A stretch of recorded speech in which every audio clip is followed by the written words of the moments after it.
Preface. Taking knowledge less seriously.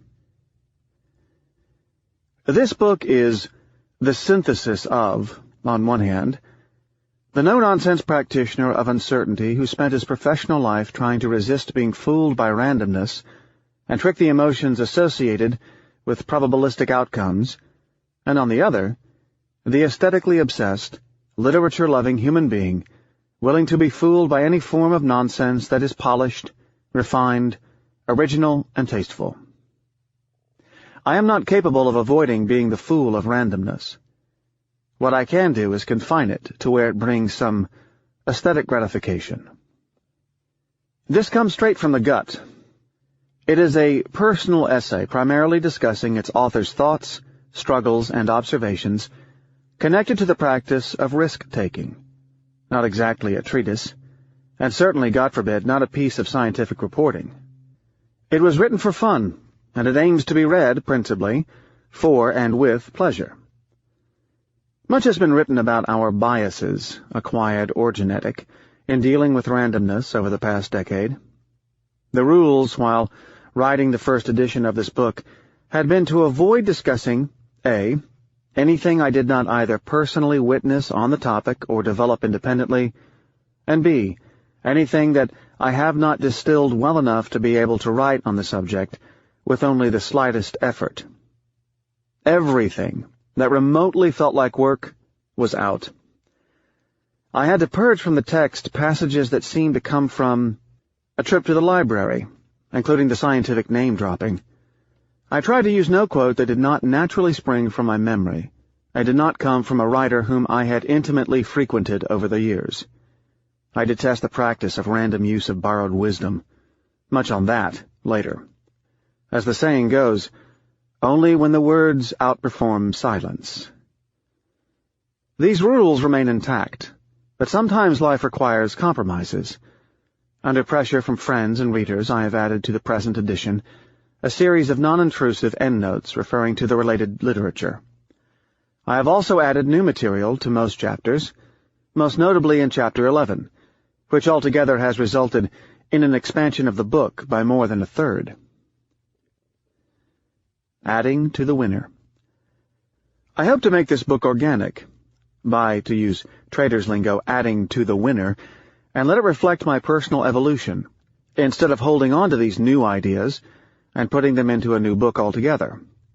Strangely, I gave considerably more thought to some sections of this book after the publication than I had before, particularly in two separate areas. A. The mechanisms by which our brain sees the world as far less random than it actually is, and B. The fat tails, that wild brand of uncertainty that causes large deviations. Rare events explain more and more of the world we live in, but at the same time remain as counterintuitive to us as they were to our ancestors.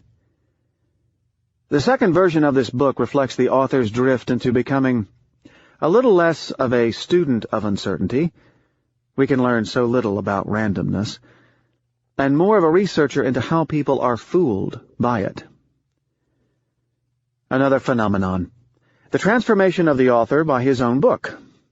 As I increasingly started living this book after the initial composition, I found luck in the most unexpected of places. It is as if there were two planets, the one in which we actually live, and the one, considerably more deterministic, on which people are convinced we live. It is as simple as that. Past events will always look less random than they were. It is called the hindsight bias. I would listen to someone's discussion of his own past, realizing that much of what he was saying was just back-fit explanations, concocted ex post by his deluded mind. This became at times unbearable. I could feel myself looking at people in the social sciences, particularly conventional economics, and in the investment world, as if they were deranged subjects. Living in the real world may be painful, particularly if one finds statements more informative about the people making them than the intended message. I picked up Newsweek this morning at the dentist's office, and read a journalist's discussion of a prominent business figure, particularly his ability in timing moves, and realized how I was making a list of the biases in the journalist's mind, rather than getting the intended information in the article itself, which I could not possibly take seriously. Why don't most journalists end up figuring out that they know much less than they think they know? Scientists investigated half a century ago the phenomena of experts not learning about their past failings. You can mispredict everything for all your life, yet think that you will get it right next time. Insecurity and probability. I believe that the principal asset I need to protect and cultivate is my deep-seated intellectual insecurity. My motto is, "My principal activity is to tease those who take themselves and the quality of their knowledge too seriously." Cultivating such insecurity in place of intellectual confidence may be a strange aim, and one that is not easy to implement. To do so, we need to purge our minds of the recent tradition of intellectual certainties. A reader-turned-pen pal made me rediscover the 16th century French essayist and professional introspector Montaigne. I got sucked into the implications of the difference between Montaigne and Descartes, and how we strayed by following the latter's quest for certitudes. We surely closed our minds by following Descartes' model of formal thinking, rather than Montaigne's brand of vague and informal, but critical, judgment. Half a millennium later, the severely introspecting and insecure Montaigne stands tall as a role model for the modern thinker. In addition, the man had exceptional courage. It certainly takes bravery to remain skeptical. It takes inordinate courage to introspect, to confront oneself, to accept one's limitations. Scientists are seeing more and more evidence that we are specifically designed by Mother Nature to fool ourselves. There are many intellectual approaches to probability and risk. Probability means slightly different things to people in different disciplines.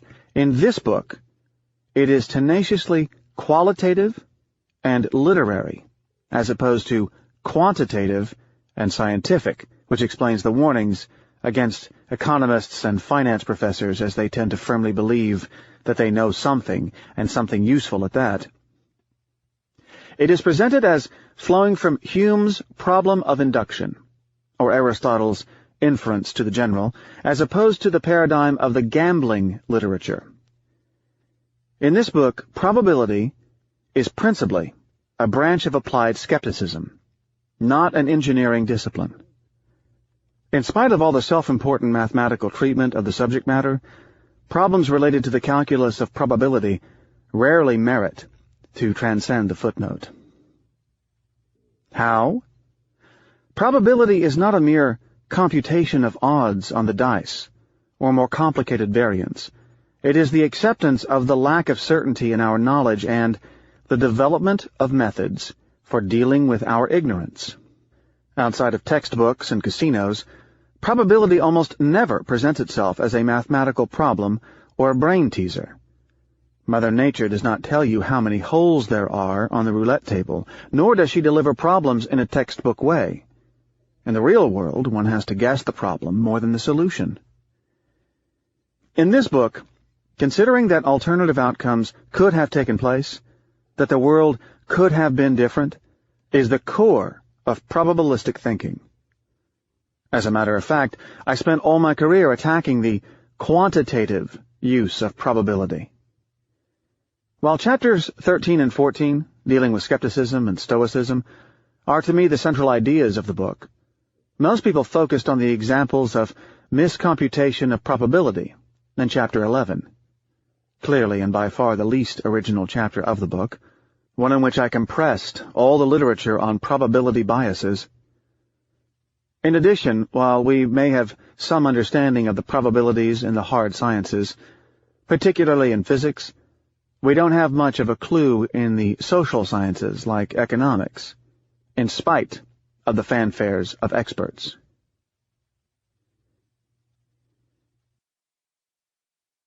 Vindicating some readers.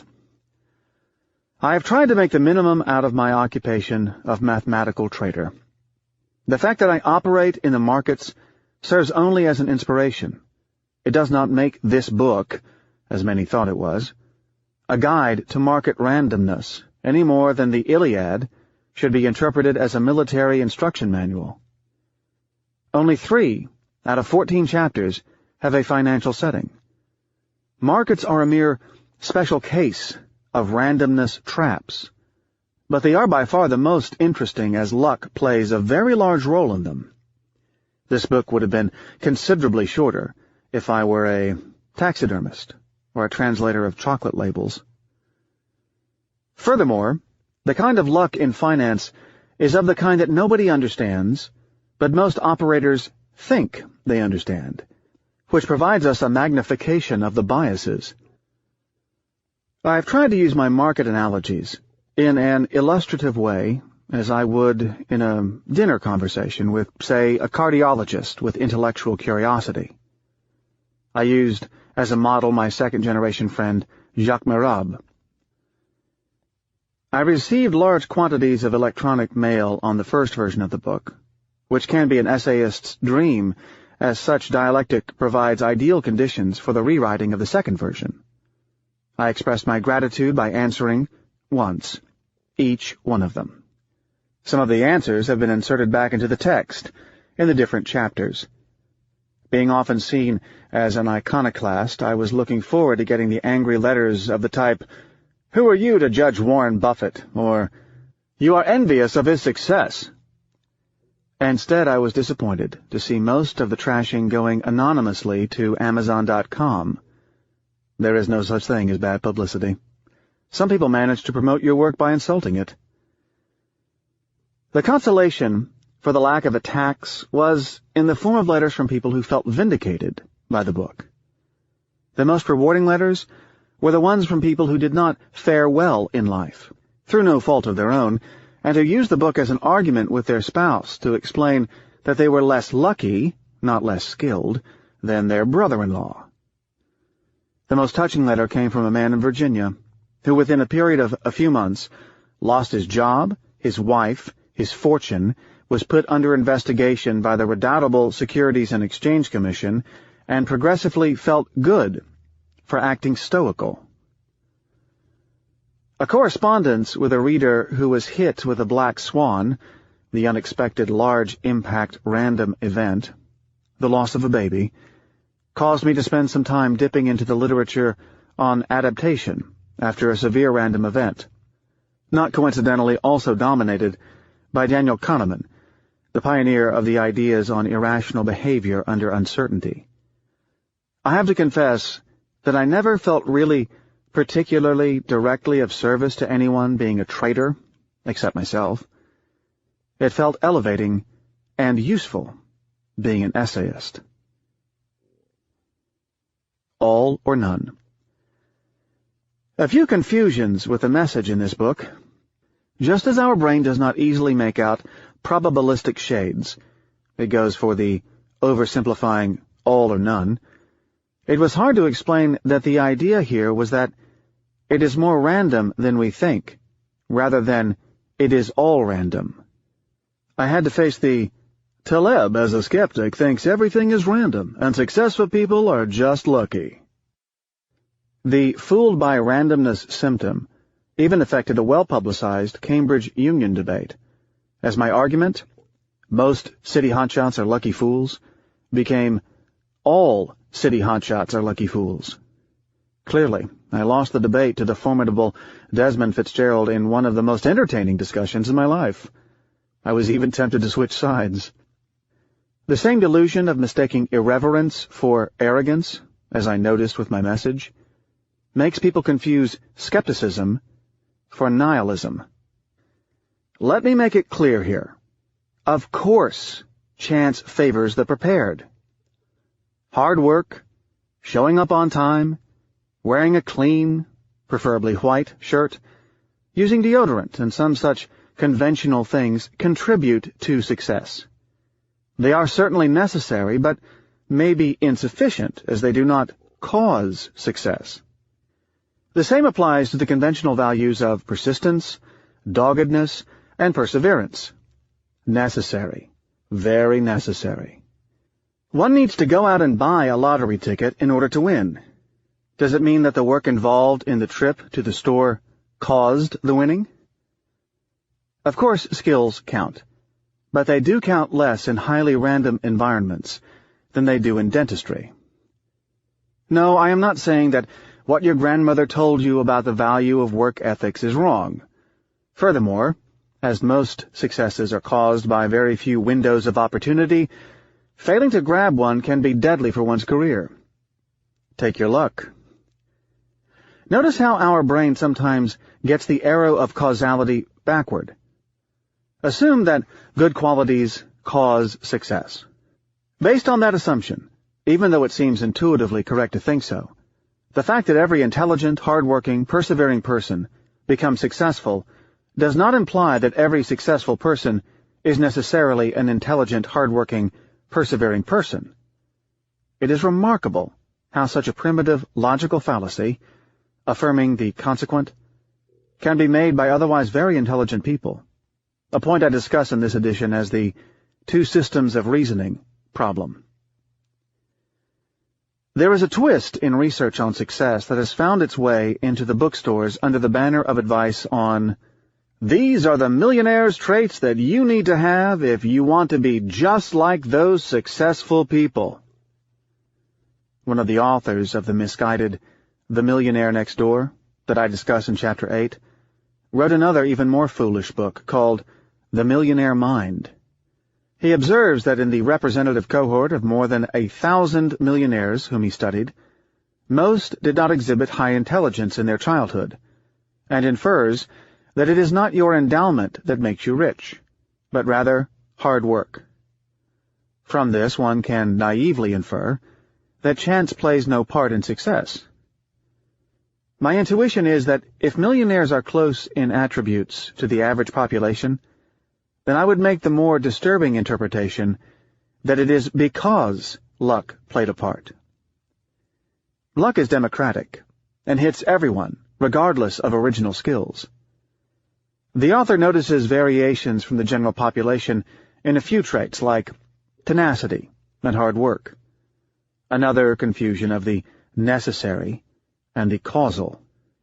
That all millionaires were persistent, hard-working people does not make persistent hard workers become millionaires. Plenty of unsuccessful entrepreneurs were persistent, hard-working people.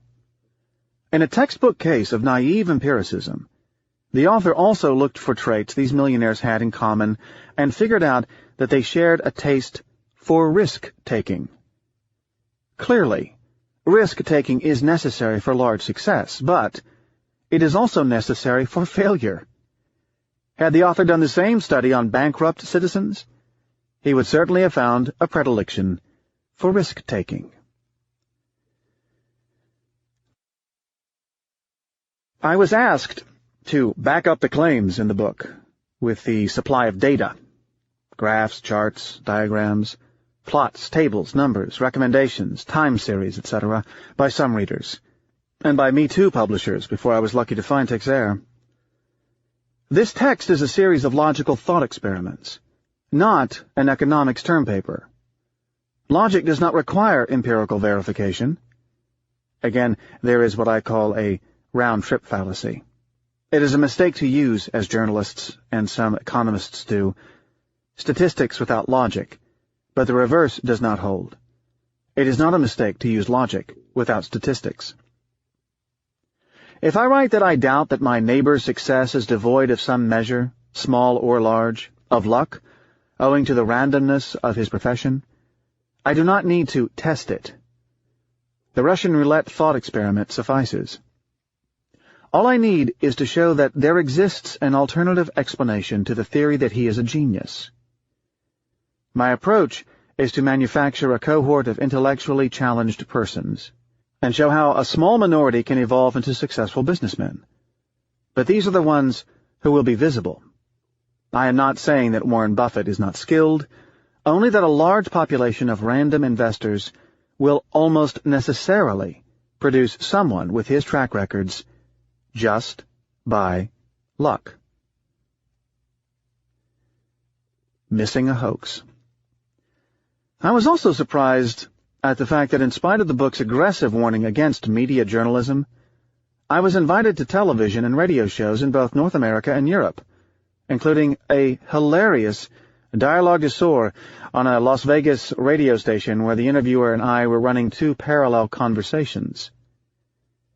Nobody protected me from myself, and I accepted the interviews. Strangely, one needs to use the press to communicate the message that the press is toxic. I felt like a fraud coming up with vapid sound bites, but had fun at it. It may be that I was invited because the mainstream media interviewers did not read my book or understand the insults. They don't have the time to read books. And the non-profit ones read it too well and felt vindicated by it. I have a few anecdotes. A famous television show was told that this guy Taleb believes that stock analysts are just random forecasters. So they seemed eager to have me present my ideas on the program. However, their condition was that I make 3 stock recommendations to prove my expertise. I didn't attend, and missed the opportunity for a great hoax by discussing 3 stocks selected randomly and fitting a well-sounded explanation to my selection. On another television show, I mentioned that people think that there is a story when there is none, as I was discussing the random character of the stock market and the backfit logic one always sees in events after the fact. The anchor immediately interjected, "There was a story about Cisco this morning. Can you comment on that?" The best? When invited to an hour-long discussion on a financial radio show, they had not read Chapter 11, I was told a few minutes before to refrain from discussing the ideas in this book because I was invited to talk about trading and not about randomness. Another hoax opportunity, certainly, but I was too unprepared for it and walked out before the show started. Most journalists do not take things too seriously. After all, this business of journalism is about pure entertainment, not a search for truth, particularly when it comes to radio and television. The trick is to stay away from those who do not seem to know that they are just entertainers, like George Will, who will appear in Chapter 2, and actually believe that they are thinkers. Another problem was in the interpretation of the message in the media. This guy Nassim thinks the markets are random, hence they are going lower, which made me the unwilling bearer of catastrophic messages. Black swans, those rare and unexpected deviations, can be both good and bad events. However, media journalism is less standardized than it appears. It attracts a significant segment of thoughtful people who manage to extricate themselves from the commercial soundbite-driven system and truly care about the message, rather than just catching the public's attention. One naive observation from my conversations with Kojo Nnamdi, NPR, Robin Lustig, BBC, Robert Scully, PBS, and Brian Lara, WNYC, is that the non-profit journalist is altogether another intellectual breed. Casually, the quality of the discussion correlates inversely with the luxury of the studios. WNYC, where I felt that Brian Lara was making the greatest effort at getting into the arguments, operates out of the shabbiest offices I have seen this side of Kazakhstan. One final comment on the style. I elected to keep the style of this book as idiosyncratic as it was in the first edition. Homo sum, good and bad. I am fallible, and see no reason to hide my minor flaws if they are part of my personality, no more than I feel the need to wear a wig when I have my picture taken, or borrow someone else's nose when I show my face. Almost all the book editors who read the draft recommended changes at the sentence level to make my style better, and in the structure of the text, in the organization of chapters. I ignored almost all of them, and found out that none of the readers thought them necessary. As a matter of fact, I find that injecting the personality of the author, imperfections included, enlivens the text. Does the book industry suffer from the classical expert problem with the buildup of rules of thumb that do not have empirical validity? More than 100,000 readers later, I am discovering that books are not written for book editors.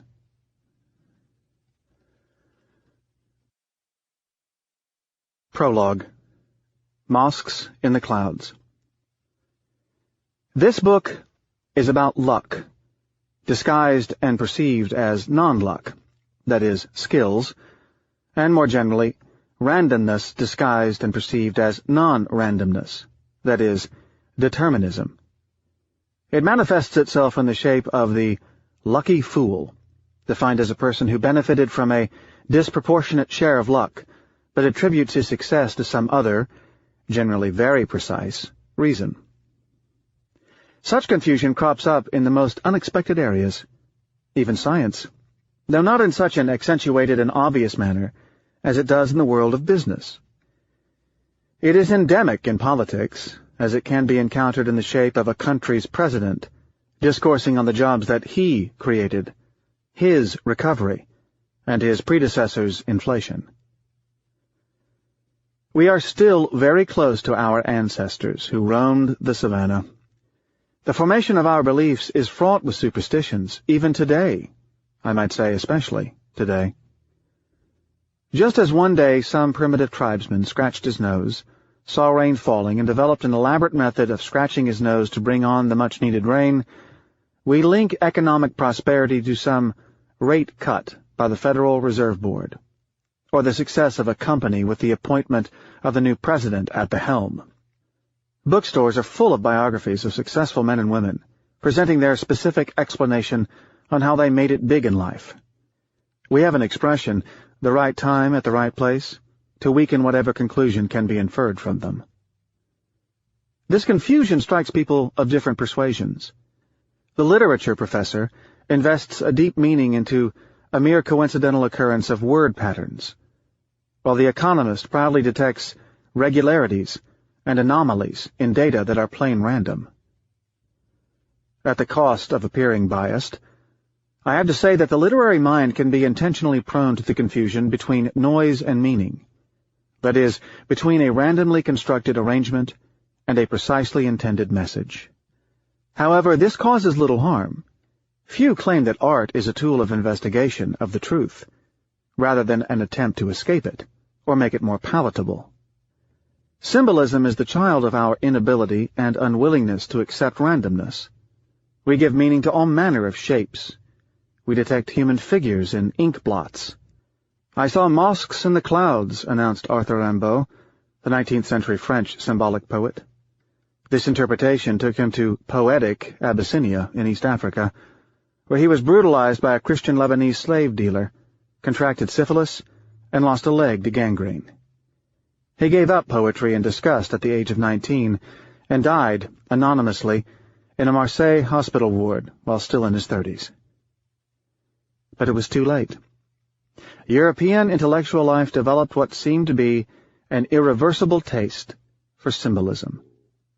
We are still paying its price, with psychoanalysis and other fads.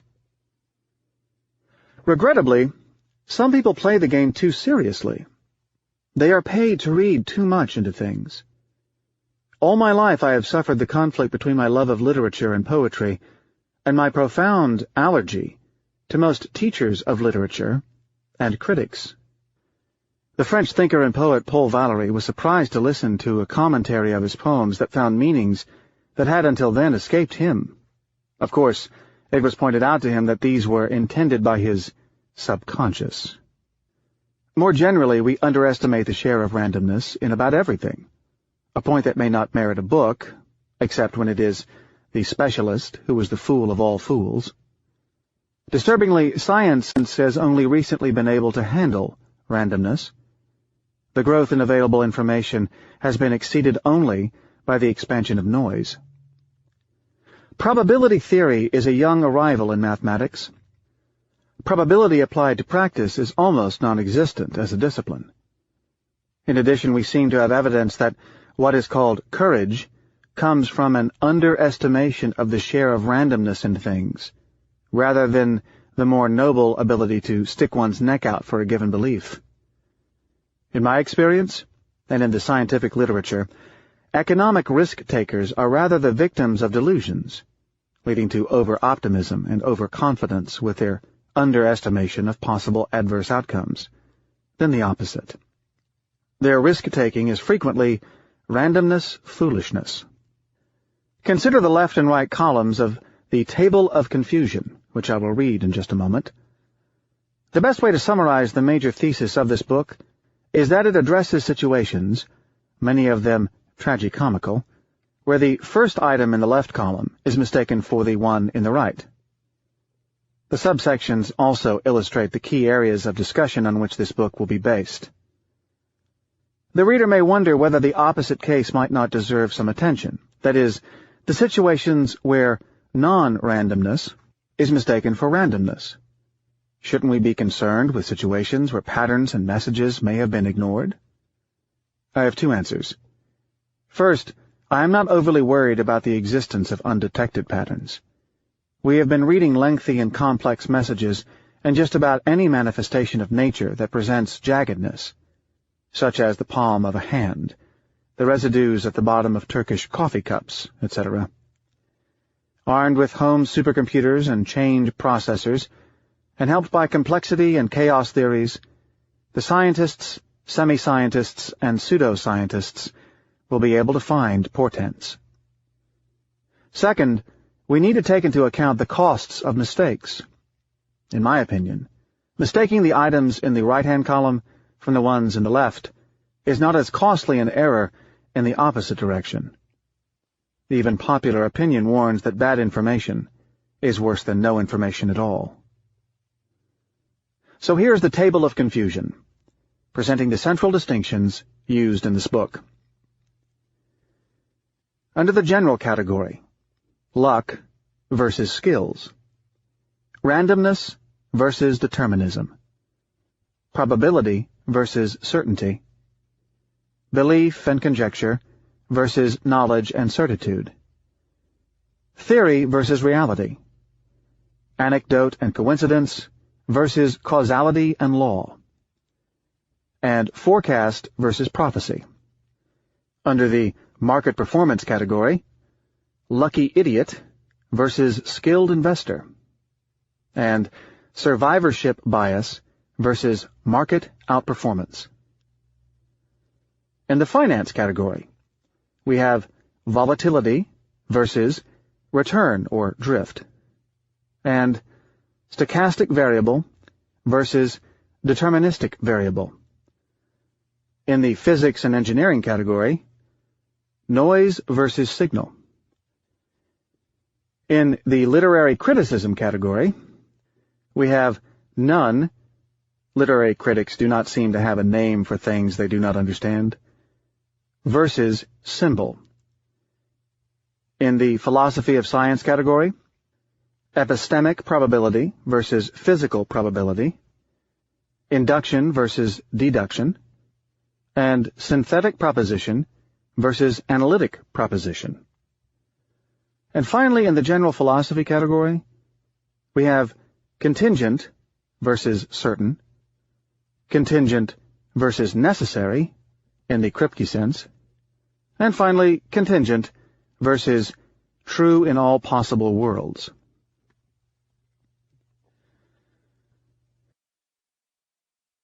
However interesting these areas could be, their discussion would be a tall order. There is one world in which I believe the habit of mistaking luck for skill is most prevalent and most conspicuous, and that is the world of markets. By luck or misfortune, that is the world in which I have operated most of my adult life. It is what I know best. In addition, economic life presents the best and most entertaining laboratory for the understanding of these differences. For it is in the area of human undertaking where the confusion is greatest and its effects the most pernicious.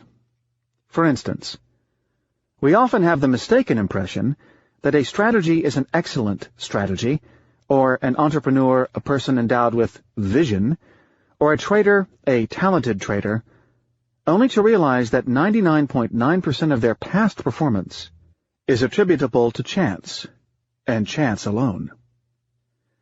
Ask a profitable investor to explain the reasons for his success. He will offer some deep and convincing interpretation of the results. Frequently, these delusions are intentional and deserve to bear the name charlatanism. If there is one cause for this confusion between the left and the right sides of our table of confusion, it is our inability to think critically. We may enjoy presenting conjectures as truth. It is our nature. Our mind is not equipped with the adequate machinery to handle probabilities. Such infirmity even strikes the expert, sometimes just the expert. The 19th century cartoon character, pot-bellied bourgeois Monsieur Prudhomme, carried around a large sword with a double intent, primarily to defend the Republic against its enemies, and secondarily to attack it should it stray from its course. In the same manner, this book has two purposes: to defend science, as a light beam across the noise of randomness, and to attack the scientist when he strays from his course. Most disasters come from the fact that individual scientists do not have an innate understanding of standard error or a clue about critical thinking, and likewise have proved both incapable of dealing with probabilities in the social sciences and incapable of accepting such fact.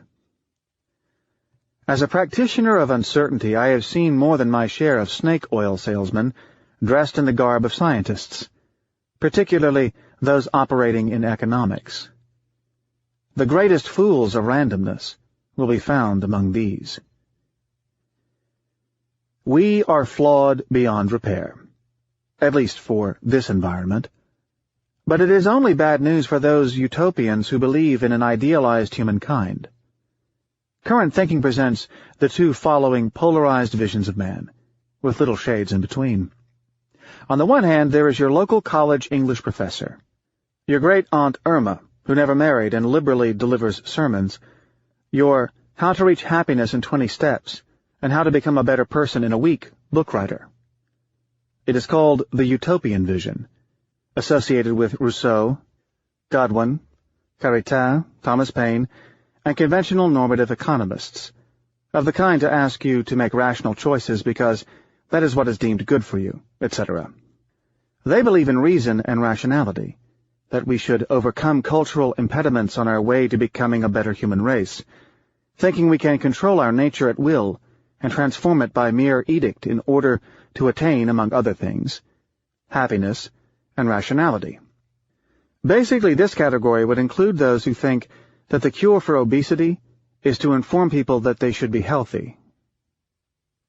On the other hand, there is the tragic vision of humankind that believes in the existence of inherent limitations and flaws in the way we think and act, and requires an acknowledgement of this fact as a basis for any individual and collective action.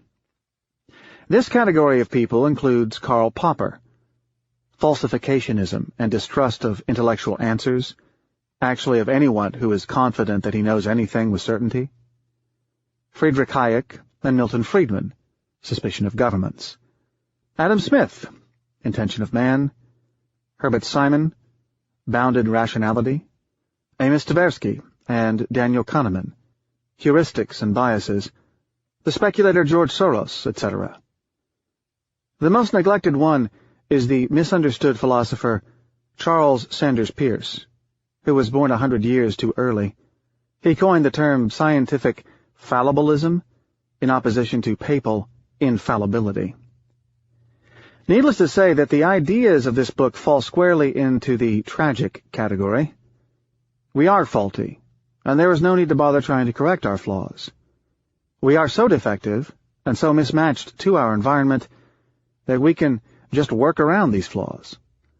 I am convinced that after spending almost all my adult and professional years in a fierce fight between my brain, not fooled by randomness, and my emotions, completely fooled by randomness, in which the only success I've had is in going around my emotions, rather than rationalizing them. Perhaps ridding ourselves of our humanity is not in the works. We need wily tricks, not some grandiose moralizing help. As an empiricist, actually a skeptical empiricist, I despise the moralizers beyond anything on this planet.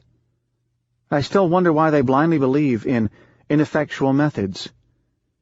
Delivering advice assumes that our cognitive apparatus, rather than our emotional machinery, exerts some meaningful control over our actions. We will see how modern behavioral science shows this to be completely untrue. My colleague, Bob Yeager, he followed the opposite course of mine of moving from philosophy professor to traitor, presents a more potent view of the dichotomy. There are those who think that there are easy, clear-cut answers, and those who don't think that simplification is possible without severe distortion. His hero? Wittgenstein. His villain? Descartes. I am enamored of the difference as I think that the generator of the fooled by randomness problem, the false belief in determinism, is also associated with such reduction of the dimensionality of things. As much as you believe in the keep it simple, stupid, it is the simplification that is dangerous. This author hates books that can be easily guessed from the table of contents. Not many people read textbooks for pleasure. But a hint of what comes next seems in order. The book is composed of 3 parts. The first is an introspection into Solon's warning, as his outburst on rare events became my lifelong motto. In it we meditate on visible and invisible histories, and the elusive property of rare events, black swans. The second presents a collection of probability biases I encountered, and suffered from, in my career in randomness, ones that continue to fool me. The third illustrates my personal jousting with my biology, and concludes the book with the presentation of a few practical, wax in my ears, and philosophical, stoicism, aids. Before the Enlightenment and the age of rationality, there was in the culture a collection of tricks to deal with our fallibility and reversals of fortunes. The elders can still help us with some of their ruses.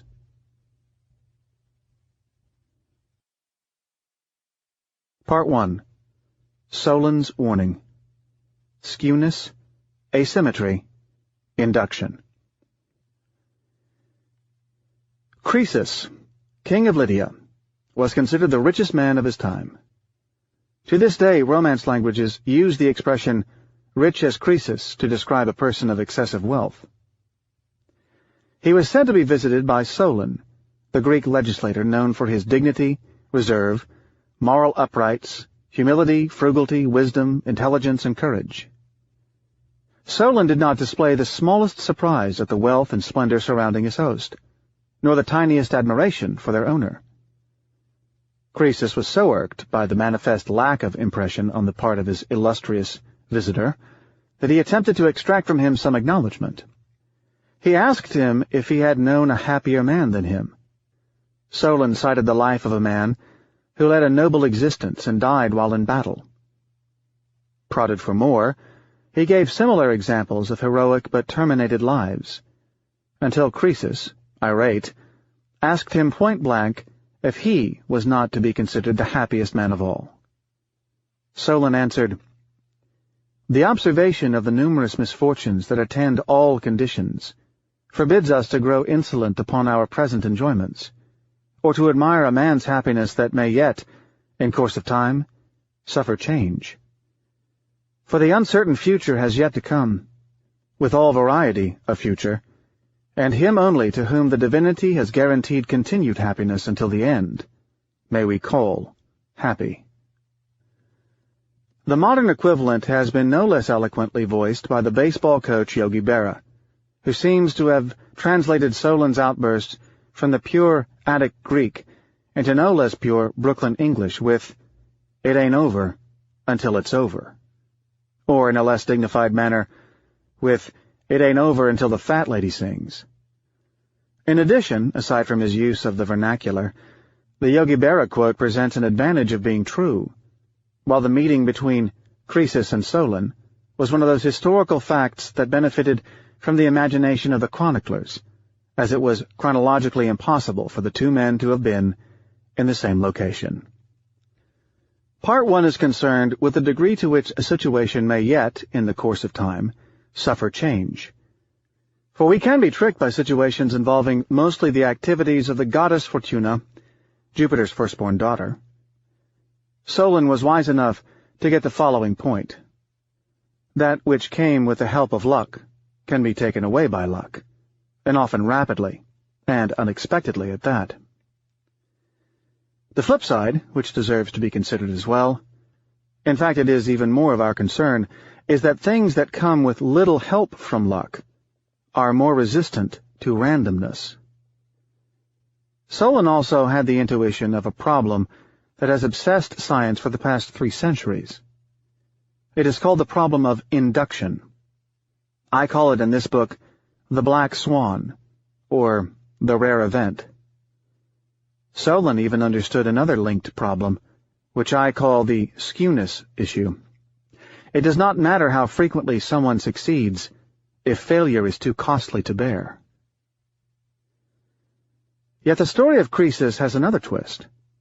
Having lost a battle to the redoubtable Persian king Cyrus, he was about to be burned alive when he called Solon's name and shouted something like, "Solon, you were right!" Again, this is legend. Cyrus asked about the nature of such unusual invocations, and he told him about Solon's warning.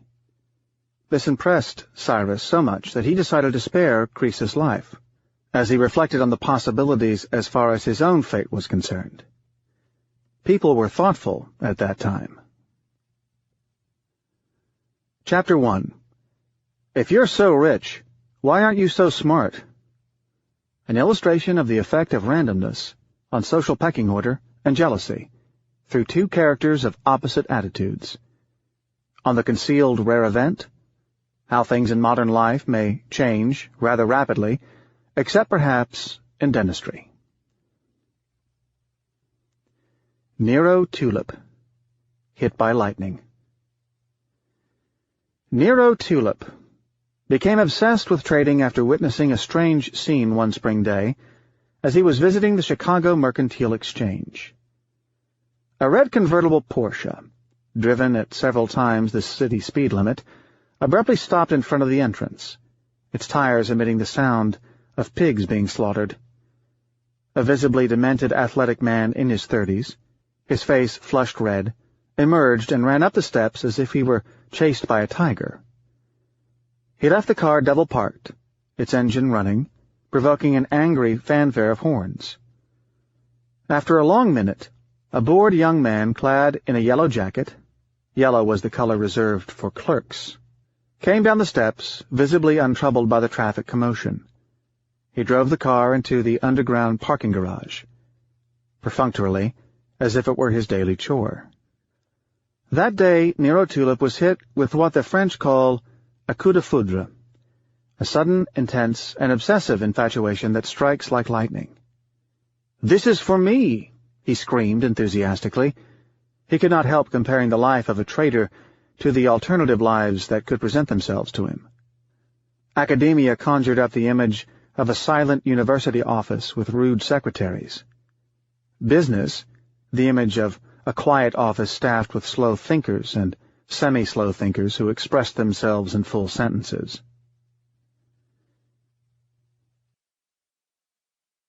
Temporary sanity. Unlike a coup de foudre, the infatuation triggered by the Chicago scene has not left him more than a decade and a half after the incident.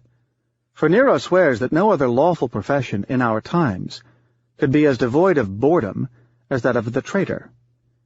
Furthermore, although he has not yet practiced the profession of high-sea piracy, he is now convinced that even that occupation would present more dull moments than that of the trader. Nero could best be described as someone who randomly and abruptly swings between the deportment and speech manners of a church historian and the verbally abusive intensity of a Chicago pit trader. He can commit hundreds of millions of dollars in a transaction without a blink or a shadow of a second thought, yet agonize between 2 appetizers on the menu, changing his mind back and forth and wearing out the most patient of waiters.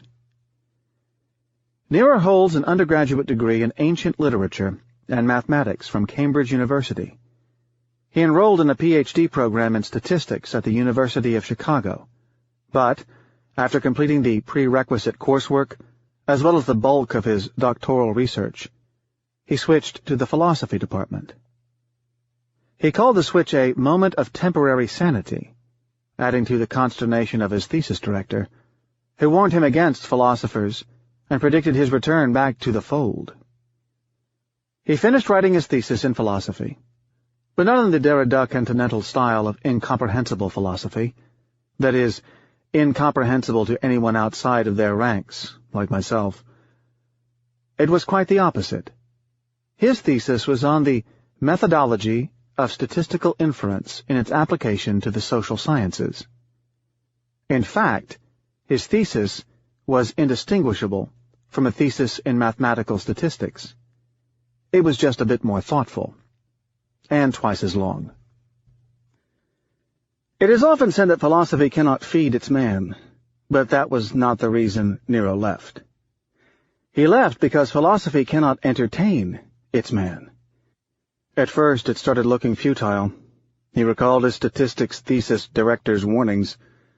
Then, suddenly, it started to look like work. As he became tired of writing papers on some arcane details of his earlier papers, he gave up the academy. The academic debates bored him to tears, particularly when minute points, invisible to the non-initiated, were at stake. Action was what Nero required. The problem, however, was that he selected the academy in the first place in order to kill what he detected was the flatness and tempered submission of employment life. After witnessing the scene of the trader chased by a tiger, Nero found a trainee spot on the Chicago Mercantile Exchange, the large exchange where traders transact by shouting and gesticulating frenetically. There he worked for a prestigious but eccentric local who trained him in the Chicago style, in return for Nero solving his mathematical equations. The energy in the air proved motivating to Nero. He rapidly graduated to the rank of self-employed trader. Then, when he got tired of standing on his feet in the crowd and straining his vocal cords, he decided to seek employment upstairs, that is, trading from a desk. He moved to the New York area and took a position with an investment house. Nero specialized in quantitative financial products, in which he had an early moment of glory, became famous, and in demand. Many investment houses in New York and London flashed huge guaranteed bonuses at him. Nero spent a couple of years shuttling between the two cities, attending important meetings and wearing expensive suits. But soon, Nero went into hiding. He rapidly pulled back to anonymity. The Wall Street stardom track did not quite fit his temperament. To stay a hot trader requires some organizational ambitions and a power hunger that he feels lucky not to possess. He was only in it for the fun, and his idea of fun does not include administrative and managerial work. He is susceptible to conference room boredom and is incapable of talking to businessmen, particularly the run-of-the-mill variety. Nero is allergic to the vocabulary of business talk, not just on plain aesthetic grounds. Phrases like game plan, bottom line, how to get there from here. We provide our clients with solutions. Our mission, and other hackneyed expressions that dominate meetings, lack both the precision and the coloration that he prefers to hear. Whether people populate silence with hollow sentences, or if such meetings present any true merit, he does not know. At any rate, he did not want to be part of it. Indeed, Nero's extensive social life includes almost no business people. But unlike me, I can be extremely humiliating when someone rubs me the wrong way with inelegant pompousness. Nero handles himself with gentle aloofness in these circumstances. So, Nero switched careers to what is called proprietary trading. Traders are set up as independent entities, internal funds with their own allocation of capital. They are left alone to do as they please, provided, of course, that their results satisfy the executives. The name proprietary comes from the fact that they trade the company's own capital. At the end of the year, they receive between 7 and 12% of the profits generated. The proprietary trader has all the benefits of self-employment and none of the burdens of running the mundane details of his own business. He can work any hours he likes, travel at a whim, and engage in all manner of personal pursuits. It is a paradise for an intellectual like Nero, who dislikes manual work and values unscheduled meditation. He has been doing that for the past 10 years, in the employment of 2 different trading firms.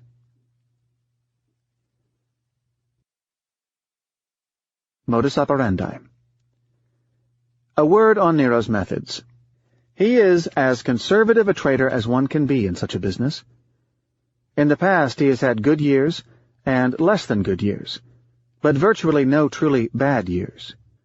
Over these years, he has slowly built for himself a stable nest egg, thanks to an income ranging between $300,000 and, at its peak, $2.5 million. On average, he manages to accumulate $500,000 a year in after-tax money, from an average income of about $1 million. This goes straight into his savings account. In 1993, he had a bad year and was made to feel uncomfortable in his company. Other traders made out much better, so the capital at his disposal was severely reduced, and he was made to feel undesirable at the institution. He then went to get an identical job, down to an identically designed workspace, but in a different firm that was friendlier. In the fall of 1994, the traders who had been competing for the Great Performance Award blew up in unison during the worldwide bond market crash that resulted from the random tightening by the Federal Reserve Bank of the United States. They are all currently out of the market, performing a variety of tasks. This business has a high mortality rate. Why isn't Nero more affluent? Because of his trading style, or perhaps his personality. His risk aversion is extreme. Nero's objective is not to maximize his profits, so much as it is to avoid having this entertaining machine called trading taken away from him. Blowing up would mean returning to the tedium of the university or the non-trading life. Every time his risks increase, he conjures up the image of the quiet hallway at the university, the long mornings at his desk spent in revising a paper, kept awake by bad coffee. No, he does not want to have to face the solemn university library where he was bored to tears. "I am shooting for longevity," he is wont to say. Nero has seen many traders blow up. He does not want to get into that situation. Blow up, in the lingo, has a precise meaning. It does not just mean to lose money. It means to lose more money than one ever expected, to the point of being thrown out of the business, the equivalent of a doctor losing his license to practice, or a lawyer being disbarred. Nero rapidly exits trades after a predetermined loss. He never sells naked options, a strategy that would leave him exposed to large possible losses. He never puts himself in a situation where he can lose more than, say, $1 million, regardless of the probability of such an event. That amount has always been variable. It depends on his accumulated profits for the year. This risk aversion prevented him from making as much money as the other traders on Wall Street, who are often called masters of the universe. The firms he has worked for generally allocate more money to traders with a different style from Nero, like John, whom we will encounter soon. Nero's temperament is such that he does not mind losing small change. "I love taking small losses," he says. "I just need my winners to be large." In no circumstances does he want to be exposed to those rare events, like panics or sudden crashes, that wipe a trader out in a flash. To the contrary, he wants to benefit from them. When people ask him why he does not hold on to losers, he invariably answers that he was trained by the most chicken of them all, the Chicago trader Steve-O, who taught him the business. This is not true. The real reason is his training in probability and his innate skepticism. There is another reason why Nero is not as rich as others in his situation. His skepticism does not allow him to invest any of his own funds outside of treasury bonds. He therefore missed out on the great bull market. The reason he offers is that it could have turned out to be a bear market and a trap. Nero harbors a deep suspicion that the stock market is some form of an investment scam and cannot bring himself to own a stock. The difference with people around him who were enriched by the stock market was that he was cash flow rich, but his assets did not inflate at all along with the rest of the world. His treasury bonds hardly changed in value. He contrasts himself with one of those startup technology companies that were massively cash flow negative, but for which the hordes developed some infatuation. This allowed the owners to become rich from their stock valuation, and thus dependent on the randomness of the market's election of the winner. The difference with his friends of the investing variety is that he did not depend on the bull market, and accordingly does not have to worry about a bear market at all. His net worth is not a function of the investment of his savings. He does not want to depend on his investments, but on his cash earnings for his enrichment. He takes not an inch of risk with his savings, which he invests in the safest possible vehicles. Treasury bonds are safe. They are issued by the United States government, and governments can hardly go bankrupt, since they can freely print their own currency to pay back their obligation. No work ethics. Today, at 39, after 14 years in the business, he can consider himself comfortably settled. His personal portfolio contains several $1 million in medium maturity treasury bonds, enough to eliminate any worry about the future. What he likes most about proprietary trading is that it requires considerably less time than other high-paying professions. In other words, it is perfectly compatible with his non-middle-class work ethic. Trading forces someone to think hard. Those who merely work hard generally lose their focus and intellectual energy. In addition, they end up drowning in randomness. Work ethics, Nero believes, draw people to focus on noise rather than the signal. This free time has allowed him to carry on a variety of personal interests. As Nero reads voraciously and spends considerable time in the gym and museums, he cannot have a lawyer's or a doctor's schedule. Nero found the time to go back to the statistics department where he started his doctoral studies and finished the harder science doctorate in statistics by rewriting his thesis in more concise terms. Nero now teaches, once a year, a half-semester seminar called History of Probabilistic Thinking in the Mathematics Department of New York University, a class of great originality that draws excellent graduate students. He has saved enough to be able to maintain his lifestyle in the future and has contingency plans perhaps to retire into writing popular essays of the scientific literary variety, with themes revolving around probability and indeterminism, but only if some event in the future causes the markets to shut down. Nero believes that risk-conscious hard work and discipline can lead someone to achieve a comfortable life with a very high probability. Beyond that, it is all randomness, either by taking enormous and unconscious risks or by being extraordinarily lucky. Mild success can be explainable by skills and labor. Wild success is attributable to variance.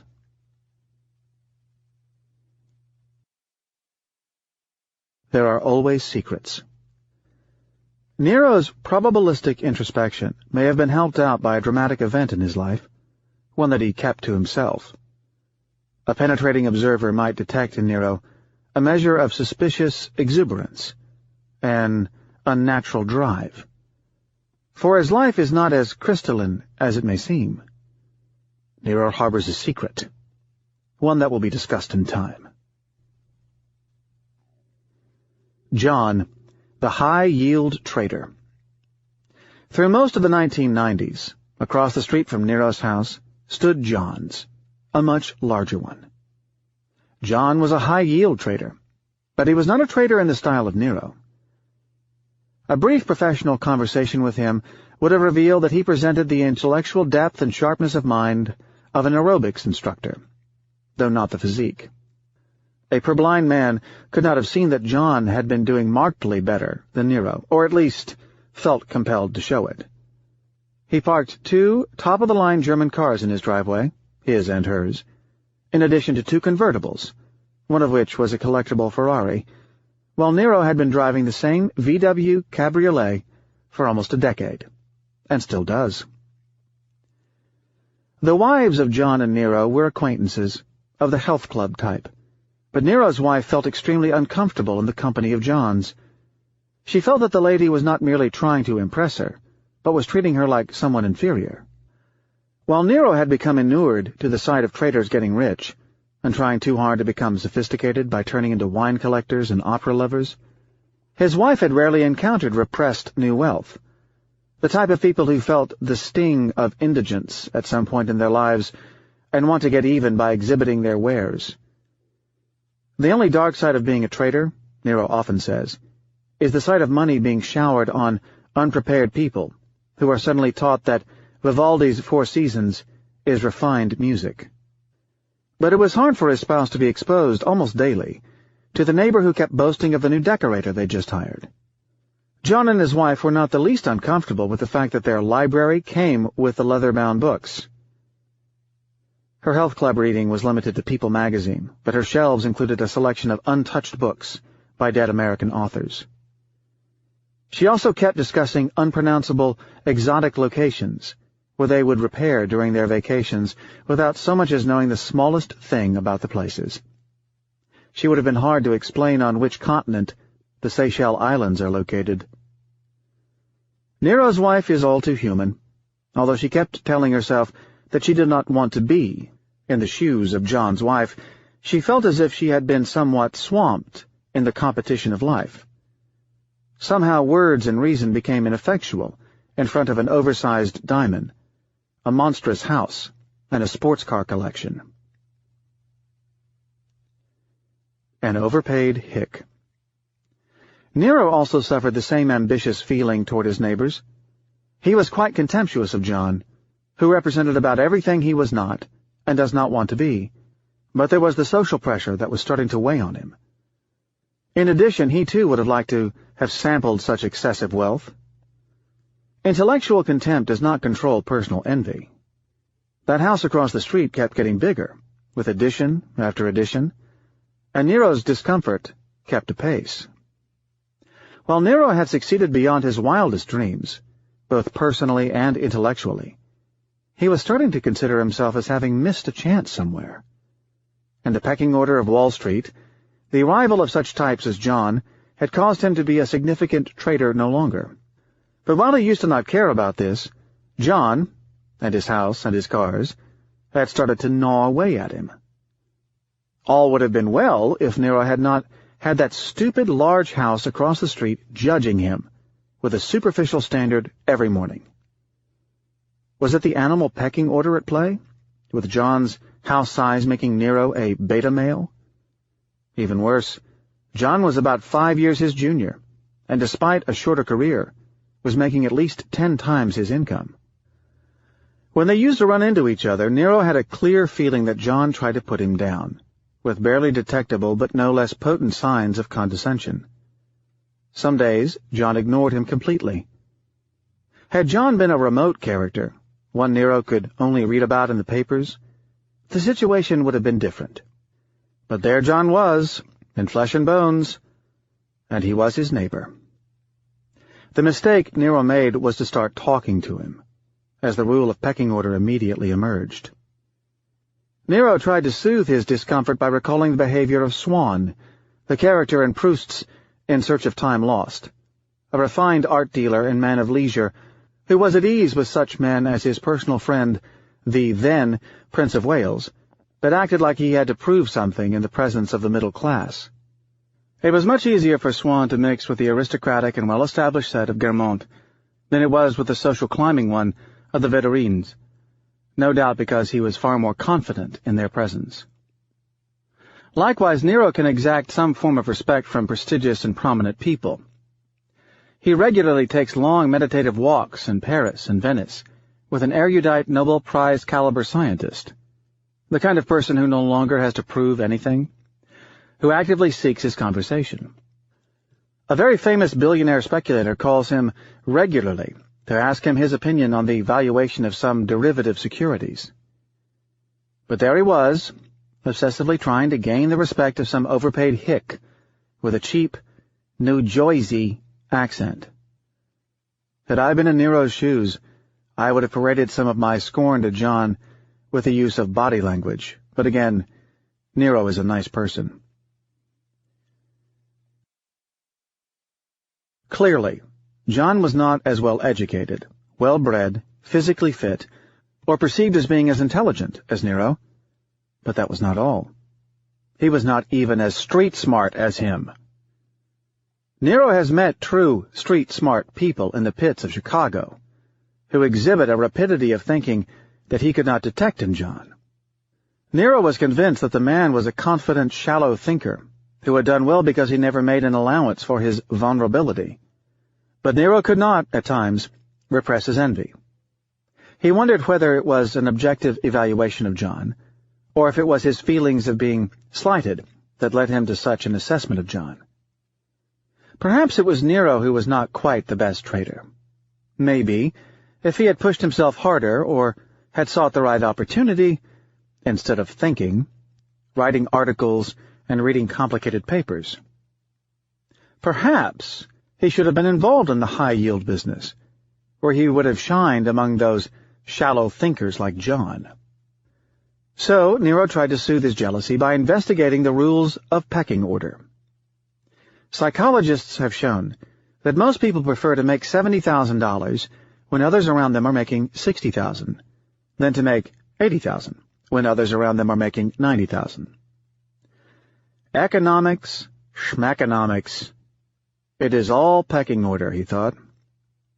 No such analysis could prevent him from assessing his condition in an absolute rather than a relative way.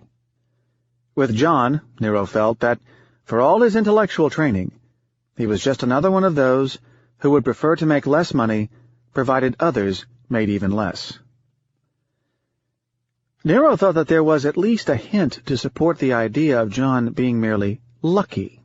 In other words, Nero, after all, might not need to move away from his neighbor's starter palazzo.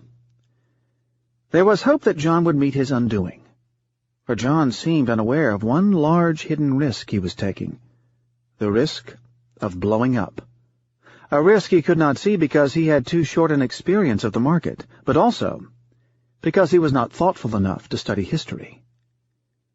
How could John, with his coarse mind, otherwise be making so much money? This business of junk bonds depends on some knowledge of the odds, a calculation of the probability of the rare or random events. What do such fools know about odds? These traders use quantitative tools that give them the odds, and Nero disagrees with the methods used. This high-yield market resembles a nap on a railway track. One afternoon, the surprise train would run you over.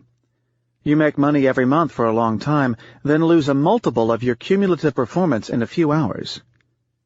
He has seen it with options sellers in 1987, 1989, 1992, and 1998.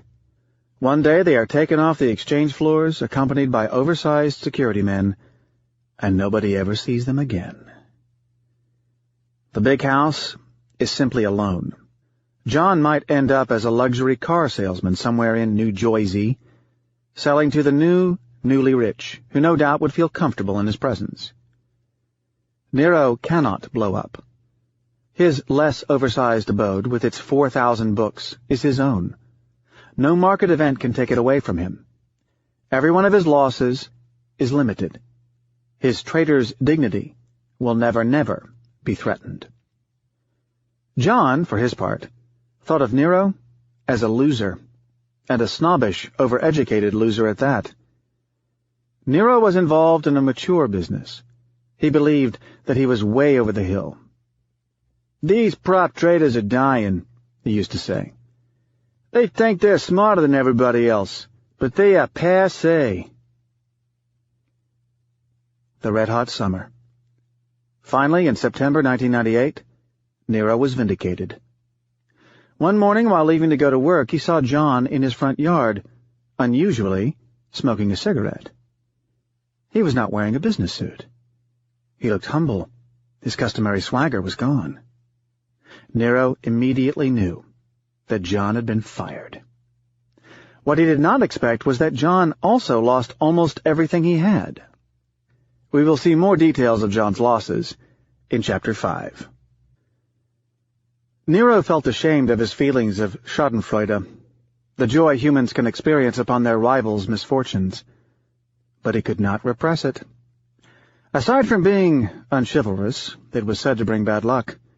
Nero is weakly superstitious. But in this case, Nero's merriment did not come from the fact that John went back to his place in life, so much as it was from the fact that Nero's methods, beliefs, and track record had suddenly gained incredibility.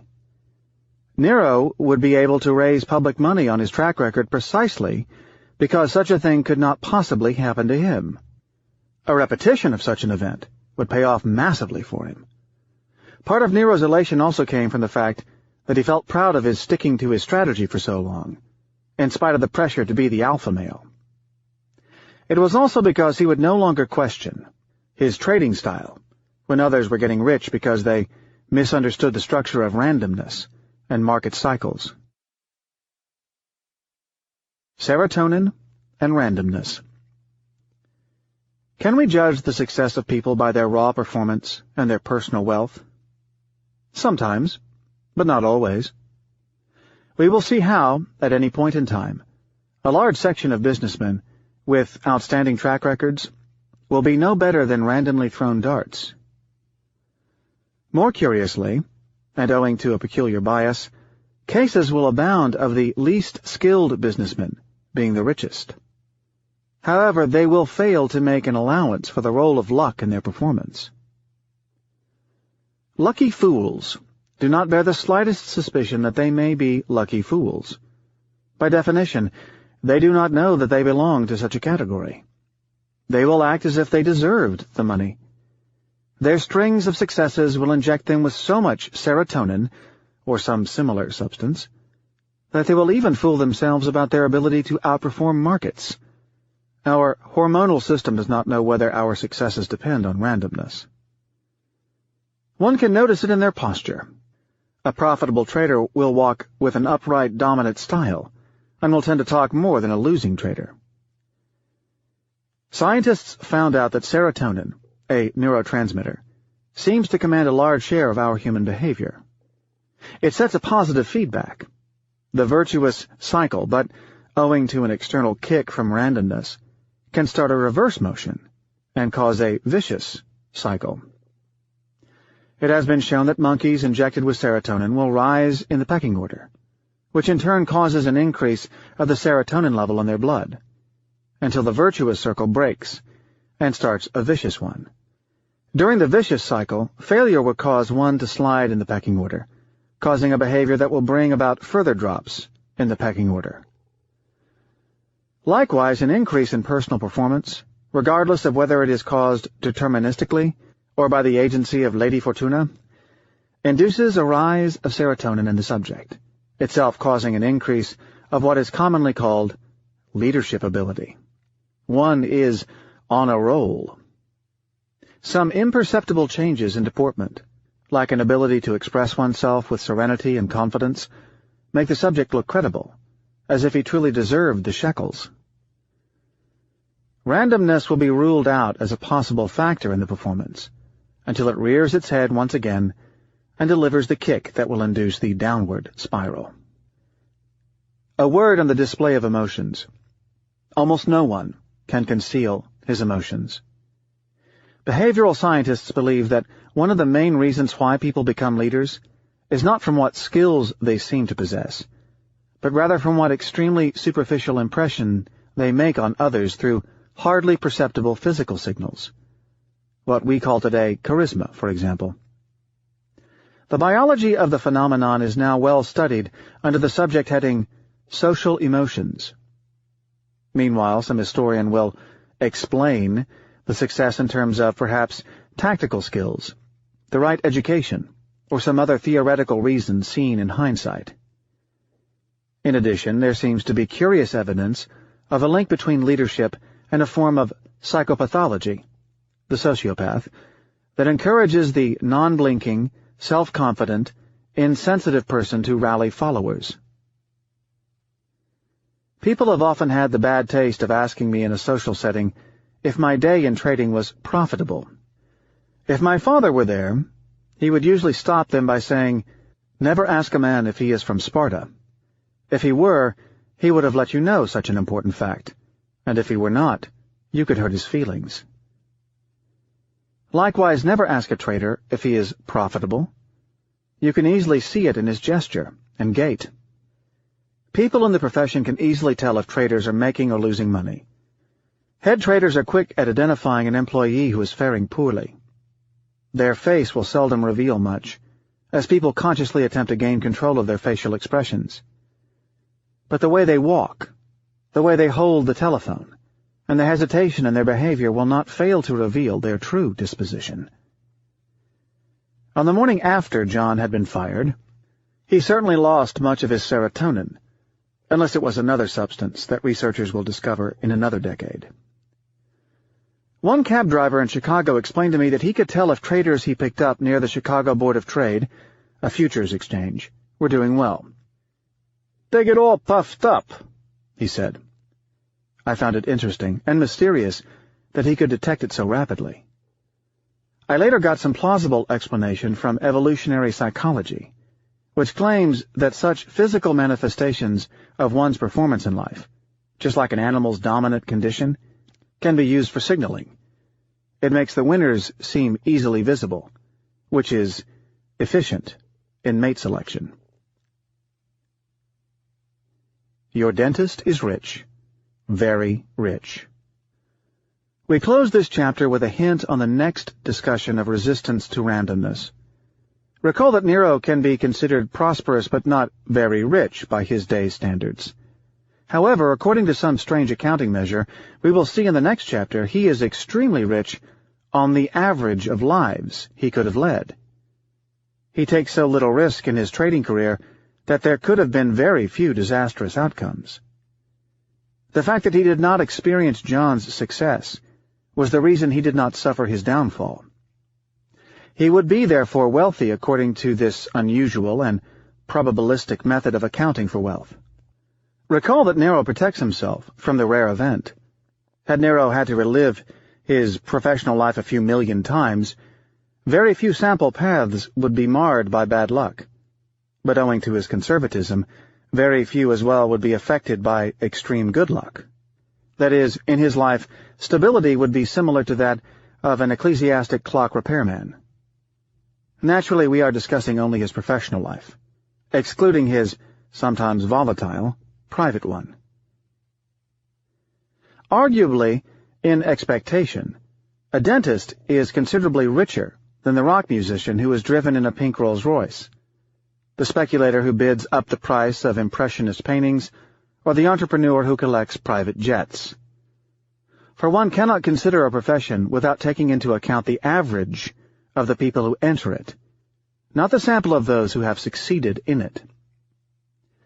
We will examine the point later from the vantage point of the survivorship bias, but here in Part 1 we will look at it with respect to resistance to randomness. Consider two neighbors. John Doe A., a janitor, who won the New Jersey lottery and moved to a wealthy neighborhood, compared to John Doe B., his next-door neighbor of more modest condition, who has been drilling teeth 8 hours a day over the past 35 years. Clearly, one can say that, thanks to the dullness of his career, if John Doe B. had to relive his life a few thousand times since graduation from dental school, the range of possible outcomes would be rather narrow, assuming he is properly insured. At the best, he would end up drilling the rich teeth of the New York Park Avenue residents, while the worst would show him drilling those of some semi-deserted town full of trailers in the Catskills. Furthermore, assuming he graduated from a very prestigious teeth-drilling school, the range of outcomes would be even more compressed. As to John Doe A., if he had to relive his life a million times, almost all of them would see him performing janitorial activities and spending endless dollars on fruitless lottery tickets, and 1 in a million would see him winning the New Jersey lottery. The idea of taking into account both the observed and unobserved possible outcomes sounds like lunacy. For most people, probability is about what may happen in the future, not events in the observed past. An event that has already taken place has 100% probability, i.e., certainty. I have discussed the point with many people who platitudinously accuse me of confusing myth and reality. Myths, particularly well-aged ones, as we saw with Solon's warning, can be far more potent and provide us with more experience than plain reality.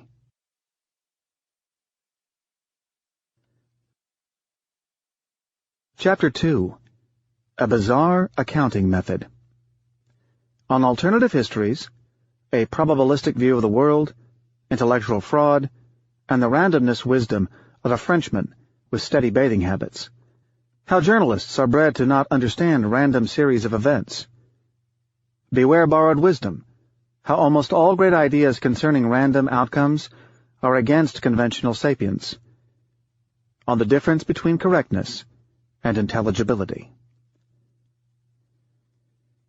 Alternative history. I start with the platitude that one cannot judge a performance in any given field, war, politics, medicine, investments, by the results, but by the costs of the alternative, i.e., if history played out in a different way. Such substitute courses of events are called alternative histories. Clearly, the quality of a decision cannot be solely judged based on its outcome, but such a point seems to be voiced only by people who fail. Those who succeed attribute their success to the quality of their decision. Such opinion, that I followed the best course, is what politicians on their way out of office keep telling those members of the press who still listen to them, eliciting the customary, commiserating, "Yes, we know," that makes the sting even worse. And like many platitudes, this one, while being too obvious, is not easy to carry out in practice. Russian roulette. One can illustrate the strange concept of alternative histories as follows.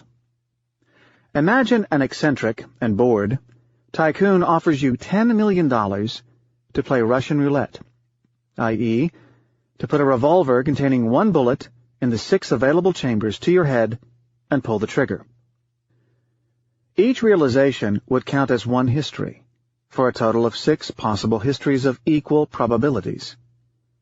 5 out of these 6 histories would lead to enrichment.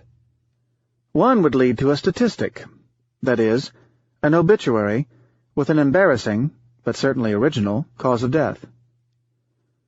The problem is that only one of the histories is observed in reality, and the winner of $10 million would elicit the admiration and praise of some fatuous journalist, the very same ones who unconditionally admire the Forbes 500 billionaires. Like almost every executive I have encountered during an 18-year career on Wall Street, the role of such executives, in my view, being no more than a judge of results delivered in a random manner. The public observes the external signs of wealth without even having a glimpse at the source. We call such source the generator. Consider the possibility that the Russian roulette winner would be used as a role model by his family, friends, and neighbors. While the remaining 5 histories are not observable, the wise and thoughtful person could easily make a guess as to their attributes. It requires some thoughtfulness and personal courage. In addition, in time, if the roulette-betting fool keeps playing the game, the bad histories will tend to catch up with him. Thus, if a 25-year-old played Russian roulette, say once a year, there would be a very slim possibility of his surviving until his 50th birthday. But if there are enough players, say thousands of 25-year-old players, we can expect to see a handful of extremely rich survivors and a very large cemetery. Here I have to admit that the example of Russian roulette is more than intellectual to me. I lost a comrade to this game during the Lebanese War, when we were in our teens.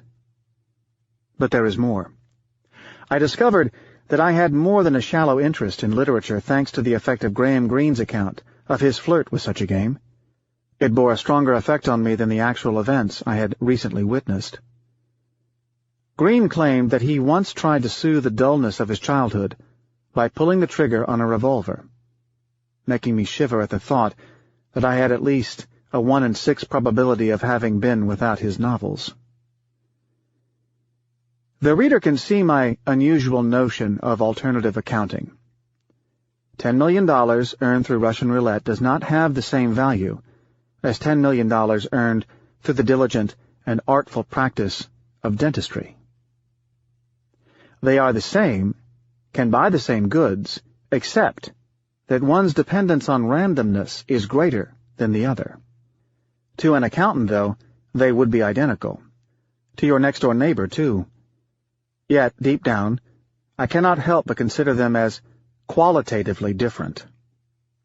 The notion of such alternative accounting has interesting intellectual extensions and lends itself to mathematical formulation, as we will see in the next chapter with our introduction of the Monte Carlo engine. Note that the use of such mathematics is only illustrative, aiming at getting the intuition of the point, and should not be interpreted as an engineering issue. In other words, one need not actually compute the alternative histories so much as assess their attributes. Mathematics is not just a numbers game. It is a way of thinking. We will see that probability is a qualitative subject. Possible worlds. Note that these ideas of alternative histories have been covered by separate disciplines in intellectual history, worth presenting quickly because they all seem to converge on the same concept of risk and uncertainty. Certainty is something that is likely to take place across the highest number of different alternative histories. Uncertainty concerns events that should take place in the lowest number of them. In philosophy, there has been considerable work on the subject, starting with Leibniz's idea of possible worlds. For Leibniz, God's mind included an infinity of possible worlds, of which he selected just one. These non-selected worlds are worlds of possibilities, and the one in which I am breathing and writing these lines is just one of them that happened to have been executed. Philosophers also have a branch of logic that specializes in the matter, whether some property holds across all possible worlds or if it holds across a single world, with ramifications into the philosophy of language called possible worlds semantics, with such authors as Saul Kripke. In physics, there is the many-world interpretation in quantum mechanics, associated with the works of Hugh Everett in 1957, which considers that the universe branches out tree-like at each juncture. What we are living now is only one of these many worlds. Taken at a more extreme level, whenever numerous viable possibilities exist, the worlds split into many worlds, one world for each different possibility, causing the proliferation of parallel universes. I am an essayist trader in one of the parallel universes, plain as dust in another. Finally, in economics, economists study, perhaps unwittingly, some of the Leibnizian ideas with the possible states of nature pioneered by Kenneth Arrow and Gerard de Brue. This analytical approach to the study of economic uncertainty is called the state-space method. It happens to be the cornerstone of neoclassical economic theory and mathematical finance. A simplified version is called scenario analysis, the series of what-ifs used in, say, the forecasting of sales for a fertilizer plant under different world conditions and demands for the smelly product. An even more vicious roulette. Reality is far more vicious than Russian roulette. First, it delivers the fatal bullet rather infrequently, like a revolver that would have hundreds, if not thousands, of chambers instead of 6. After a few dozen tries, one forgets about the existence of a bullet, under a numbing false sense of security. The point is dubbed in this book the Black Swan problem, which we cover in Chapter 7, as it is linked to the problem of induction, a problem that has kept a few thinkers awake at night. It is also related to a problem called denigration of history, as gamblers, investors, and decision-makers feel that the sorts of things that happen to others would not necessarily happen to them. Second, unlike a well-defined, precise game like Russian roulette, where the risks are visible to anyone capable of multiplying and dividing by 6, one does not observe the barrel of reality. Very rarely is the generator visible to the naked eye. One is thus capable of unwittingly playing Russian roulette and calling it by some alternative, low-risk name. We see the wealth being generated, never the processor, a matter that makes people lose sight of their risks and never consider the losers. The game seems terribly easy, and we play along carelessly. Even scientists, with all their sophistication in calculating probabilities, cannot deliver any meaningful answer about the odds, since knowledge of these depends on our witnessing the barrel of reality, of which we generally know nothing. Finally, there is an ingratitude factor in warning people about something abstract. By definition, anything that did not happen is abstract.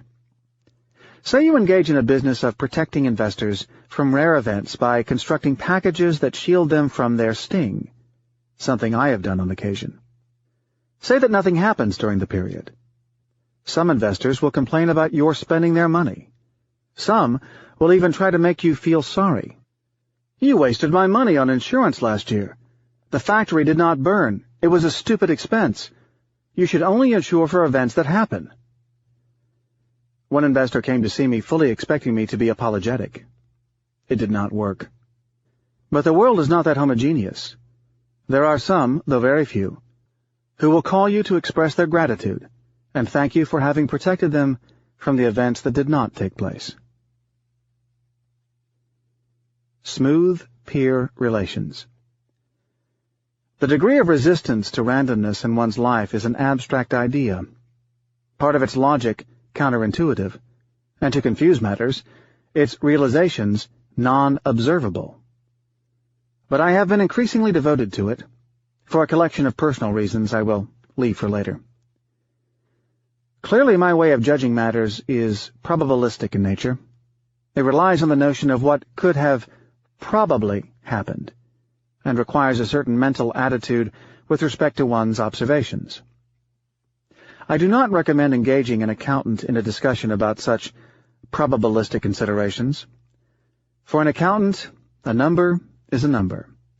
If he were interested in probability, he would have gotten involved in a more introspective profession, and would be inclined to make a costly mistake on your tax return. While we do not see the roulette barrel of reality, some people give it a try. It takes a special mindset to do so. Having seen hundreds of people enter and exit my profession, characterized by extreme dependence on randomness, I have to say that those who have had a modicum of scientific training tend to go the extra mile. For many, such thinking is second nature. This might not necessarily come from their scientific training per se, beware of causality, but possibly from the fact that people who have decided at some point in their lives to devote themselves to scientific research tend to have an ingrained intellectual curiosity and a natural tendency for such introspection. Particularly thoughtful are those who had to abandon scientific studies because of their inability to keep focused on a narrowly defined problem, or in Nero's case, the minute arcane details and petty arguments. Without excessive intellectual curiosity, it is almost impossible to complete a PhD thesis these days. But without a desire to narrowly specialize, it is impossible to make a scientific career. There is a distinction, however, between the mind of a pure mathematician thriving on abstraction and that of a scientist consumed by curiosity. A mathematician is absorbed in what goes into his head, while a scientist searches into what is outside of himself. However, some people's concern for randomness can be excessive. I have even seen people trained in some fields like, say, quantum mechanics, push the idea to the other extreme, only seeing alternative histories in the many-world interpretation and ignoring the one that actually took place. Some traders can be unexpectedly introspective about randomness. Not long ago, I had dinner at the bar of a Tribeca restaurant with Lauren Rose, a trader who was reading an early draft of this book. We flipped a coin to see who was going to pay for the meal. I lost and paid. He was about to thank me when he abruptly stopped and said that he paid for half of it probabilistically. I thus view people distributed across two polar categories. On one extreme, those who never accept the notion of randomness. On the other, those who are tortured by it. When I started on Wall Street in the 1980s, trading rooms were populated with people with a business orientation. That is, generally devoid of any introspection, flat as a pancake, and likely to be fooled by randomness. Their failure rate was extremely high, particularly when financial instruments gained in complexity.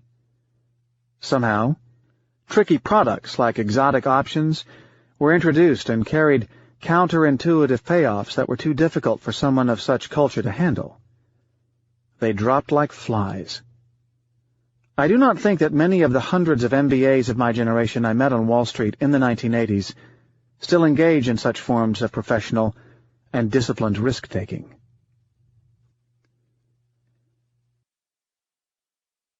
Salvation via Aeroloft. The 1990s witnessed the arrival of people of richer and more interesting backgrounds, which made the trading rooms far more entertaining. I was saved from the conversation of MBAs. Many scientists, some of them extremely successful in their field, arrived with the desire to make a buck. They, in turn, hired people who resembled them. While most of these people were not PhDs, indeed the PhD is still a minority, the culture and values suddenly changed, becoming more tolerant of intellectual depth. It caused an increase in the already high demand for scientists on Wall Street, owing to the rapid development of financial instruments. The dominant specialty was physics, but one could find all manner of quantitative backgrounds among them. Russian, French, Chinese, and Indian accents, by order, began dominating in both New York and London. It was said that every plane from Moscow had at least its back row full of Russian mathematical physicists en route to Wall Street. They lacked the street smarts to get good seats. One could hire very cheap labor by going to JFK Airport with a mandatory translator, randomly interviewing those who fit the stereotype. Indeed, by the late 1990s, one could get someone trained by a world-class scientist for almost half the price of an MBA. As they say, marketing is everything. These guys do not know how to sell themselves. I had a strong bias in favor of Russian scientists. Many can be put to active use as chess coaches. I also got a piano teacher out of the process. In addition, they are extremely helpful in the interview process. When MBAs apply for trading positions, they frequently boast advanced chess skills on their resumes. I recall the MBA career counselor at Wharton recommending our advertising chess skills, because it sounds intelligent and strategic. MBAs typically can interpret their superficial knowledge of the rules of the game into expertise. We used to verify the accuracy of claims of chess expertise and the character of the applicant by pulling a chess set out of a drawer and telling the student, now turning pale, "Yuri will have a word with you." The failure rate of these scientists, though, was better, but only slightly so, than that of MBAs. But it came from another reason, linked to their being on average, but only on average, devoid of the smallest bit of practical intelligence.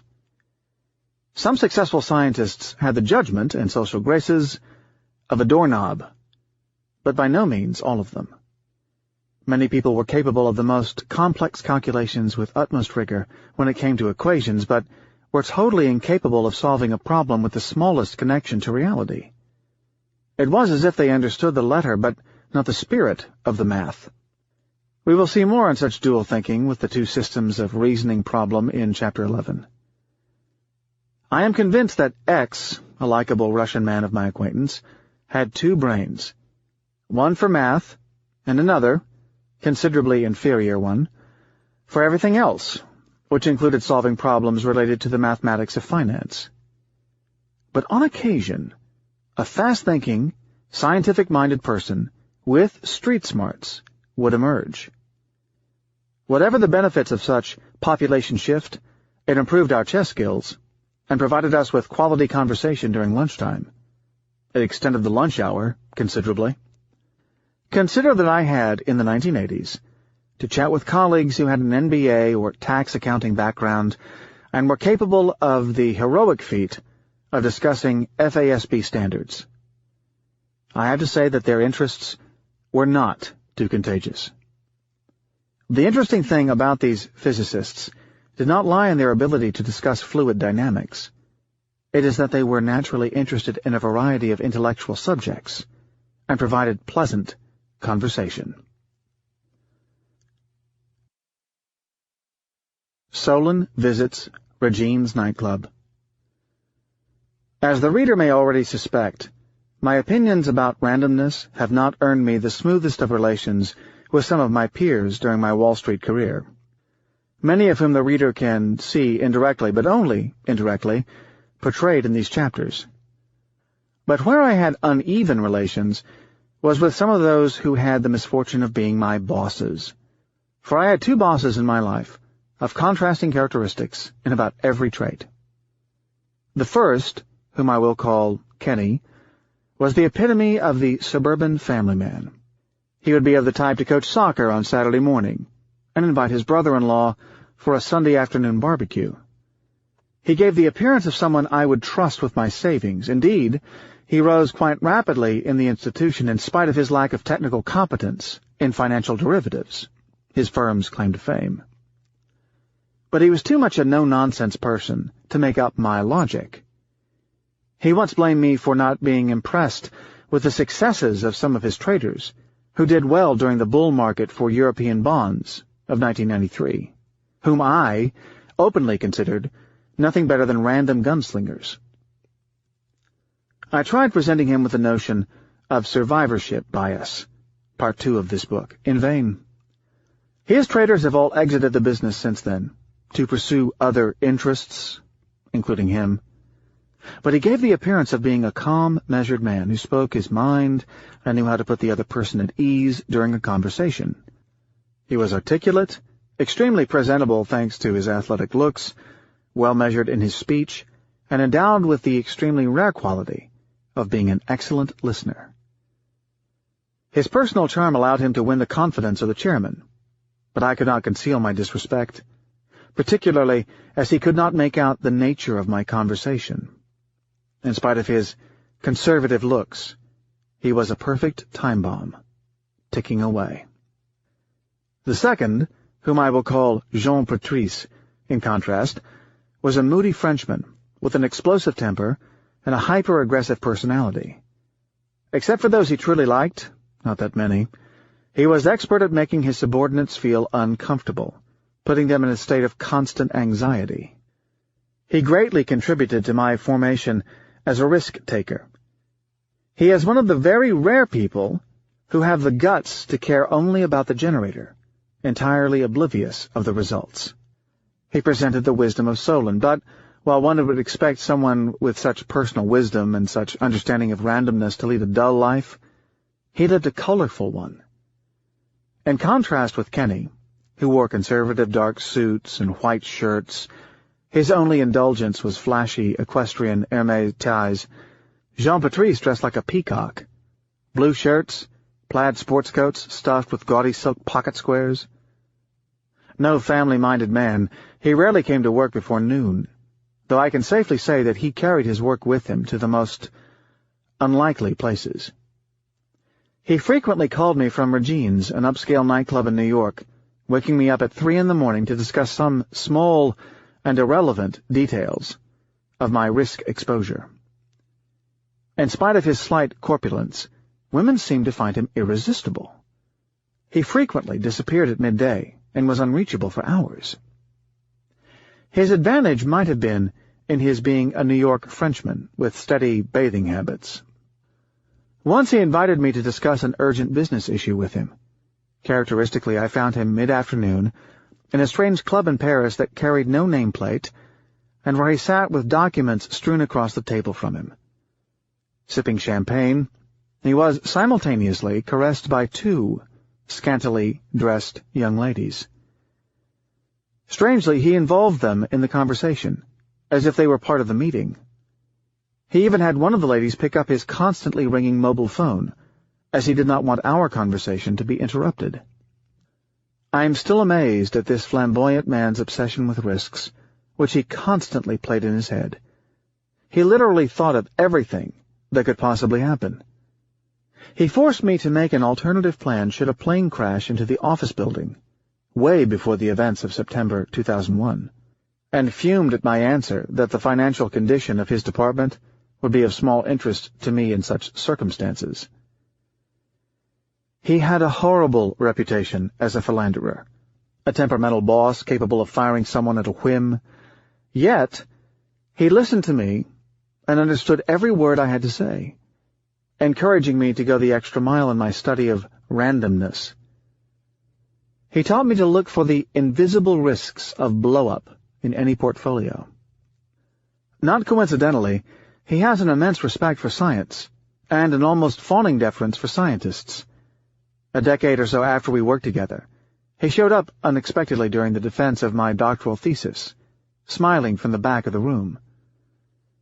While Kenny knew how to climb the ladder of an institution, reaching a high level in the organization before being forced out, Jean-Patrice did not have such a happy career, a matter that taught me how to beware of mature financial institutions.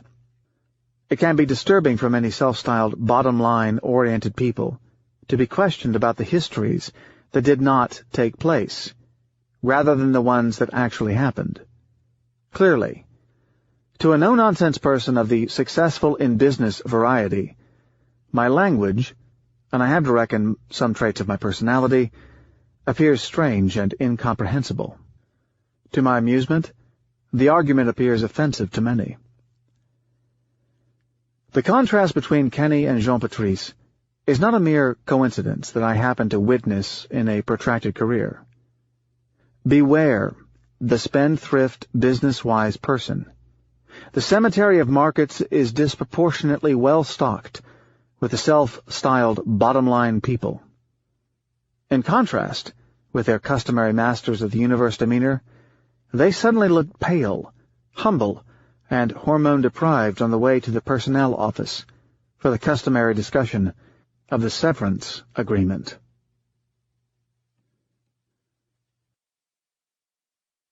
George Will is no Solon, on counterintuitive truths. Realism can be punishing. Probabilistic skepticism is worse. It is difficult to go about life wearing probabilistic glasses, as one starts seeing fools of randomness all around, in a variety of situations, obdurate in their perceptional illusion. To start, it is impossible to read a historian's analysis without questioning the inferences. We know that Hannibal and Hitler were mad in their pursuits, as Rome is not today Phoenician-speaking, and Times Square in New York currently exhibits no swastikas. But what of all those generals who were equally foolish, but ended up winning the war, and consequently the esteem of the historical chronicler? It is hard to think of Alexander the Great or Julius Caesar as men who won only in the visible history, but who could have suffered defeat in others. If we have heard of them, it is simply because they took considerable risks, along with thousands of others, and happened to win. They were intelligent, courageous, noble at times, had the highest possible obtainable culture in their day, but so did thousands of others who live in the musty footnotes of history. Again, I am not contesting that they won their wars, only the claims concerning the quality of their strategies. My very first impression upon a recent rereading of the Iliad, the first in my adulthood, is that the epic poet did not judge his heroes by the result. Heroes won and lost battles in a manner that was totally independent of their own valor, Their fate depended upon totally external forces, generally the explicit agency of the scheming gods, not devoid of nepotism. Heroes are heroes because they are heroic in behavior, not because they won or lost. Patroclus does not strike us as a hero because of his accomplishments. He was rapidly killed, but because he preferred to die than see Achilles sulking into inaction. Clearly, the epic poets understood invisible histories. Also, later thinkers and poets had more elaborate methods for dealing with randomness, as we will see with Stoicism. Listening to the media, mostly because I am not used to it, can cause me on occasion to jump out of my seat and become emotional in front of the moving image. I grew up with no television, and was in my late 20s when I learned how to operate a TV set.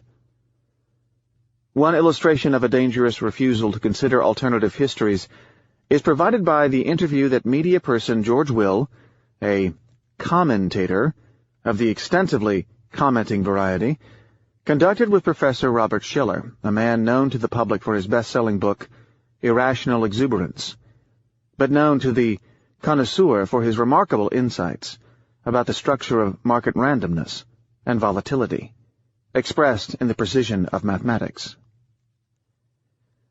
The interview is illustrative of the destructive aspect of the media in catering to our heavily warped common sense and biases. I was told that George Will was very famous and extremely respected, that is, for a journalist. He might even be someone of the utmost intellectual integrity. His profession, however, is merely to sound smart and intelligent to the hordes. Schiller, on the other hand, understands the ins and outs of randomness. He is trained to deal with rigorous argumentation, but does sound less smart in public because his subject matter is highly counterintuitive. Schiller had been pronouncing the stock market to be overpriced for a long time. George Will indicated to Schiller that had people listened to him in the past, they would have lost money, as the market has more than doubled since he started pronouncing it overvalued. To such a journalistic and well-sounding, but senseless, argument, Schiller was unable to respond except to explain that the fact that he was wrong in one single market call should not carry undue significance. Schiller, as a scientist, did not claim to be a prophet or one of the entertainers who comment on the markets on the evening news. Yogi Berra would have had a better time with his confident comment on the fat lady not having sung yet. I could not understand what Schiller, untrained to compress his ideas into vapid sound bites, was doing on such a TV show. Clearly, it is foolish to think that an irrational market cannot become even more irrational. Schiller's views on the rationality of the market are not invalidated by the argument that he was wrong in the past. Here I could not help seeing in the person of George Will the representative of so many nightmares in my career. My attempting to prevent someone from playing Russian roulette for $10 million, and seeing journalist George Will humiliating me in public by saying that had the person listened to me, it would have cost him a considerable fortune. In addition, Will's comment was not an off-the-cuff remark. He wrote an article on the matter discussing Schiller's bad prophecy. Such tendency to make and unmake profits based on the fate of the roulette wheel is symptomatic of our ingrained inability to cope with the complex structure of randomness prevailing in the modern world. Mixing forecast and prophecy is symptomatic of randomness, foolishness. Prophecy belongs to the right column, forecast is its mere left column equivalent. Humiliated in debates. Clearly, this idea of alternative history does not make intuitive sense, which is where the fun begins. For starters, we are not wired in a way to understand probability, a point that we will examine backward and forward in this book. I will just say at this point that researchers of the brain believe that mathematical truths make little sense to our mind, particularly when it comes to the examination of random outcomes. Most results in probability are entirely counterintuitive. We will see plenty of them. Then why argue with a mere journalist whose paycheck comes from playing on the conventional wisdom of the hordes? I recall that every time I have been humiliated in a public discussion on markets by someone, of the George Will variety, who seemed to present more palatable and easier to understand arguments, I turned out, much later, to be right. I do not dispute that arguments should be simplified to their maximum potential, but people often confuse complex ideas that cannot be simplified into a media-friendly statement as symptomatic of a confused mind. MBAs learn the concept of clarity and simplicity, the 5-minute manager take on things. The concept may apply to the business plan for a fertilizer plant, but not to highly probabilistic arguments, which is the reason I have anecdotal evidence in my business that MBAs tend to blow up in financial markets as they are trained to simplify matters a couple of steps beyond their requirement.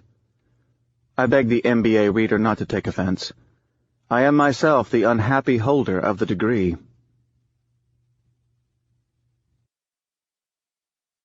A different kind of earthquake. Try the following experiment. Go to the airport and ask travelers en route to some remote destination how much they would pay for an insurance policy paying, say, 1 million turgrits, the currency of Mongolia, if they died during the trip, for any reason. Then ask another collection of travelers how much they would pay for insurance that pays the same in the event of death from a terrorist act, and only a terrorist act. Guess which one would command a higher price? Odds are that people would rather pay for the second policy, although the former includes death from terrorism. The psychologists Daniel Kahneman and Amos Tversky figured this out decades ago. The irony is that one of the sampled populations did not include people on the street, but professional predictors attending some Society of Forecasters annual meeting. In a now famous experiment, they found that the majority of people, whether predictors or non-predictors, will judge a deadly flood, causing thousands of deaths, caused by a California earthquake, to be more likely than a fatal flood, causing thousands of deaths, occurring somewhere in North America, which happens to include California. As a derivatives trader, I notice that people do not like to insure against something abstract. The risk that merits their attention is always something vivid. This brings us to a more dangerous dimension of journalism. We just saw how the scientifically hideous George Will and his colleagues can twist arguments to sound right without being right. But there is a more general impact by information providers in biasing the representation of the world one gets from the delivered information. It is a fact that our brain tends to go for superficial clues when it comes to risk and probability, these clues being largely determined by what emotions they elicit or the ease with which they come to mind. In addition to such problems with the perception of risk, it is also a scientific fact, and a shocking one, that both risk detection and risk avoidance are not mediated in the thinking part of the brain, but largely in the emotional one, the risk as feelings theory. The consequences are not trivial. It means that rational thinking has little, very little, to do with risk avoidance. Much of what rational thinking seems to do is rationalize one's actions by fitting some logic to them. In that sense, the description coming from journalism is certainly not just an unrealistic representation of the world, but rather the one that can fool you the most by grabbing your attention via your emotional apparatus, the cheapest to deliver sensation. Take the mad cow threat, for example. Over a decade of hype, it only killed people, in the highest estimates, in the hundreds, as compared to car accidents, several hundred thousands. Except that the journalistic description of the latter would not be commercially fruitful. Note that the risk of dying from food poisoning, or in a car accident on the way to a restaurant, is greater than dying from mad cow disease. This sensationalism can divert empathy toward wrong causes, cancer and malnutrition being the ones that suffer the most from the lack of such attention. Malnutrition in Africa and Southeast Asia no longer causes the emotional impact, so it literally dropped out of the picture. In that sense, the mental probabilistic map in one's mind is so geared toward the sensational that one would realize informational gains by dispensing with the news. Another example concerns the volatility of markets. In people's minds, lower prices are far more volatile than sharply higher moves. In addition, volatility seems to be determined not by the actual moves, but by the tone of the media.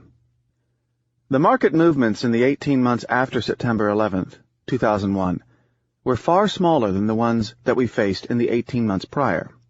But somehow in the mind of investors, they were very volatile. The discussions in the media of the terrorist threats magnified the effect of these market moves in people's heads. This is one of the many reasons that journalism may be the greatest plague we face today. As the world becomes more and more complicated, our minds are trained for more and more simplification. Proverbs galore. Beware the confusion between correctness and intelligibility. Part of conventional wisdom favors things that can be explained rather instantly and in a nutshell. In many circles, it is considered law. Having attended a French elementary school, a lycée primaire, I was trained to rehash Boileau's adage, "What is easy to conceive is clear to express. Words, to say it, would come effortless." The reader can imagine my disappointment at realizing, while growing up as a practitioner of randomness, that most poetic-sounding adages are plain wrong. Borrowed wisdom can be vicious. I need to make a huge effort not to be swayed by well-sounding remarks. I remind myself of Einstein's remark, that common sense is nothing but a collection of misconceptions, acquired by age 18. Furthermore, what sounds intelligent in a conversation or a meeting, or particularly in the media, is suspicious. Any reading of the history of science would show that almost all the smart things that have been proven by science appeared like lunacies at the time they were first discovered. Try to explain to a Times of London journalist in 1905 that time slows down when one travels. Even the Nobel Committee never granted Einstein the prize on account of his insight on special relativity. Or to someone with no exposure to physics that there are places in our universe where time does not exist. Try to explain to Kenny that, although his star trader proved to be extremely successful, I have enough arguments to convince him that he is a dangerous idiot. Risk managers. Corporations and financial institutions have recently created the strange position of risk manager, someone who is supposed to monitor the institution and verify that it is not too deeply involved in the business of playing Russian roulette. Clearly, having been burned a few times, the incentive is there to have someone take a look at the generator, the roulette that produces the profits and losses. Although it is more fun to trade, many extremely smart people among my friends, including Jean-Patrice, felt attracted by such positions.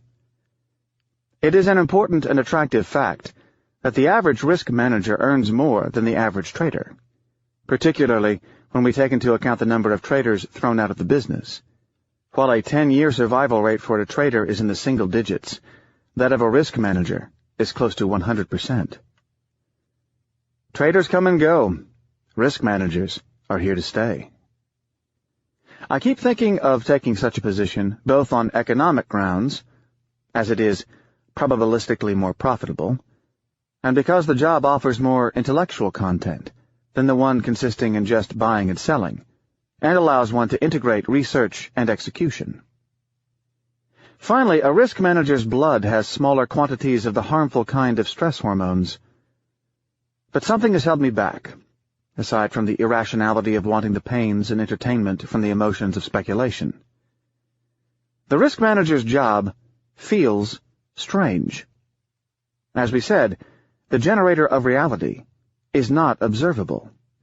They are limited in their power to stop profitable traders from taking risks, given that they would, ex post, be accused by the George Wills around of costing the shareholder some precious opportunity shekels.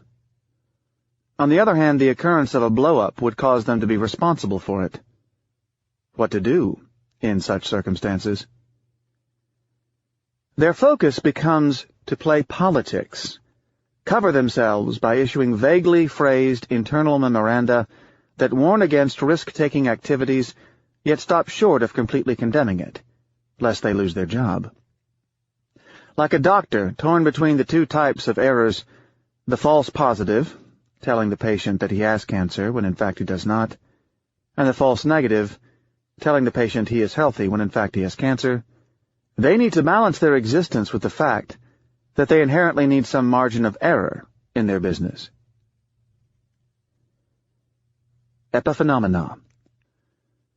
From the standpoint of an institution, the existence of a risk manager has less to do with actual risk reduction than it has to do with the impression of risk reduction. Philosophers since Hume and modern psychologists have been studying the concept of epiphenomenalism, or when one has the illusion of cause and effect. Does the compass move the boat?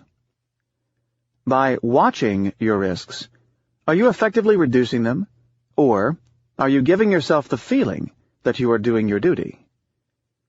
Are you like a chief executive officer, or just an observing press officer? Is such illusion of control harmful? I conclude the chapter with a presentation of the central paradox of my career in financial randomness. By definition, I go against the grain, so it should come as no surprise that my style and methods are neither popular nor easy to understand. But I have a dilemma.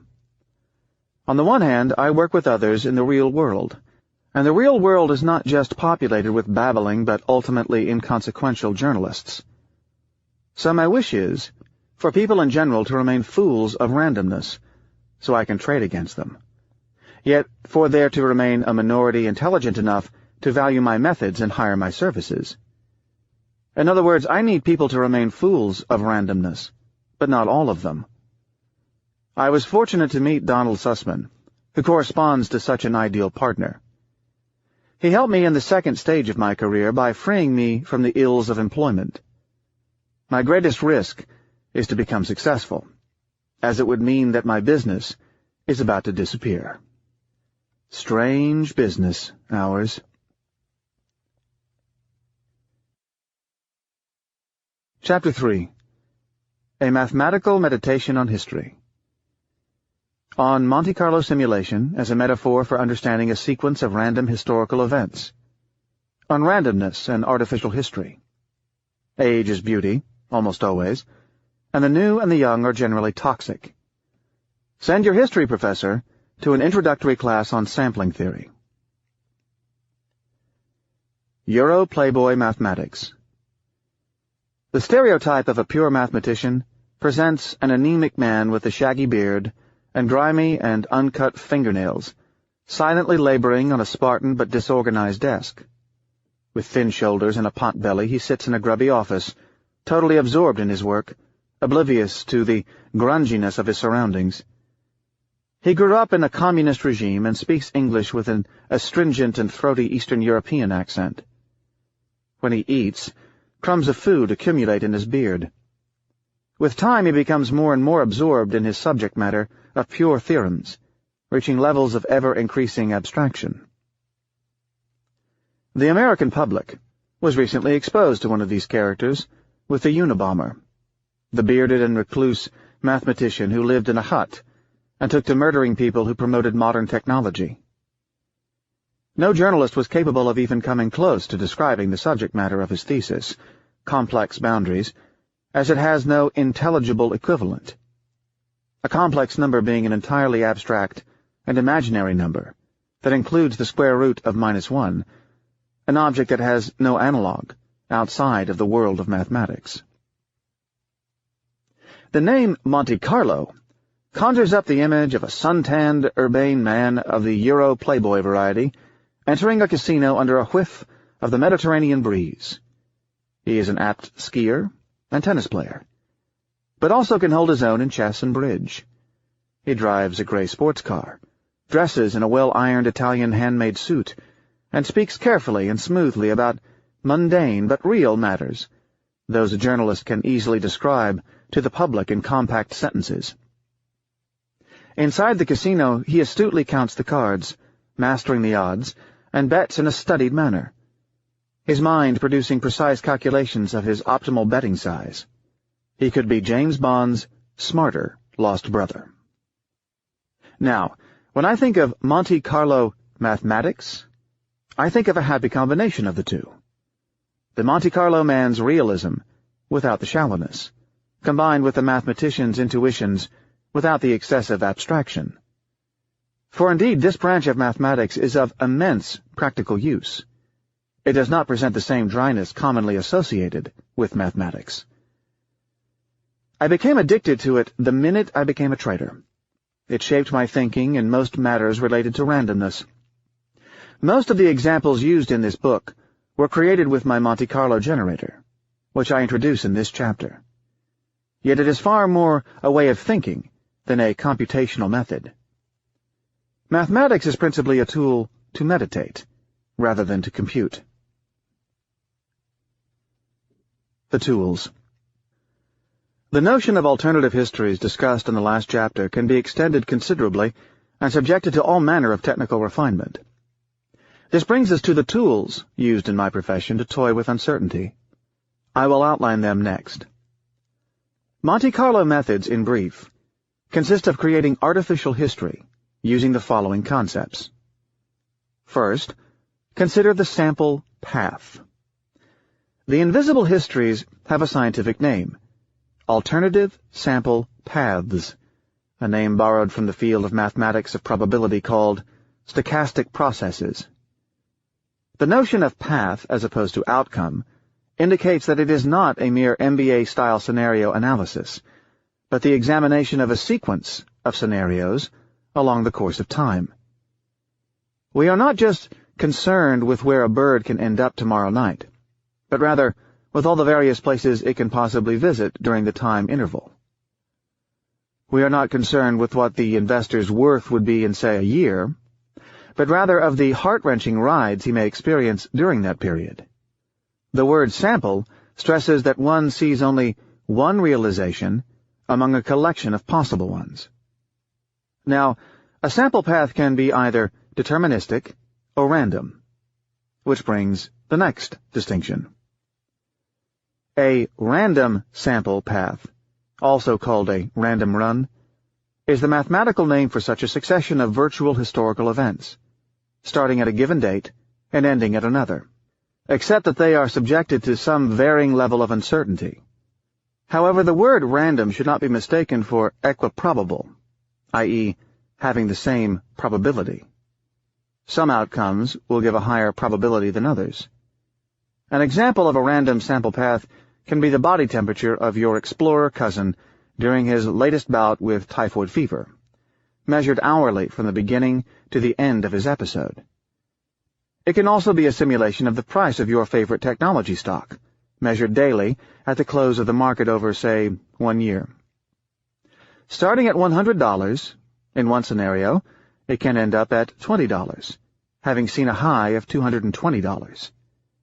In another, it can end up at $145, having seen a low of $10.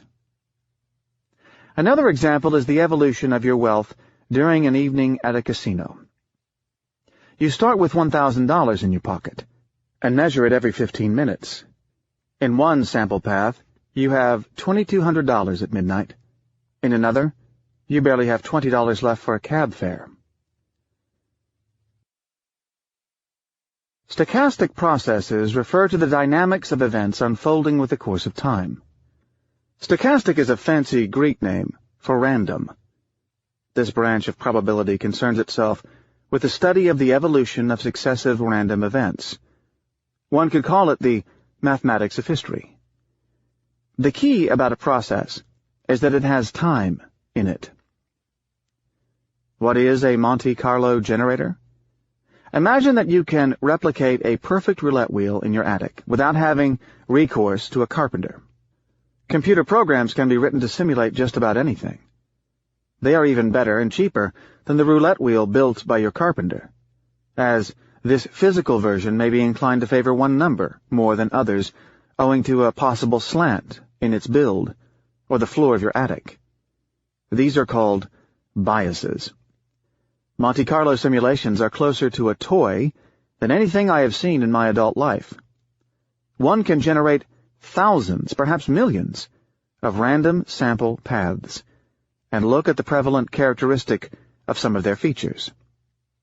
The assistance of the computer is instrumental in such studies. The glamorous reference to Monte Carlo indicates the metaphor of simulating the random events in the manner of a virtual casino.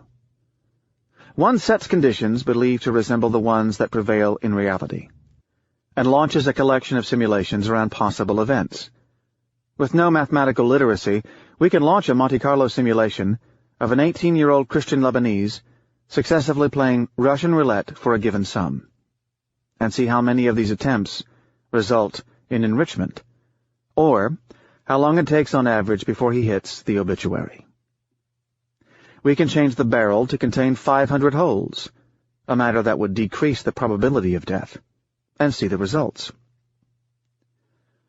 Monte Carlo simulation methods were pioneered in Marshall Physics in the Los Alamos laboratory during the A-bomb preparation.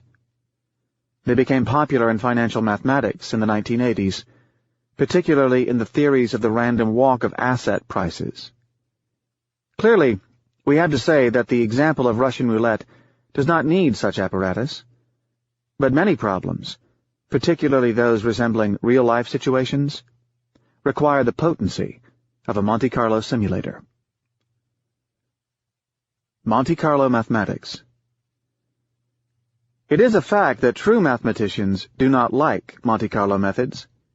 They believe that they rob us of the finesse and elegance of mathematics. They call it brute force. For we can replace a large portion of mathematical knowledge with a Monte Carlo simulator and other computational tricks. For instance, someone with no formal knowledge of geometry can compute the mysterious, almost mystical, pi. How?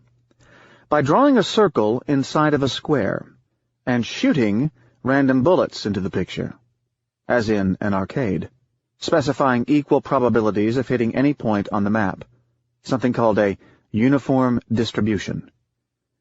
The ratio of bullets inside the circle divided by those inside and outside the circle will deliver a multiple of the mystical pi, with possibly infinite precision.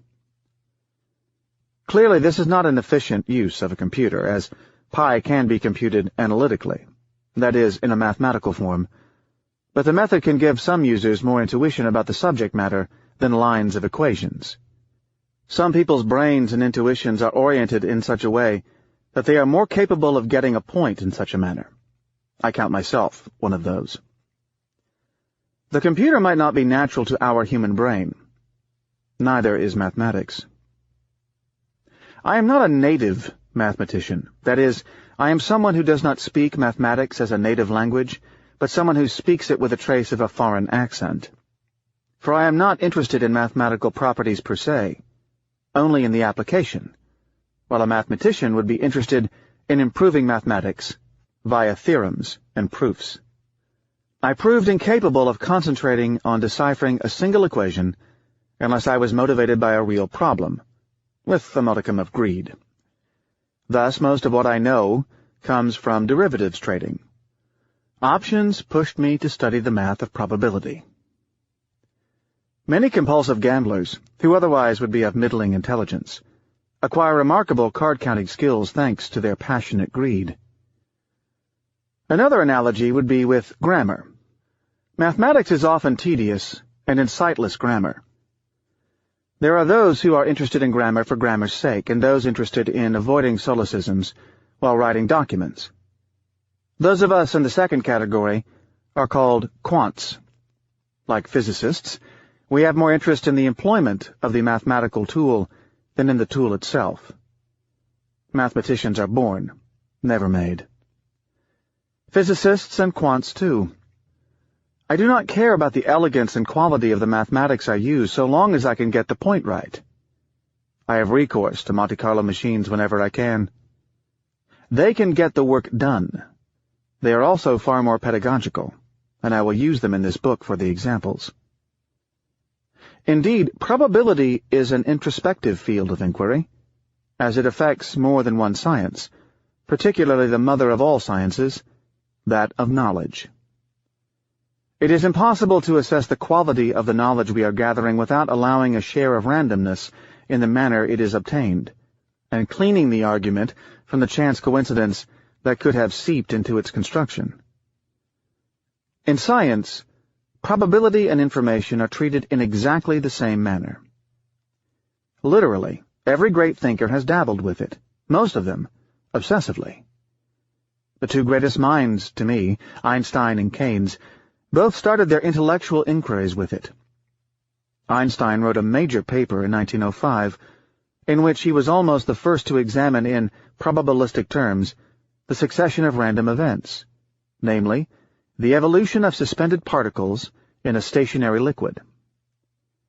His article on the theory of the Brownian movement can be used as the backbone of the random walk approach used in financial modeling. As for Keynes, to the literate person he is not the political economist the tweed-clad leftists love to quote, but the author of the magisterial, introspective, and potent treatise on probability. For before his venturing into the murky field of political economy, Keynes was a probabilist. He also had other interesting attributes. He blew up trading his account after experiencing excessive opulence. People's understanding of probability does not translate into their behavior. The reader can guess that the next step from such probabilistic introspection is to get drawn into philosophy, particularly the branch of philosophy that concerns itself with knowledge, called epistemology, or methodology, or philosophy of science. We will not get into the topic until later in the book. Fun in my attic. Making history. In the early 1990s, like many of my friends in quantitative finance, I became addicted to the various Monte Carlo engines, which I taught myself to build, thrilled to feel that I was generating history, a demiurgus. It can be electrifying to generate virtual histories and watch the dispersion between the various results. The dispersion is indicative of the degree of resistance to randomness. This is where I am convinced that I have been extremely lucky in my choice of career. One of the attractive aspects of my profession as a quantitative option trader is that I have close to 95% of my day free to think, read, and research, or reflect in the gym, on ski slopes, or, more effectively, on a park bench. I also have the privilege of frequently working from my well-equipped attic. The dividend of the computer revolution to us did not come in the flooding of self-perpetuating email messages and access to chat rooms. It was in the sudden availability of fast processors, capable of generating 1 million sample paths per minute. Recall that I never considered myself better than an unenthusiastic equation solver, and was rarely capable of prowess in the matter, being better at setting up equations than solving them. Suddenly, my engine allowed me to solve with minimal effort the most intractable of equations. Few solutions became out of reach. Zorglubs crowding the attic. My Monte Carlo engine took me on a few interesting adventures. While my colleagues were immersed in news stories, central bank announcements, earnings reports, economic forecasts, sports results, and, not least, office politics, I started toying with it in fields bordering my home base of financial probability. The natural field of expansion for the amateur is evolutionary biology. The universality of its message and its application to markets are appealing. I started simulating populations of fast-mutating animals called zorglubs under climate changes, and witnessing the most unexpected of conclusions. Some of the results are recycled in Chapter 5. My aim, as a pure amateur fleeing the boredom of business life, was merely to develop intuitions for these events. The sort of intuitions that amateurs build away from the overly detailed sophistication of the professional researcher. I also toyed with molecular biology, generating randomly occurring cancer cells and witnessing some surprising aspects of their evolution. Naturally, the analog to fabricating populations of Zorglubs was to simulate a population of idiotic bull, impetuous bear, and cautious traders under different market regimes, say booms and busts, and to examine their short-term and long-term survival. Under such a structure, idiotic bull traders who get rich from the rally would use the proceeds to buy more assets, driving prices higher, until their ultimate shellacking. Bearish traders, though, rarely made it in the boom to get to the bust. My models showed that ultimately almost nobody really survived.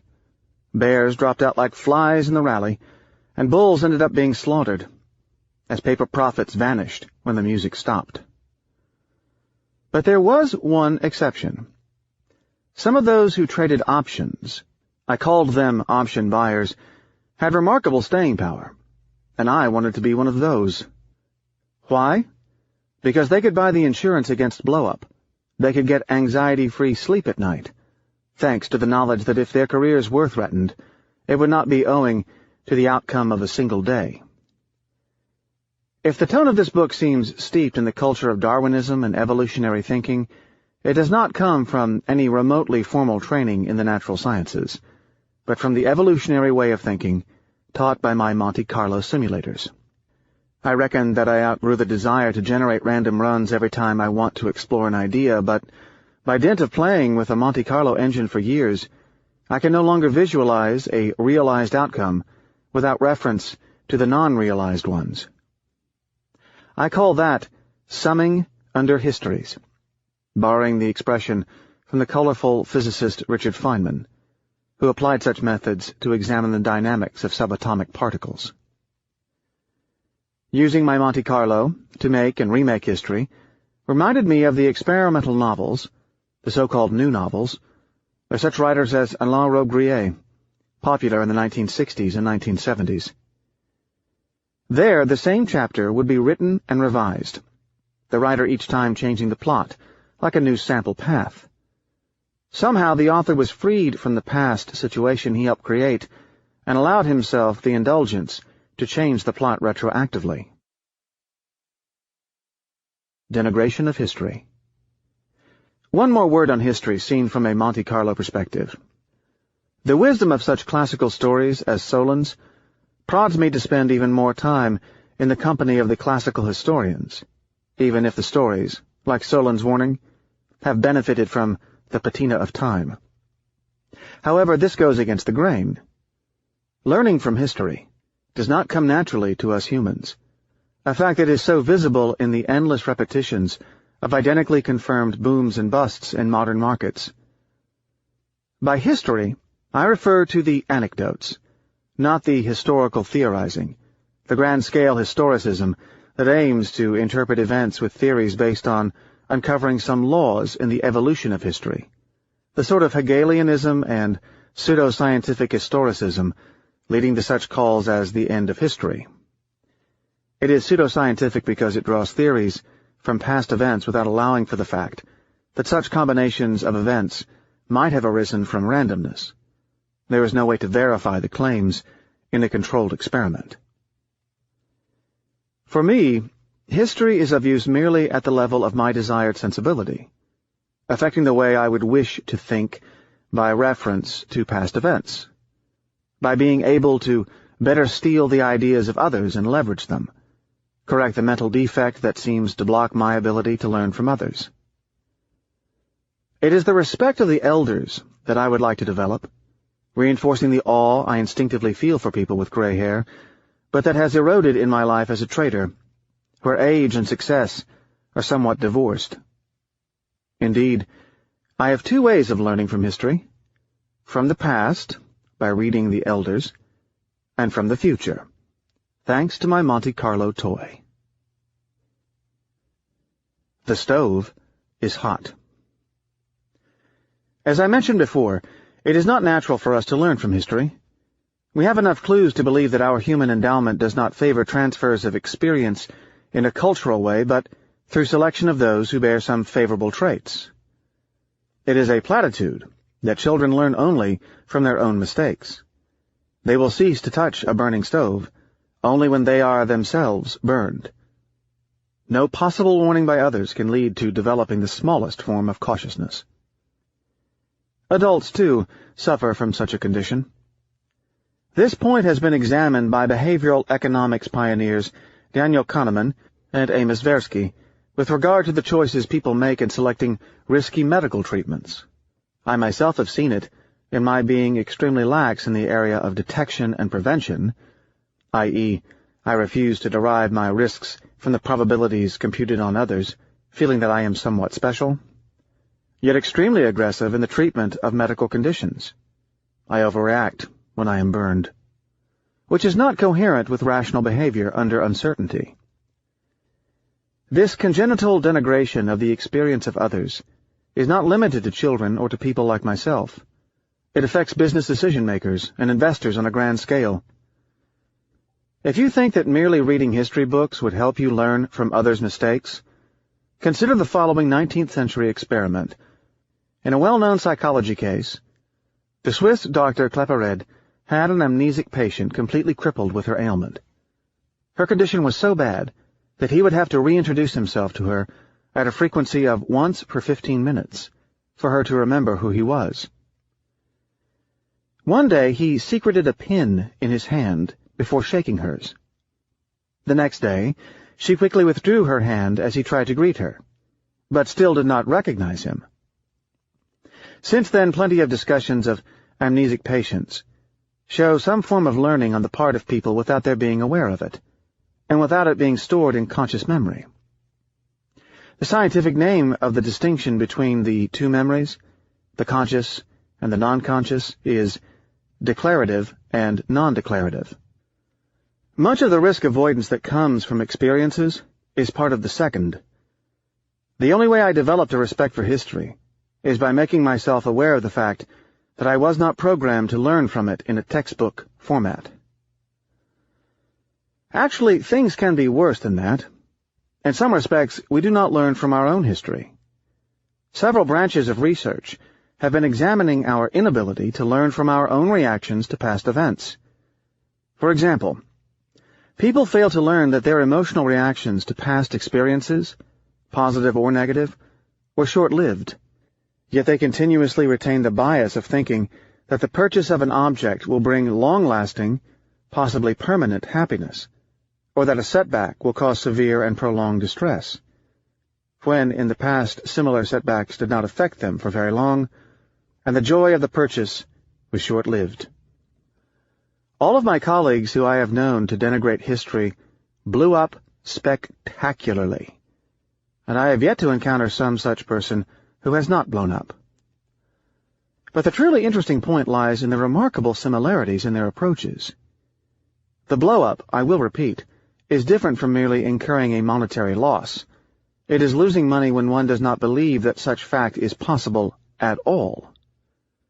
There is nothing wrong with a risk-taker taking a hit, provided one declares that one is a risk-taker rather than that the risk being taken is small or non-existent. Characteristically, blown-up traders think that they knew enough about the world to reject the possibility of the adverse event taking place. There was no courage in their taking such risks, just ignorance. I have noticed plenty of the analogies between those who blew up in the stock market crash of 1987, those who blew up in the Japan meltdown of 1990, those who blew up in the bond market debacle of 1994, those who blew up in Russia in 1998, and those who blew up shorting NASDAQ stocks. They all made claims to the effect that these times are different, or that their market was different, and offered seemingly well-constructed, intellectual arguments of an economic nature to justify their claims. They were unable to accept that the experience of others was out there, in the open, freely available to all, with books detailing crashes in every bookstore.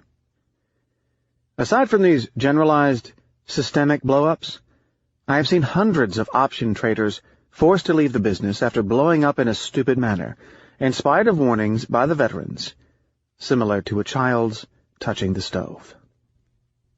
This I find to resemble my own personal attitude with respect to the detection and prevention of the variety of ailments I may be subjected to. Every man believes himself to be quite different, a matter that amplifies the "why me" shock upon a diagnosis. Skills in predicting past history.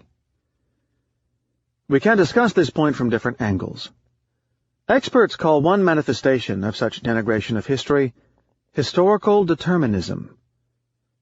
In a nutshell, we think that we would know when history is made.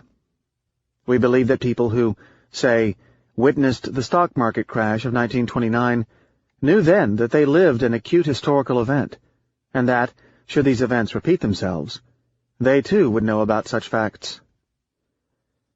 Life for us is made to resemble an adventure movie, as we know ahead of time that something big is about to happen.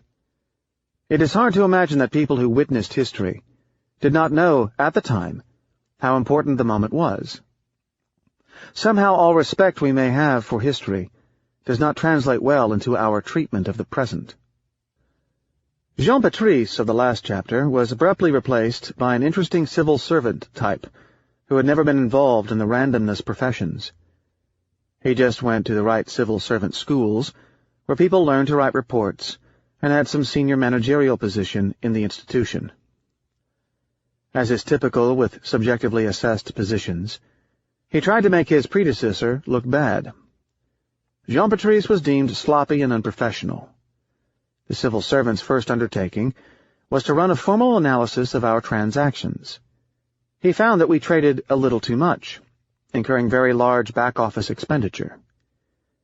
He analyzed a large segment of foreign exchange traders' transactions, then wrote a report explaining that only close to 1% of these transactions generated significant profits. The rest generated either losses or small profits. He was shocked that the traders did not do more of the winners and less of the losers. It was obvious to him that we needed to comply with these instructions immediately. If we just doubled the winners, the results for the institution would be so great. How come you highly paid traders did not think about it before? Things are always obvious after the fact. The civil servant was a very intelligent person, and this mistake is much more prevalent than one would think. It has to do with the way our mind handles historical information. When you look at the past will always be deterministic, since only one single observation took place. Our mind will interpret most events, not with the preceding ones in mind, but the following ones. Imagine taking a test, knowing the answer. While we know that history flows forward, it is difficult to realize that we envision it backward. Why is it so? We will discuss the point in Chapter 11, but here is a possible explanation. Our minds are not quite designed to understand how the world works, but rather to get out of trouble rapidly and have progeny. If they were made for us to understand things, then we would have a machine in it that would run the past history as in a VCR, with a correct chronology, and it would slow us down so much that we would have trouble operating. Psychologists call this overestimation of what one knew at the time of the event due to subsequent information the hindsight bias, the "I knew it all along" effect. Now, the civil servant called the trades that ended up as losers gross mistakes, just like journalists call decisions that end up costing a candidate his election a mistake. I will repeat this point until I get hoarse. A mistake is not something to be determined after the fact, but in the light of the information until that point. A more vicious effect of such hindsight bias is that those who are very good at predicting the past will think of themselves as good at predicting the future, and feel confident about their ability to do so. This is why events like those of September 11th, 2001, never teach us that we live in a world where important events are not predictable. Even the Twin Towers collapse appears to have been predictable then. My Solon. I have another reason to be obsessed with Solon's warning. I hark back to the very same strip of land in the eastern Mediterranean where the story took place. My ancestors experienced bouts of extreme opulence and embarrassing penury over the course of a single generation, with abrupt regressions that people around me who have the memory of steady and linear betterment do not think feasible. Those around me either have, so far, had few family setbacks, except for the Great Depression, or more generally, are not suffused with enough sense of history to reflect backward. For people of my background, Eastern Mediterranean Greek Orthodox, and invaded Eastern Roman citizens, it was as if our soul had been wired with the remembrance of that sad spring day circa 500 years ago, when Constantinople, under the invading Turks, fell out of history, leaving us the lost subjects of a dead empire, very prosperous minorities in an Islamic world, but with an extremely fragile wealth. Moreover, I vividly remember the image of my own dignified grandfather, a former deputy prime minister and son of a deputy prime minister, whom I never saw without a suit, residing in a nondescript apartment in Athens, his estate having been blown up during the Lebanese Civil War. Incidentally, having experienced the ravages of war, I find undignified impoverishment far harsher than physical danger. Somehow dying in full dignity appears to me far preferable to living a janitorial life, which is one of the reasons I dislike financial risks far more than physical ones. I am certain that Croesus worried more about the loss of his kingdom than the perils to his life. There is an important and non-trivial aspect of historical thinking, perhaps more applicable to the markets than anything else. Unlike many hard sciences, history cannot lend itself to experimentation. But somehow, overall, history is potent enough to deliver, on time, in the medium to long run, most of the possible scenarios, and to eventually bury the bad guy. Bad trades catch up with you, it is frequently said in the markets. Mathematicians of probability give that a fancy name, ergodicity. It means, roughly, that under certain conditions, very long sample paths would end up resembling each other. The properties of a very, very long sample path would be similar to the Monte Carlo properties of an average of shorter ones. The janitor, in Chapter 1, who won the lottery, if he lived 1,000 years, cannot be expected to win more lotteries. Those who were unlucky in life in spite of their skills would eventually rise. The lucky fool might have benefited from some luck in life. Over the longer run, he would slowly converge to the state of a less lucky idiot. Each one would revert to his long-term properties.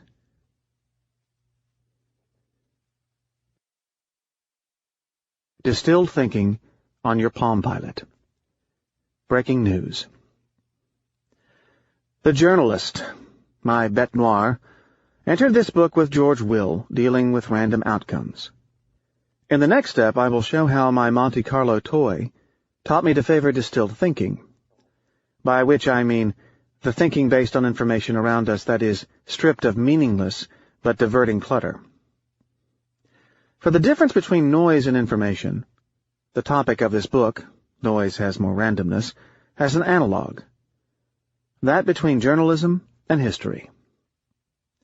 To be competent, a journalist should view matters like a historian, and play down the value of the information he is providing, such as by saying, "Today the market went up, but this information is not too relevant as it emanates mostly from noise." He would certainly lose his job by trivializing the value of the information in his hands. Not only is it difficult for the journalist to think more like an historian, but it is, alas, the historian who is becoming more like the journalist. For an idea, age is beauty. It is premature to discuss the mathematics of the point.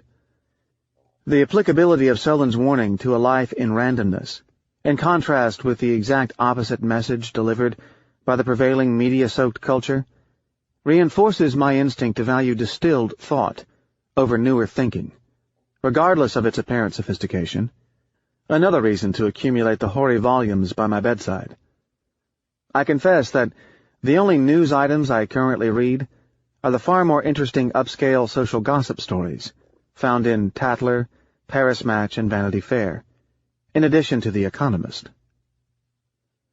Aside from the decorum of ancient thought as opposed to the coarseness of fresh ink, I have spent some time phrasing the idea in the mathematics of evolutionary arguments and conditional probability. For an idea to have survived so long, across so many cycles, is indicative of its relative fitness. Noise, at least some noise, was filtered out. Mathematically, progress means that some new information is better than past information, not that the average of new information will supplant past information, which means that it is optimal for someone, when in doubt, to systematically reject the new idea, information, or method. Clearly and shockingly, always. Why? The argument in favor of new things, and even more new things, goes as follows. Look at the dramatic changes that have been brought about by the arrival of new technologies, such as the automobile, the airplane, the telephone, and the personal computer. Middlebrow inference stripped of probabilistic thinking, would lead one to believe that all new technologies and inventions would likewise revolutionize our lives. But the answer is not so obvious. Here we only see and count the winners, to the exclusion of the losers. It is like saying that actors and writers are rich, ignoring the fact that actors are largely waiters, and lucky to be ones, for the less comely writers usually serve French fries at McDonald's. Losers? The Saturday newspaper lists dozens of new patents for such items that can revolutionize our lives. People tend to infer that because some inventions have revolutionized our lives, that inventions are good to endorse, and we should favor the new over the old. I hold the opposite view. The opportunity cost of missing a new thing, like the airplane and the automobile, is minuscule compared to the toxicity of all the garbage one has to go through to get to these jewels, assuming these have brought some improvement to our lives, which I frequently doubt. Now, the exact same argument applies to information. The problem with information is not that it is diverting and generally useless, but that it is toxic. We will examine the dubious value of the highly frequent news with a more technical discussion of signal filtering and observation frequency farther down. I will say here that such respect for the time-honored provides arguments to rule out any commerce with a babbling modern journalist, and implies a minimal exposure to the media as a guiding principle for someone involved in decision-making under uncertainty. If there is anything better than noise in the mass of urgent news pounding us, it would be like a needle in a haystack. People do not realize that the media is paid to get your attention.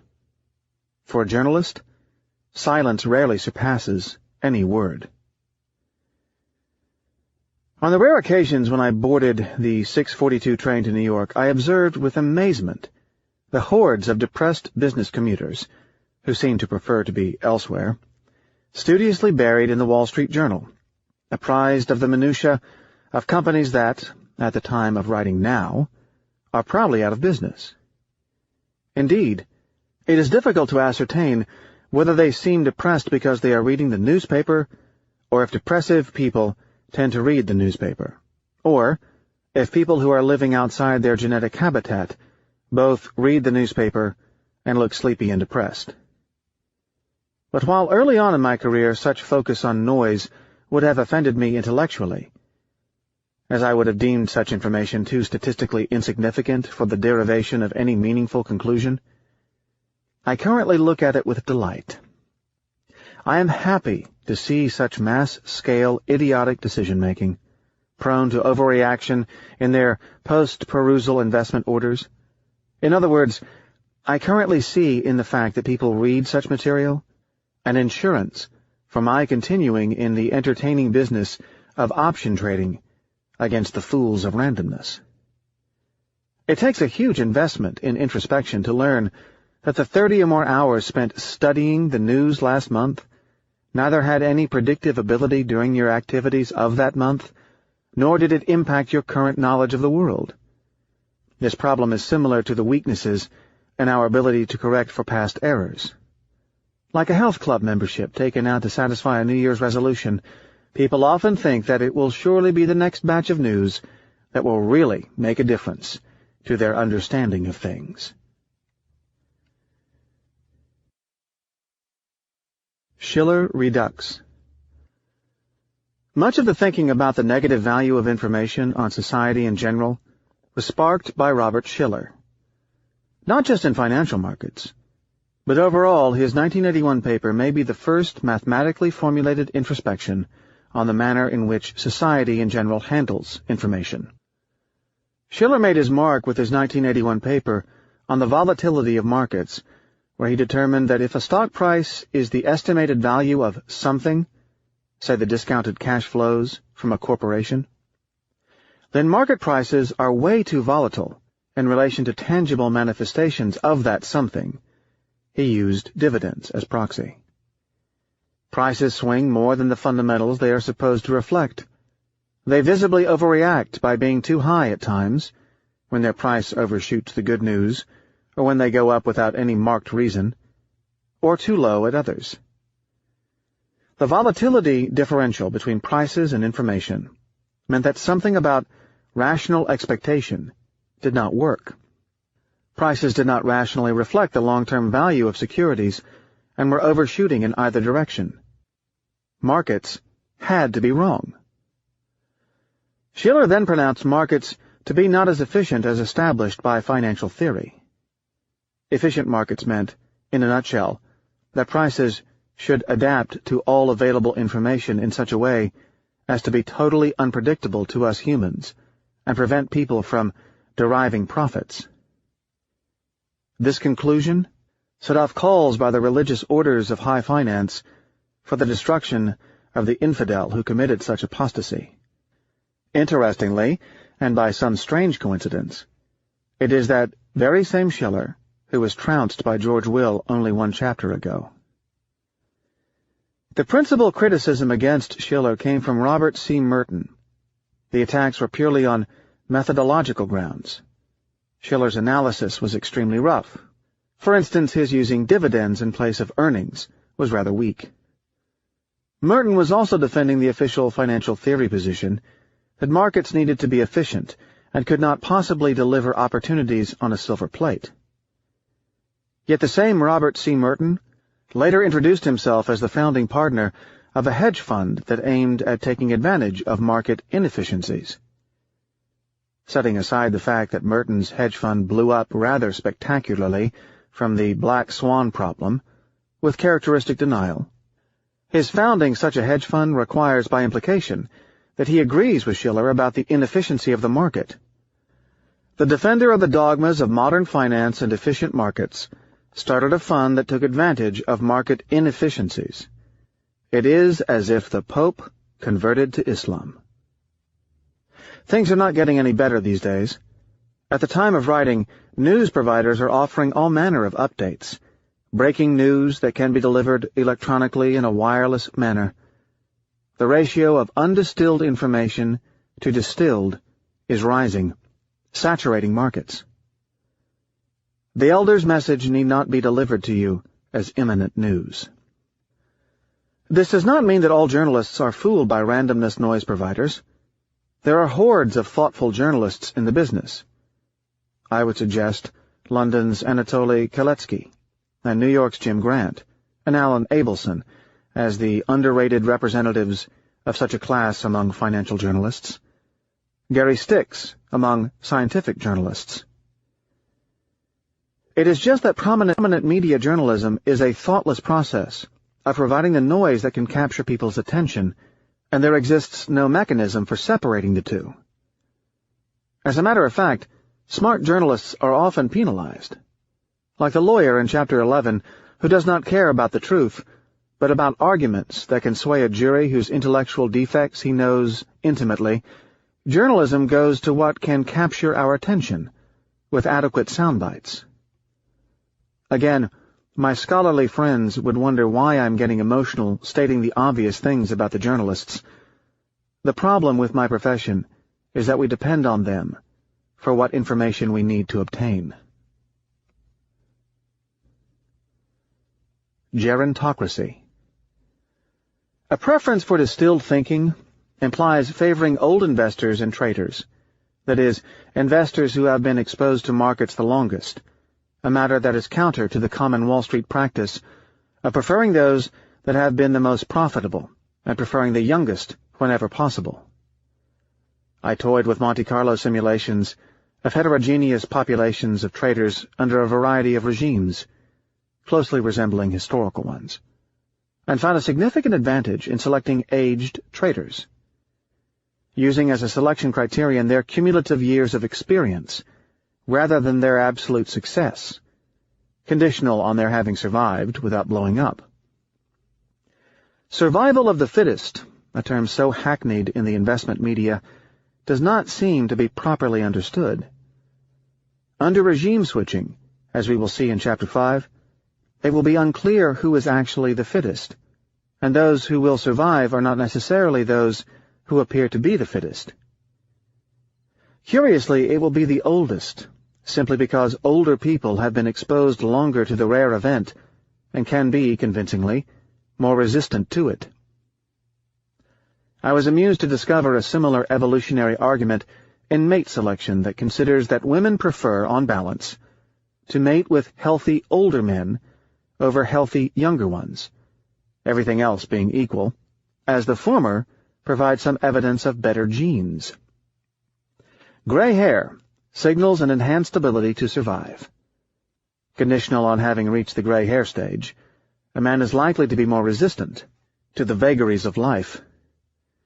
Curiously, life insurers in Renaissance Italy reached the same conclusion, by charging the same insurance for a man in his 20s as they did for a man in his 50s, a sign that they had the same life expectancy. Once a man crossed the 40-year mark, he had shown that very few ailments could harm him. We now proceed to a mathematical rephrasing of these arguments. Philostratus in Monte Carlo, on the difference between noise and information. The wise man listens to meaning. The fool only gets the noise. The modern Greek poet C.P. Cavafy wrote a piece in 1915 after Philostratus' adage, "For the gods perceive things in the future, ordinary people things in the present, but the wise perceive things about to happen." Cavafy wrote, "In their intense meditation, the hidden sound of things approaching reaches them, and they listen reverently, while in the street outside the people hear nothing at all."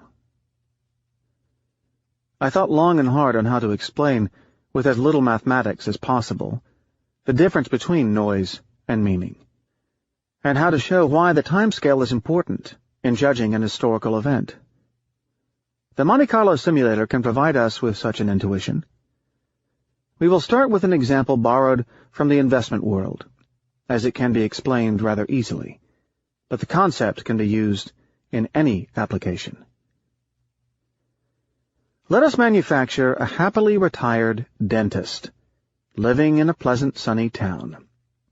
We know, a priori, that he is an excellent investor, and that he will be expected to earn a return of 15% in excess of Treasury bills, with a 10% error rate per annum, what we call volatility. It means that out of 100 sample paths, we expect close to 68 of them to fall within a band of plus and minus 10%, around the 15% excess return, i.e., between 5% and 25%. To be technical, the bell-shaped normal distribution has 68% of all observations falling between -1 and 1 standard deviations. It also means that the 95 sample paths would fall between -5% and 35%. Clearly, we are dealing with a very optimistic situation. The dentist builds for himself a nice trading desk in his attic, aiming to spend every business day there watching the market, while sipping decaffeinated cappuccino.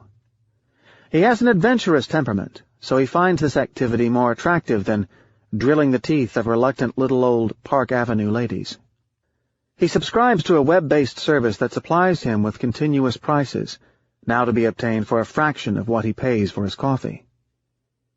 He puts his inventory of securities in his spreadsheet, and can thus instantaneously monitor the value of his speculative portfolio. We are living in the era of connectivity. A 15% return with a 10% volatility or uncertainty per annum translates into a 93% probability of success in any given year. But, seen at a narrow time scale, this translates into a mere 50.02% probability of success over any given second. Here is the probability of success at different scales table. In 1 year, 93% probability. In 1 quarter, 77% probability. 1 month, 67% probability. 1 day, 54% probability. 1 hour, 51.3%. 1 minute, 50.17%. And 1 second, 50.02%. Over the very narrow time increment, the observation will reveal close to nothing. Yet the dentist's heart will not tell him that. Being emotional, he feels a pang with every loss, as it shows in red on his screen. He feels some pleasure when the performance is positive, but not in an equivalent amount as the pain experienced when the performance is negative. At the end of every day, the dentist will be emotionally drained. A minute-by-minute examination of his performance means that each day, assuming 8 hours per day, he will have 241 pleasurable minutes against 239 unpleasurable ones.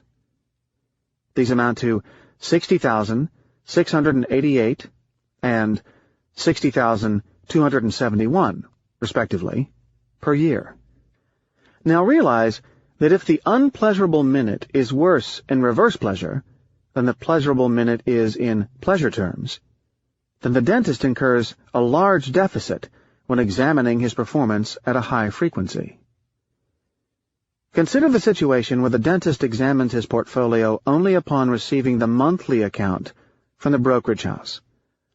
As 67% of his months will be positive, he incurs only 4 pangs of pain per annum and 8 uplifting experiences. This is the same dentist following the same strategy. Now consider the dentist looking at his performance only every year. Over the next 20 years that he is expected to live, he will experience 19 pleasant surprises for every unpleasant one. This scaling property of randomness is generally misunderstood, even by professionals.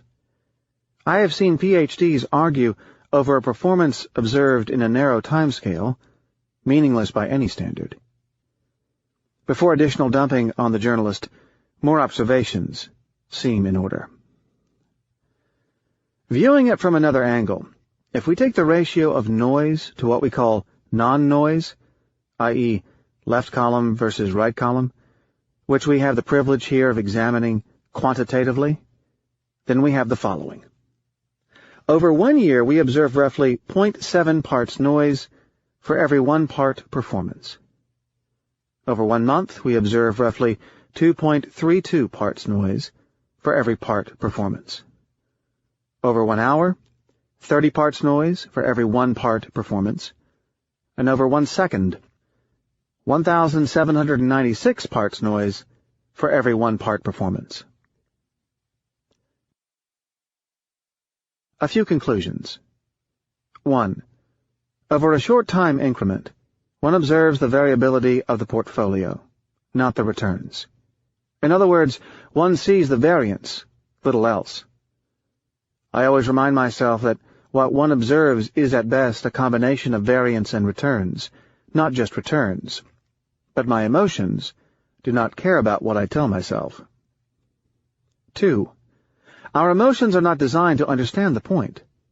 The dentist did better when he dealt with monthly statements rather than more frequent ones. Perhaps it would be even better for him if he limited himself to yearly statements. If you think that you can control your emotions, think that some people also believe that they can control their heartbeat or hair growth. And 3. When I see an investor monitoring his portfolio with live prices on his cellular telephone or his handheld, I smile and smile. Finally, I reckon that I am not immune to such an emotional defect, but I deal with it by having no access to information, except in rare circumstances. Again, I prefer to read poetry. If an event is important enough, it will find its way to my ears. I will return to this point in time.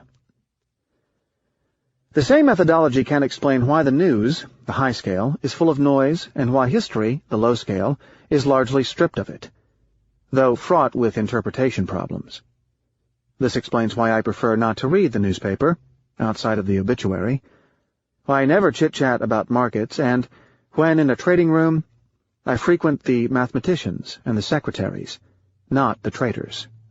It explains why it is better to read the New Yorker on Mondays than the Wall Street Journal every morning, from the standpoint of frequency, aside from the massive gap in intellectual class between the two publications.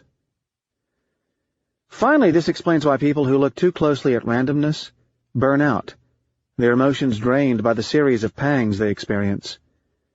Regardless of what people claim, a negative pang is not offset by a positive one. Some psychologists estimate that the negative effect for an average loss to be up to 2.5 the magnitude of a positive one. It will lead to an emotional deficit. Now that you know that the high-frequency dentist has more exposure to both stress and positive pangs, and that these do not cancel out, consider that people in lab coats have examined some scary properties of this type of negative pangs on the neural system. The usual expected effect, high blood pressure. The less expected, chronic stress leads to memory loss, lessening of brain plasticity, and brain damage. To my knowledge, there are no studies investigating the exact properties of traders' burnout, but a daily exposure to such high degrees of randomness without much control will have psychological effects on humans. Nobody studied the effect of such exposure on the risk of cancer. What economists did not understand for a long time about positive and negative kicks is that both their biology and their intensity are different. Consider that they are mediated in different parts of the brain, and that the degree of rationality in decisions made subsequent to a gain is extremely different from the one after a loss. Note also that the implication that wealth does not count so much into one's well-being as the route one uses to get to it. Some so-called wise and rational persons often blame me for ignoring possible valuable information in the daily newspaper and refusing to discount the details of the noise as short-term events. Some of my employers have blamed me for living on a different planet. My problem is that I am not rational, and I am extremely prone to drown in randomness and to incur emotional torture. I am aware of my need to ruminate on park benches and in cafes away from information, but I can only do so if I am somewhat deprived of it. My sole advantage in life is that I know some of my weaknesses, mostly that I am incapable of taming my emotions, facing news, and incapable of seeing a performance with a clear head. Silence is far better. More on that in Part 3. Chapter 4. Randomness, Nonsense, and the Scientific Intellectual. On extending the Monte Carlo generator to produce artificial thinking, and compare it with rigorous non-random constructs. The science wars enter the business world, while the aesthete in me loves to be fooled by randomness. Randomness and the Verb. Our Monte Carlo engine can take us into more literary territory. Increasingly, a distinction is being made between the scientific intellectual and the literary intellectual, culminating with what is called the science wars, plotting factions of literate non-scientists against no less literate scientists. The distinction between the two approaches originated in Vienna in the 1930s, with a collection of physicists who decided that the large gains in science were becoming significant enough to make claims in the field known to belong to the humanities. In their view, literary thinking could conceal plenty of well-sounding nonsense. They wanted to strip thinking from rhetoric, except in literature and poetry, where it properly belonged. The way they introduced rigor into intellectual life is by declaring that a statement could fall into only two categories. Deductive, like 2 + 2 = 4, i.e., incontrovertibly flowing from a precisely defined axiom framework, here the rules of arithmetic, or inductive, i.e., verifiable in some manner, experiences, statistics, etc., like it rains in Spain, or New Yorkers are generally rude. Anything else was plain unadulterated hogwash. Music could be a far better replacement to metaphysics. Needless to say that inductive statements may turn out to be difficult, even impossible to verify, as we will see with the black swan problem. And empiricism can be worse than any other form of hogwash when it gives someone confidence. It will take me a few chapters to drill the point. However, it was a good start to make intellectuals responsible for providing some form of evidence for their statements. This Vienna circle was at the origin of the development of the ideas of Popper, Wittgenstein in his later phase, Carnap, and flocks of others. Whatever merit their original ideas may have, the impact on both philosophy and the practice of science has been significant. Some of their impact on non-philosophical intellectual life is starting to develop, albeit considerably more slowly. One conceivable way to discriminate between a scientific intellectual and a literary intellectual is by considering that a scientific intellectual can usually recognize the writing of another, but that the literary intellectual would not be able to tell the difference between lines jotted down by a scientist and those by a glib non-scientist. This is even more apparent when the literary intellectual starts using scientific buzzwords, like uncertainty principle, Gödel's theorem, parallel universe, or relativity, either out of context or, as often, in exact opposition to the scientific meaning. I suggest reading the hilarious, Fashionable Nonsense by Alan Sokal for an illustration of such practice. I was laughing so loudly and so frequently while reading it on a plane that other passengers kept whispering things about me. By dumping the kitchen sink of scientific references in a paper, one can make another literary intellectual believe that one's material has the stamp of science. Clearly, to a scientist, science lies in the rigor of the inference, not in random references to such grandiose concepts as general relativity or quantum indeterminacy. Such rigor can be spelled out in plain English. Science is method and rigor. It can be identified in the simplest of prose writing. For instance, what struck me while reading Richard Dawkins' Selfish Gene is that, although the text does not exhibit a single equation, it seems as if it were translated from the language of mathematics. Yet, it is artistic prose. Reverse Turing test.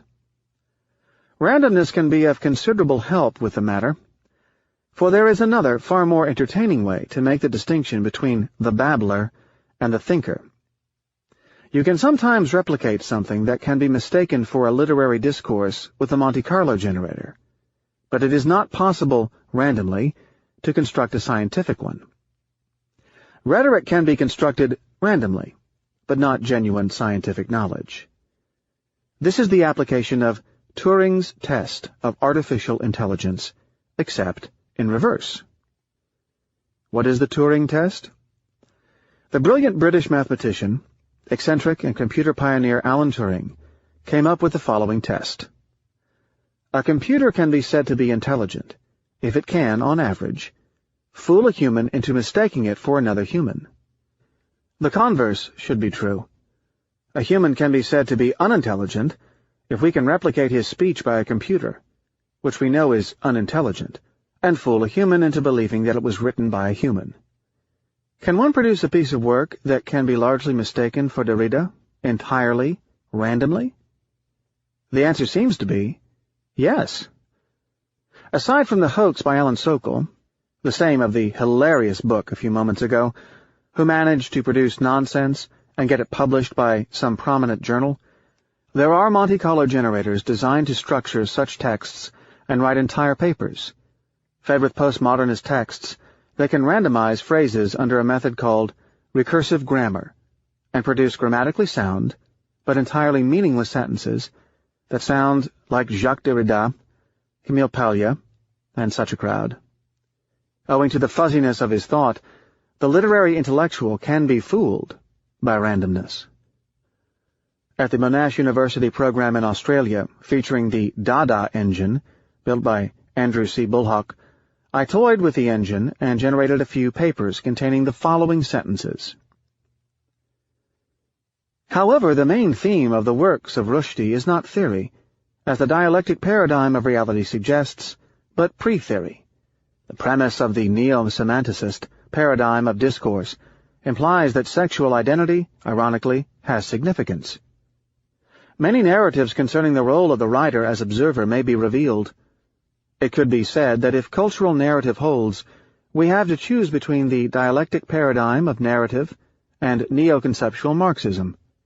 Sartre's analysis of cultural narrative holds that society, paradoxically, has objective value.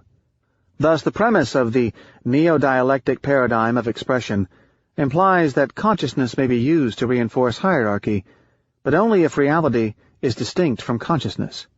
If that is not the case, we can assume that language has intrinsic meaning.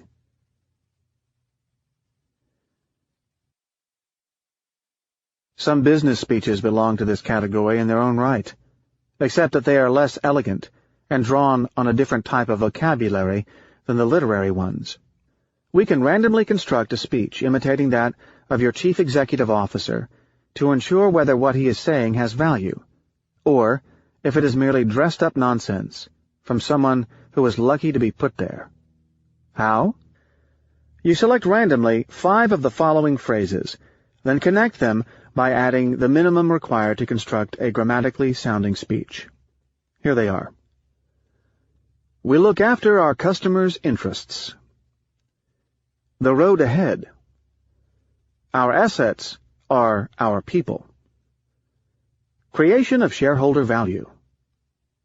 Our vision. Our expertise lies in we provide interactive solutions. We position ourselves in this market. How to serve our customers better. Short-term pain for long-term gain. We will be rewarded in the long run. We play from our strength and improve our weaknesses. Courage and determination will prevail.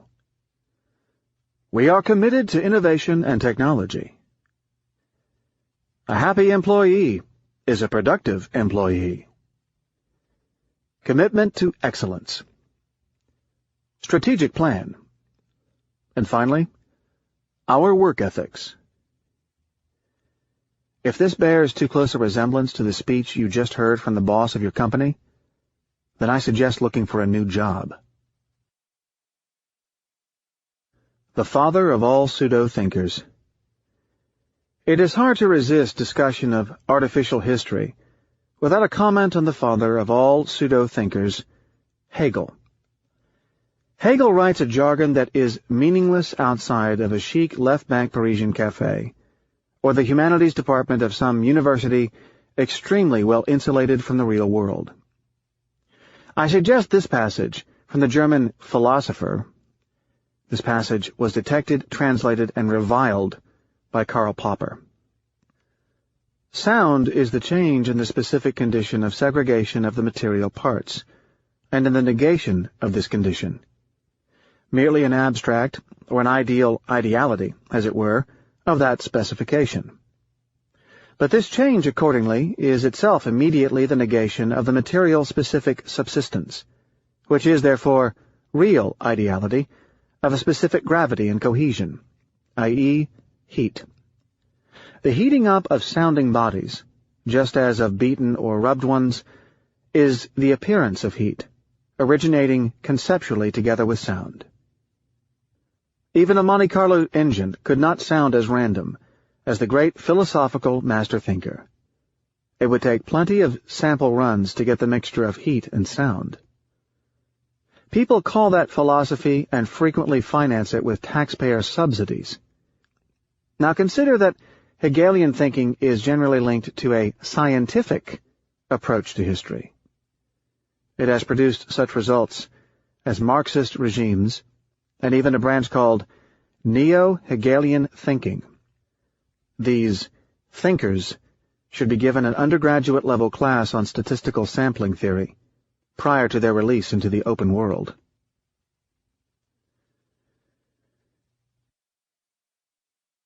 Monte Carlo poetry. There are instances where I like to be fooled by randomness. My allergy to nonsense and verbiage dissipates when it comes to art and poetry. On the one hand, I try to define myself and behave officially as a no-nonsense, hyper-realist, ferreting out the role of chance. On the other, I have no qualms indulging in all manner of personal superstitions. Where do I draw the line? The answer is aesthetics. Some aesthetic forms appeal to something in our biology, whether or not they originate in random associations or plain hallucination. Something in our human genes is deeply moved by the fuzziness and ambiguity of language. Then why fight it? The poetry and language lover in me was initially depressed by the account of the exquisite cadavers poetic exercise, where interesting and poetic sentences were randomly constructed. By throwing enough words together, some unusual and magical-sounding metaphor is bound to emerge according to the laws of combinatorics.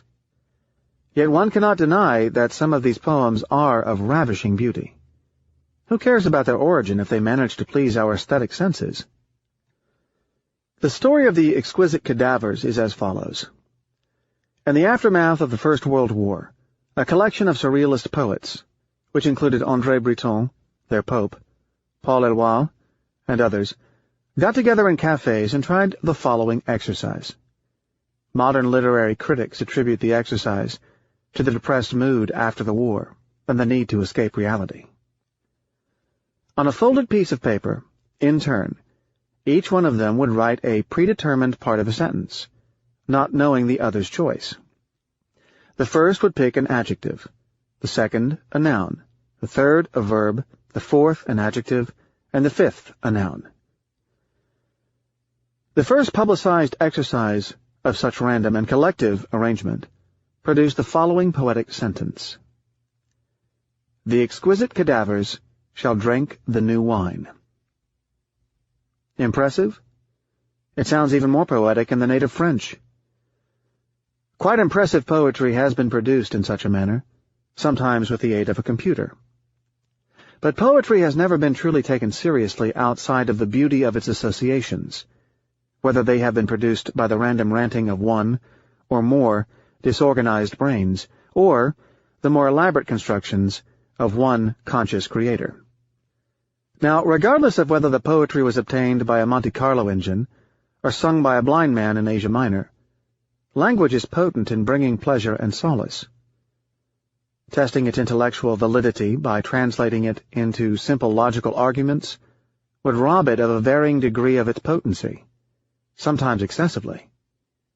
Nothing can be more bland than translated poetry.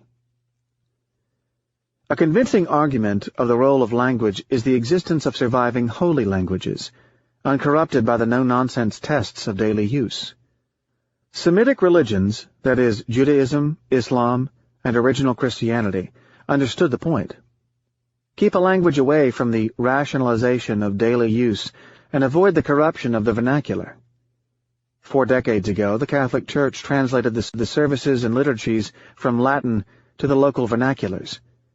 One may wonder if this caused a drop in religious beliefs.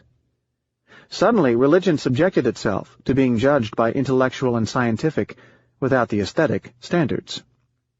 The Greek Orthodox Church made the lucky mistake, upon translating some of its prayers from Church Greek into the Semitic-based vernacular spoken by the Greco-Syrians of the Antioch region, southern Turkey and northern Syria, of choosing classical Arabic, an entirely dead language. My folks are thus lucky to pray in a mixture of dead Koine, Church Greek, and no less dead Quranic Arabic. What does this point have to do with a book on randomness? Our human nature dictates a need for the péché mignon. Even the economists, who usually find completely obtrusive ways to escape reality, are starting to understand that what makes us tick is not necessarily the calculating accountant in us. We do not need to be rational and scientific when it comes to the details of our daily life, only in those that can harm us and threaten our survival. Modern life seems to invite us to do the exact opposite, become extremely realistic and intellectual when it comes to such matters as religion and personal behavior, yet as irrational as possible when it comes to matters ruled by randomness, say, portfolio or real estate investments. I have encountered colleagues, rational, no-nonsense people, who do not understand why I cherish the poetry of Baudelaire and Saint-Jean-Perse, or obscure and often impenetrable writers like Elias Canetti, J.L. Borges, or Walter Benjamin. Yet they get sucked into listening to the analyses of a television guru or into buying the stock of a company they know absolutely nothing about, based on tips by neighbors who drive expensive cars. The Vienna Circle, in their dumping on Hegel-style verbiage based on philosophy, explained that, from a scientific standpoint, it was plain garbage, and from an artistic point of view, it was inferior to music. I have to say that I find Baudelaire far more pleasant to frequent than CNN newscasters or listening to George Will. There is a Yiddish saying, "If I am going to be forced to eat pork, it better be of the best kind. If I am going to be fooled by randomness, it better be of the beautiful and harmless kind." This point will be made again in Part 3. Chapter 5. Survival of the Least Fit. Can evolution be fooled by randomness? A case study on 2 rare events. On rare events and evolution. How Darwinism and evolution are concepts that are misunderstood in the non-biological world. Life is not continuous. How evolution will be fooled by randomness. A prolegomenon for the problem of induction. Carlos, the emerging markets wizard. I used to meet Carlos at a variety of New York parties, where he would show up impeccably dressed, though a bit shy with the ladies. I used to regularly pounce on him and try to pick his brains about what he did for a living, namely buying or selling emerging market bonds. A nice gentleman, he complied with my requests, but tensed up. For him, speaking English, in spite of his fluency, seemed to require some expenditure of physical effort that made him contract his head and neck muscles. Some people are not made to speak foreign languages. What are emerging market bonds? Emerging market is the politically correct euphemism to define a country that is not very developed. As a skeptic, I do not impart to their emergence such linguistic certainty. The bonds are financial instruments issued by these foreign governments, mostly Russia, Mexico, Brazil, Argentina, and Turkey. These bonds traded for pennies when these governments were not doing well. Suddenly, investors rushed into these markets in the early 1990s and pushed the envelope further and further by acquiring increasingly more exotic securities. All these countries were building hotels where United States cable news channels were available, with health clubs equipped with treadmills and large-screen television sets that made them join the global village. They all had access to the same gurus and financial entertainers. Bankers would come to invest in their bonds, and the countries would use the proceeds to build nicer hotels so more investors would visit. At some point, these bonds became the vogue and went from pennies to dollars. Those who knew the slightest thing about them accumulated vast fortunes. Carlos supposedly comes from a patrician Latin American family that was heavily impoverished by the economic troubles of the 1980s. But again, I have rarely run into anyone from a ravaged country whose family did not, at some juncture, own an entire province or, say, supply the Russian Tsar with sets of dominoes.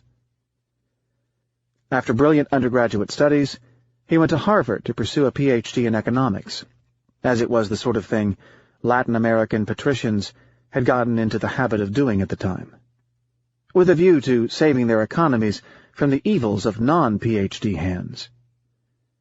He was a good student, but could not find a decent thesis topic for his dissertation. Nor did he gain the respect of his thesis advisor, who found him unimaginative.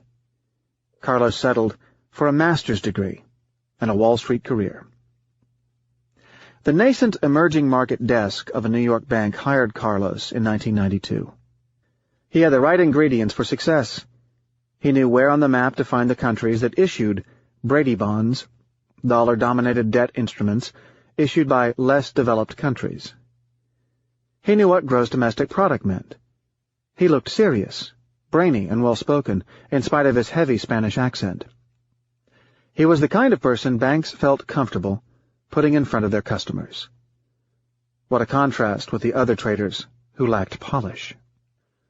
Carlos got there right in time to see things happening in that market.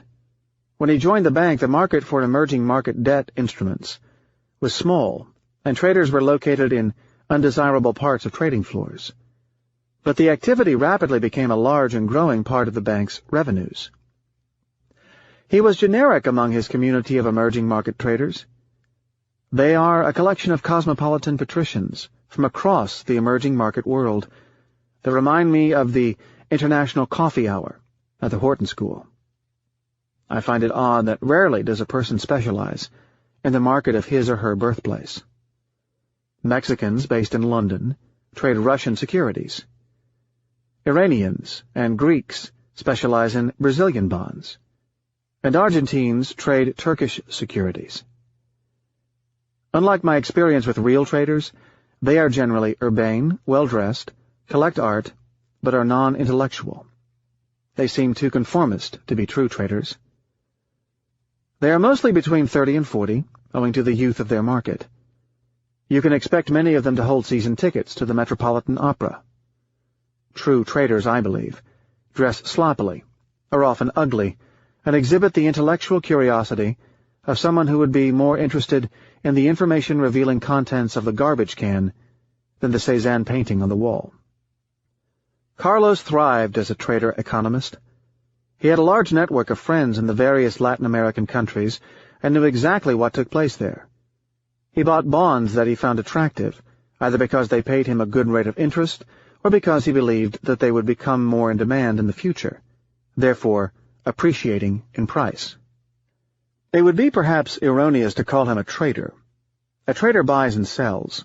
He may sell what he does not own and buy it back later, hopefully making a profit in a decline. This is called shorting. Carlos just bought, and he bought in size. He believed that he was paid a good risk premium to hold these bonds because there was economic value in lending to these countries. Shorting, in his opinion, made no economic sense. Within the bank, Carlos was the emerging markets reference. He could produce the latest economic figures at the drop of a hat. He had frequent lunches with the chairman. In his opinion, trading was economics, little else. It had worked so well for him. He got promotion after promotion, until he became the head trader of the emerging market desk at the institution. Starting in 1995, Carlos did exponentially well in his new function, getting an expansion of his capital on a steady basis, i.e., the bank allocated a larger portion of its funds to his operation. So fast that he was incapable of using up the new risk limits. The good years. The reason Carlos had good years was not just because he bought emerging market bonds and their value went up over the period. It was mostly because he also bought dips. He accumulated when prices experienced a momentary panic. The year 1997 would have been bad had he not added to his position after the dip in October that accompanied the false stock market crash that took place then. Overcoming these small reversals of fortune made him feel invincible. He could do no wrong. He believed that the economic intuition he was endowed with allowed him to make good trading decisions. After a market dip, he would verify the fundamentals, and, if they remained sound, he would buy more of the security and lighten up as the market recovered. Looking back at the emerging market bonds, between the time Carlos started his involvement with these markets and his latest bonus check in December 1997, one sees an upward sloping line, with occasional blips, such as the Mexican devaluation of 1995, followed by an extended rally. One can also see some occasional dips that turned out to be excellent buying opportunities. It was the summer of 1998 that undid Carlos. That last dip did not translate into a rally. His track record up to that point included just one bad quarter. But bad it was. He had earned for his bank close to $80 million, cumulatively, in his previous years. He lost $300 million in just one summer. What happened? When the market started dipping in June, his friendly sources informed him that the sell-off was merely the results of a liquidation by a New Jersey hedge fund run by a former Wharton professor. That fund specialized in mortgage securities and had just received instructions to wind down the overall inventory. The inventory included some Russian bonds, mostly because yield hogs, as these funds are known, engage in the activity of building a diversified portfolio of high-yielding securities.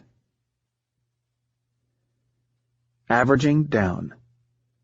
When the market started falling, he accumulated more Russian bonds, at an average of around $52. That was Carlos' trait, average down. The problems, he deemed, were nothing to do with Russia, and it was not some New Jersey fund run by some mad scientist that was going to decide the fate of Russia. "Read my lips! It's a liquidation!" he yelled at those who questioned his buying. By the end of June, his trading revenues for 1998 had dropped from up $60 million to up $20 million. That made him angry.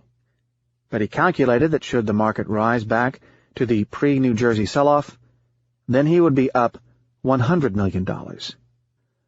That was unavoidable, he asserted. These bonds, he said, would never, ever trade below $48. He was risking so little to possibly make so much. Then came July. The market dropped a bit more.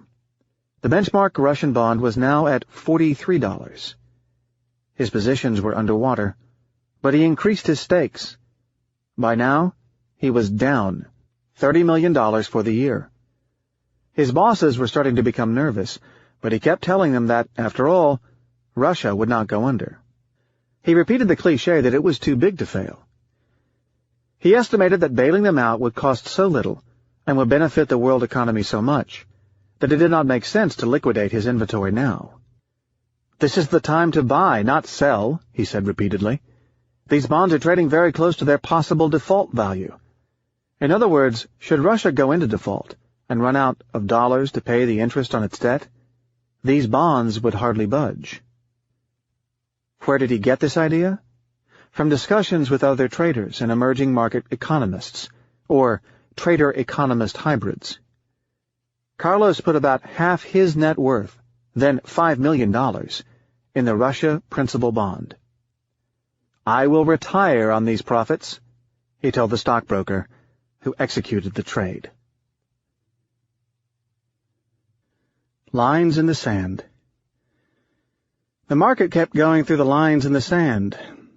By early August, they were trading in the 30s. By the middle of August, they were in the 20s, and he was taking no action.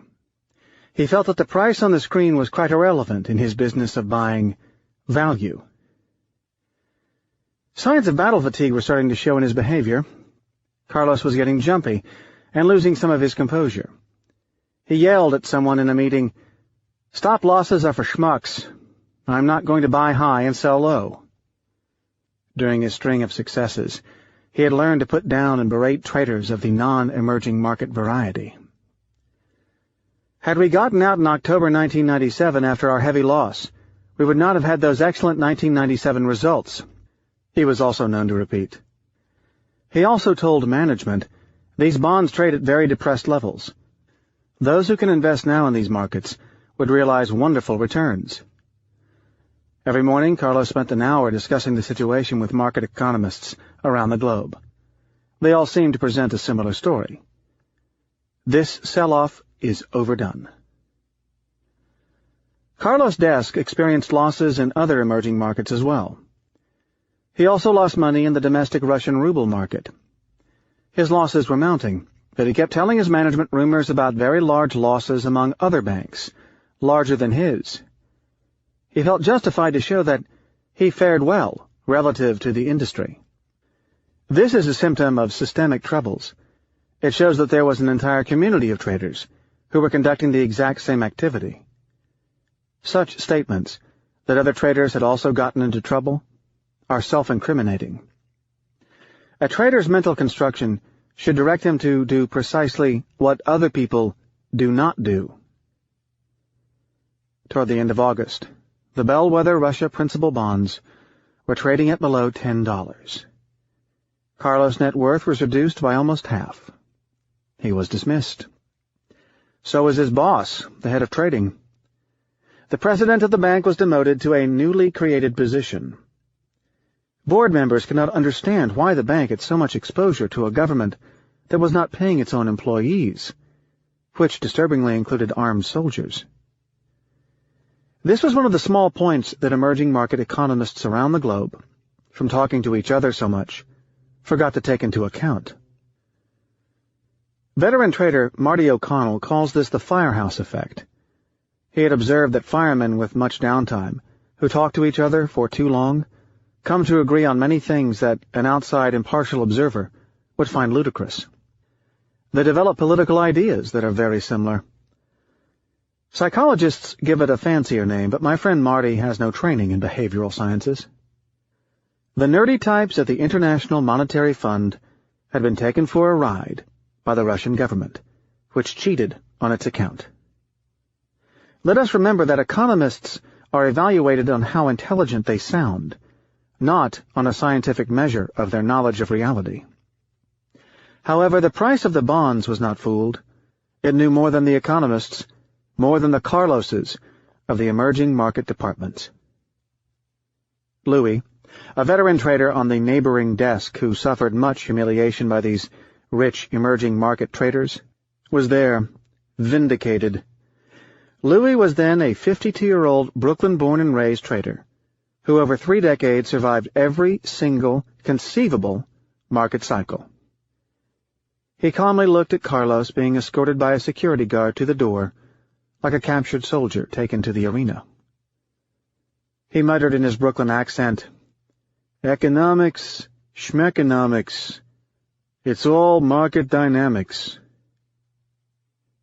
Carlos is now out of the market. The possibility that history may prove him right at some point in the future has nothing to do with the fact that he is a bad trader. He has all of the traits of a thoughtful gentleman, and would be an ideal son-in-law. But he has most of the attributes of a bad trader. And at any point in time, the richest traders are often the worst traders. This I will call the cross-sectional problem. At any given time in the market, the most successful traders are likely to be those that are best fit to the latest cycle. This does not happen too often with dentists or pianists, because these professions are more immune to randomness. John, the high-yield trader. We met John, Nero's neighbor, in Chapter 1. At the age of 35, he had been on Wall Street as a corporate high-yield bonds trader for 7 years, since his graduation from Pace University's Leuven School of Business. He rose to head up a team of 10 traders in record time, thanks to a jump between two similar Wall Street firms that afforded him a generous profit-sharing contract. The contract allowed him to be paid 20% of his profits, as they stood at the end of each calendar year. In addition, he was allowed to invest his own personal money in his trades, a great privilege. John is not someone who can be termed as principally intelligent, but he was believed to be endowed with a good measure of business sense. He was said to be pragmatic and professional. He gave the impression that he was born a business person, never saying anything remotely unusual or out of place. He remained calm in most circumstances, rarely betraying any form of emotion. Even his occasional cursing, this is Wall Street, was so much in context that it sounded, well, professional. John dressed impeccably. This was in part due to his monthly trips to London, where his unit had a satellite supervising European high-yield activities. He wore a Savile Row tailored dark business suit with a Ferragamo tie, enough to convey the impression that he was the epitome of the successful Wall Street professional. Each time Nero ran into him, he came away feeling poorly dressed. John's desk engaged principally in an activity called high-yield trading, which consisted in acquiring cheap bonds that yielded, say, 10%, while the borrowing rate for his institution was 5.5%. It netted a 4.5% revenue, also called interest rate differential, which seems small except that he could leverage himself and multiply such profit by the leverage factor. He did this in various countries, borrowing at the local rate and investing in risky assets. It was easy for him to amass over $3 billion in face value of such trade across a variety of continents. He hedged the interest rate exposure by selling U.S., UK, French, and other government bond futures, thus limiting his bet to the differential between the two instruments. He felt protected by this hedging strategy, cocooned, or so he thought, against those nasty fluctuations in the world's global interest rates. The quant who knew computers and equations. John was assisted by Henry, a foreign quant whose English was incomprehensible, but who was believed to be at least equally competent in risk management methods. John knew no math. He relied on Henry. "His brain's in my business sense," he was wont to say. Henry supplied him with risk assessments concerning the overall portfolio. Whenever John felt worried, he would ask Henry for another freshly updated report. Henry was a graduate student in operations research when John hired him. His specialty was a field called computational finance, which, as its name indicates, seems to focus solely on running computer programs overnight. Henry's income went from $50,000 to $600,000 in 3 years. Most of the profit John generated for the institution was not attributable to the interest rate differential between the instruments described previously. It came from the changes in the value of the securities John held, mostly because many other traders were acquiring them to imitate John's trading strategy, thus causing the price of these assets to rise.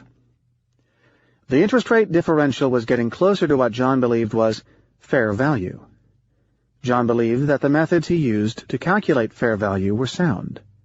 He was backed by an entire department that helped him analyze and determine which bonds were attractive and offered capital appreciation potential. It was normal for him to be earning these large profits over time. John made steady income for his employers, perhaps even better than steady. Every year the revenues he generated almost doubled as compared to the previous year. During his last year, his income experienced a quantum leap as he saw the capital allocated to his trades swell beyond his wildest expectations.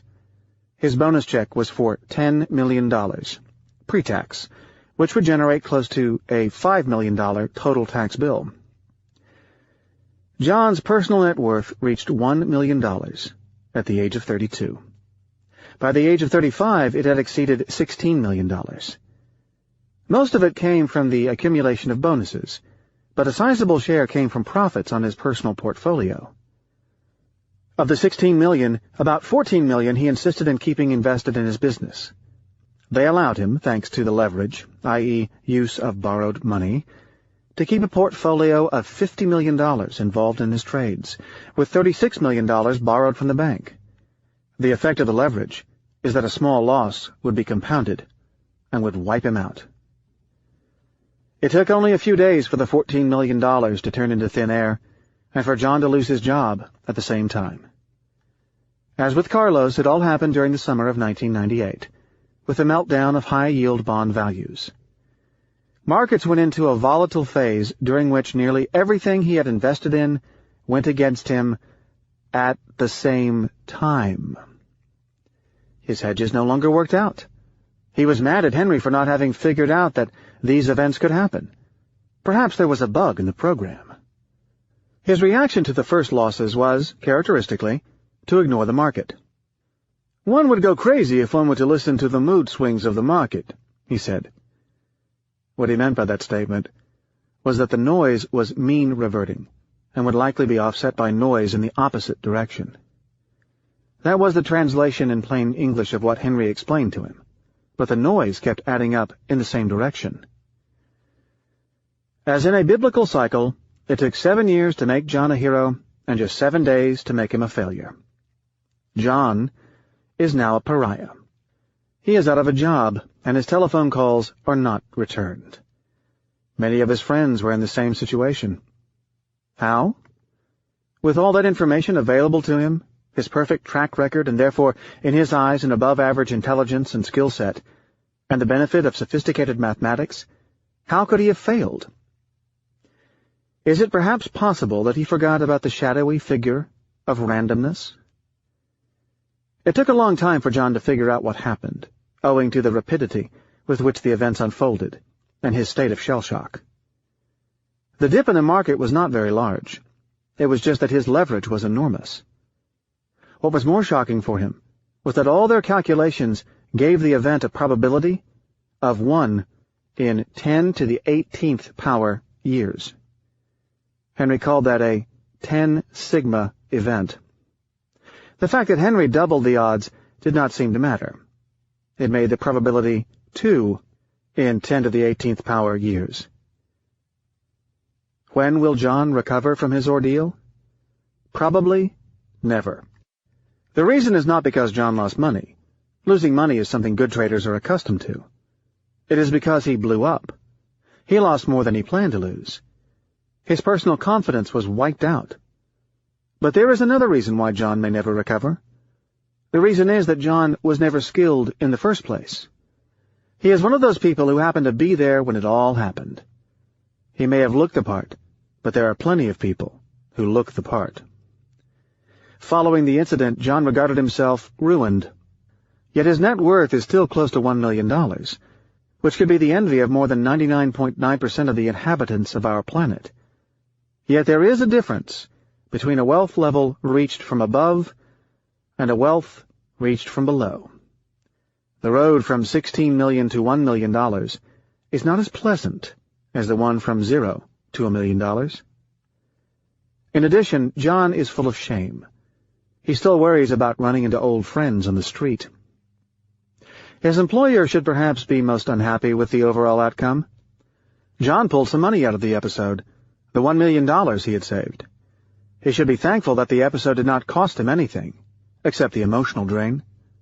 His net worth did not become negative. That was not the case for his last employer. John had earned for the employers, New York investment banks, around $250 million in the course of the 7 years. He lost more than $600 million for his last employer in barely a few days.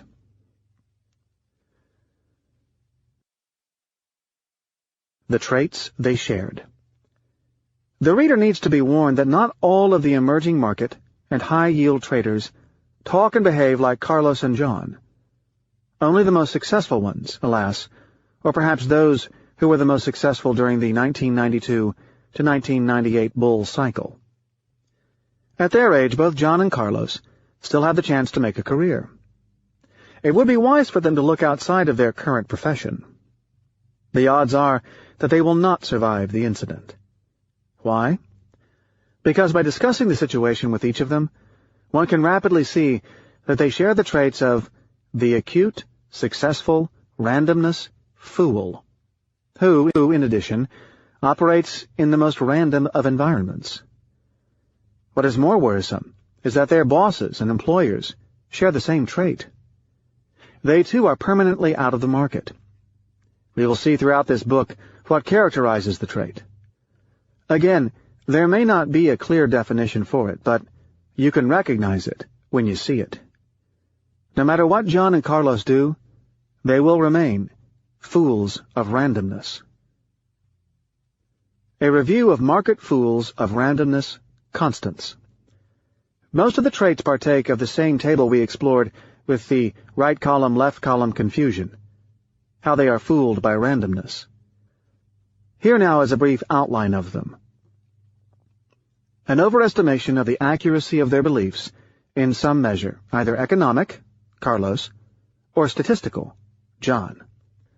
They never considered that the fact that trading on economic variables has worked in the past may have been merely coincidental, or, perhaps even worse, that economic analysis was fit to past events to mask the random element in it.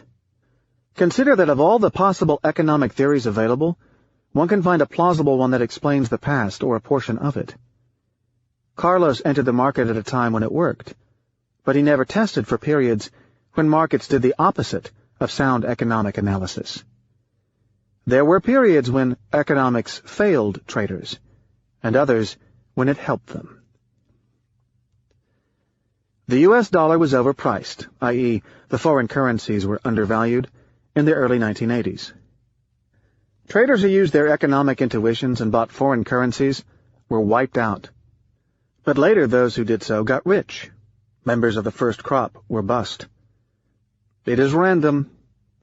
Likewise, those who shorted Japanese stocks in the late 1980s suffered the same fate. Few survived to recoup their losses during the collapse of the 1990s. Toward the end of the last century, there was a group of operators called macro traders who dropped like flies with, for instance, legendary, rather lucky, investor Julian Robertson closing shop in 2000 after having been a star until then. Our discussion of survivorship bias will enlighten us further, but clearly there is nothing less rigorous than their seemingly rigorous use of economic analyses to trade. A tendency to get married to positions. There is a saying that bad traders divorce their spouse sooner than abandon their positions. Loyalty to ideas is not a good thing for traders, scientists, or anyone. The tendency to change their story. They become investors for the long haul when they are losing money, switching back and forth between traders and investors to fit recent reversals of fortune. The difference between a trader and an investor lies in the duration of the bet and the corresponding size. There is absolutely nothing wrong with investing for the long haul, provided one does not mix it with short-term trading. It is just that many people become long-term investors after they lose money, postponing their decision to sell as part of their denial. No precise game plan ahead of time as to what to do in the event of losses. They simply were not aware of such a possibility. Both bought more bonds after the market declined sharply, but not in response to a predetermined plan. Absence of critical thinking expressed an absence of revision of their stance with stop losses. Middle-brow traders do not like selling when it is even better value. They do not consider that perhaps their method of determining value is wrong, rather than the market failing to accommodate their measure of value. They may be right, but perhaps some allowance for the possibility of their methods being flawed was not made. For all his flaws, we will see that Soros seems rarely to examine an unfavorable outcome without testing his own framework of analysis. And finally, denial. When the losses occurred, there was no clear acceptance of what had happened. The price on the screen lost its reality in favor of some abstract value. In classical denial mode, the usual, "This is only the result of liquidation, distress sales," was proffered. They continuously ignored the message from reality. How could traders who made every single mistake in the book become so successful? Because of a simple principle concerning randomness. This is one manifestation of the survivorship bias. We tend to think that traders were successful because they were good. Perhaps we have turned the causality on its head. We consider them good just because they make money. One can make money in the financial markets totally out of randomness. Both Carlos and John belong to the class of people who benefited from a market cycle. It was not merely because they were involved in the right markets. It was because they had a bent in their style that closely fitted the properties of the rallies experienced in their market during the episode. They were dip buyers. That happened, in hindsight, to be the trait that was the most desirable between 1992 and the summer of 1988 in the specific markets in which the two men specialized. Most of those who happened to have that specific trait over the course of that segment of history dominated the market. Their score was higher, and they replaced people who, perhaps, were better traders.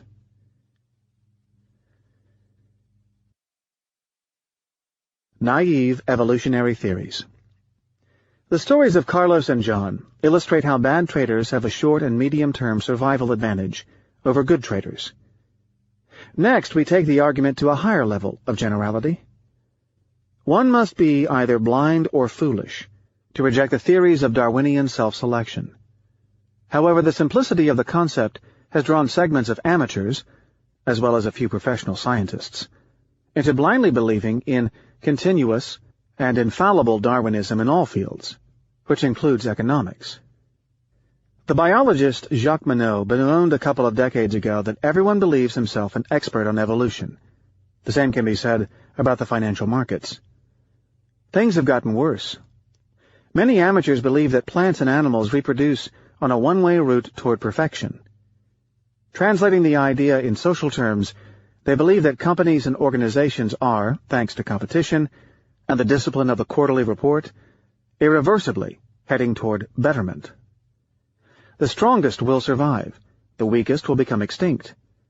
As to investors and traders, they believe that by letting them compete, the best will prosper and the worst will go learn a new craft, like pumping gas or, sometimes, dentistry.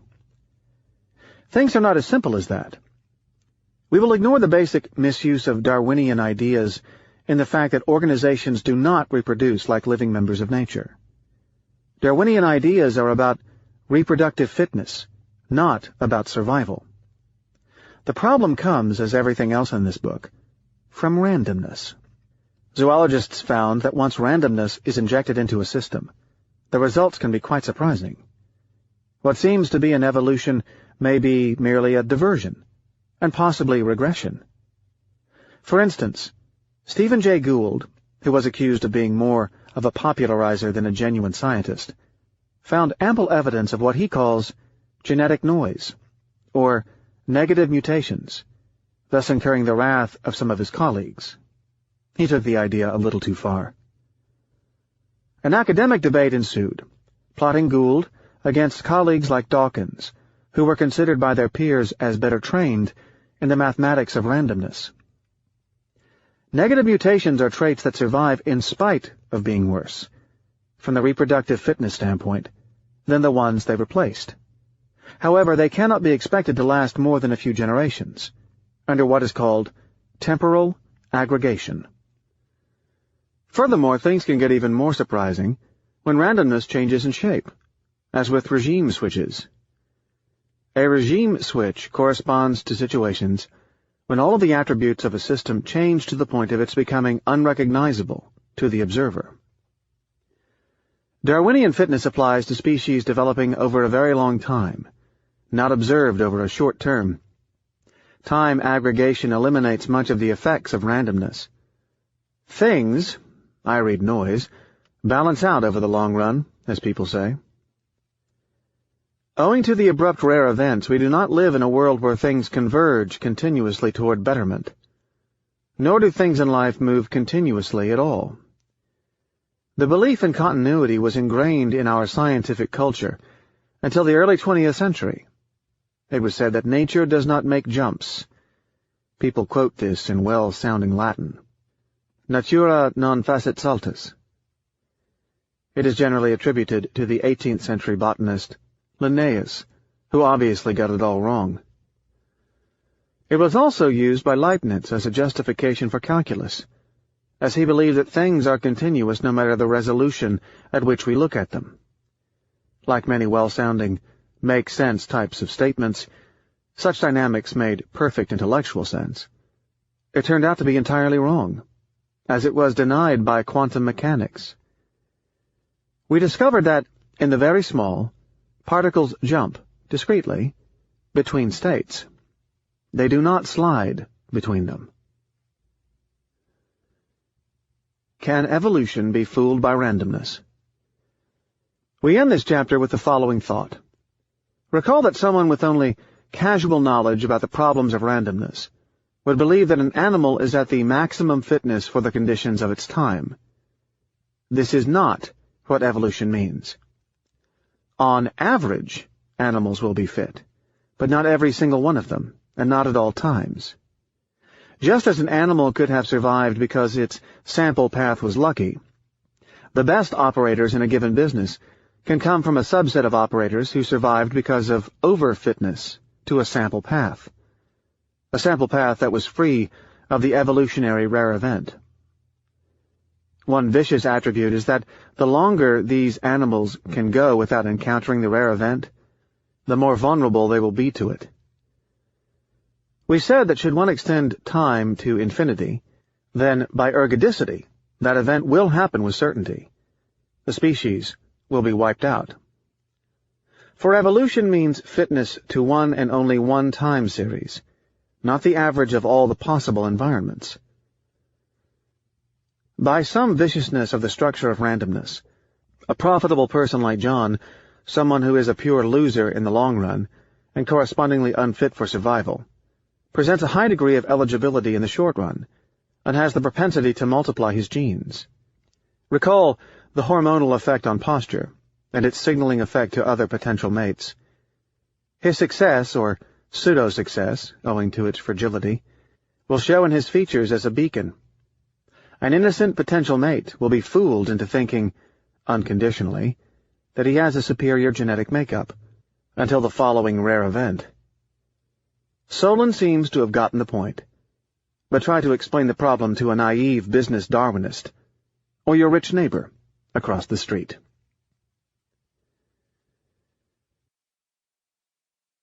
Chapter 6. Skewness and Asymmetry. We introduce the concept of skewness, why the terms bull and bear have limited meaning outside of zoology. A vicious child wrecks the structure of randomness. An introduction to the problem of epistemic opacity. The penultimate step before the problem of induction. The median is not the message. The essayist and scientist Stephen Jay Gould, who for a while was my role model, was once diagnosed when he was in his 40s with a deadly form of cancer of the lining of the stomach. The first piece of information he received about his odds of making it was that the median survival for the ailment is approximately 8 months. Information he felt akin to Isaiah's injunction to King Hezekiah to put his house in order in preparation for death. Now, a medical diagnosis, particularly one of such severity, can motivate people to do intensive research, particularly those prolific writers like Gould, who needed more time with us to complete a few book projects. The further research by Gould uncovered a very different story from the information he had initially been given, mainly that the expected, i.e. average, survival was considerably higher than 8 months. It came to his notice that expected and median do not mean the same thing at all. Median means roughly that 50% of the people die before 8 months and 50% survive longer than 8 months. But those who survive would live considerably longer, generally going about life just like a regular person, and fulfilling the average 73.4 or so years predicted by insurance mortality tables. There is asymmetry. Those who die do so very early in the game, while those who live go on living very long. Whenever there is asymmetry in outcomes, the average survival has nothing to do with the median survival. This prompted Gould, who thus understood the hard way the concept of skewedness, to write his heartfelt piece, "The Median is Not the Message." His point is that the concept of median used in medical research does not characterize a probability distribution. I will simplify Gould's point by introducing the concept of mean, also called average, or expectation, as follows, by using a less morbid example, that of gambling. I will give an example of both asymmetric odds and asymmetric outcomes to explain the point. Asymmetric odds means that probabilities are not 50% for each event, but that the probability on one side is higher than the probability on the other. Asymmetric outcomes mean that the payoffs are not equal. Assume I engage in a gambling strategy that has 999 chances in 1,000 of making $1. We'll call it Event A, and 1 chance in 1,000 of losing $10,000. We'll call it Event B. My expectation is a loss of close to $9 obtained by multiplying the probabilities by the corresponding outcomes. The frequency or probability of the loss, in and by itself, is totally irrelevant. It needs to be judged in connection with the magnitude of the outcome. Here, A is far more likely than B. Odds are that we would make money by betting for event A, but it is not a good idea to do so. This point is rather common and simple. It is understood by anyone making a simple bet. Yet I had to struggle all my life with people in the financial markets who do not seem to internalize it. I am not talking of novices. I am talking of people with advanced degrees, albeit MBAs, who cannot come to grips with the difference. How could people miss such a point?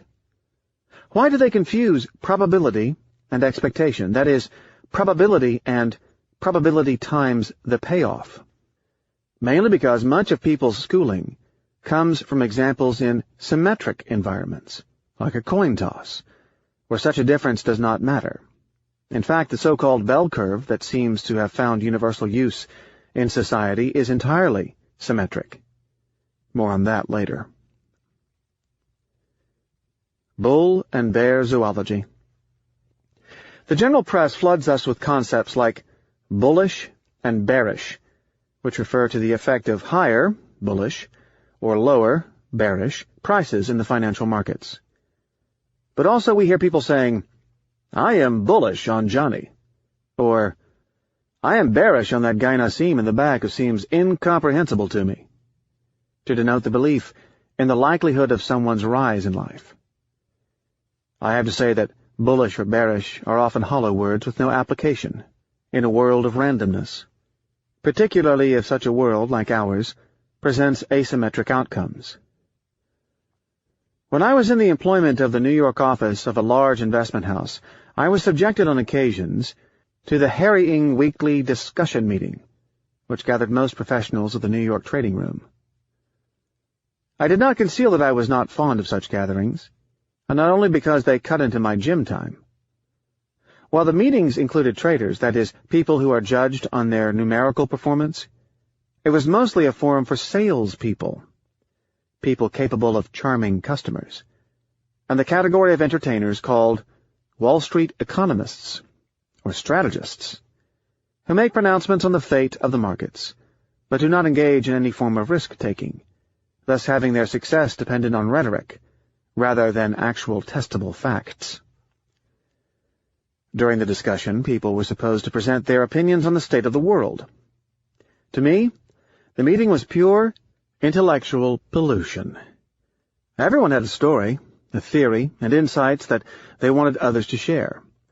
I resent the person who, without having done much homework in libraries, thinks that he is onto something rather original and insightful on a given subject matter. And I respect people with scientific minds, like my friend Stan Jonas, who feel compelled to spend their nights reading wholesale on a subject matter, trying to figure out what was done on the subject by others before emitting an opinion. Would the reader listen to the opinion of a doctor who does not read medical papers?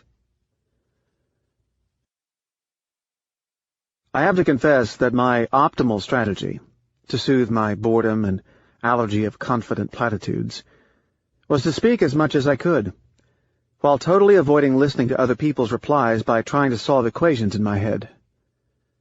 Speaking too much would help me clarify my mind, and, with a little bit of luck, I would not be invited back, that is, forced to attend, the following week.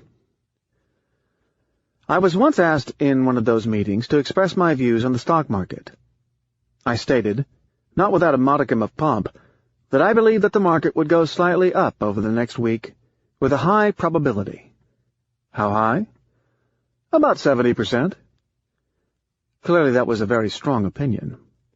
But then someone interjected, "But Nassim, you just boasted being short a very large quantity of SP 500 futures, making a bet that the market would go down. What made you change your mind?" "I did not change my mind. I have a lot of faith in my bet." Audience laughing. "As a matter of fact, I now feel like selling even more." The other employees in the room seemed utterly confused. "Are you bullish, or are you bearish?" I was asked by the strategist. I replied that I could not understand the words bullish and bearish outside of their purely zoological consideration. Just as with events A and B in the preceding example, my opinion was that the market was likely to go up. I would be bullish. But that it was preferable to short it. I would be bearish, because, in the event of its going down, it could go down a lot. Suddenly the few traders in the room understood my opinion, and started voicing similar opinions, and I was not forced to come back to the following discussion. Let us assume that the reader shared my opinion, that the market over the next week had a 70% probability of going up and a 30% probability of going down. However, let us say that it would go up by 1% on average, while it could go down by an average of 10%. What would the reader do? Is the reader bullish or bearish? Accordingly, bullish or bearish are terms used by people who do not engage in practical uncertainty, like the television commentators, or those who have no experience in handling risk. Alas, investors and businesses are not paid in probabilities. They are paid in dollars. Accordingly, it is not how likely an event is to happen that matters. It is how much is made when it happens that should be the consideration. How frequent the profit is irrelevant. It is the magnitude of the outcome that counts. It is a pure accounting fact that, aside from the commentators, very few people take home a check linked to how often they are right or wrong. What they get is a profit or loss. As to the commentators, their success is linked to how often they are right or wrong. This category includes chief strategists of major investment banks the public can see on TV, who are nothing better than entertainers. They are famous, seem reasoned in their speech, plow you with numbers, but functionally, they are there to entertain. For their predictions to have any validity, they would need a statistical testing framework. Their frame is not the result of some elaborate test, but rather the result of their presentation skills. An arrogant 29-year-old son. Outside of the need for entertainment in these shallow meetings, I have resisted voicing a market call as a trader, which caused some personal strain with some of my friends and relatives. One day a friend of my father, of the rich and confident variety, called me during his New York visit. To set the elements of pecking order straight, he hinted right away during the call that he came by Concord, with some derogatory comment on the comfort of such method of transportation. He wanted to pick my brain on the state of a collection of financial markets. I truly had no opinion, nor had made the effort to formulate any, nor was I remotely interested in markets. The gentleman kept plowing me with questions on the state of economies, on the European central banks, These were precise questions, no doubt aiming to compare my opinion to that of some other expert handling his account at one of the large New York investment firms. I neither concealed that I had no clue, nor did I seem sorry about it. I was not interested in markets. Yes, I am a trader. I did not make predictions. Period. I went on to explain to him some of my ideas on the structure of randomness and the verifiability of market calls, but he wanted a more precise statement of what the European bond markets would do by the Christmas season. He came away under the impression that I was pulling his leg. It almost damaged the relationship between my father and his rich and confident friend. For the gentleman called him with the following grievance. When I ask a lawyer a legal question, he answers me with courtesy and precision. When I ask a doctor a medical question, he gives me his opinion. No specialist ever gives me disrespect. Your insolent and conceited 29-year-old son is playing prima donna and refuses to answer me about the direction of the market. Rare events. The best description of my lifelong business in the market is skewed bets. That is, I try to benefit from rare events that do not tend to repeat themselves frequently, but, accordingly, present a large payoff when they occur. I try to make money infrequently as possible, simply because I believe that rare events are not fairly valued, and that the rarer the event, the more undervalued it will be in price. In addition to my own empiricism, I think that the counterintuitive aspect of the trade, and the fact that our emotional wiring does not accommodate it, gives me some form of advantage. Why are these events poorly valued? Because of a psychological bias. People who surrounded me in my career were too focused on memorizing Section 2 of the Wall Street Journal during their train ride to reflect properly on the attributes of random events. Or perhaps they watched too many gurus on television. Or perhaps they spent too much time upgrading their Palm Pilot.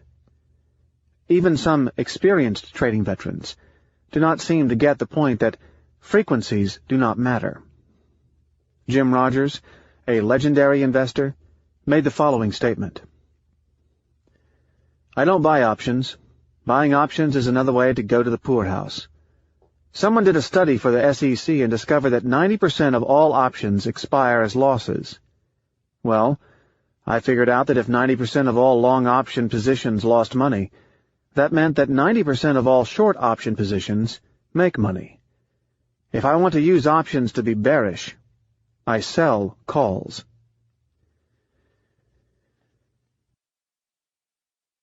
Visibly, the statistic that 90% of all option positions lost money is meaningless, i.e., the frequency, if we do not take into account how much money is made on average during the remaining 10%.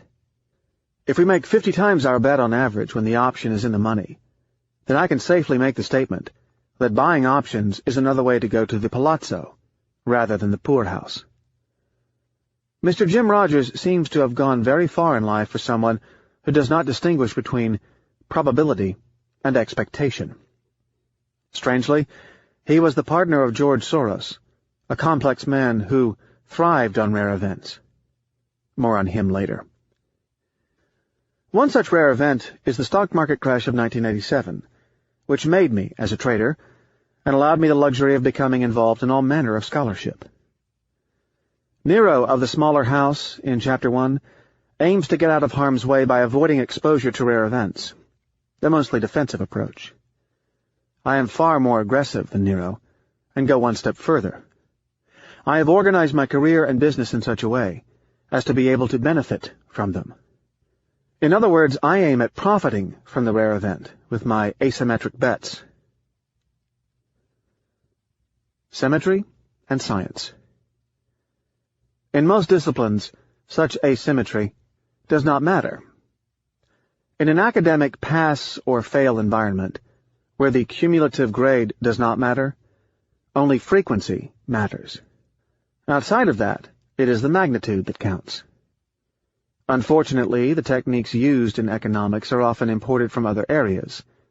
Financial economics is still a young discipline. It is certainly not yet a science. People in most fields outside of it do not have problems eliminating extreme values from their sample when the difference in payoff between different outcomes is not significant, which is generally the case in education and medicine. A professor who computes the average of his students' grades removes the highest and lowest observations, which he would call outliers, and takes the average of the remaining ones, without this being an unsound practice. A casual weather forecaster does the same with extreme temperatures. An unusual occurrence might be deemed to skew the overall result, though we will see that this may turn out to be a mistake when it comes to forecasting future properties of the ice cap. So people in finance borrow the technique and ignore infrequent events, not noticing that the effect of a rare event can bankrupt a company. Many scientists in the physical world are also subject to such foolishness, misreading statistics. One flagrant example is in the global warming debate. Many scientists fail to notice it in its early stages as they removed from their sample the spikes in temperature, under the belief that these were not likely to recur. It may be a good idea to take out the extremes when computing the average temperatures for vacation scheduling, but it does not work when we study the physical properties of the weather, particularly when one cares about a cumulative effect. These scientists initially ignored the fact that these spikes, although rare, had the effect of adding disproportionately to the cumulative melting of the ice cap. Just as in finance, an event, although rare, that brings large consequences, cannot just be ignored. Almost everybody is above average. Jim Rogers is not the only person committing such traditional fallacy of mistaking mean and median. In all fairness to him, some people who think for a living, such as the star philosopher Robert Nozick, have committed versions of the same mistake. Nozick, besides, was an admirable and incisive thinker. Before his premature death, he was perhaps the most respected American philosopher of his generation. In his book, The Nature of Rationality, he gets, as is typical with philosophers, into amateur evolutionary arguments, and writes the following. Since not more than 50% of the individuals can be wealthier than average. Of course, more than 50% of individuals can be wealthier than average. Consider that you have a very small number of very poor people, and the rest clustering around the middle class. The mean would be lower than the median.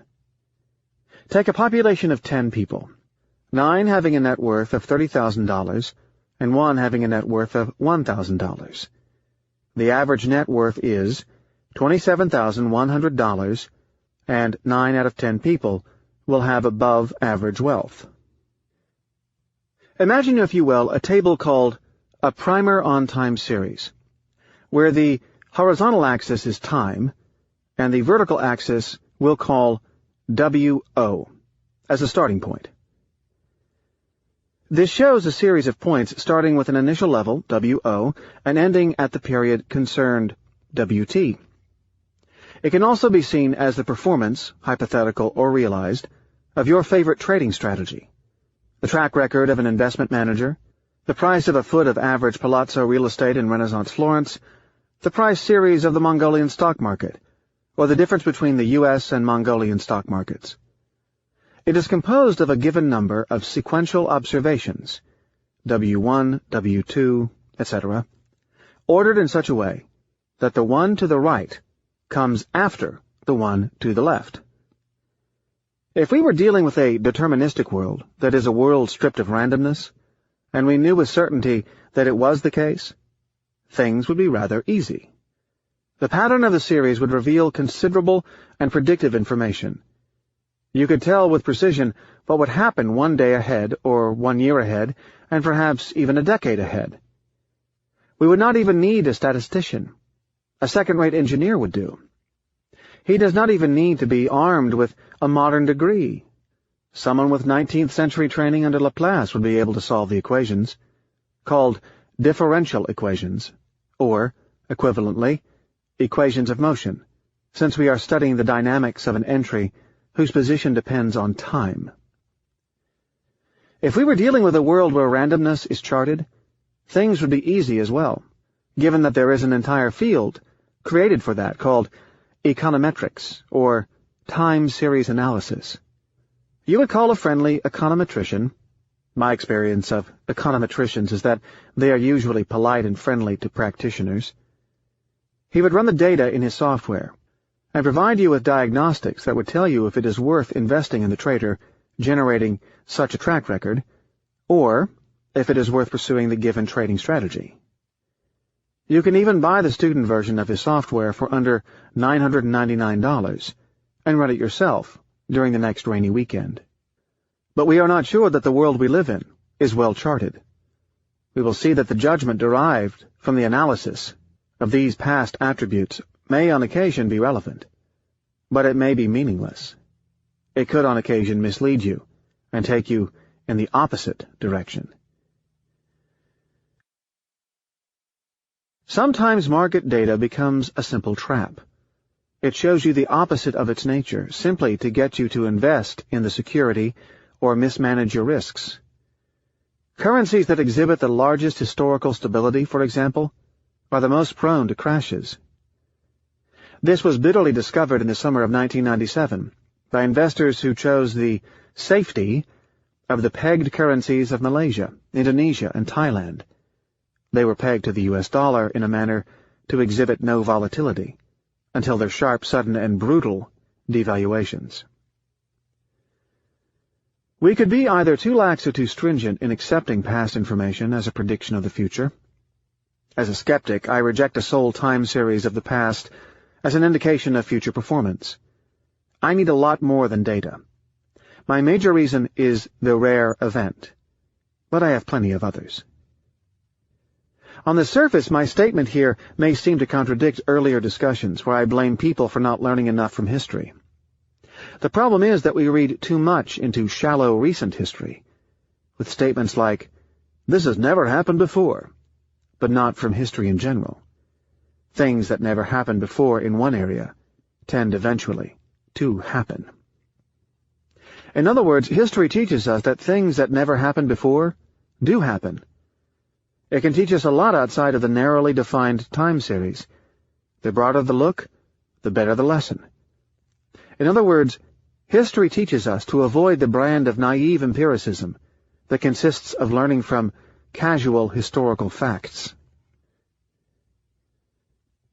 The rare event fallacy, the mother of all deceptions. The rare event, owing to its dissimulative nature, can take a variety of shapes. It is in Mexico that it was spotted first, where it was called by academics the peso problem.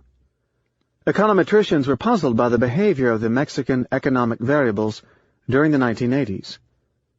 The money supply, interest rates, or similar measure of small relevance to the story exhibited some moody behavior, thwarting many of their efforts at modeling them. These indicators erratically switched between periods of stability and brief bursts of turbulence without warning. By generalization, I started to label a rare event as any behavior where the adage, "Beware of calm waters," can hold. Popular wisdom often warns of the old neighbor who appears to remain courtly and reserved, the model of an excellent citizen, until you see his picture in the national paper as a deranged killer who went on a rampage. Until then, he was not known to have committed any transgression. There was no way to predict that such pathological behavior could emanate from such a nice person. I associate rare events with any misunderstanding of the risks derived from a narrow interpretation of past time series. Rare events are always unexpected, otherwise they would not occur. The typical case is as follows. You invest in a hedge fund that enjoys stable returns and no volatility, until one day you receive a letter starting with, "An unforeseen and unexpected event, deemed a rare occurrence." But rare events exist precisely because they are unexpected. They are generally caused by panics, themselves the results of liquidations, investors rushing to the door simultaneously by dumping anything they can put their hands on as fast as possible. If the fund manager or trader expected it, he and his like-minded peers would not have invested in it, and the rare event would not have taken place. The rare event is not limited to one security. It can readily affect the performance of a portfolio. For example, many traders engage in the purchase of mortgage securities and hedge them in some manner to offset the risks and eliminate the volatility, helping to derive some profits in excess of the Treasury bond returns, which is used as the benchmark of the minimum expected returns on an investment. They use computer programs and draw meaningful assistance from PhDs in applied mathematics, astrophysics, particle physics, electrical engineering, fluid dynamics, or sometimes, though rarely, plain PhDs in finance. Such a portfolio shows stable returns for long periods. Then, suddenly, as if by accident, I consider that no accident, the portfolio drops by 40% of its value when you expect, at the worst, a 4% drop. You call the manager to express your anger, and he tells you that it was not his fault, but somehow the relationship dramatically changed. Literally. He will also point out to you that similar funds also experienced the same problems. Recall that some economists call the rare event a peso problem. The designation peso problem does not appear to be undeservedly stereotypical. Things have not gotten better since the early 1980s with the currency of the United States' southern neighbor. Long periods of stability draw hordes of bank currency traders and hedge fund operators to the calm waters of the Mexican peso. They enjoy owning the currency because of the high interest rate it commands. Then they, unexpectedly, blow up, lose money for investors, lose their jobs, and switch careers. Then a new period of stability sets in. New currency traders come in with no memory of the bad event. They are drawn to the Mexican peso, and the story repeats itself. It is an oddity that most fixed-income financial instruments present rare events. In the spring of 1998, I spent 2 hours explaining to a then-important hedge fund operator the notion of the peso problem. I went to great lengths to explain to him that the concept was generalized to every form of investment that was based on a naive interpretation of the volatility of past time series. The reply was, "You are perfectly right. We do not touch the Mexican peso. We only invest in the Russian ruble." He blew up a few months later. Until then, the Russian ruble carried attractive interest rates, which invited yield hogs of all types to get involved. He and other holders of investments denominated in rubles lost close to 97% of their investment during the summer of 1998. We saw in Chapter 3 that the dentist does not like volatility, as it causes a high incidence of negative pangs. The closer he observes his performance, the more pain he will experience owing to the greater variability at a higher resolution. Accordingly, investors, merely for emotional reasons, will be drawn into strategies that experience rare but large variations. It is called pushing randomness under the rug. Psychologists recently found out that people tend to be sensitive to the presence or absence of a given stimulus rather than its magnitude. This implies that a loss is first perceived as just a loss, with further implications later. The same with profits. The agent would prefer the number of losses to be low and the number of gains to be high, rather than optimizing the total performance. We can look at other aspects of the problem. Think of someone involved in scientific research. Day after day, he will engage in dissecting mice in his laboratory, away from the rest of the world. He could try and try for years and years, without anything to show for it. His significant other might lose patience with the loser, who comes home every night smelling of mice urine. Until, bingo, one day he comes up with a result. Someone observing the time series of his occupation would see absolutely no gain, while every day would bring him closer, in probability, to the end result. The same with publishers. They can publish dog after dog without their business model being the least questionable, if once every decade they hit on a Harry Potter string of super bestsellers, provided, of course, that they publish quality work that has a small probability of being of very high appeal. An interesting economist, Art Devaney, manages to apply these ideas to two fields, the movie business and his own health and lifestyle. He figured out the skewed properties of the movie's payoffs and brought them to another level, the wild brand on non-measurable uncertainty we discuss in Chapter 10. What is also interesting is that he discovered that we are designed by Mother Nature to have an extremely skewed physical workout. Hunter-gatherers had idle moments followed by bursts of intense energy expenditure. At 65, Art is said to have the physique of a man close to half his age. In the markets, there is a category of traders that have inverse rare events, for whom volatility is often a bearer of good news. These traders lose money frequently, but in small amounts, and make money rarely, but in large amounts. I call them crisis hunters. I am happy to be one of them. Why don't statisticians detect rare events? Statistics to the layman can appear rather complex, but the concept behind what is used today is so simple that my French mathematician friends call it, deprecatorily, cuisine. It is all based on one simple notion. The more information you have, the more you are confident about the outcome. Now the problem. By how much? Common statistical method is based on the steady augmentation of the confidence level, in nonlinear proportion to the number of observations. That is, for an n times increase in the sample size, we increase our knowledge by the square root of n. Suppose I am drawing from an urn containing red and black balls. My confidence level about the relative proportion of red and black balls after 20 drawings is not twice the one I have after 10 drawings. It is merely multiplied by the square root of 2, that is, 1.41. Where statistics becomes complicated and fails us is when we have distributions that are not symmetric, like the urn I just mentioned. If there is a very small probability of finding a red ball in an urn dominated by black ones, then our knowledge about the absence of red balls will increase very slowly, more slowly than at the expected square root of n rate.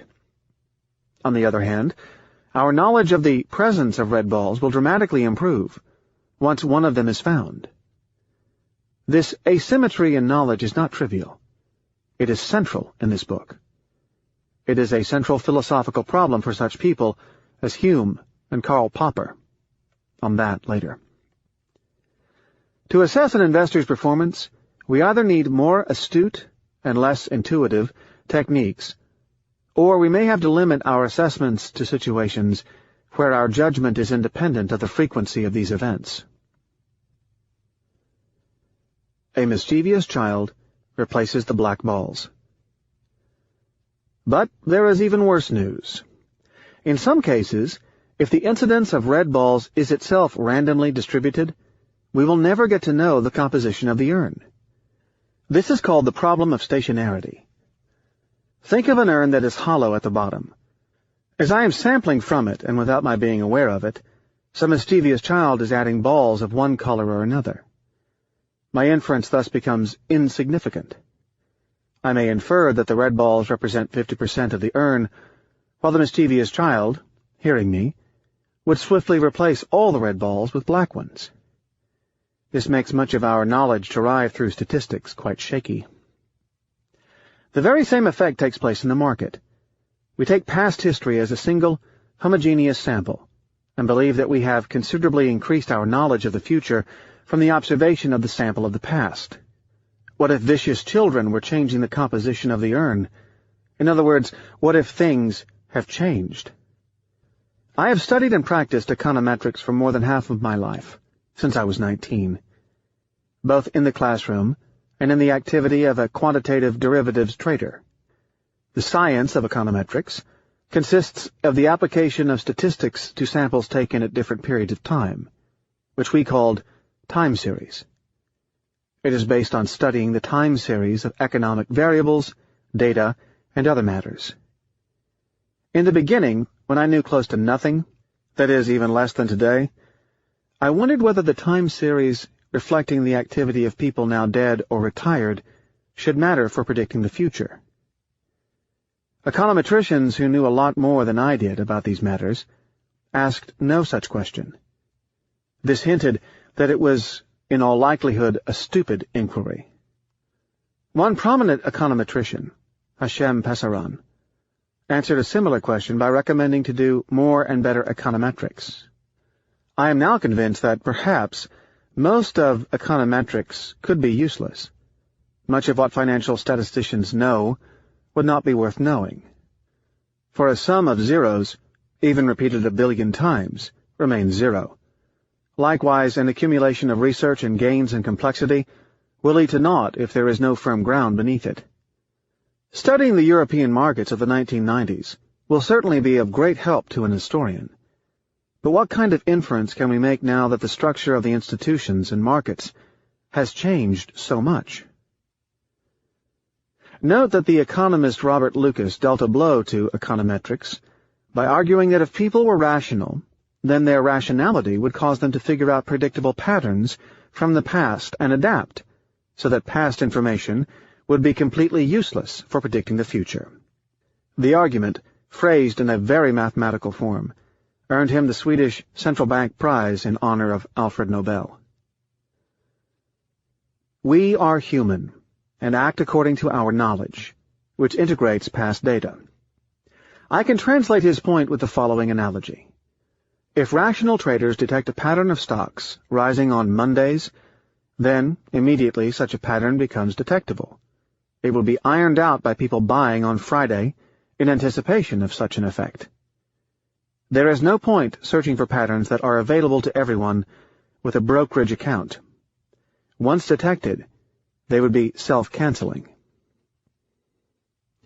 Somehow, what came to be known as the Lucas critique was not carried through by the scientists. It was confidently believed that the scientific successes of the Industrial Revolution could be carried through into the social sciences, particularly with such movements as Marxism.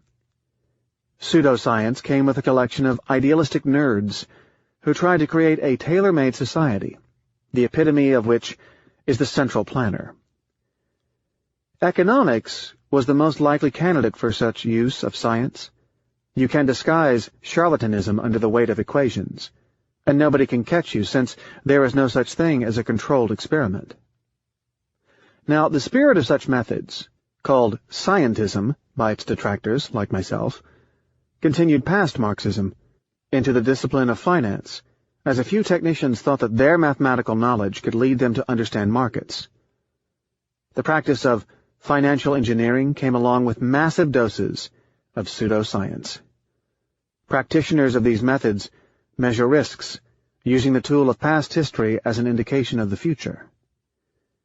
We will just say at this point that the mere possibility of the distributions not being stationary makes the entire concept seem like a costly, perhaps very costly, mistake. This leads us to a more fundamental question, the problem of induction, to which we will turn in the next chapter. Chapter 7. The Problem of Induction. On the Chromodynamics of Swans. Taking Solon's warning into some philosophical territory. How Victor Niederhofer taught me empiricism. I added deduction. Why it is not scientific to take science seriously. Soros promotes Popper. That bookstore on 18th Street and 5th Avenue. Pascal's wager. From Bacon to Hume. Now we discuss this problem viewed from the broader standpoint of the philosophy of scientific knowledge. There is a problem in inference well known as the problem of induction. It is a problem that has been haunting science for a long time. but hard science has not been as harmed by it as the social sciences, particularly economics, even more the branch of financial economics. Why?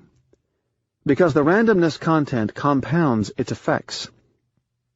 Nowhere is the problem of induction more relevant than in the world of trading, and nowhere has it been as ignored. Cygnus Atratus. In his Treatise on Human Nature, the Scots philosopher David Hume posed the issue in the following way, as rephrased in the now famous Black Swan problem by John Stuart Mill. No amount of observations of white swans can allow the inference that all swans are white, but the observation of a single black swan is sufficient to refute that conclusion. Hume had been irked by the fact that science in his day, the 18th century, had experienced a swing from scholasticism, entirely based on deductive reasoning, no emphasis on the observation of the real world, to, owing to Francis Bacon, an overreaction into naive and unstructured empiricism. Bacon had argued against spinning the cobweb of learning with little practical result. Science resembled theology. Science had shifted, thanks to Bacon, into an emphasis on empirical observation. The problem is that, without a proper method, empirical observations can lead you astray. Hume came to warn us against such knowledge, and to stress the need for some rigor in the gathering and interpretation of knowledge, what is called epistemology, from episteme, Greek for learning. Hume is the first modern epistemologist. Epistemologists operating in the applied sciences are often called methodologists, or philosophers of science. What I am writing here is not strictly true, for Hume said things far worse than that. He was an obsessive skeptic, and never believed that a link between two items could be truly established as being causal. But we will tone him down a bit for this book.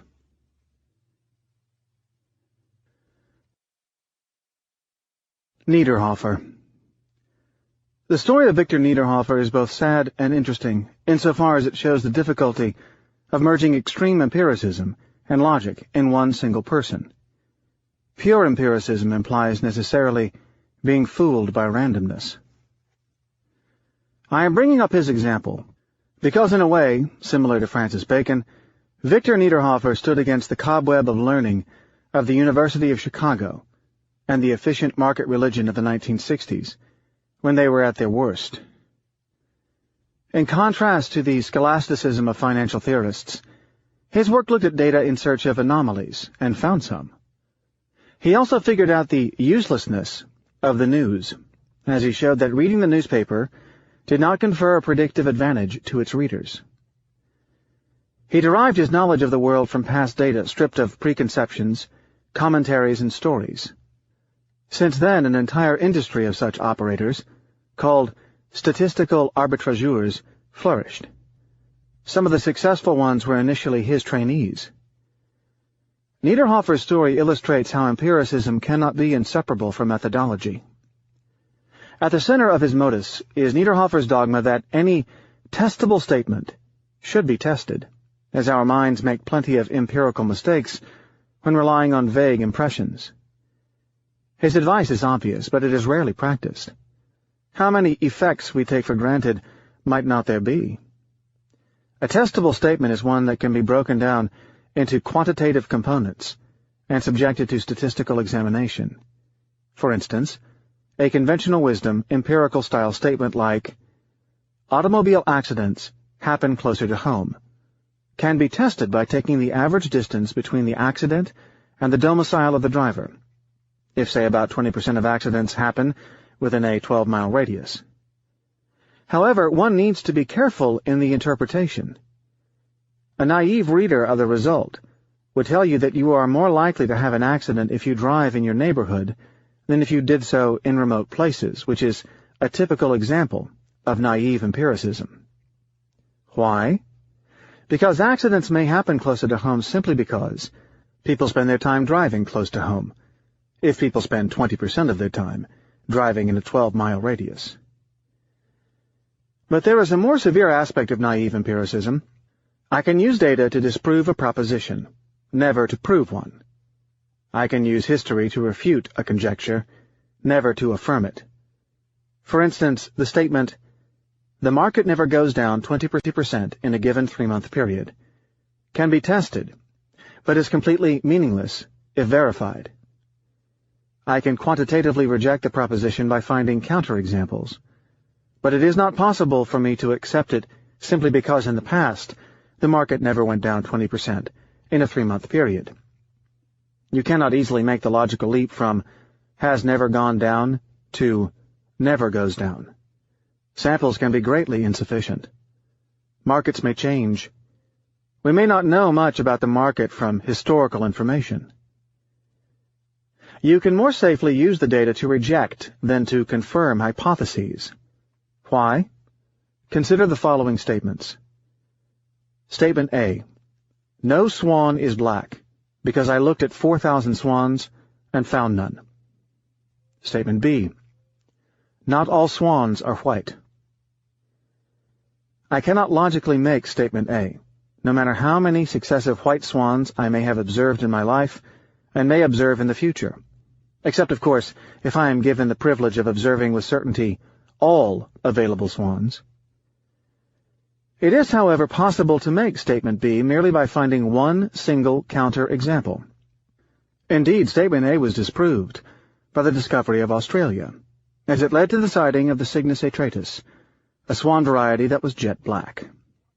The reader will see a hint of Popper's ideas, as there is a strong asymmetry between the two statements, and furthermore, such asymmetry lies in the foundations of knowledge. It is also at the core of my operation as a decision-maker under uncertainty. I said that people rarely test testable statements. This may be better for those who cannot handle the consequence of the inference. The following inductive statement illustrates the problem of interpreting past data literally, without methodology or logic. I have just completed a thorough statistical examination of the life of President Bush. For 58 years, close to 21,000 observations, he did not die once. I can hence pronounce him as immortal, with a high degree of statistical significance. Niederhofer's publicized hiccup came from his selling naked options based on his testing and assuming that what he saw in the past was an exact generalization about what could happen in the future. He relied on the statement, "The market has never done this before." So he sold puts that made a small income if the statement was true, and lost hugely in the event of it turning out to be wrong. When he blew up, close to a couple of decades of performance were overshadowed by a single event that lasted only a few minutes. Another logical flaw in this type of historical statement is that often when a large event takes place, you can hear the, "It never happened before," as if it needed to be absent from the event's past history for it to be a surprise. So why do we consider the worst case that took place in our own past as the worst possible case? If the past, by bringing surprises, did not resemble the past previous to it, what I call the past's past, then why should our future resemble our current past? There is another lesson to his story, perhaps the greatest one. Niederhofer appears to approach markets as a venue from which to derive pride, status, and wins against opponents, such as myself, as he would in a game with defined rules. He was a squash champion with a serious competitive streak. It is just that reality does not have the same closed and symmetric laws and regulations as games. This competitive nature got him into fierce fighting to win. As we saw in the last chapter, markets and life are not simple win-lose types of situations, as the cost of the losses can be markedly different from that of the wins. Maximizing the probability of winning does not lead to maximizing the expectation from the game when one's strategy may include skewness, i.e., a small chance of large loss and a large chance of a small win. If you engaged in a Russian roulette-type strategy with a low probability of large loss, one that bankrupts you every several years, you are likely to show up as the winner in almost all samples, except in the year when you are dead. I remind myself never to fail to acknowledge the insights of the 1960s empiricist and his early contributions. Sadly, I learned quite a bit from Niederhofer, mostly by contrast, and particularly from the last example. Not to approach anything as a game to win, except, of course, if it is a game. Even then, I do not like the asphyxiating structure of competitive games, and the diminishing aspect of deriving pride from a numerical performance. I also learned to stay away from people of a competitive nature, as they have a tendency to commoditize and reduce the world to categories, like how many papers they publish in a given year, or how they rank in the league tables. There is something non-philosophical about investing one's pride and ego into my house or library or car is bigger than that of others in my category. It is downright foolish to claim to be first in one's category, all the while sitting on a time bomb. To conclude, extreme empiricism, competitiveness, and the absence of logical structure to one's inference can be a quite explosive combination.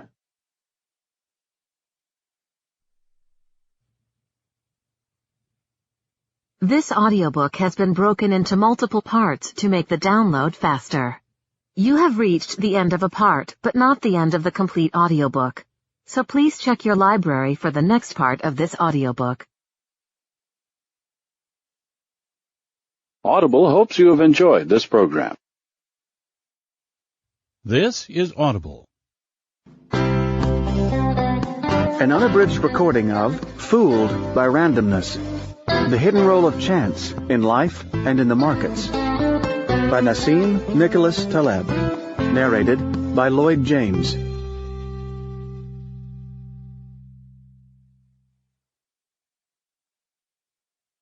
Sir Karl's promoting agent. Next I will discuss how I discovered Karl Popper, via another trader, perhaps the only one I have ever truly respected. I do not know if it applies to other people, but in spite of my being a voracious reader, I have rarely been truly affected in my behavior, in any durable manner, by anything I have read. A book can make a strong impression, but such an impression tends to wane after some newer impression replaces it in my brain. A new book. I had to discover things for myself. Recall the stove is hot section in Chapter 3? These self-discoveries last. One exception of ideas that stuck with me are those of Sir Karl, whom I discovered, or perhaps rediscovered, through the writings of the trader and self-styled philosopher George Soros, who seemed to have organized his life by becoming a promoter of the ideas of Karl Popper. What I learned from George Soros was not quite in the way he perhaps intended us to learn from him. I disagreed with his statements when it came to economics and philosophy. First, although I admire him greatly, I agree with professional thinkers that Soros' forte is not in philosophical speculation. Yet he considers himself a philosopher, which makes him endearing in more way than one. Take his first book, The Alchemy of Finance. On the one hand, he seems to discuss ideas of scientific explanation by throwing in big names like deductive nomological, something always suspicious as it is reminiscent of postmodern writers who play philosophers, and scientists by using complicated references. On the other hand, he does not show much grasp of the concepts. For instance, he conducts what he calls a trading experiment and uses the success of the trade to imply that the theory behind it is valid. This is ludicrous. I could roll the dice to prove my religious beliefs and show the favorable outcome as evidence that my ideas are right. The fact that Soros' speculative portfolio turned a profit proves very little of anything. One cannot infer much from a single experiment in a random environment. An experiment needs a repeatability, showing some causal component. Second, Soros indicts wholesale the science of economics, which may be very justified, but he did not do his homework. For instance, he writes that the category of people he lumps as economists believe that things converge to equilibrium, when that only applies to some cases of neoclassical economics. There are plenty of economic theories that believe that departure from a price level can cause further divergence and cause cascading feedback loops. There has been considerable research to that effect in, say, game theory, the works of Harsanyi and Nash, or information economics, the works of Stiglitz, Akerlof, and Spence. Lumping all economics in one basket shows a bit of unfairness and lack of rigor. But in spite of some of the nonsense in his writing, probably aimed at convincing himself that he was not just a traitor, or because of it, I succumbed to the charm of this Hungarian man, who, like me, is ashamed of being a traitor, and prefers his trading to be a minor extension of his intellectual life, even if there is not so much scholarship in his essays.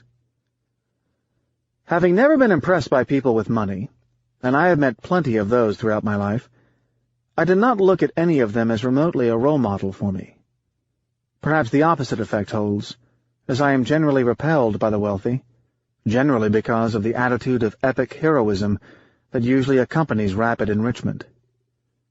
Soros was the only one who seemed to share my values. He wanted to be taken seriously as a middle European professor who happened to have gotten rich owing to the validity of his ideas.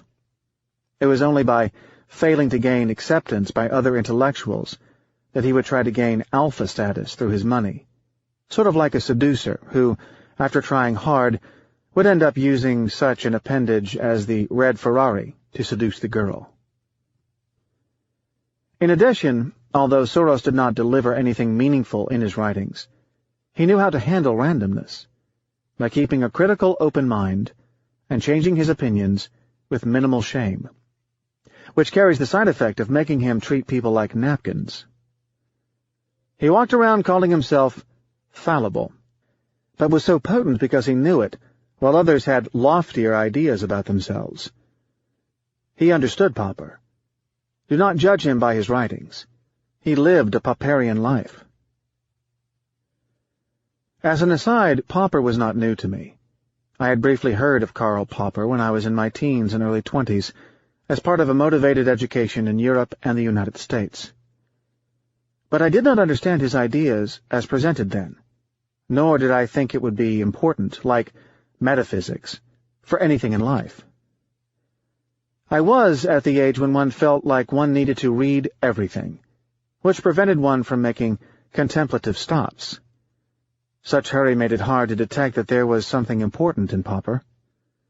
It was either my conditioning by the intellectual chic culture at the time, too much Plato, too many Marxists, too much Hegel, too many pseudoscientific intellectuals, the educational system, too many conjectures propounded as truth, or the fact that I was too young and was reading too much then to make a bridge to reality.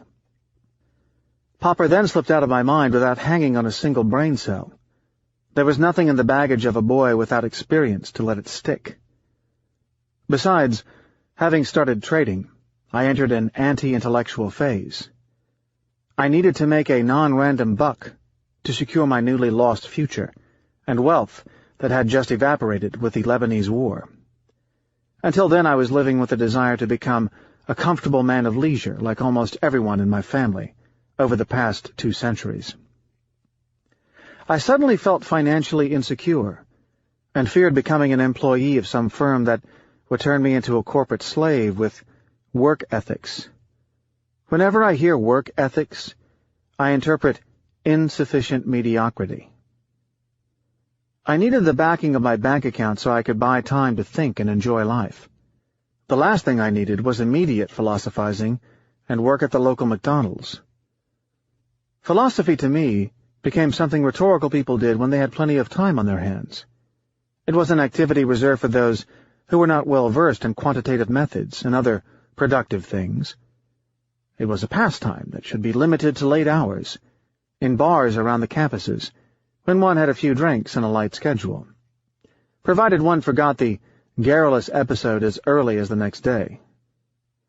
Too much of it can get a man in trouble, perhaps turn one into a Marxist ideologue. Popper was not to re-emerge until I secured my career as a trader.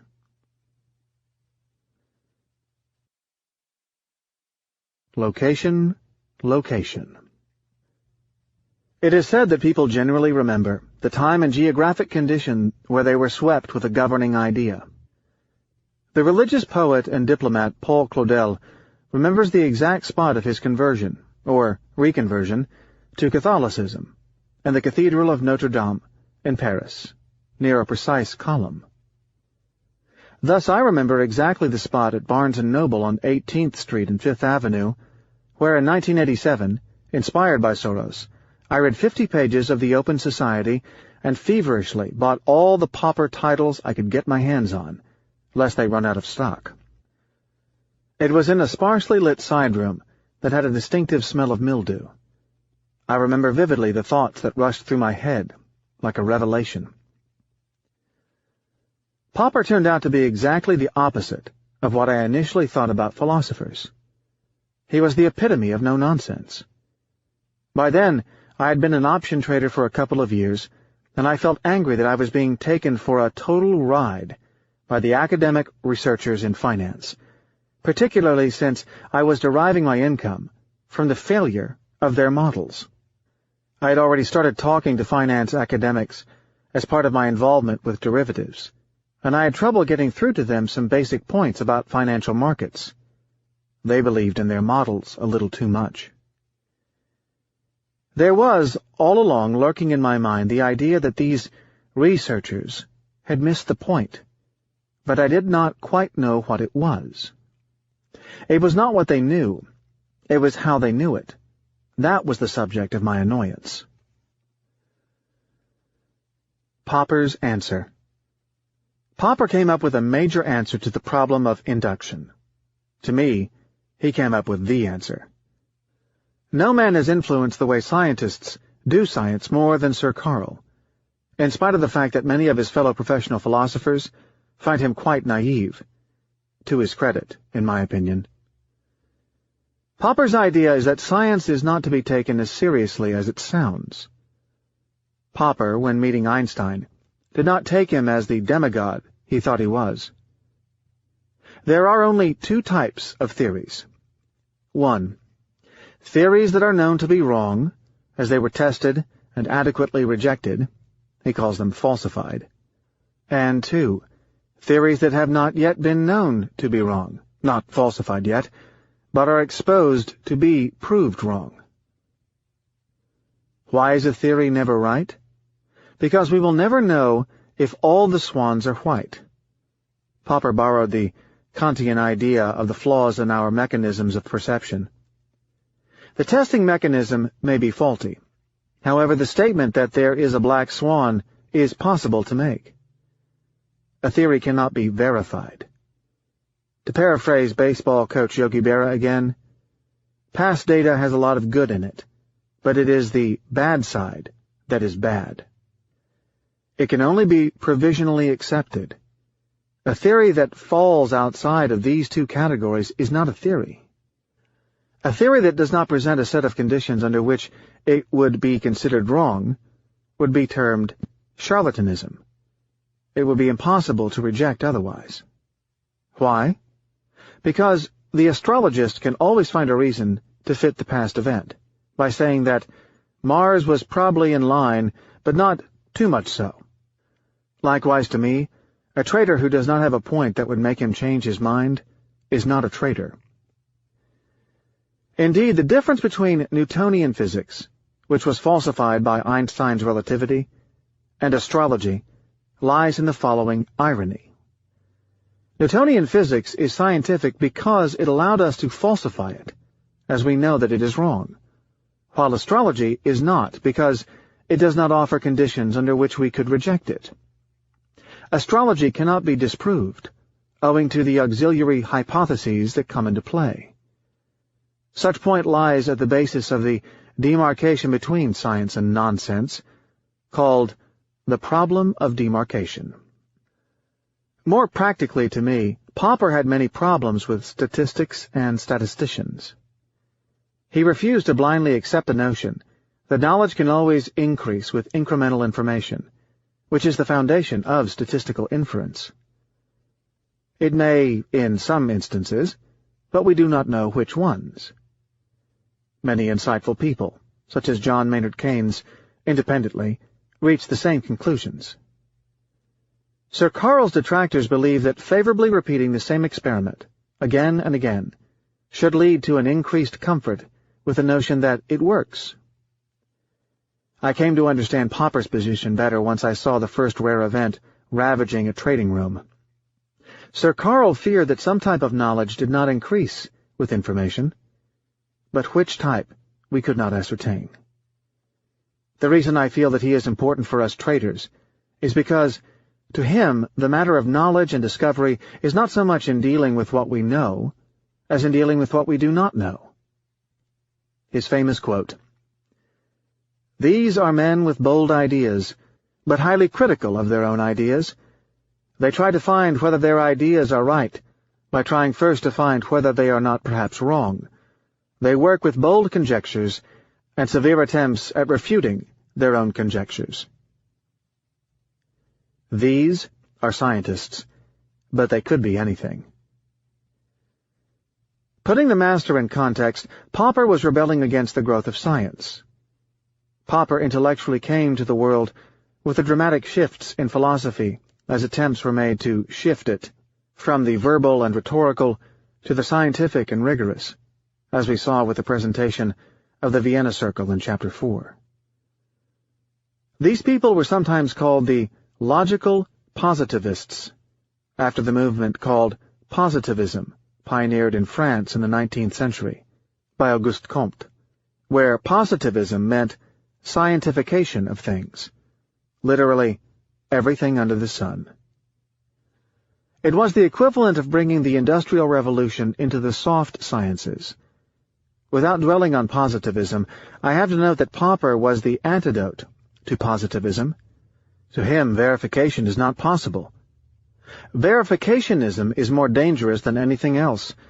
Taken to the extreme, Popper's ideas appear naive and primitive, but they work. Note that his detractors call him a naive falsificationist. I am an exceedingly naive falsificationist. Why? Because I can survive being one. My extreme and obsessive Popperism is carried out as follows. I speculate in all of my activities on theories that represent some vision of the world, but with the following stipulation. No rare event should harm me. In fact, I would like all conceivable rare events to help me. My idea of science diverges with that of the people around me, walking around calling themselves scientists. Science is mere speculation, mere formulation of conjecture.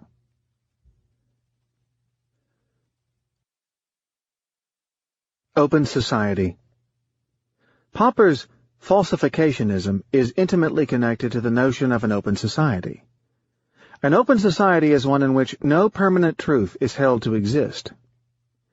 This would allow counter-ideas to emerge.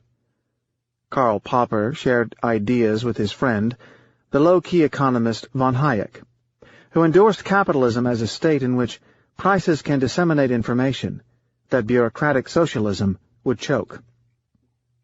Both notions of falsificationism and open society are, counterintuitively, connected to those of a rigorous method for handling randomness in my day job as a trader.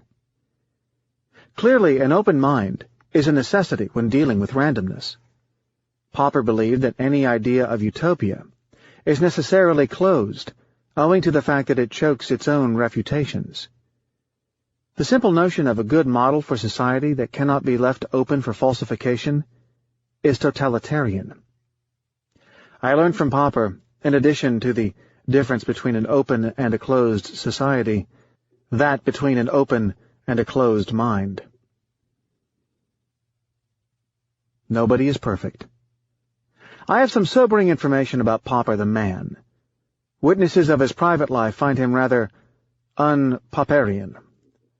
The philosopher and Oxford Don Brian McGee, who befriended him for close to 3 decades, depicts him as unworldly, except in his youth, and narrowly focused on his work.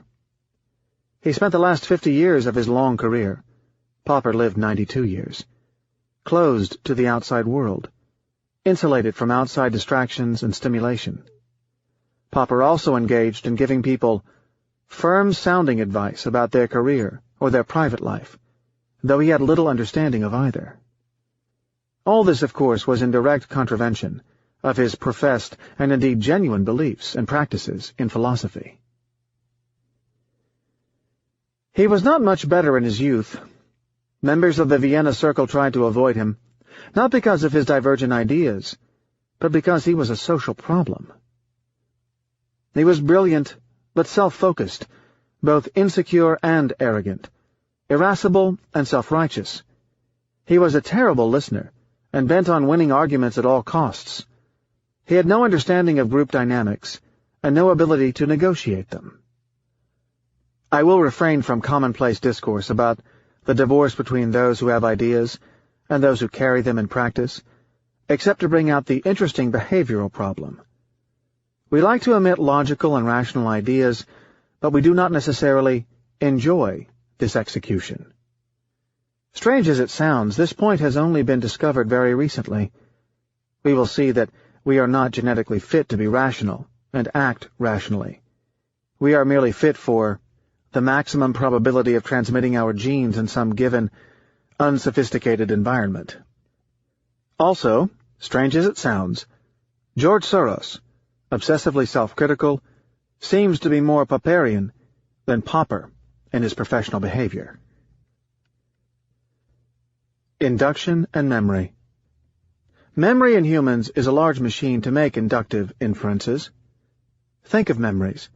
What is easier to remember, a collection of random facts glued together, or a story, something that offers a series of logical links? Causality is easier to commit to memory. Our brain would have less work to do in order to retain the information.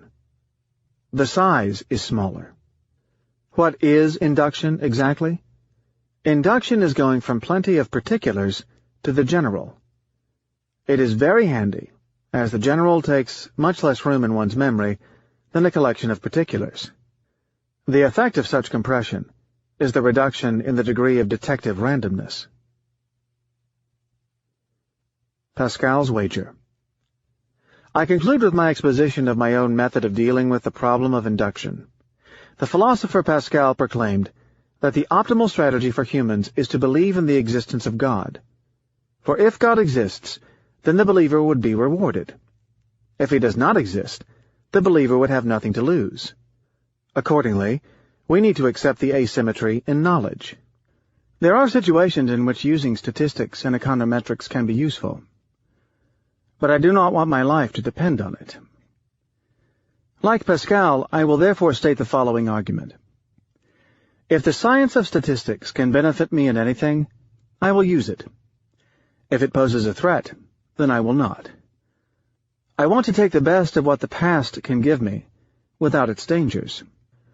Accordingly, I will use statistics and inductive methods to make aggressive bets, but I will not use them to manage my risks and exposure.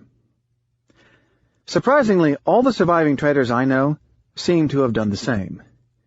They trade on ideas based on some observation, that includes past history, but like the Popperian scientists, they make sure that the costs of being wrong are limited, and their probability is not derived from past data. Unlike Carlos and John, they know before getting involved in the trading strategy which events would prove their conjecture wrong and allow for it. Recall that Carlos and John used past history both to make their bets and to measure their risk. They would then terminate their trade. This is called a stop-loss, a predetermined exit point, a protection from the black swan. I find it rarely practiced. Thank you, Solon. Finally, I have to confess that upon finishing my writing of Part 1, that writing about the genius of Solon's insight has carried an extreme effect on both my thinking and my private life. The composition of Part 1 made me even more confident in my withdrawal from the media and my distancing myself from other members of the business community, mostly other investors and traders, for whom I am developing more and more contempt. I believe that I cannot have power over myself as I have an ingrained desire to integrate among people and cultures, and would end up resembling them. By withdrawing myself entirely, I can have a better control of my fate. I am currently enjoying a thrill of the classics I have not felt since childhood. I am now thinking of the next step, to recreate a low-information, more deterministic, ancient time, say in the 19th century, all the while benefiting from some of the technical gains, such as the Monte Carlo engine, all of the medical breakthroughs, and all the gains of social justice of our age. I would then have the best of everything. This is called evolution.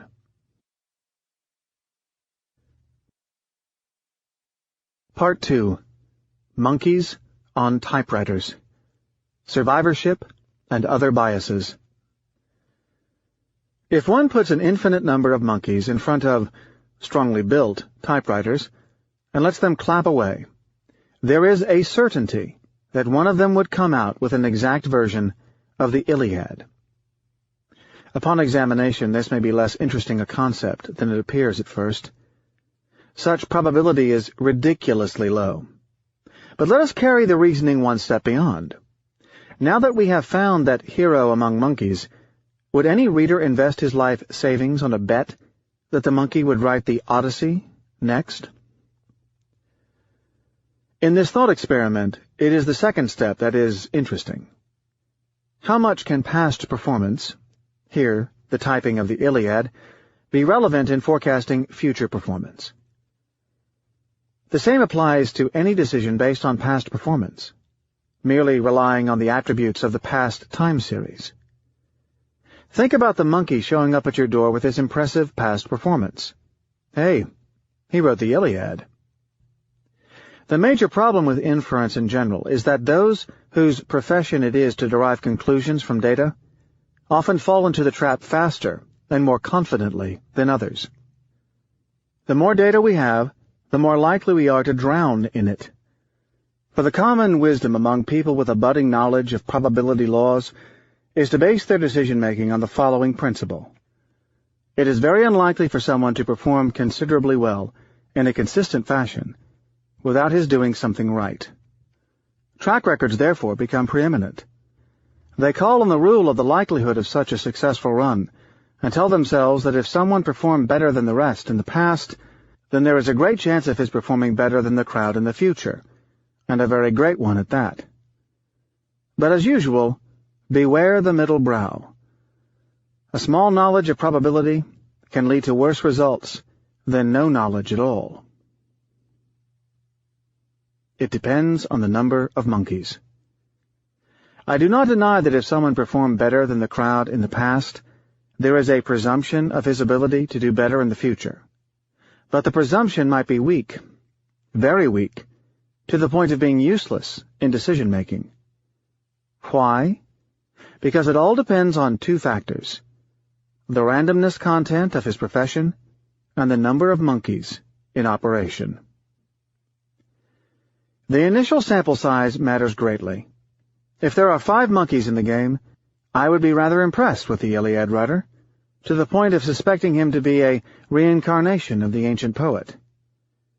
If there are 1 billion to the power 1 billion monkeys, I would be less impressed.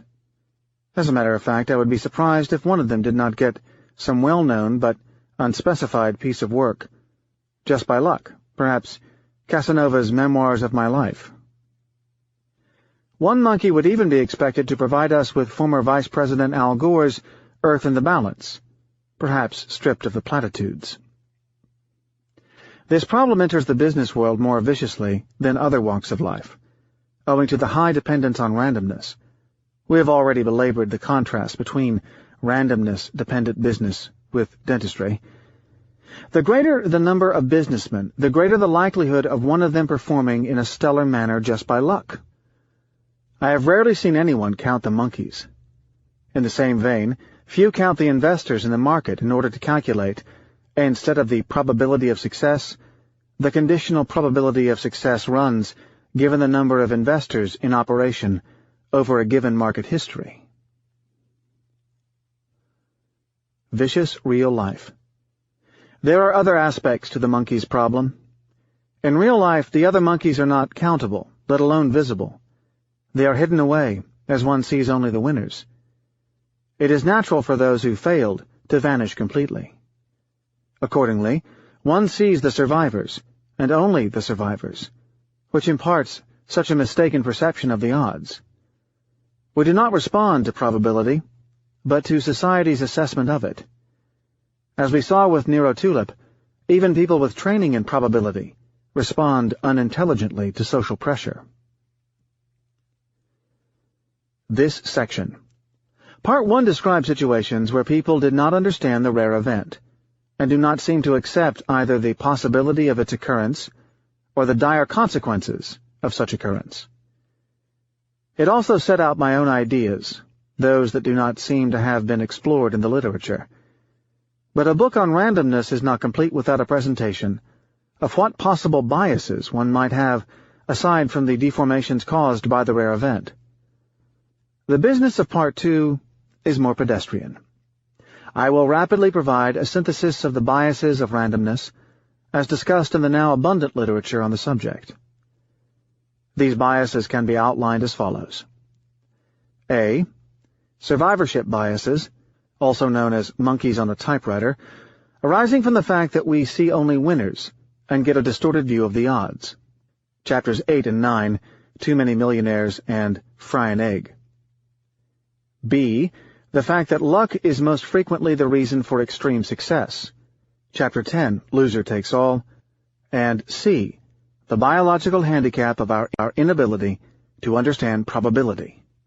Chapter 11, Randomness and Our Brain. Chapter 8, Too Many Millionaires Next Door. 3 illustrations of the survivorship bias. Why very few people should live on Park Avenue. The millionaire next door has very flimsy clothes, an overcrowding of experts.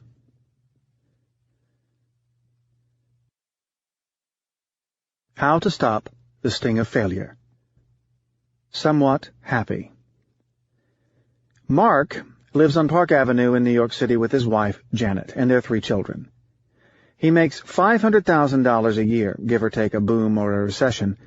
He does not believe that the recent spurt in prosperity is here to last, and has not mentally adjusted yet to his recent abrupt rise in income. A rotund man in his late 40s with spongy features that make him look 10 years older than his age, he leads the seemingly comfortable but heckled life of a New York City lawyer. But he is on the quiet side of Manhattan residents. Mark is clearly not the man one would expect to go bar hopping or attend late-night Tribeca and Soho parties.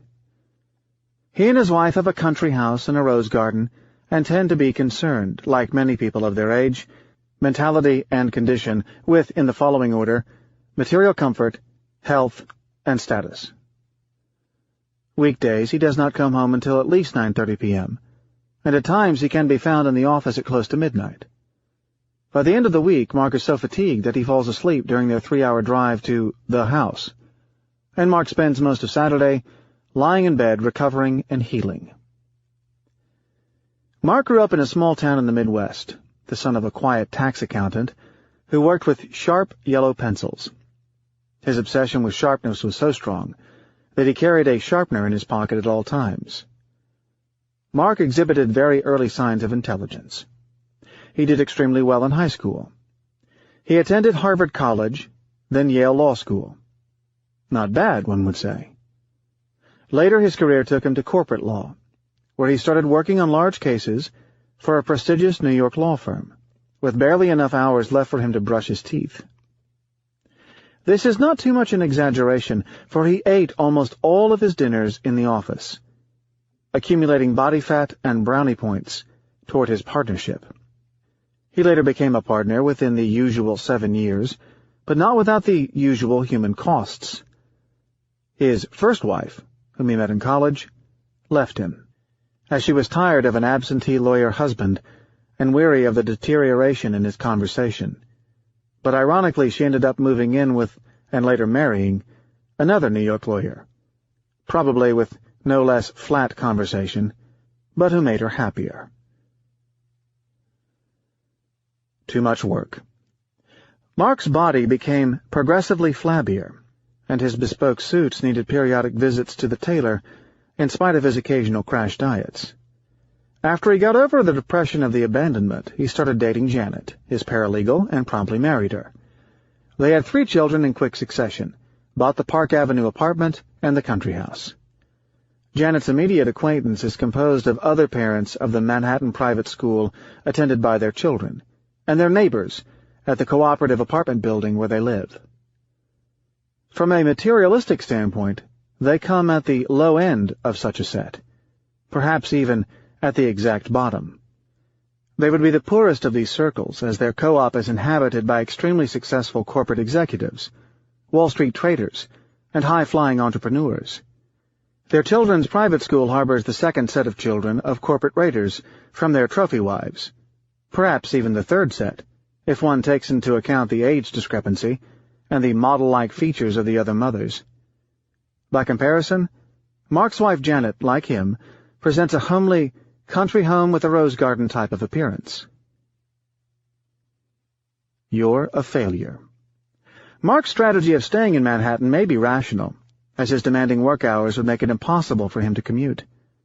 But the costs on his wife Janet are monstrous. Why? Because of their relative non-success, as geographically defined by their Park Avenue neighborhood. Every month or so, Janet has a crisis, giving in to the strains and humiliations of being snubbed by some other mother at the school where she picks up the children, or another woman with larger diamonds by the elevator of the co-op where they live, in the smallest type of apartments, the G line. Why isn't her husband so successful? Isn't he smart and hard-working? Didn't he get close to 1600 on the SAT? Why is this Ronald something, whose wife never even nods to Janet, worth hundreds of millions, when her husband went to Harvard and Yale, and has such a high IQ, and has hardly any substantial savings? We will not get too involved in the Chekhovian dilemmas in the private lives of Mark and Janet, but their case provides a very common illustration of the emotional effect of survivorship bias. Janet feels that her husband is a failure, by comparison, but she is miscomputing the probabilities in a gross manner. She is using the wrong distribution to derive a rank. As compared to the general U.S. population, Mark has done very well, better than 99.5% of his compatriots. As compared to his high school friends, he did extremely well, a fact that he could have verified had he had time to attend the periodic reunions, and he would come at the top. As compared to other people at Harvard, he did better than 90% of them, financially, of course. As compared to his law school comrades at Yale, he did better than 60% of them. But as compared to his co-op neighbors, he is at the bottom. Why?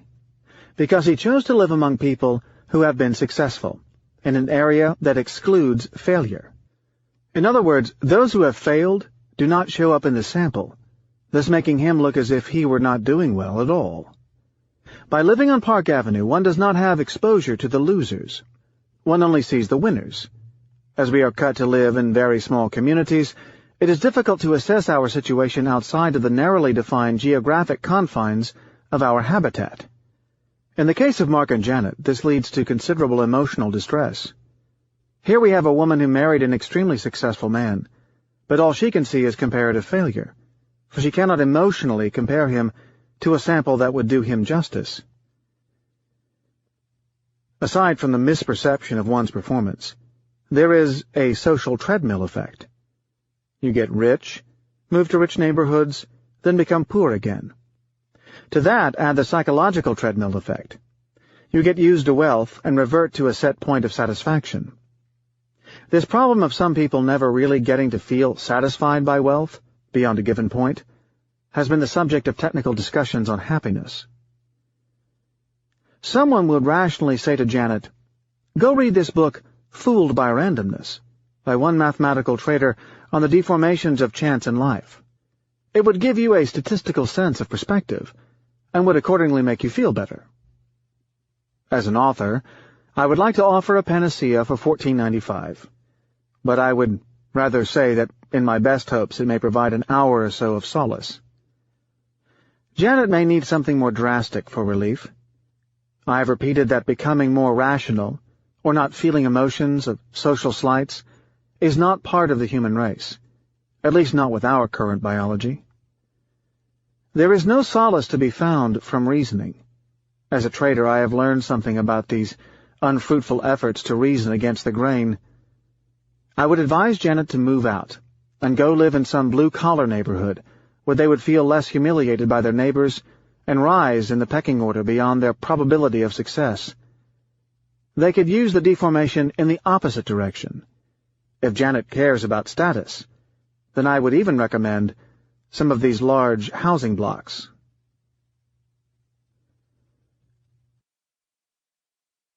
Double survivorship biases.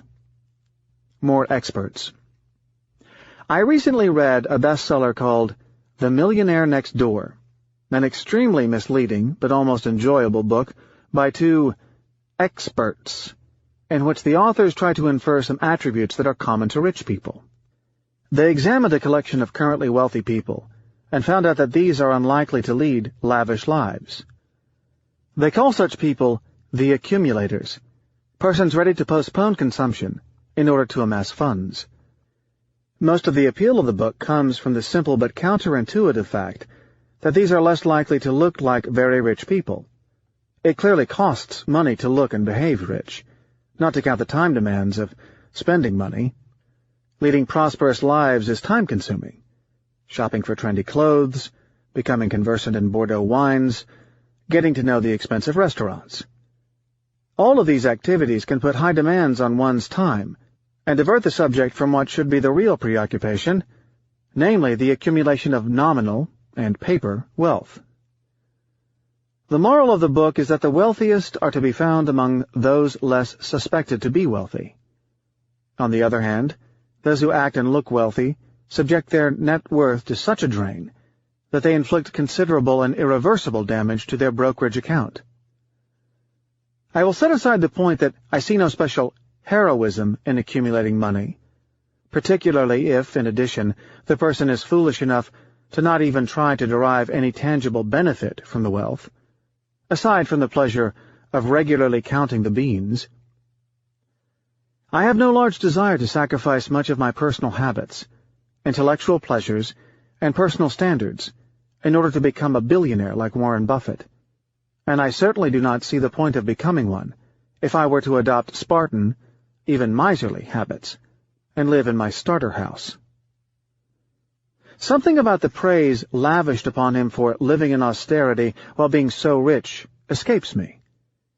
If austerity is the end, he should become a monk or a social worker. We should remember that becoming rich is a purely selfish act, not a social one. The virtue of capitalism is that society can take advantage of people's greed, rather than their benevolence. But there is no need to, in addition, extol such greed as a moral or intellectual accomplishment. The reader can easily see that, aside from very few exceptions like George Soros, I am not impressed by people with money. Becoming rich is not directly a moral achievement, but that is not where the severe flaw in the book lies. As we saw, the heroes of The Millionaire Next Door are the accumulators, people who defer spending in order to invest. It is undeniable that such strategy might work. Money spent bears no fruit, except the enjoyment of the spender. But the benefits promised in the book seem grossly overstated. A finer read of their thesis reveals that their sample includes a double dose of survivorship bias. In other words, it has two compounding flaws. Visibility winners. The first bias comes from the fact that the rich people selected for their sample are among the lucky monkeys on typewriters. The authors made no attempt to correct their statistics with the fact that they saw only the winners. They make no mention of the accumulators who have accumulated the wrong things. Members of my family are experts on that. Those who accumulated managed to accumulate currencies about to be devalued, and stocks of companies that later went bust. Nowhere do we see a mention of the fact that some people were lucky enough to have invested in the winners. These people, no doubt, would have made their way into the book. There is a way to take care of the bias.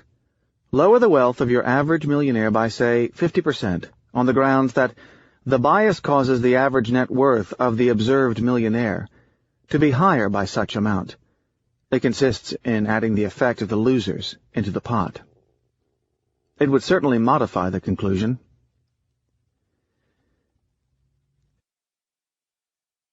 It's a bull market. As to the second, more serious flaw, I have already discussed the problem of induction. The story focuses on an unusual episode in history. Buying its thesis implies accepting that the current returns in asset values are permanent, the sort of belief that prevailed before the great crash that started 1929. Remember that asset prices have, still at the time of writing, witnessed the greatest bull market in history, and that values did compound astronomically during the past 2 decades. $1 invested in the average stock would have grown almost 20-fold since 1982, and that is the average stock. The sample might include people who invested in stocks performing better than average. Virtually all of the subjects became rich from asset price inflation. In other words, from the recent inflation in financial paper and assets that started in 1982. An investor who engaged in the same strategy during less august days for the market would certainly have a different story to tell. Imagine the book being written in 1982, after the prolonged erosion of the inflation-adjusted value of the stocks, or in 1935, after the loss of interest in the stock market. Or consider that the United States stock market is not the only investment vehicle. Consider the fate of those who, in place of spending their money buying expensive toys and paying for ski trips, bought Lebanese lira-denominated treasury bills, as my grandfather did, or junk bonds from Michael Milken, as many of my colleagues in the 1980s did. Go back in history and imagine the accumulator buying Russian imperial bonds, bearing the signature of Tsar Nicholas II, and trying to accumulate further by cashing them from the Soviet government. Or Argentine real estate in the 1930s, as my great-grandfather did. The mistake of ignoring the survivorship bias is chronic, even, or perhaps especially, among professionals. How? Because we are trained to take advantage of the information that is lying in front of our eyes, ignoring the information that we do not see. At the time of writing, pension funds and insurance companies in the United States and in Europe somehow bought the argument that, in the long term, equities always pay off 9%, and back it up with statistics. The statistics are right, but they are past history. My argument is that I can find you a security somewhere among the 40,000 available that went up twice that amount every year without fail. Should we put the Social Security money into it? A brief summing up at this point. I showed how we tend to mistake one realization among all possible random histories as the most representative one, forgetting that there may be others.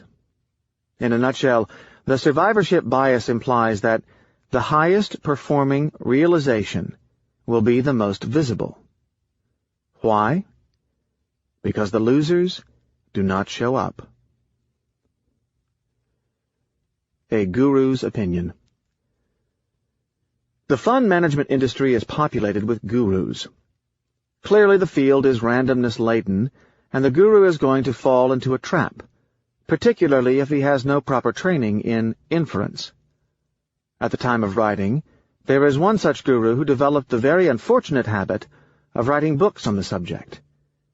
Along with one of his peers, he computed the success of a Robin Hood policy of investing with the least successful manager in a given population of managers. It consists in switching down by taking money away from the winner and allocating it to the loser. This goes against the prevailing wisdom of investing with a winning manager and taking away money from a losing one. Doing so, their paper strategy, i.e., as in a monopoly game, not executed in real life, derived considerably higher returns than if they stuck to the winning manager. Their hypothetical examples seemed to them to prove that one should not stay with the best manager, as we would be inclined to do, but rather switch to the worst manager, or at least such seems to be the point they were attempting to convey. Their analysis presents one severe hitch that any graduate student should be able to pinpoint at the first reading. Their sample only had survivors. They simply forgot to take into account the managers who went out of business. Such a sample includes managers who were operating during the simulation and are still operating today. True, their sample included managers who did poorly, but only those managers who did poorly and recovered without getting out of business. So it would be obvious that investing with those who fared poorly at some point but recovered, with the benefit of hindsight, would yield a positive return. Had they continued to fare poorly, they would be out of business and would not be included in the sample. How should one conduct the proper simulation? By taking a population of managers in existence, say, 5 years ago, and running the simulation up to today. Clearly, the attributes of those who leave the population are biased toward failure. Few successful people in such a lucrative business call it quits because of extreme success. Before we turn to a more technical presentation of these issues, one mention of the much idealized buzzword of optimism. Optimism, it is said, is predictive of success. Predictive? It can also be predictive of failure.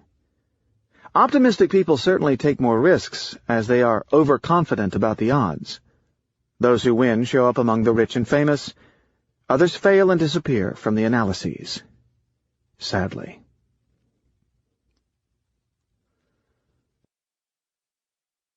Chapter 9. It is easier to buy and sell than fry an egg.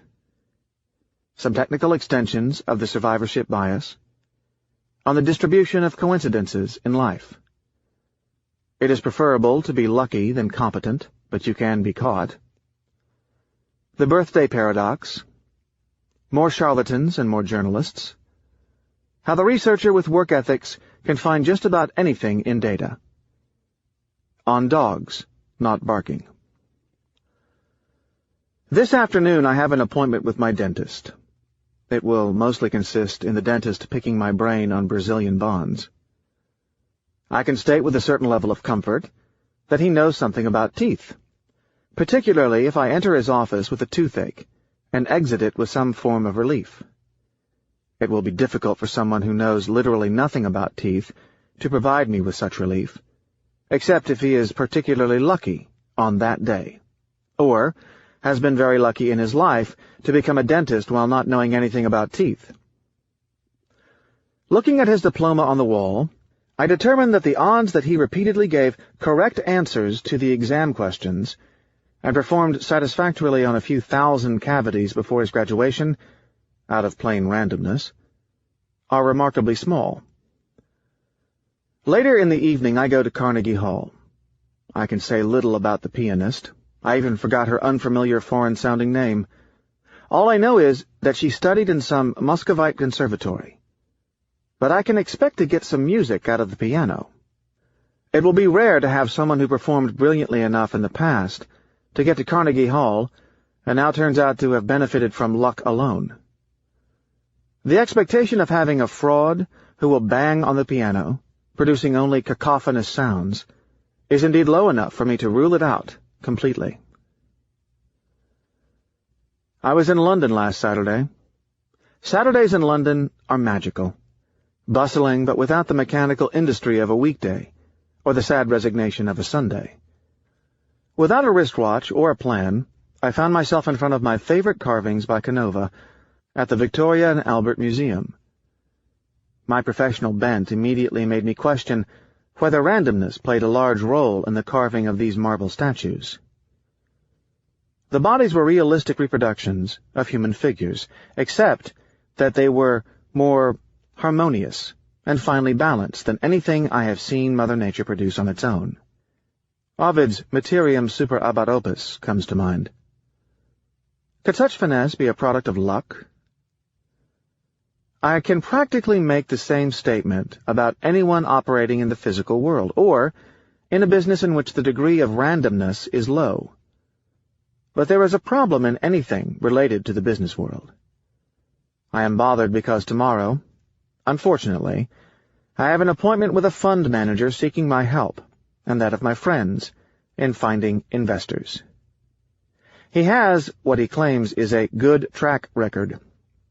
All I can infer is that he has learned to buy and sell. And it is harder to fry an egg than buy and sell. Well, the fact that he made money in the past may have some relevance, but not terribly so. This is not to say that it is always the case. There are some instances in which one can trust a track record, but alas, there are not too many of these. As the reader now knows, the fund manager can expect to be heckled by me during the presentation, particularly if he does not exhibit the minimum of humility and self-doubt that I would expect from someone practicing randomness. I will probably bombard him with questions that he may not be prepared to answer, blinded by his past results. I will probably lecture him that Machiavelli ascribed to luck at least a 50% role in life. The rest was cunning and bravura, and that was before the creation of modern markets. In this chapter, I discuss some well-known counterintuitive properties of performance records and historical time series. The concept presented here is well known for some of its variations under the names survivorship bias, data mining, data snooping, overfitting, regression to the mean, etc.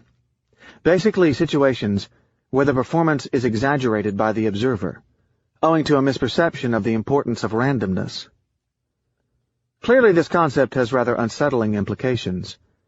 It extends to more general situations where randomness may play a share, such as the choice of a medical treatment or the interpretation of coincidental events.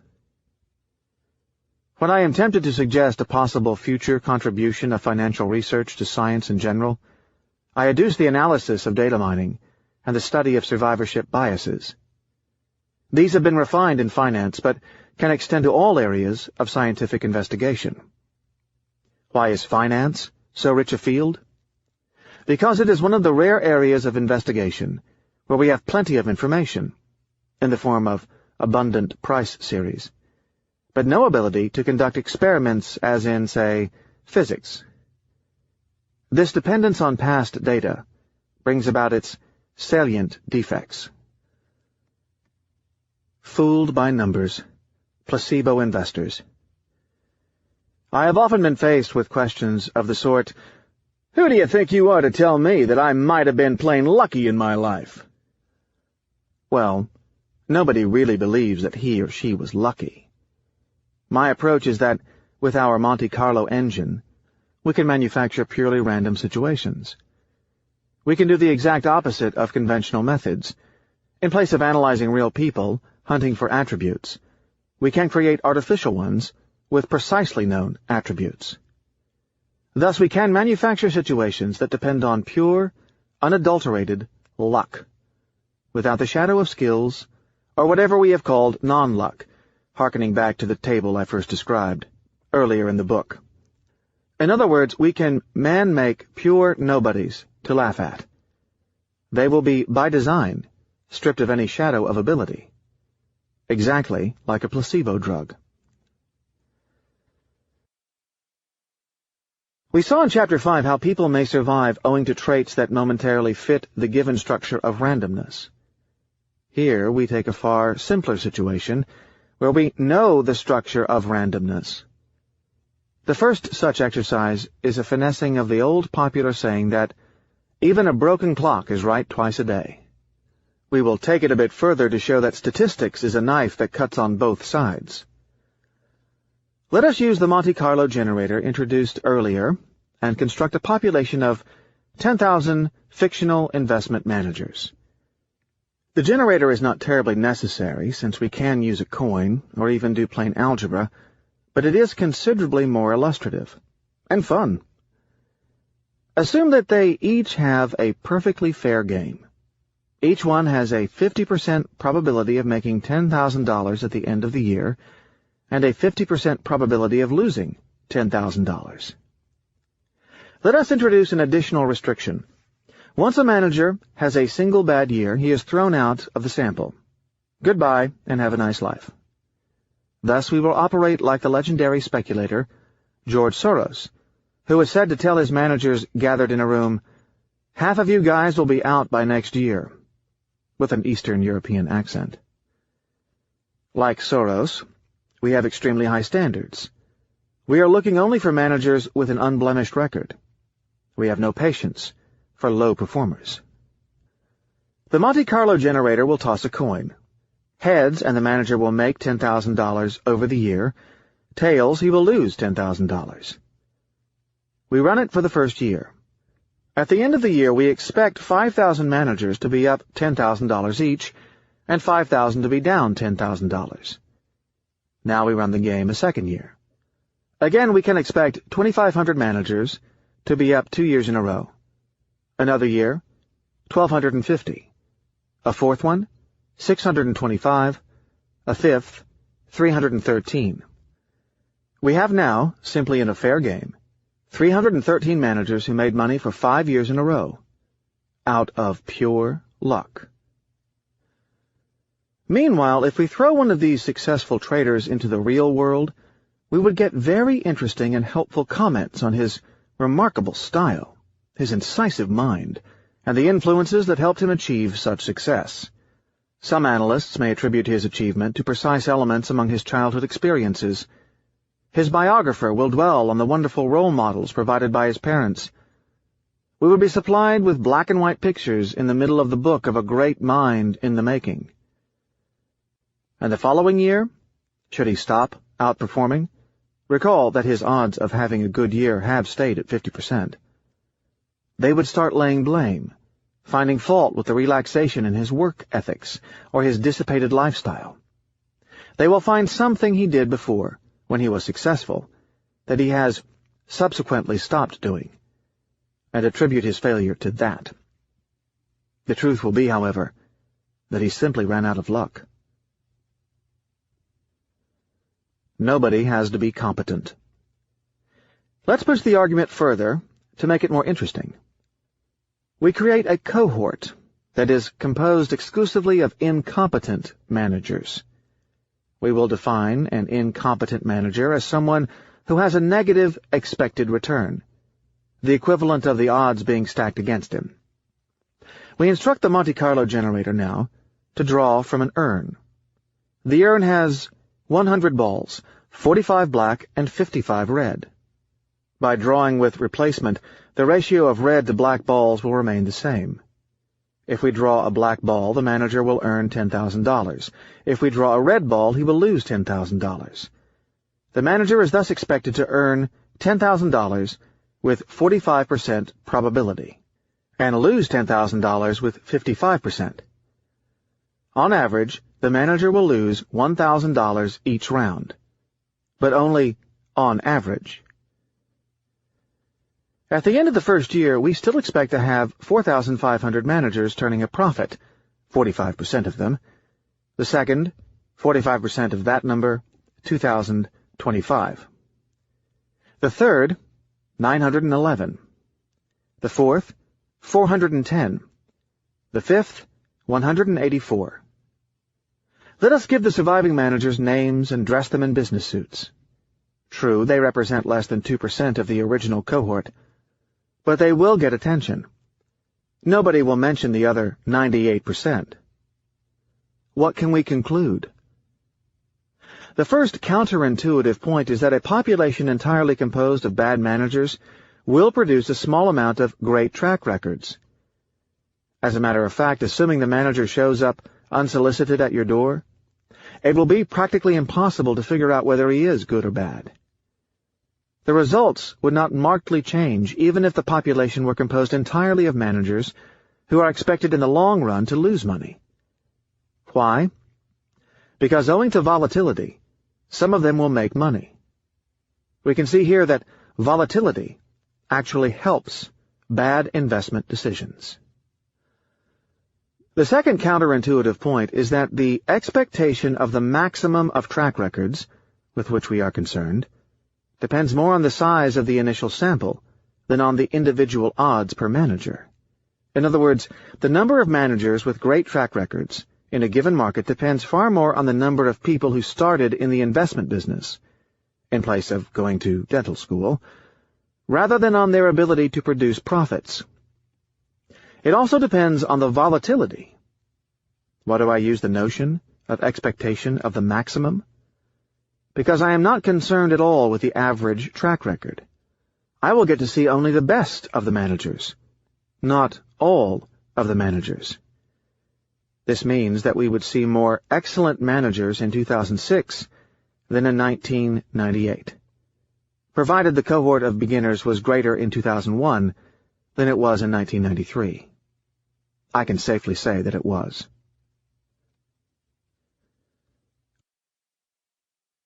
Regression to the mean. The hot hand in basketball is another example of misperception of random sequences. It is very likely in a large sample of players for one of them to have an inordinately lengthy lucky streak. As a matter of fact, it is very unlikely that an unspecified player somewhere does not have an inordinately lengthy lucky streak. This is a manifestation of the mechanism called regression to the mean.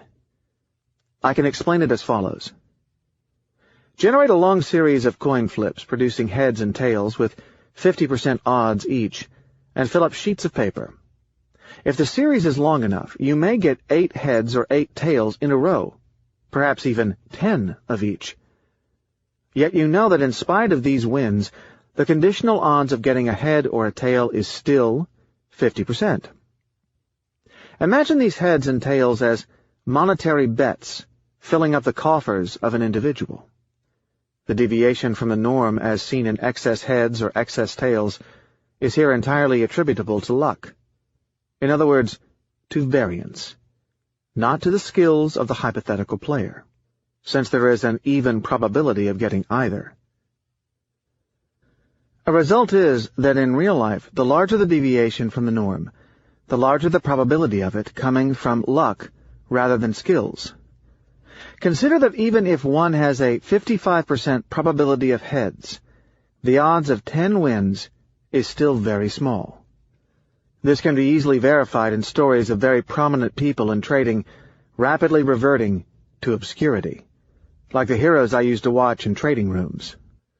This applies to height of individuals or the size of dogs. In the latter case, consider that 2 average-sized parents produce a large litter.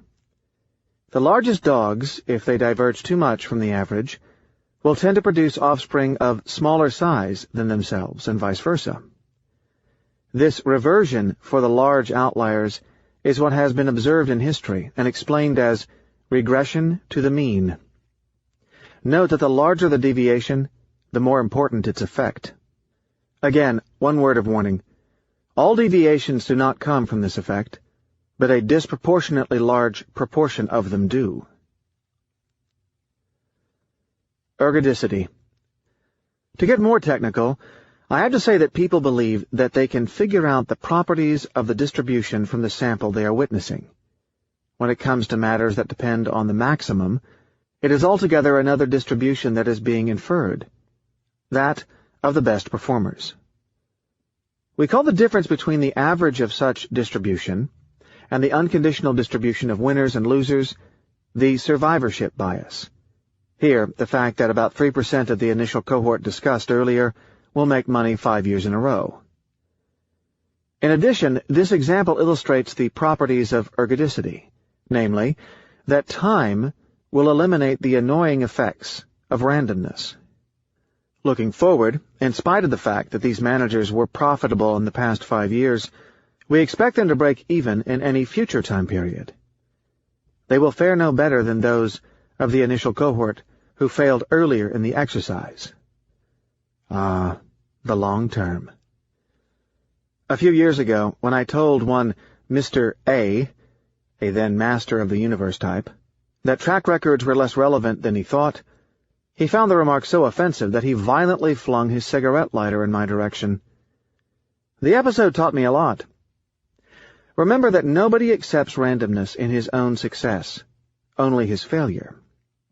His ego was pumped up as he was heading up a department of great traders who were then temporarily making a fortune in the markets and attributing the idea to the soundness of their business, their insights, or their intelligence. They subsequently blew up during the harsh New York winter of 1994. It was the bond market crash that followed the surprise interest rate hike by Alan Greenspan. The interesting part is that several years later, I can hardly find any of them still trading. Ergodicity. Recall that the survivorship bias depends on the size of the initial population. The information that a person derived from profits in the past, just by itself, is neither meaningful nor relevant. We need to know the size of the population from which he came. In other words, without knowing how many managers out there have tried and failed, we will not be able to assess the validity of the track record. If the initial population includes 10 managers, then I would give the performer half my savings without a blink. If the initial population is composed of 10,000 managers, I would ignore the results. The latter situation is generally the case. These days, so many people have been drawn to the financial markets. Many college graduates are trading as a first career, failing, then going to dental school. If, as in a fairy tale, these fictional managers materialized into real human beings, one of these could be the person I am meeting tomorrow at 11:45 a.m. Why did I select 11:45 a.m.? Because I will question him about his trading style. I need to know how he trades. I will then be able to claim that I have to rush to a lunch appointment if the manager puts too much emphasis on his track record.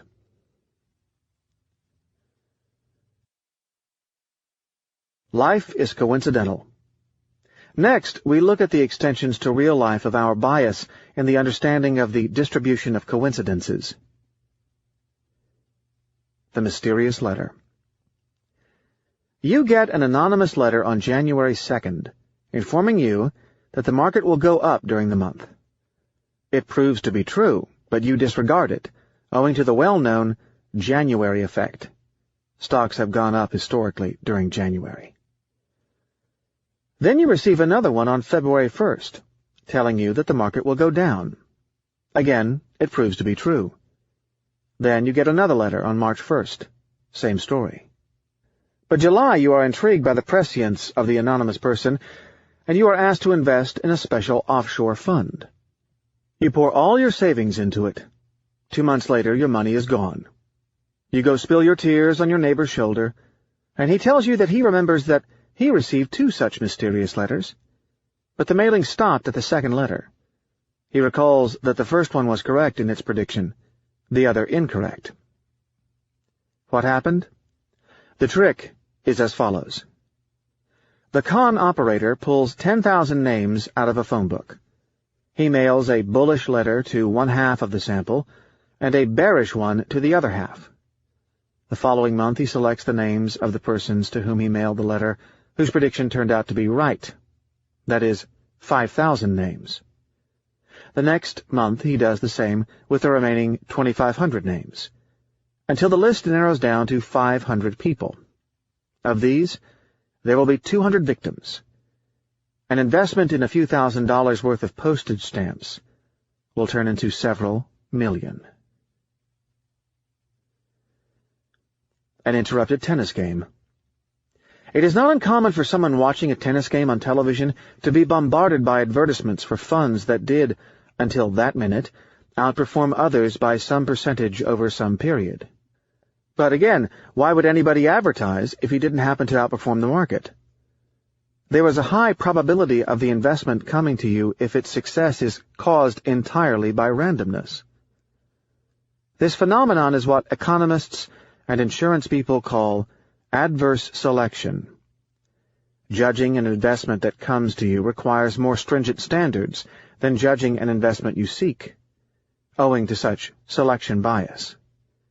For example, by going to a cohort composed of 10,000 managers, I have 2 in 100 chances of finding a spurious survivor. By staying home and answering my doorbell, The chance of the soliciting party being a spurious survivor is closer to 100%. Reverse survivors. We have so far discussed the spurious survivor. The same logic applies to the skilled person who has the odds markedly stacked in her favor, but who still ends up going to the cemetery. This effect is the exact opposite of the survivorship bias. Consider that all one needs is 2 bad years in the investment industry to terminate a risk-taking career, and that, even with great odds in one's favor, such an outcome is very possible. What do people do to survive? They maximize their odds of staying in the game by taking black swan risks, like John and Carlos. Those that fare well most of the time, but incur a risk of blowing up. The birthday paradox. The most intuitive way to describe the data mining problem to a non-statistician is through what is called the birthday paradox, though it is not really a paradox, simply a perceptual oddity.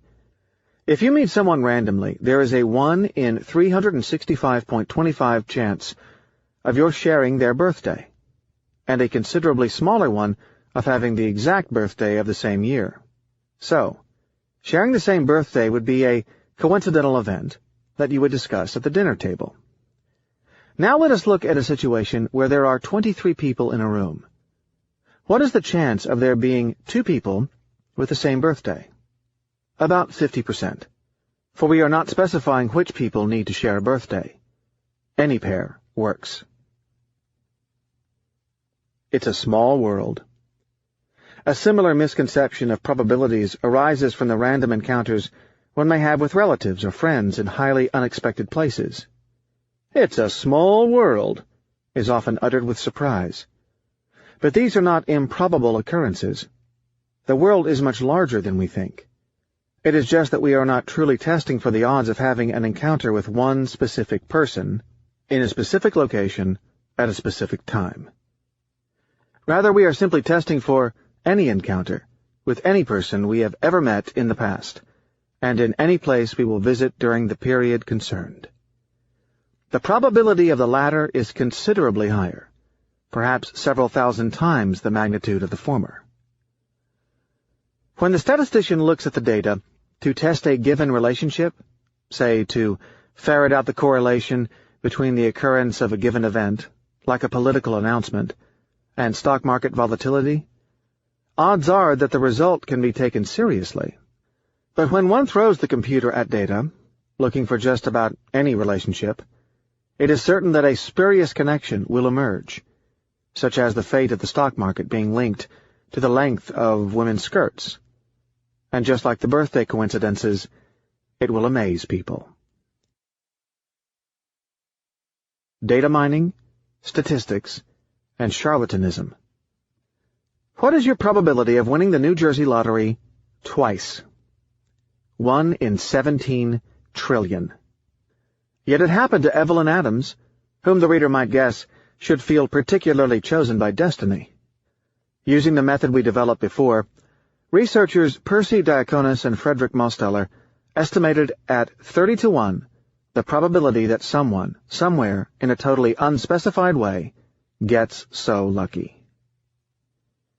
Some people carry their data mining activities into theology.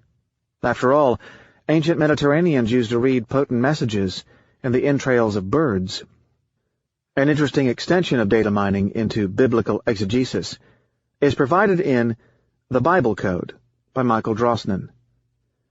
Drosnin, a former journalist, seemingly innocent of any training in statistics, aided by the works of a mathematician, helped predict the former Israeli Prime Minister Yitzhak Rabin's assassination by deciphering a Bible code.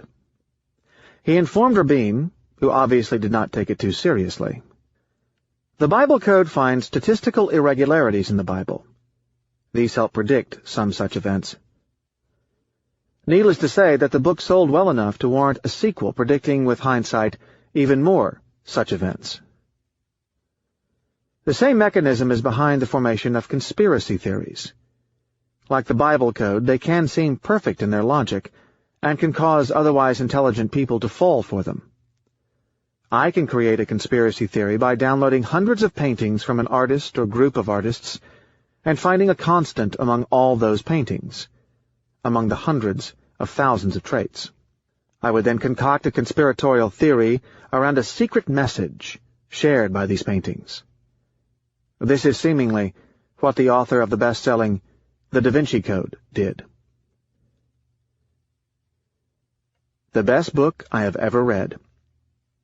My favorite time is spent in bookstores, where I aimlessly move from book to book in an attempt to make a decision as to whether to invest the time in reading it. My buying is frequently made on impulse, based on superficial but suggestive clues. Frequently I have nothing but a book jacket as appendage to my decision-making. Jackets often contain praise by someone, famous or not, or excerpts from a book review. Good praise by a famous and respected person, or a well-known magazine, would sway me into buying the book. What is the problem? I tend to confuse a book review, which is supposed to be an assessment of the quality of the book, with the best book reviews, marred with the same survivorship biases. I mistake the distribution of the maximum of a variable with that of the variable itself. The publisher will never put on the jacket of the book anything but the best praise. Some authors go even a step beyond, taking a tepid or even unfavorable book review and selecting words in it that appear to praise the book. One such example came from one Paul Wilmot, an English financial mathematician of rare brilliance and irreverence, who managed to announce that I gave him his first bad review, yet used excerpts from it as praise on the book jacket. We later became friends, which allowed me to extract an endorsement from him for this book. The first time I was fooled by this bias was upon buying, when I was 16, Manhattan Transfer, a book by John Dos Passos, the American writer, based on praise on the jacket by the French writer and philosopher Jean-Paul Sartre, who claimed something to the effect that Dos Passos was the greatest writer of our time.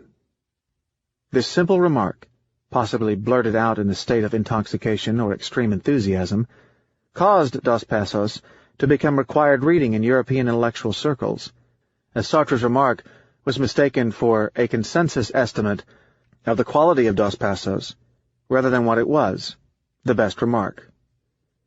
In spite of such interest in his work, Dos Passos has reverted to obscurity. The Back Tester. A programmer helped me build a back tester. It is a software program connected to a database of historical prices, which allows me to check the hypothetical past performance of any trading rule of average complexity. I can just apply a mechanical trading rule, like buy NASDAQ stocks if they close more than 1.83% above their average of the previous week, and immediately get an idea of its past performance. The screen will flash my hypothetical track record associated with the trading rule. If I do not like the results, I can change the percentage to, say, 1.2%. I can also make the rule more complex. I will keep trying until I find something that works well. What am I doing? The exact same task of looking for the survivor within the set of rules that can possibly work. I am fitting the rule on the data. This activity is called data snooping. The more I try, the more I am likely, by mere luck, to find a rule that worked on past data. A random series will always present some detectable pattern. I am convinced that there exists a tradable security in the Western world that would be 100% correlated with the changes in temperature in Ulaanbaatar, Mongolia. To get technical, there are even worse extensions. An outstanding recent paper by Sullivan, Timmerman, and White goes further and considers that the rules that may be in use successfully today may be the result of a survivorship bias. Suppose that over time investors have experimented with technical trading rules drawn from a very wide universe, in principle thousands of parameterizations of a variety of types of rules. As time progresses, the rules that happen to perform well historically receive more attention and are considered serious contenders by the investment community, while unsuccessful trading rules are more likely to be forgotten. If enough trading rules are considered over time, some rules are bound by pure luck, even in a very large sample, to produce superior performance even if they do not genuinely possess predictive power over asset returns. Of course, inference based solely on the subset of surviving trading rules may be misleading in this context, since it does not account for the full set of initial trading rules, most of which are unlikely to have underperformed. I have to decry such excesses in backtesting that I have closely witnessed in my private career. There is an excellent product designed just for that, called Omega TradeStation, that is currently on the market, in use by tens of thousands of traders. It even offers its own computer language. Beset with insomnia, the computerized day traders become night testers, plowing the data for some of its properties.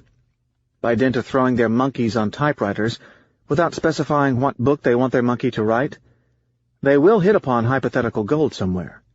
Many of them blindly believe in it. One of my colleagues, a man with prestigious degrees, grew to believe in such a virtual world to the point of losing all sense of reality. Whether the modicum of common sense left in him might have rapidly vanished under the mounds of simulations, or whether he might have had none to engage in such pursuit, I cannot tell. By closely watching him, I learned that what natural skepticism he may have had vanished under the weight of data, for he was extremely skeptical, but in the wrong area. Ah, Hume. A more unsettling extension. Historically, medicine has operated by trial and error. In other words, statistically. We know by now that there can be entirely fortuitous connections between symptoms and treatment, and that some medications succeed in medical trials for mere random reasons. I cannot claim expertise in medicine, but have been a steady reader of a segment of the medical literature over the past half-decade, long enough to be concerned with the standards, as we will see in the next chapter. Medical researchers are rarely statisticians. Statisticians are rarely medical researchers. Many medical researchers are not even remotely aware of this data mining bias. True, it may only play a small role, but it is certainly present. One recent medical study links cigarette smoking to a reduction in breast cancer, thus conflicting with all previous studies. Logic would indicate that the result may be suspicious, the result of mere coincidence. The earnings season, fooled by the results.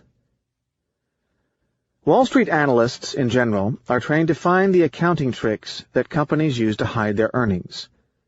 They tend to occasionally beat the companies at the game. But they are neither trained to reflect nor to deal with randomness, nor to understand the limitations of their methods by introspecting. Stock analysts have both a worse record and higher idea of their past performance than weather forecasters. When a company shows an increase in earnings once, it draws no immediate attention. Twice, and the name starts showing up on computer screens. 3 times, and the company will merit some buy recommendation. Just as with the track record problem, consider a cohort of 10,000 companies that are assumed on average to barely return the risk-free rate, i.e. Treasury bonds. They engage in all forms of volatile business. At the end of the first year, we will have 5,000 star companies showing an increase in profits, assuming no inflation, and 5,000 dogs. After 3 years, we will have 1,250 stars. The Stock Review Committee at the investment house will give your broker their names as strong buys. He will leave a voice message that he has a hot recommendation that necessitates immediate action. You will be emailed a long list of names. You will buy 1 or 2 of them. Meanwhile, the manager in charge of your 401k retirement plan will be acquiring the entire list. We can apply the reasoning to the selection of investment categories, as if they were the managers in the example just previous. Assume you are standing in 1900 with hundreds of investments to look at. There are stock markets of Argentina, Imperial Russia, the United Kingdom, Unified Germany, and plenty of others to consider. A rational person would have bought not just the emerging country of the United States, but those of Russia and Argentina as well. The rest of the story is well known. While many of the stock markets like those of the United Kingdom and the United States fared extremely well, the investor in Imperial Russia would have no better than medium-quality wallpaper in his hands. The countries that fared well are not a large segment of the initial cohort. Randomness would be expected to allow a few investment classes to fare extremely well. I wonder if those experts who make foolish and self-serving statements like, "Markets will always go up in any 20-year period," are aware of this problem. Comparative luck. A far more acute problem relates to the outperformance, or the comparison, between two or more persons or entities. While we are certainly fooled by randomness when it comes to a single time series, the foolishness is compounded when it comes to the comparison between, say, two people, or a person and a benchmark. Why? Because both are random. Let us do the following simple thought experiment. Take two individuals, say a person and his brother-in-law, launched through life. Assume equal odds for each of good and bad luck. Outcomes. Lucky, lucky, no difference between them. Unlucky, unlucky, again no difference. Lucky, unlucky, a large difference between them. And finally, unlucky, lucky, again a large difference. I recently attended for the first time a conference of investment managers where I sat listening to a very dull presenter comparing traders. His profession is to select fund managers and package them together for investors, something called funds of funds, and I was listening to him as he was pouring out numbers on the screen. The first revelation was that I suddenly recognized the speaker, a former colleague biologically transformed by the passage of time. He used to be crisp, energetic, and nice. He became dull, portly, and inordinately comfortable with success. He was not rich when I knew him. Can people react to money in different ways? Do some take themselves seriously while others do not? The second revelation was that while I suspected that he was fooled by randomness, the extent had to be far greater than one can imagine, particularly with the survivorship bias. A back-of-the-envelope calculation showed that at least 97% of what he was discussing was just noise. The fact that he was comparing performances made the matter far worse.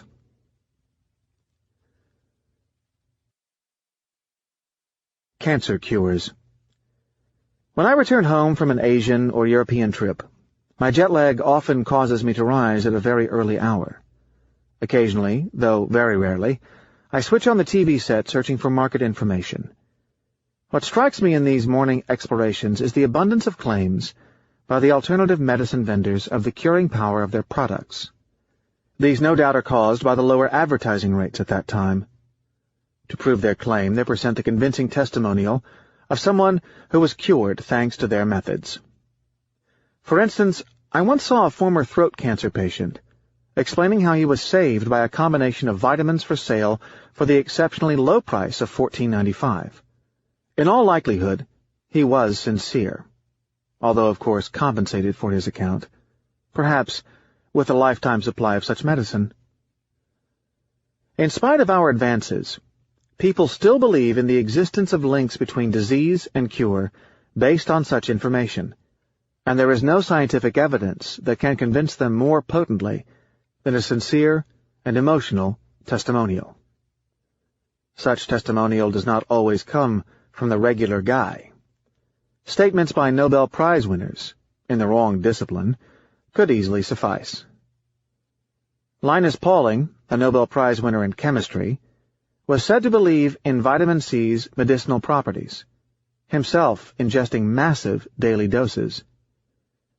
With his bully pulpit, he contributed to the common belief in vitamin C's curative properties. Many medical studies, unable to replicate Pauling's claims, fell on deaf ears as it was difficult to undo the testimonial by a Nobel Prize winner even if he was not qualified to discuss matters related to medicine. Many of these claims have been harmless outside of the financial profits for these charlatans, but many cancer patients may have replaced the more scientifically investigated therapies in favor of these methods, and died as a result of their neglecting more orthodox cures. Again, the non-scientific methods are gathered under what is called alternative medicine, that is, unproven therapies, and the medical community has difficulties convincing the press that there is only one medicine, and that alternative medicine is not medicine. The reader might wonder about my claims that the user of these products could be sincere, without it meaning that he was cured by the illusory treatment. The reason is something called spontaneous remission, in which a very small minority of cancer patients, for reasons that remain entirely speculative, wipe out cancer cells and recover miraculously. Some switch causes the patient's immune system to eradicate all cancer cells from the body. These people would have been equally cured by drinking a glass of Vermont spring water, or chewing on dried beef, as they were by taking these beautifully wrapped pills. Finally, these spontaneous remissions might not be so spontaneous. They might, at the bottom, have a cause that we are not yet sophisticated enough to detect. The late astronomer Carl Sagan, a devoted promoter of scientific thinking and an obsessive enemy of non-science, examined the cures from cancer that resulted from a visit to Lourdes in France, where people were healed by simple contact with the holy waters, and found out the interesting fact that, of the total cancer patients who visited the place, the cure rate was, if anything, lower than the statistical one for spontaneous remissions. It was lower than the average for those who did not go to Lourdes. Should a statistician infer here, the cancer patient's odds of surviving deteriorates after a visit to Lourdes?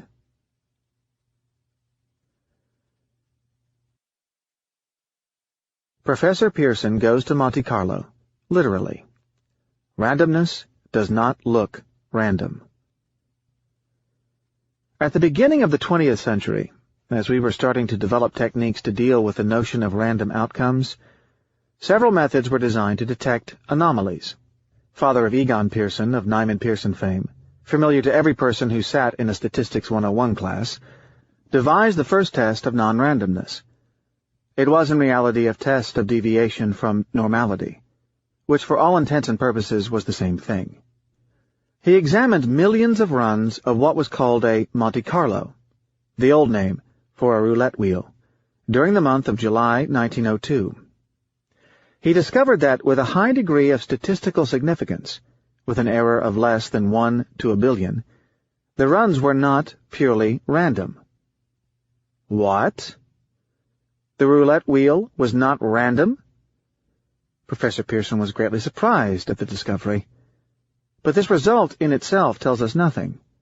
We know that there is no such thing as a pure random draw, for the outcome of the draw depends on the quality of the equipment. With enough minutiae, one would be able to uncover the non-randomness somewhere. For instance, the wheel itself may not have been perfectly balanced, or perhaps the spinning ball was not completely spherical.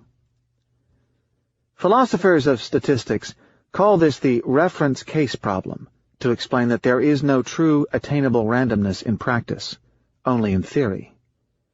Besides, a manager would question whether such non-randomness can lead to any meaningful, profitable rules. If I need to gamble $1 on 10,000 runs and expect to make $1 for my efforts, then I would do much better in the part-time employment of a janitorial agency. But the result bears another suspicious element. Of more practical relevance here is the following severe problem about non-randomness.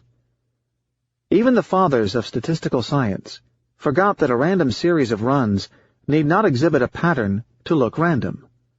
As a matter of fact, data that is perfectly patternless would be extremely suspicious and appear to be man-made. A single random run is bound to exhibit some pattern, if one looks hard enough. Note that Professor Pearson was among the first scholars who were interested in creating artificial random data generators, tables one could use as inputs for various scientific and engineering simulations, the precursors of our Monte Carlo simulator. The problem is that they did not want these tables to exhibit any form of regularity. Yet real randomness does not look random. I would further illustrate the point with the study of a phenomenon well known as cancer clusters. Consider a square with 16 random darts hitting it with equal probability of being at any place in the square. If we divide the square into 16 smaller squares, it is expected that each smaller square will contain one dart, on average, but only on average. There is a very small probability of having exactly 16 darts in 16 different squares. The average grid will have more than one dart in a few squares, and no dart at all in many squares. It will be an exceptionally rare incident that no cancer cluster would show on the grid. Now transpose our grid with the darts in it to overlay a map of any region. Some newspaper will declare that one of the areas, the one with more than the average of darts, harbors radiation that causes cancer, prompting lawyers to start soliciting the patients.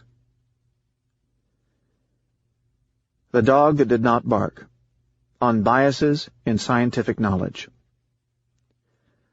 By the same argument, science is marred by a pernicious survivorship bias, affecting the way research gets published.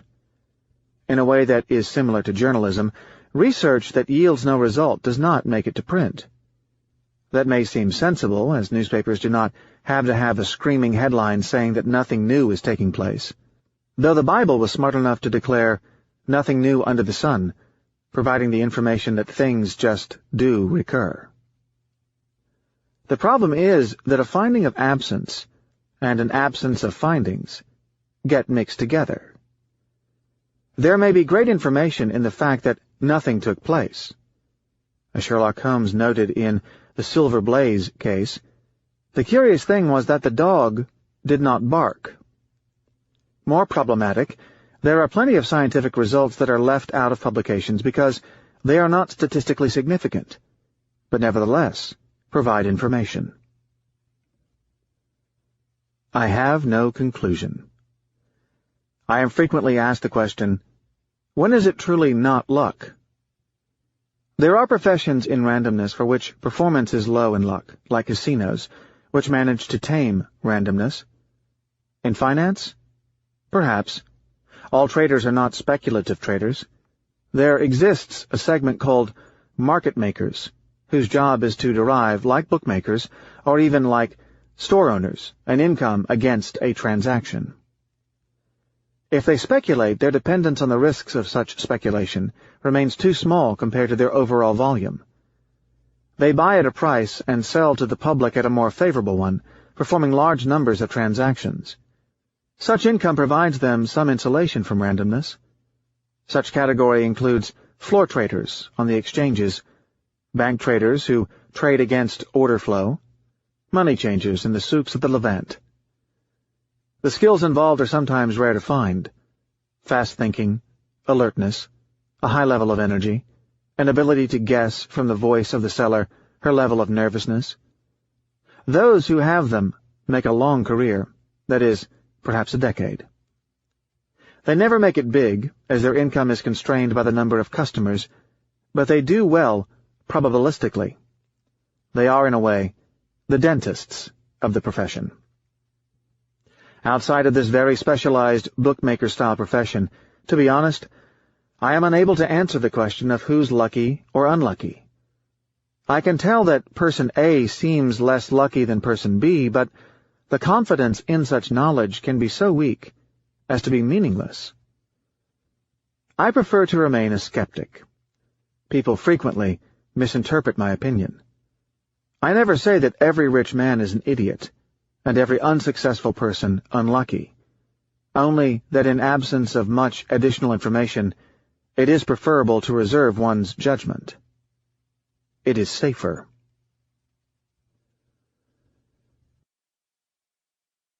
Chapter 10. Loser Takes All, on the Non-Linearities of Life. The nonlinear viciousness of life, moving to Bel Air and acquiring the vices of the rich and famous. Why Microsoft's Bill Gates may not be the best in his business, but please do not inform him of such a fact. Depriving donkeys of food. Next, I put the platitude, "Life is unfair," under some examination, but from a new angle. The twist? Life is unfair in a non-linear way. This chapter is about how a small advantage in life can translate into a highly disproportionate payoff, or, more viciously, how no advantage at all, but a very, very small help from randomness, can lead to a bonanza. The sandpile effect. First, we define nonlinearity. There are many ways to present it, but one of the most popular ones in science is what is called the sandpile effect, which I can illustrate as follows. I am currently sitting on a beach in Copacabana in Rio de Janeiro, attempting to do nothing strenuous, away from anything to read and write. Unsuccessfully, of course, as I am mentally writing these lines.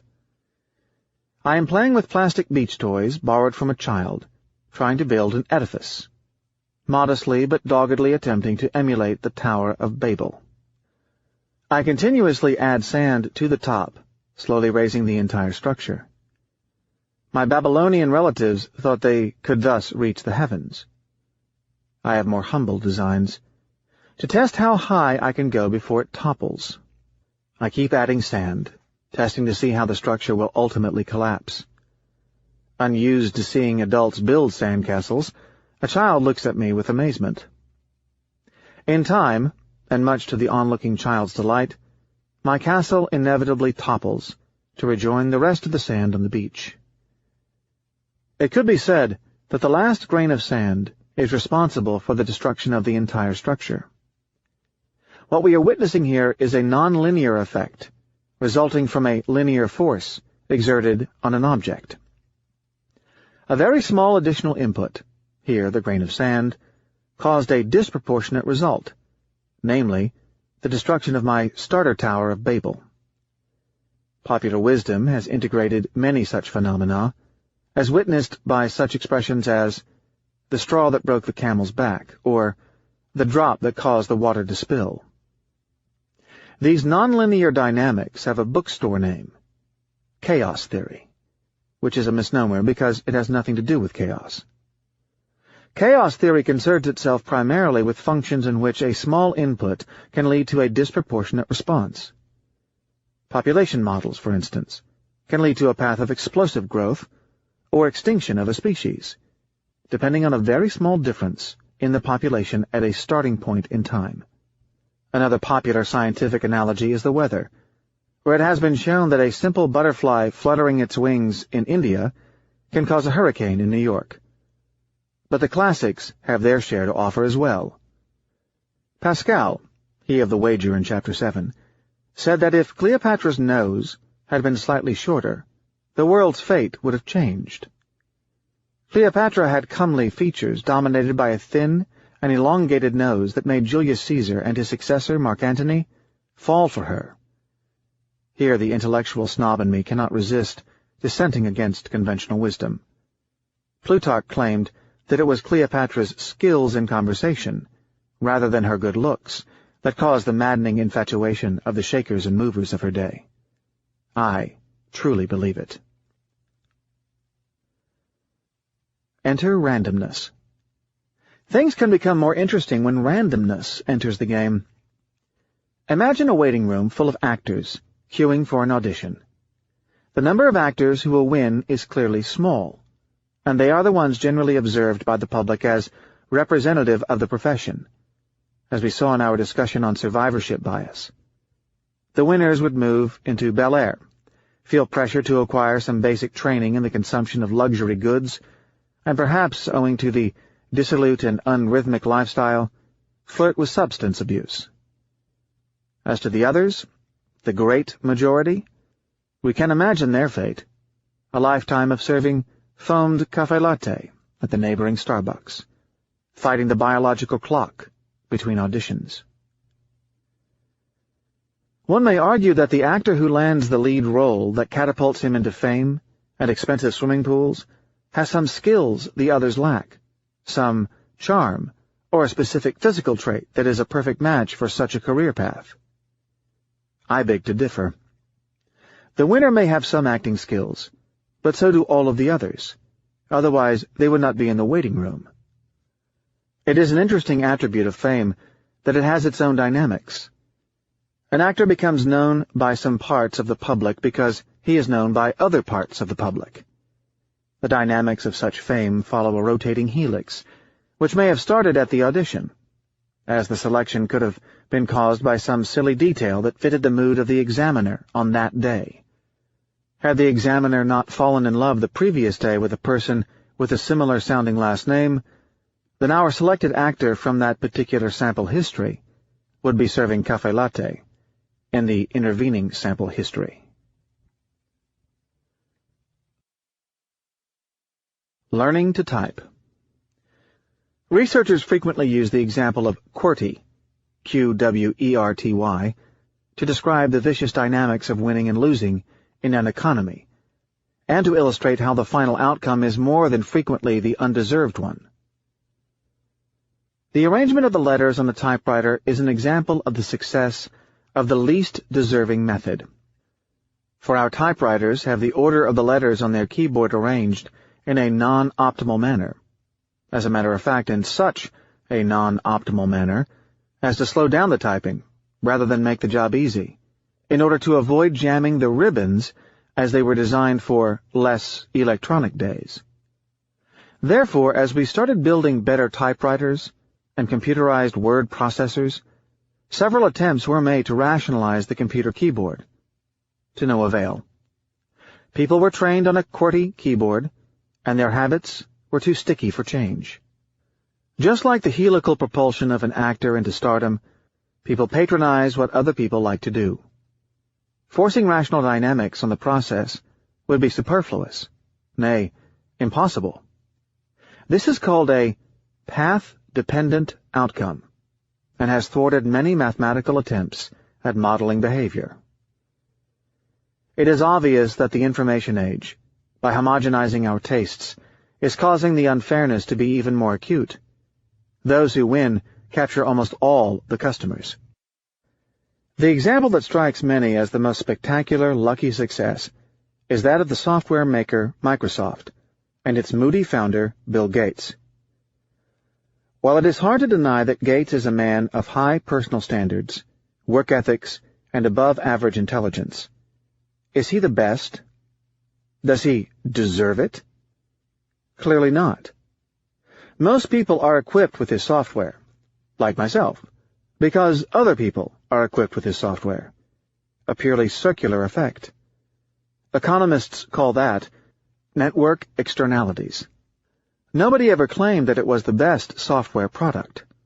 Most of Gates' rivals have an obsessive jealousy of his success.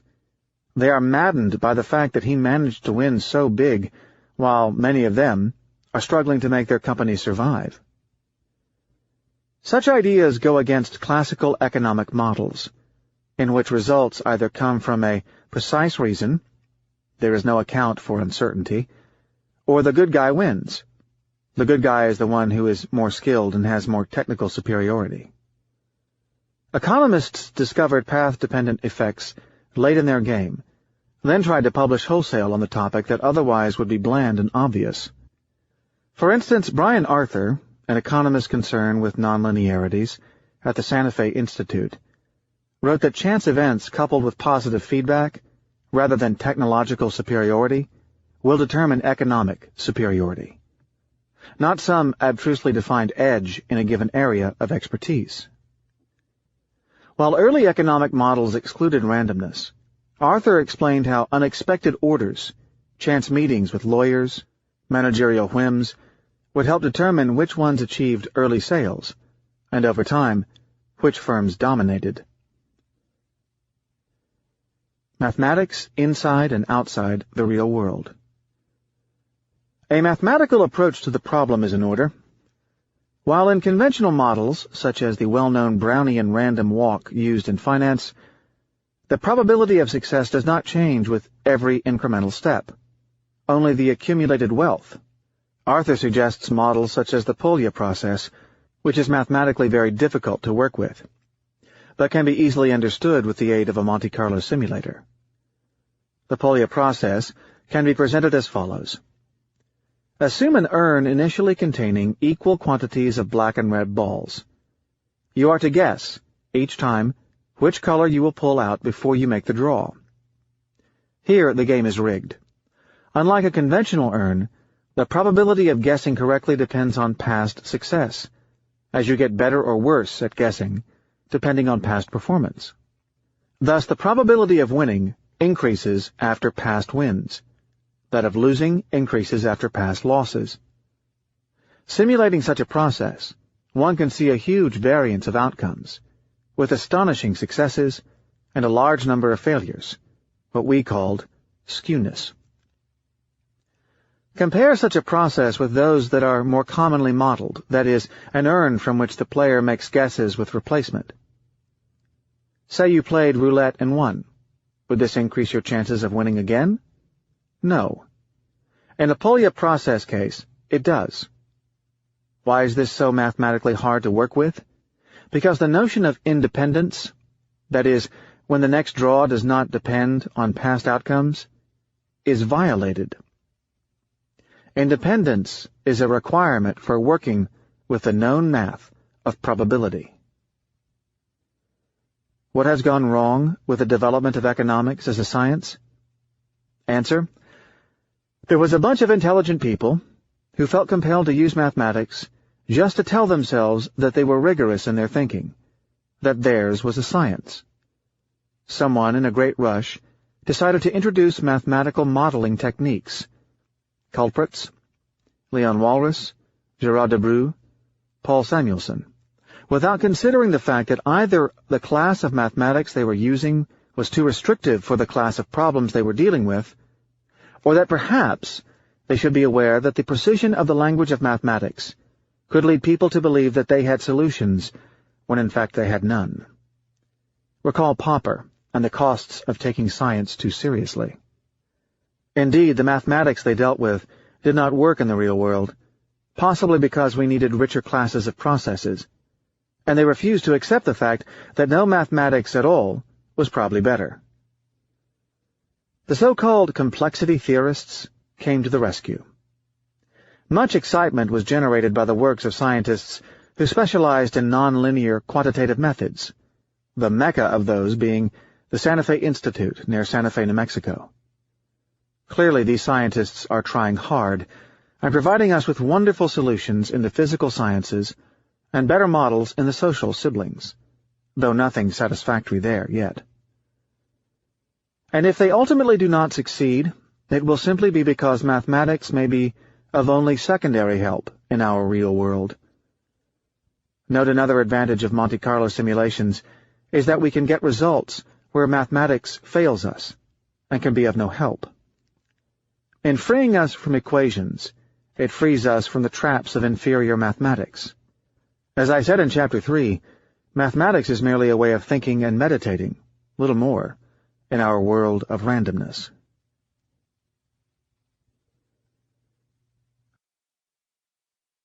The science of networks. Studies of the dynamics of networks have mushroomed recently.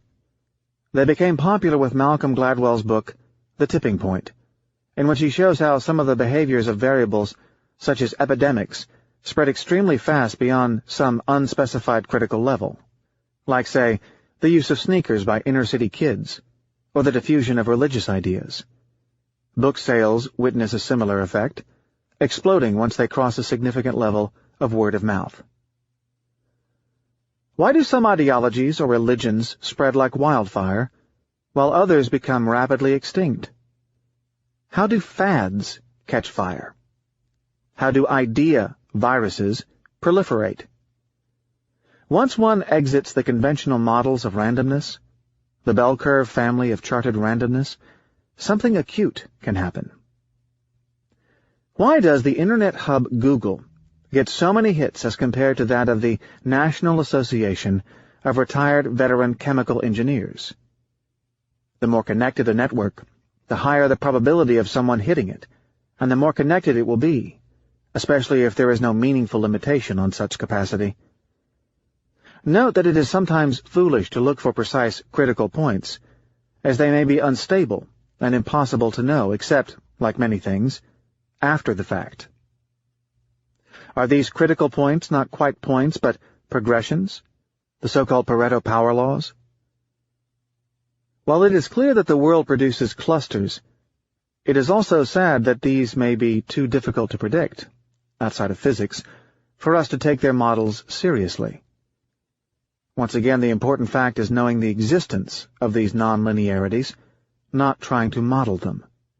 The value of the great Benoit Mandelbrot's work lies in telling us that there is a wild type of randomness of which we will never know much, owing to their unstable properties. Our brain. Our brain is not cut out for nonlinearities. People think that if, say, two variables are causally linked, then a steady input in one variable should always yield a result in the other one. Our emotional apparatus is designed for linear causality. For instance, you study every day and learn something in proportion to your studies.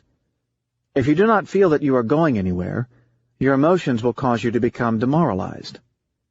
But reality rarely gives us the privilege of a satisfying, linear, positive progression. You may study for a year and learn nothing. Then, unless you are disheartened by the empty results and give up, something will come to you in a flash. My partner, Mark Spitznagel, summarizes it as follows. Imagine yourself practicing the piano every day for a long time, barely being able to perform chopsticks. Then suddenly finding yourself capable of playing Rachmaninoff. Owing to this non-linearity, people cannot comprehend the nature of the rare event. This summarizes why there are routes to success that are non-random, but few, very few people have the mental stamina to follow them. Those who go the extra mile are rewarded.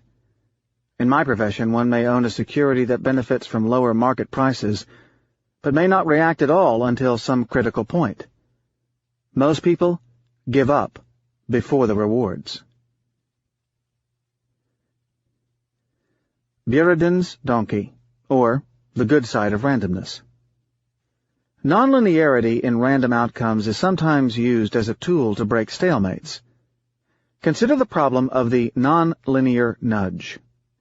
Imagine a donkey, equally hungry and thirsty, placed at exactly equal distance from sources of food and water.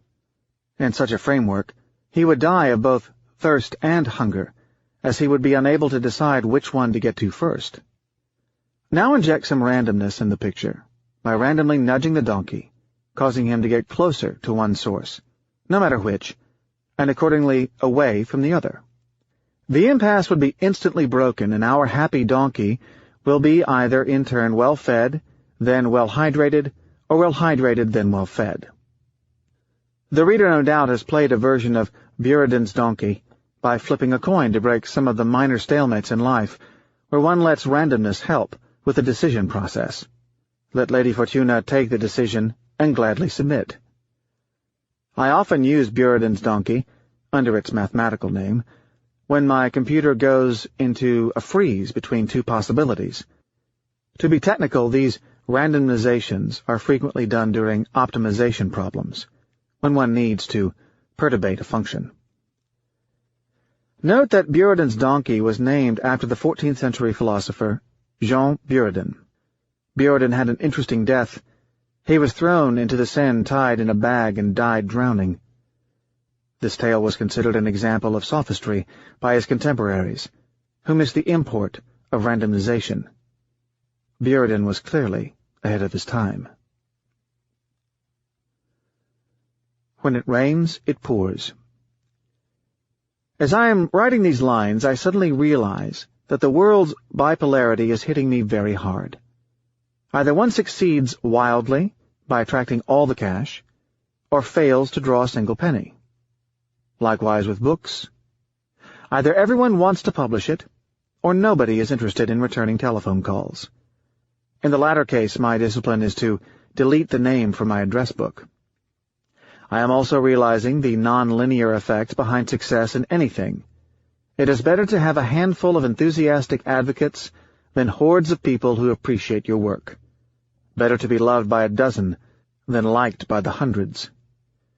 This applies to the sales of books, the spread of ideas, and success in general, and runs counter to conventional logic. The information age is worsening this effect.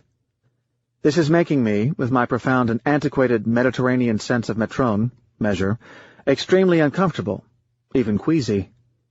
Too much success is the enemy. Think of the punishment meted out on the rich and famous. Too much failure is demoralizing.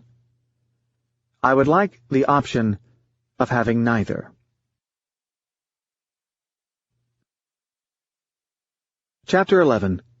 Randomness and Our Mind. We are probability blind. On the difficulty of thinking of your vacation as a linear combination of Paris and the Bahamas. Nero Tulip may never ski in the Alps again. Do not ask bureaucrats too many questions. A brain made in Brooklyn. We need Napoleon. Scientists bowing to the King of Sweden. A little more on journalistic pollution.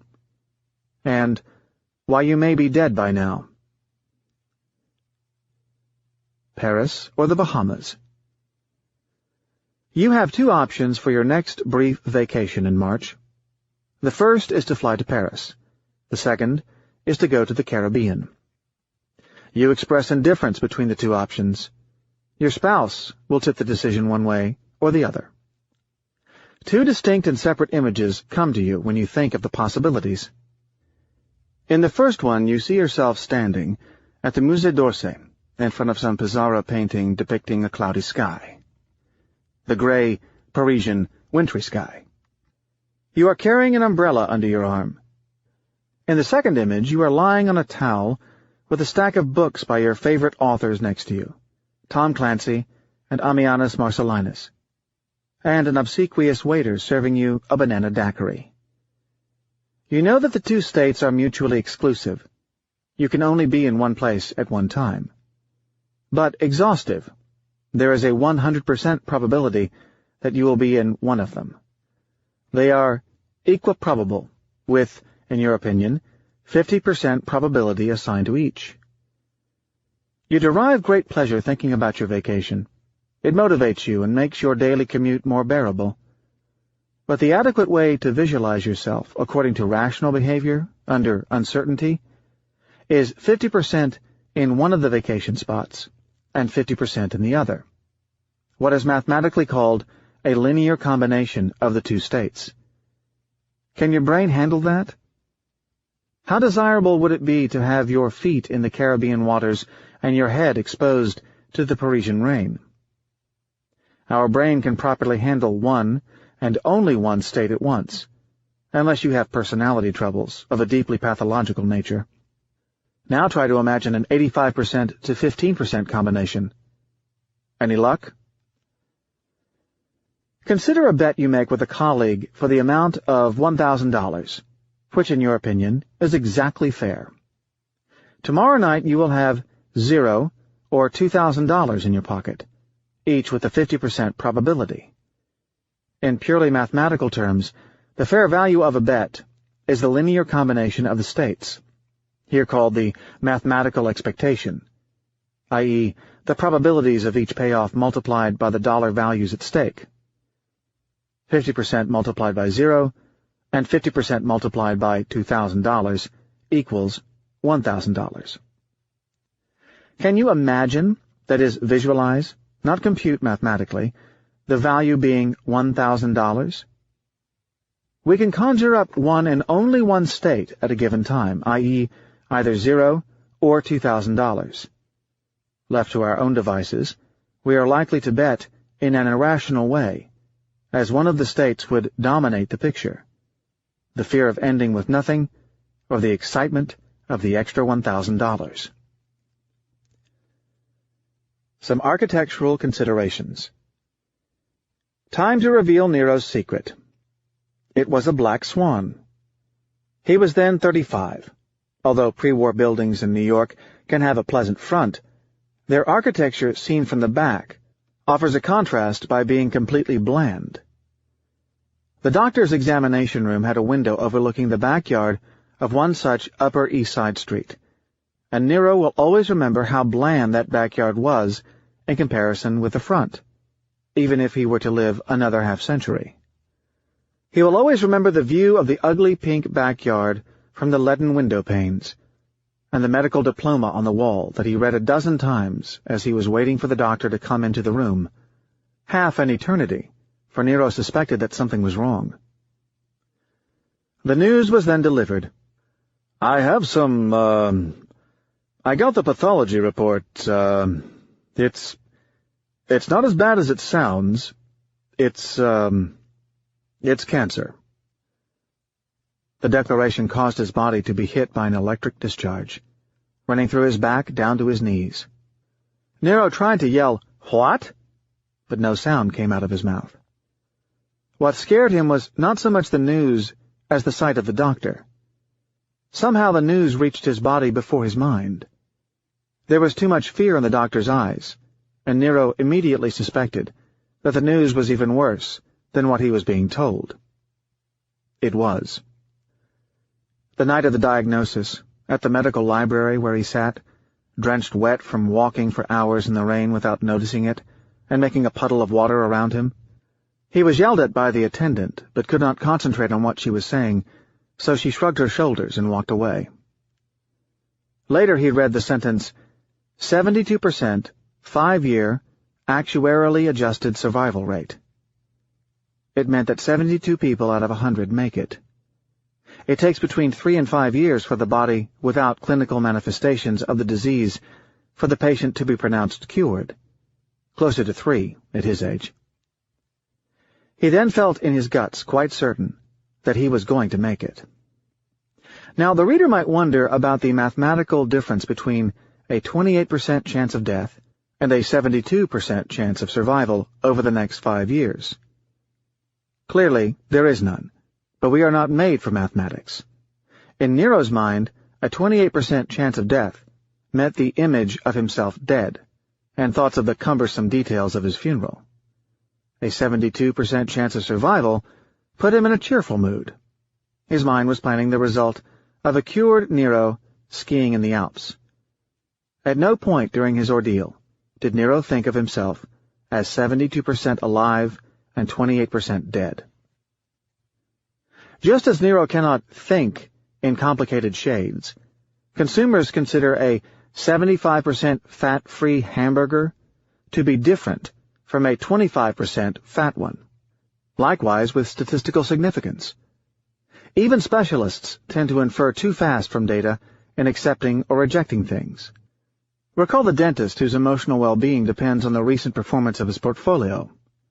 Why? Because, as we will see, rule-determined behavior does not require nuances. Either you kill your neighbor, or you don't. Indeterminate sentiments, leading, say, to only half his killing, are either useless or downright dangerous when you do things. The emotional apparatus that jolts us into action does not understand such nuances. It is not efficient to understand things. The rest of this chapter will rapidly illustrate some manifestations of such blindness, with a cursory exposition of the research in that area, only what connects to the topics in this book.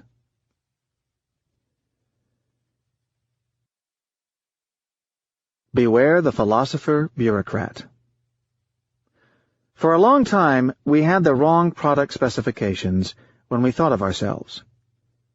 We humans have been under the belief that we were endowed with a beautiful machine for thinking and understanding things. However, among the factory specifications for us is the lack of awareness of the true factory specifications. Why complicate things? The problem with thinking is that it causes you to develop illusions, and thinking may be such a waste of energy. Who needs it? Consider that you are standing in front of a government clerk in a heavily socialist country, where being a bureaucrat is held to be what respectable people do for a living. You are there to get your papers stamped by him, so you can export, some of their lovely chocolate candies to the New Jersey area, where you think the local population would have a great taste for them. What do you think his function is? Do you think for a minute that he cares about the general economic theory behind the transaction? His job is just to verify that you have the 12 or so signatures from the right departments, true or false. Then stamp your papers and let you go. General considerations of economic growth or balance of trade are none of his interests.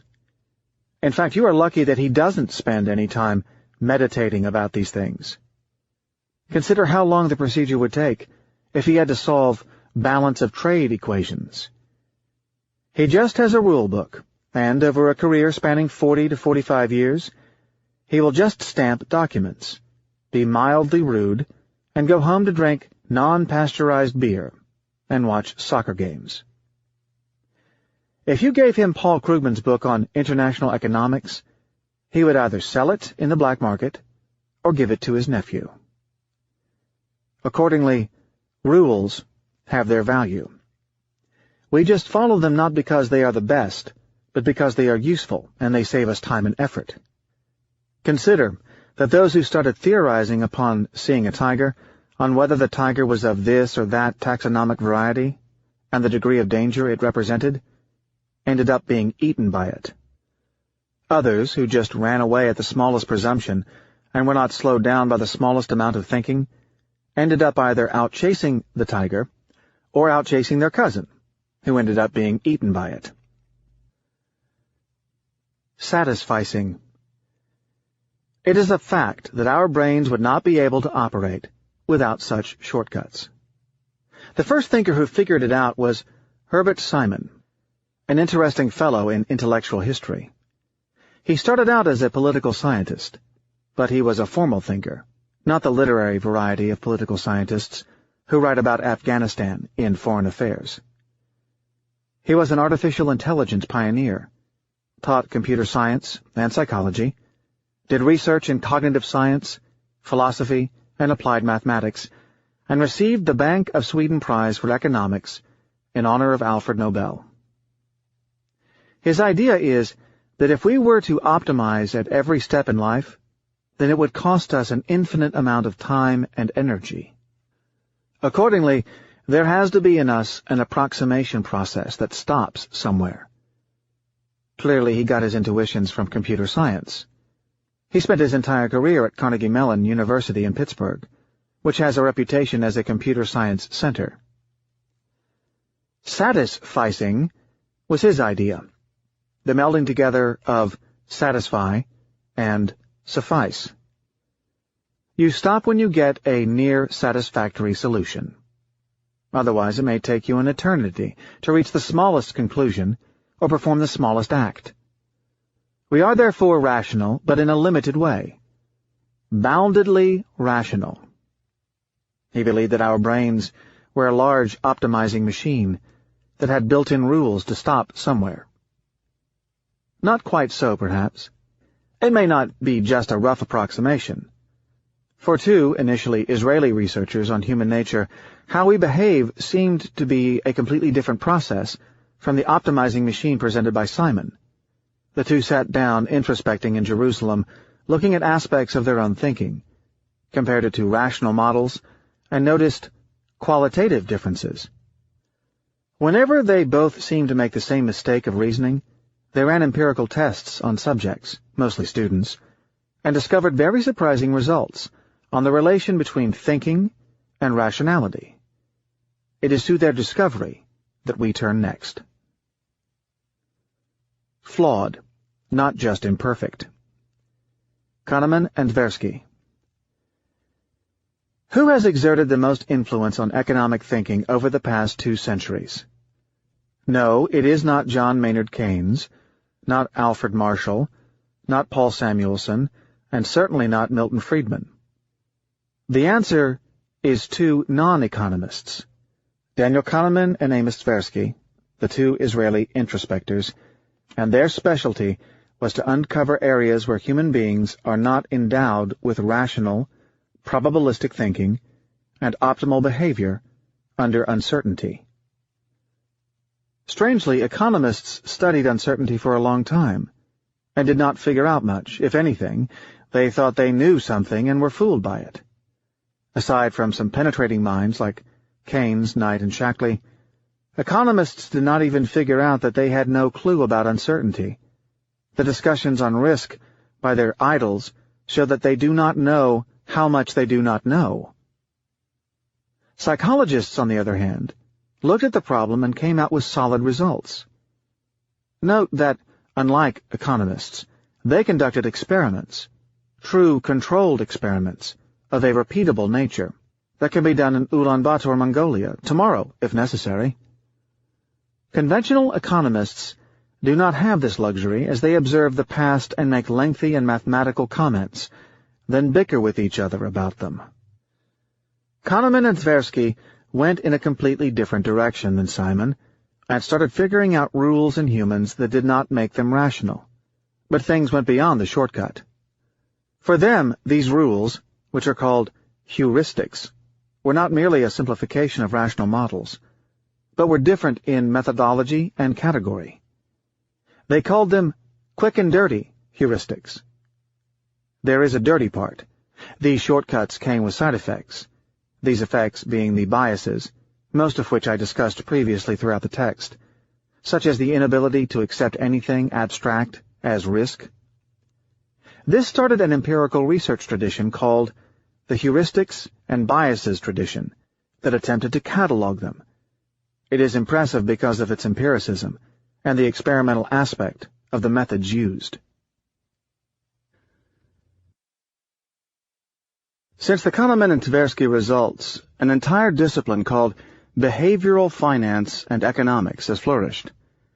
It is in open contradiction with the orthodox so-called neoclassical economics taught in business schools and economics departments under the normative names of efficient markets, rational expectations, and other such concepts.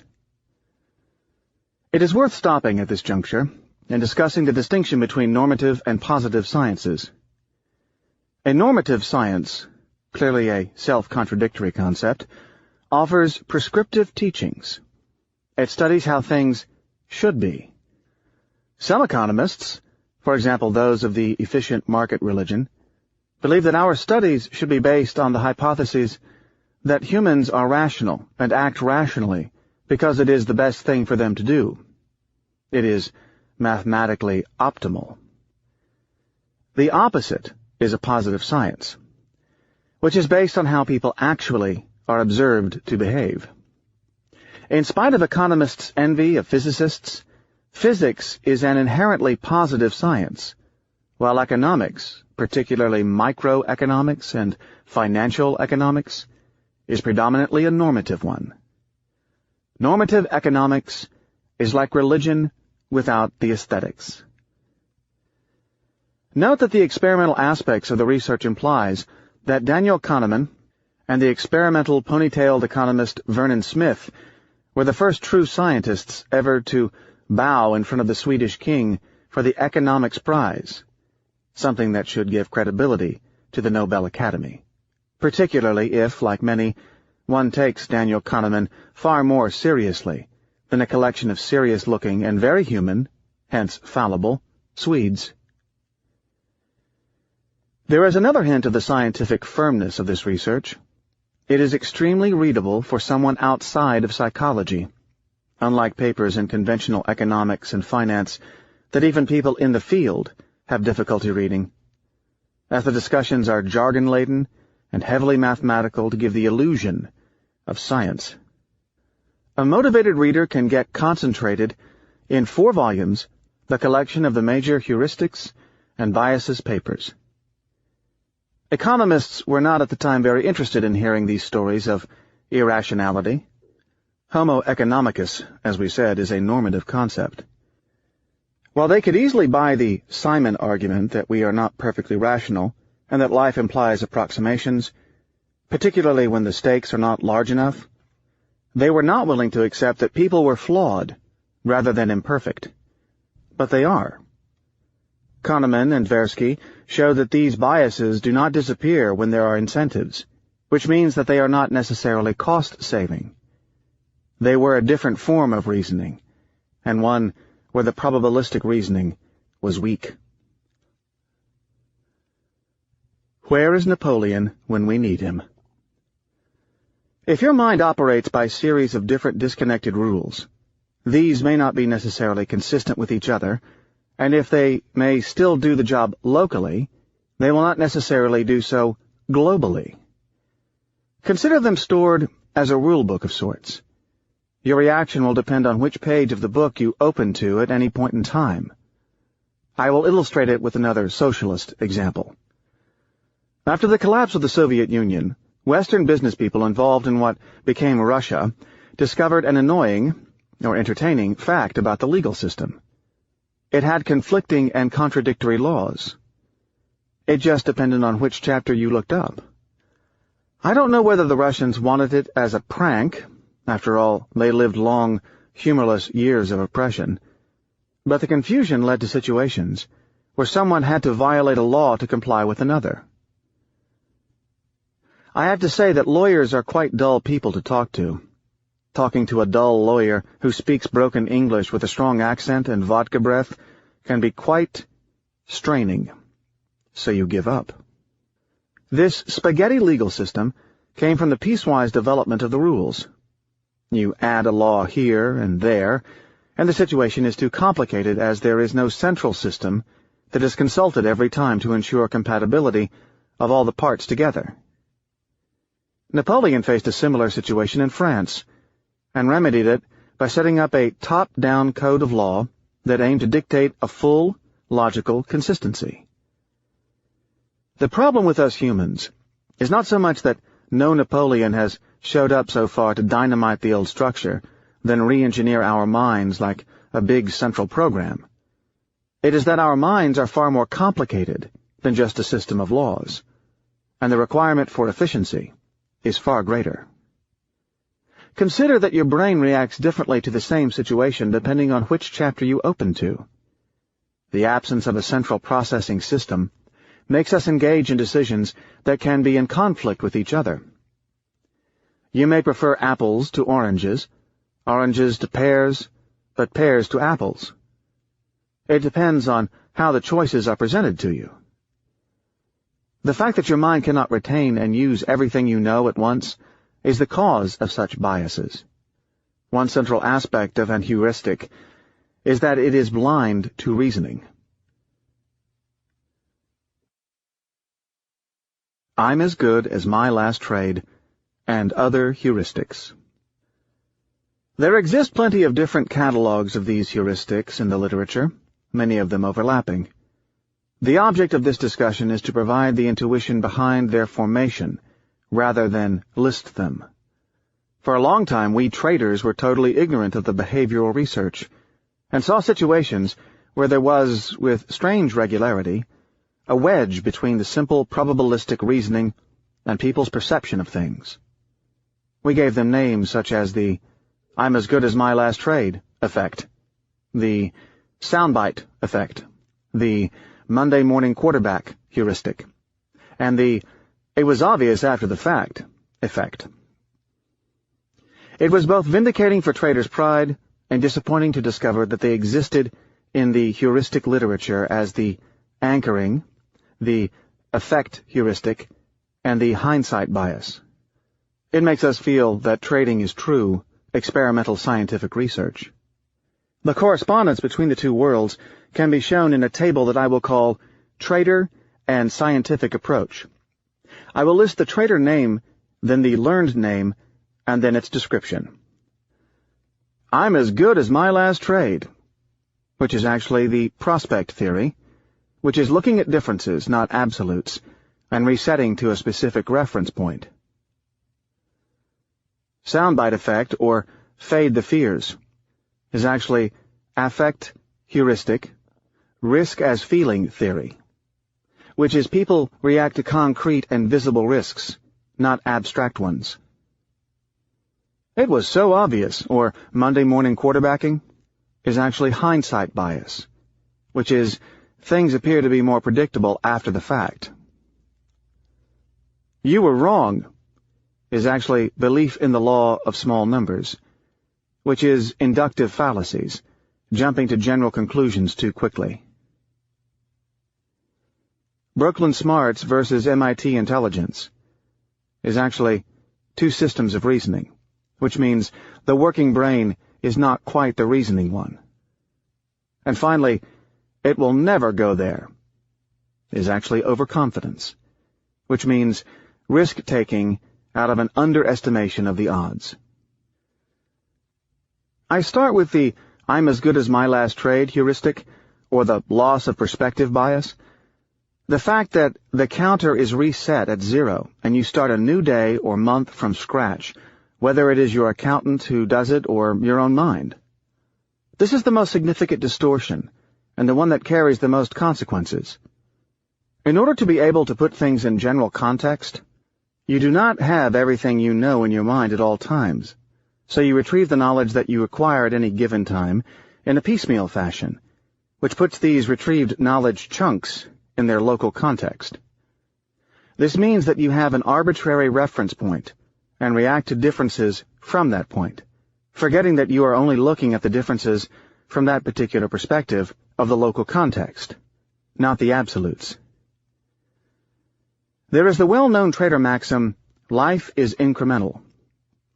Consider that as an investor you examine your performance like the dentist in Chapter 3 at some set interval. What do you look at?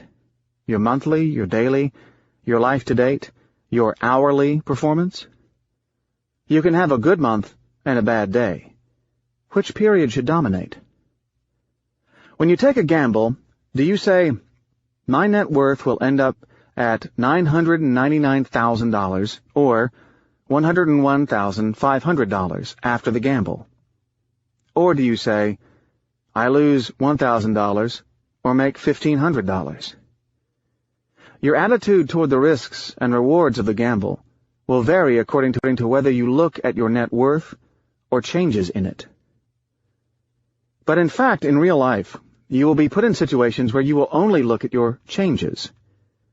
The fact that the losses hurt more than the gains, and differently, makes your accumulated performance, that is your total wealth, less relevant than the last change in it. This dependence on the local, rather than the global status, coupled with the effect of the losses hitting harder than the gains, has an impact on your perception of well-being. Say you get a windfall profit of $1 million. The next month you lose $300,000. You adjust to a given wealth, unless of course you are very poor, so the following loss would hurt you emotionally, something that would not have taken place if you received the net amount of $700,000 in one block, or better, two sums of $350,000 each. In addition, it is easier for your brain to detect differences rather than absolutes. Hence, rich or poor will be, above the minimum level, in relation to something else. Remember Mark and Janet. Now, when something is in relation to something else, that something else can be manipulated. Psychologists call this effect of comparing to a given reference anchoring. If you take it to its logical limit, we would realize that because of this resetting, wealth itself does not really make one happy, above, of course, some subsistence level. But positive changes in wealth may, especially if they come as steady increases. More on that later with my discussion of option blindness. Other aspects of anchoring. Given that you may use two different anchors in the same situation, the way you act depends on so little. When people are asked to estimate a number, they will position it with respect to a number they have in mind, or one they just heard, so big or small will be comparative. Kahneman and Tversky asked subjects to estimate the proportion of African countries in the United Nations after making them consciously pull a random number between 0 and 100. They knew it was a random number. People guessed in relation to that number, which they used as anchor. Those who randomized a high number guessed higher than those who randomized a low one. This morning I did my bit of anecdotal empiricism and asked the hotel concierge how long it takes to go to the airport. 40 minutes? I asked. About 35, he answered. Then I asked the lady at the reception if the journey was 20 minutes. No, about 25, she answered. I timed the trip. 31 minutes. This anchoring to a number is the reason people do not react to their total accumulated wealth, but to differences of wealth from whatever number they are currently anchored to. This is the major conflict with economic theory, as according to economists, someone with $1 million in the bank would be more satisfied than if he had $500,000. But we saw John reaching $1 million having had a total of $10 million. He was happier when he had only $500,000, starting at nothing, than where we left him in Chapter 1. Also recall the dentist, whose emotions depended on how frequently he checked his portfolio. Degree in a fortune cookie. I used to attend a health club in the middle of the day and chat with an interesting Eastern European fellow with 2 PhD degrees, one in physics, statistical no less, the other in finance. He worked for a trading house and was obsessed with the anecdotal aspects of the market. He once asked me doggedly what I thought the stock market would do that day. Clearly I gave him a social answer of the kind, I don't know, perhaps lower. Quite possibly the opposite answer to what I would have given him had he asked me an hour earlier. The next day he showed great alarm upon seeing me. He went on and on discussing my credibility, and wondering how I could be so wrong in my predictions since the market went up subsequently. The man was able to derive conclusions about my ability to predict and my credibility with a single observation. Now, if I went to the phone and called him and disguised my voice and said, "Hello, this is Dr. Talebsky from the Academy of Lutz, and I have an interesting problem," then presented the issue as a statistical puzzle, he would laugh at me. "Dr. Talebsky, did you get your degree in a fortune cookie?" Why is it so?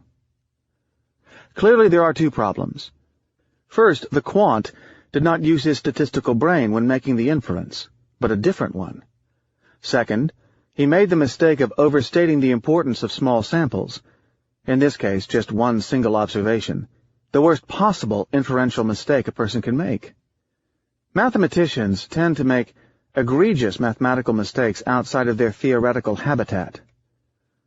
When Tversky and Kahneman sampled mathematical psychologists, some of whom were authors of statistical textbooks, they were puzzled by their errors.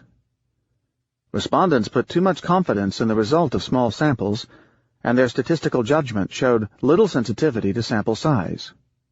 The puzzling aspect is that not only should they have known better, they did know better. And yet... I will next list a few more heuristics. 1. The availability heuristic, which we saw in Chapter 3, with the earthquake in California deemed more likely than catastrophe in the entire country, or death from terrorism being more likely than death from all possible sources, including terrorism. It corresponds to the practice of estimating the frequency of an event, according to the ease with which instances of the event can be recalled. 2. The representativeness heuristic, gauging the probability that a person belongs to a particular social group by assessing how similar the person's characteristics are to the typical group members. A feminist-style philosophy student is deemed more likely to be a feminist bank teller than to be just a bank teller. This problem is known as the Linda problem. The feminist's name was Linda, and has caused plenty of academic ink to flow. Some of the people engaged in the rationality debate believe that Kahneman and Tversky are putting highly normative demands on us humans. 3. The simulation heuristic, the ease of mentally undoing an event, playing the alternative scenario. It corresponds to counterfactual thinking. Imagine what might have happened had you not missed your train, or how rich you'd be today had you liquidated your portfolio at the height of the NASDAQ bubble. And finally, 4.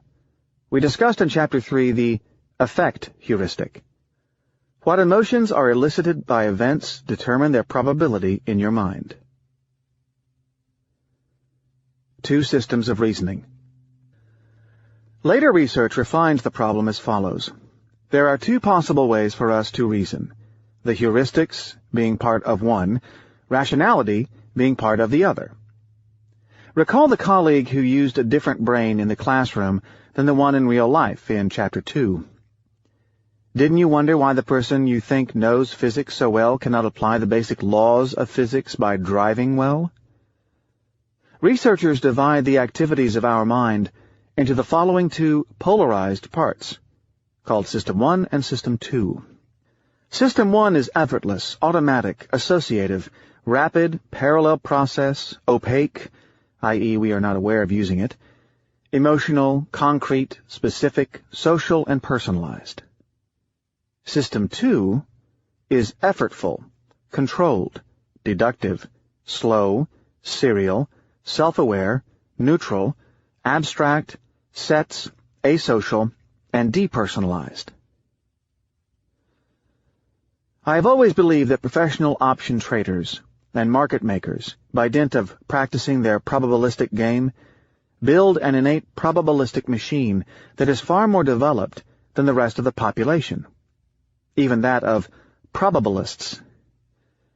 I found a confirmation of that as researchers in the heuristics and biases tradition believe that System 1 can be impacted by experience and integrate elements from System 2. For instance, when you learn to play chess, you use System 2. After a while, things become intuitive, and you are able to gauge the relative strength of an opponent by glancing at the board. Next, I introduce the evolutionary psychology point of view. Why we don't marry the first date. Another branch of research, called evolutionary psychology, developed a completely different approach to the same problem. It operates in parallel, creating some bitter but not so worrisome academic debates. These evolutionary psychologists agree with the Kahneman-Tversky school that people have difficulties with standard probabilistic reasoning. However, they believe that the reason lies in the way things are presented to us in the current environment. To them, we are optimized for a set of probabilistic reasoning, but in a different environment than the one prevailing today. The statement, "Our brains are made for fitness, not for truth," by the scientific intellectual Steven Pinker, the public spokesman of that school, summarizes it all. They agree that our brains are not made for understanding things, but think that they are not biased, or only biased because we do not use them in their real habitat. Strangely, the Kahneman-Tversky school of researchers did not incur any credible resistance from the opinions of the economists of the time. The general credibility of conventional economists has always been so low that almost nobody in science or in the real world ever pays attention to them. No, instead the challenge came from the sociobiologists, and the center of the disagreement lies in their belief in using evolutionary theory as a backbone for our understanding of human nature. While this caused a fierce scientific dispute, I will have to say that they agree on the significant part as far as this book is concerned. 1. We do not think when making choices, but use heuristics. And 2. We make serious, probabilistic mistakes in today's world, whatever the true reason. Note that the split even covers the new economics. Just as we have a scientific branch of economics coming out of the Kahneman and Tversky tradition, behavioral economics, there is another scientific branch of economics coming out of evolutionary psychology, with the caveman economics approach, followed by such researchers as the economist-biologist Terry Burnham, co-author of the very readable Mean Genes. Our Natural Habitat. I will not delve too deeply into amateur evolutionary theory to probe at the reasons. Besides, in spite of having spent some time in libraries, I feel that I am truly an amateur in the subject matter. Clearly, the environment for which we have built our endowment is not the one that prevails today. I have not told too many of my colleagues that their decision-making contains some lingering habits of cavemen, but when markets experience an abrupt move, I experience the same rush of adrenaline as if a leopard were seen prowling near my trading desk. Some of my colleagues who break telephone handles upon losing money might be even closer in their psychological makeup to our common origin. This might be a platitude to those who frequent the Greek and Latin classics, but we never fail to be surprised when noticing that people a couple dozen centuries removed from us can exhibit similar sensibility and feelings. What used to strike me as a child upon visiting museums is that ancient Greek statues exhibit men with traits indistinguishable from ours, only more harmonious and aristocratic. I was so wrong to believe that 2,200 years was a long time. Proust wrote frequently about the surprise people have when coming across emotions in Homeric heroes that are similar to those we experience today. By genetic standards, these Homeric heroes of 30 centuries ago, in all likelihood, have the exact identical makeup as the pudgy, middle-aged man you see schlepping groceries in the parking lot. More than that, in fact, we are truly identical to the man who perhaps 80 centuries ago started being called civilized, in that strip of land stretching from southeastern Syria to southwestern Mesopotamia. What is our natural habitat? By natural habitat, I mean the environment in which we reproduced the most, the one in which we spent the highest number of generations. The consensus among anthropologists is that we have been around as a separate species for 130,000 years, most of which were spent in the African savanna. But we do not have to go back that far in history to get the point.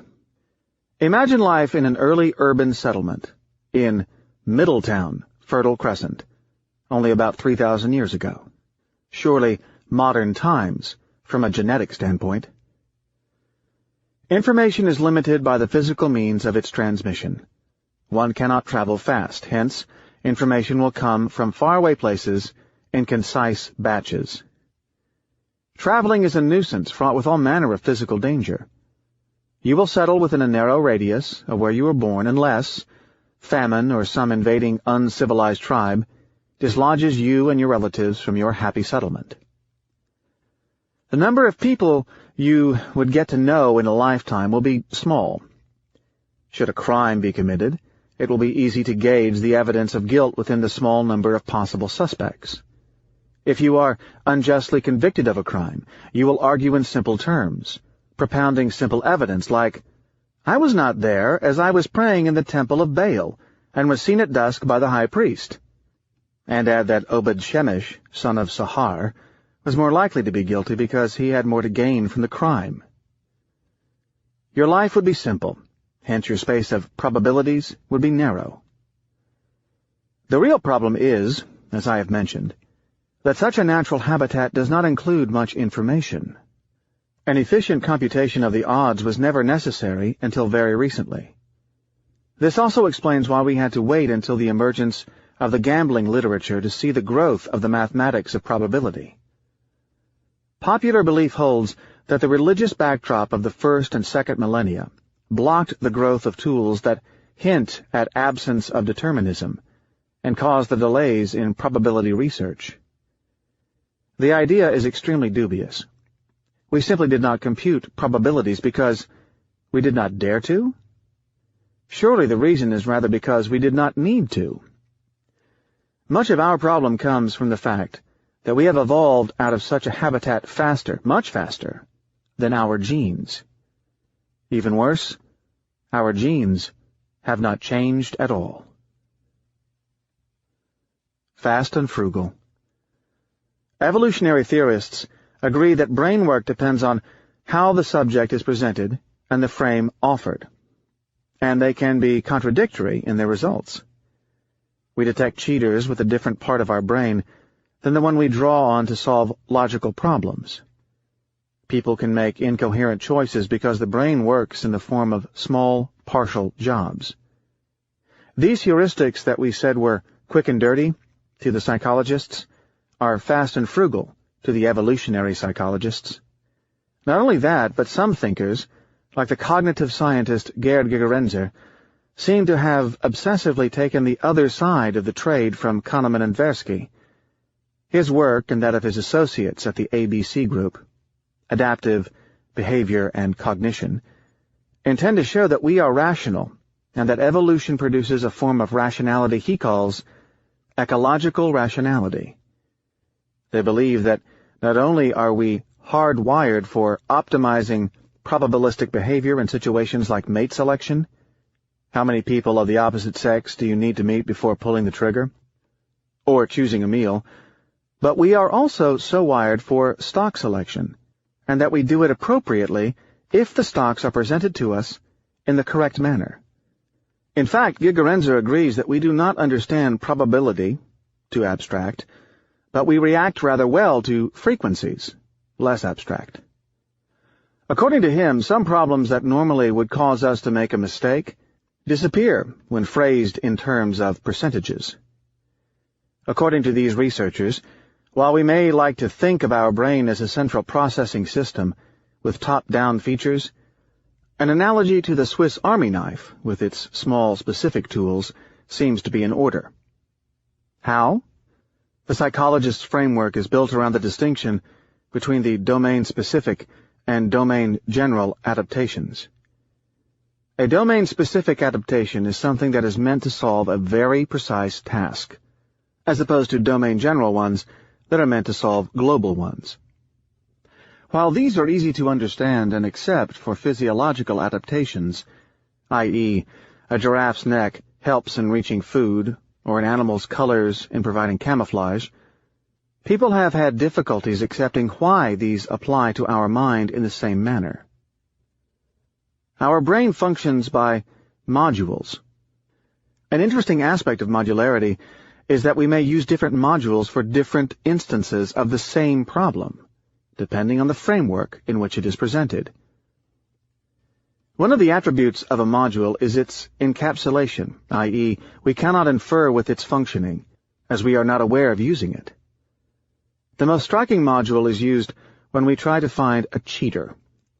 Expressed in purely logical form, though with extreme clarity, a given quiz is only solved by 15% of the people to whom it is given.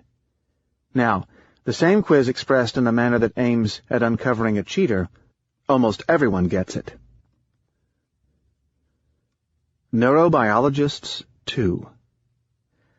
Neurobiologists also have their side of the story. They believe, roughly, that we have 3 brains. The very old one, the reptilian brain that dictates heartbeat and that we share with all animals, the limbic brain center of emotions that we share with mammals, and the neurocortex, or cognitive brain, that distinguishes primates and humans. Note that even institutional investors seem to have a neocortex. While that theory of the triune brain shows some oversimplification, particularly when handled by journalists, it seems to provide a framework for the analysis of brain functions. Although it is very difficult to figure out which part of the brain does what exactly, neuroscientists have been doing some environment mapping in the brain by, say, taking a patient whose brain is damaged in one single spot, say by a tumor or an injury deemed to be local, and deducing by elimination the function performed by such part of the anatomy. Other methods include brain imaging and electric simulations to specific areas. Many researchers outside of neurobiology, like the philosopher and cognitive scientist Jerry Fodor, who pioneered the notion of modularity, remain skeptical about the quality of the knowledge that we can uncover by examining the physical properties of the brain, be it only on account of the complicated interactions of the single parts, with corresponding non-linearities. The mathematician and cognitive scientist David Marr, who pioneered the field of object recognition, made the apt remark that one does not learn how birds fly by studying feathers, but rather by studying aerodynamics. I will present the theses of 2 watershed works presented in readable books. Damasio's Descartes' error and Ledoux's emotional brain. Descartes' error presents a very simple thesis. You perform a surgical ablation on a piece of someone's brain, say to remove a tumor and tissue around it, with the sole resulting effect of an inability to register emotions. Nothing else. The IQ and every other faculty remain the same. What you have done is a controlled experiment to separate someone's intelligence from his emotions. Now you have a purely rational human being, unencumbered with feelings and emotions. Let's watch. Damasio reported that the purely unemotional man was incapable of making the simplest decision. He could not get out of bed in the morning, and frittered away his days fruitlessly weighing decisions. Shock! This flies in the face of everything one would have expected. One cannot make a decision without emotion. Now, mathematics gives the same answer. If one were to perform an optimizing operation across a large collection of variables, even with a brain as large as ours, it would take a very long time to decide on the simplest of tasks. So we need a shortcut. Emotions are there to prevent us from temporizing. Does it remind you of Herbert Simon's idea? It seems that the emotions are the ones doing the job. Psychologists call them lubricants of reason. Joseph Ledoux's theory about the role of emotions in behavior is even more potent. Emotions affect one's thinking.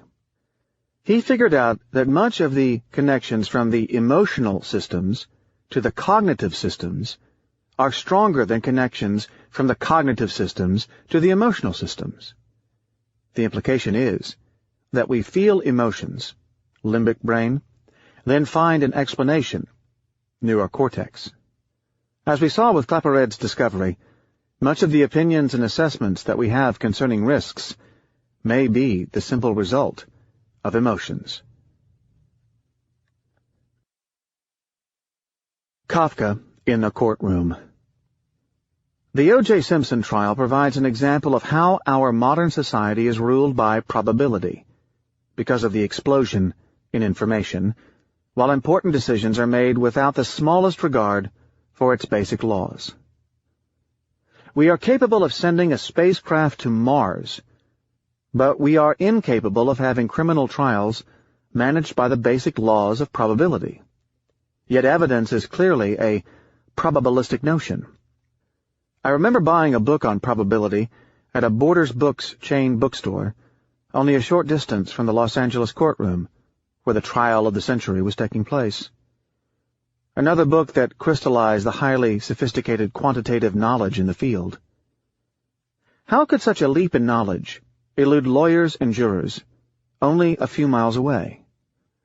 People who are as close to being criminal as probability laws can allow us to infer, that is, with a confidence that exceeds the shadow of a doubt, are walking free because of our misunderstanding of basic concepts of the odds. Equally, you could be convicted for a crime you never committed, again owing to a poor reading of probability, for we still cannot have a court of law properly compute the joint probability of events, the probability of two events taking place at the same time. I was in a dealing room with a TV set turned on when I saw one of the lawyers arguing that there were at least 4 people in Los Angeles capable of carrying O.J. Simpson's DNA characteristics, thus ignoring the joint set of events. We will see how in the next paragraph. I then switched off the television set in disgust, causing an uproar among the traitors. I was under the impression until then that sophistry had been eliminated from legal cases thanks to the high standards of Republican Rome. Worse, one Harvard lawyer used the specious argument that only 10% of men who brutalize their wives go on to murder them, which is a probability unconditional on the murder. Whether the statement was made out of a warped notion of advocacy, pure malice, or ignorance is immaterial. Isn't the law devoted to the truth? The correct way to look at it is to determine the percentage of murder cases where women were killed by their husbands and had previously been battered by them. That is, 50%. For we are dealing with what is called conditional probabilities. The probability that O.J. killed his wife conditional on the information of her having been killed, rather than the unconditional probability of O.J. killing his wife. How can we expect the untrained person to understand randomness when a Harvard professor who deals and teaches the concept of probabilistic evidence can make such an incorrect statement? More particularly, where jurors and lawyers tend to make mistakes, along with the rest of us, is in the notion of joint probability. They do not realize that evidence compounds. The probability of my being diagnosed with respiratory tract cancer and being run over by a pink Cadillac in the same year, assuming each one of them is 1 in 100,000, becomes 1 in 10 billion by multiplying the two obviously independent events. Arguing that O.J. Simpson had a 1 in 500,000 chance of not being the killer from the blood standpoint. Remember, the lawyers used the sophistry that there were 4 people with such blood types walking around Los Angeles, and adding to it the fact that he was the husband of the person and that there was additional evidence. Then, owing to the compounding effect, the odds against him rise to several trillion. Sophisticated people make worse mistakes. I can surprise people by saying that the probability of the joint event is lower than either. Recall the availability heuristic. With the Linda problem rationale, uneducated people finding the likelihood of an event greater than that of a larger one that encompasses it. I am glad to be a trader taking advantage of people's biases, but I am scared of living in such a society. An Absurd World. Kafka's prophetic book, The Trial, about the plight of a man, Joseph K., who is arrested for a mysterious and unexplained reason, hit a spot, as it was written before we heard of the methods of the scientific totalitarian regimes. It projected a scary future of mankind wrapped in absurd, self-feeding bureaucracies, with spontaneously emerging rules subjected to the internal logic of the bureaucracy. It spawned an entire literature of the absurd. The world may be too incongruous for us. I am terrified of certain lawyers. After listening to statements during the O.J. trial and their effect, I was scared, truly scared, of the possible outcome. My being arrested for some reason that made no sense, probabilistically, and having to fight some glib lawyer in front of a randomness illiterate jury. We said that mere judgment would probably suffice in a primitive society. It is easy for a society to live without mathematics, or traders to trade without quantitative methods, when the space of possible outcomes is one-dimensional. One-dimensional means that we are looking at one sole variable, not a collection of separate events. The price of one security is one-dimensional, whereas the collection of the prices of several securities is multidimensional and requires mathematical modeling. We cannot easily see the collection of possible outcomes of the portfolio with the naked eye, and cannot even represent it on a graph, as our physical world has been limited to visual representation in 3 dimensions only.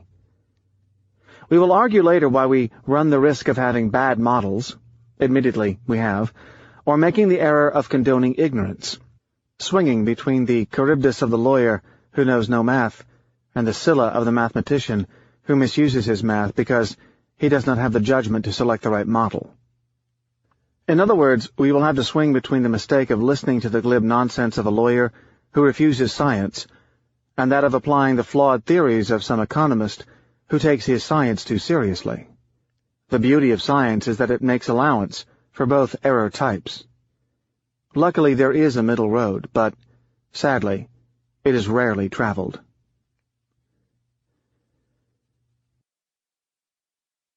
Examples of biases in understanding probability.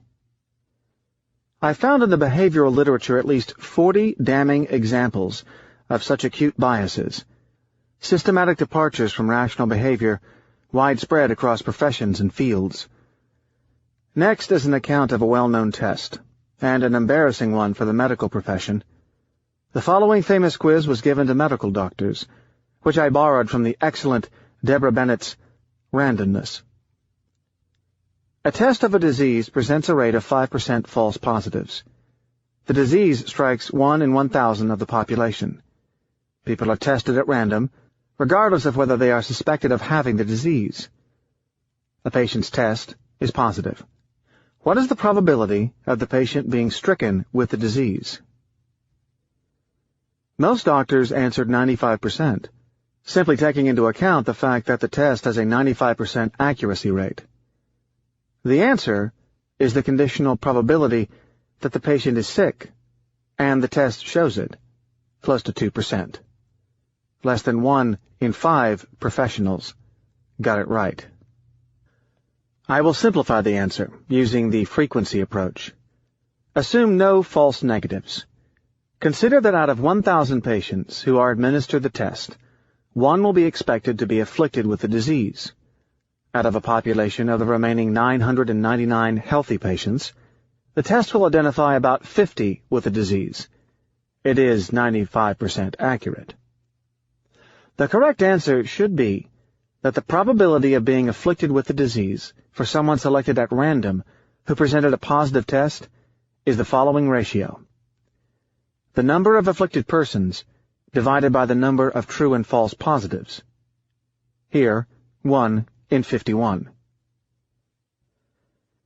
Think of the number of times you will be given a medication that carries damaging side effects for a given disease you were told you had, when you may only have a 2% probability of being afflicted with it. We are option blind. As an option trader, I have noticed that people tend to undervalue options, as they are usually unable to correctly mentally evaluate instruments that deliver an uncertain payoff, even when they are fully conscious of the mathematics.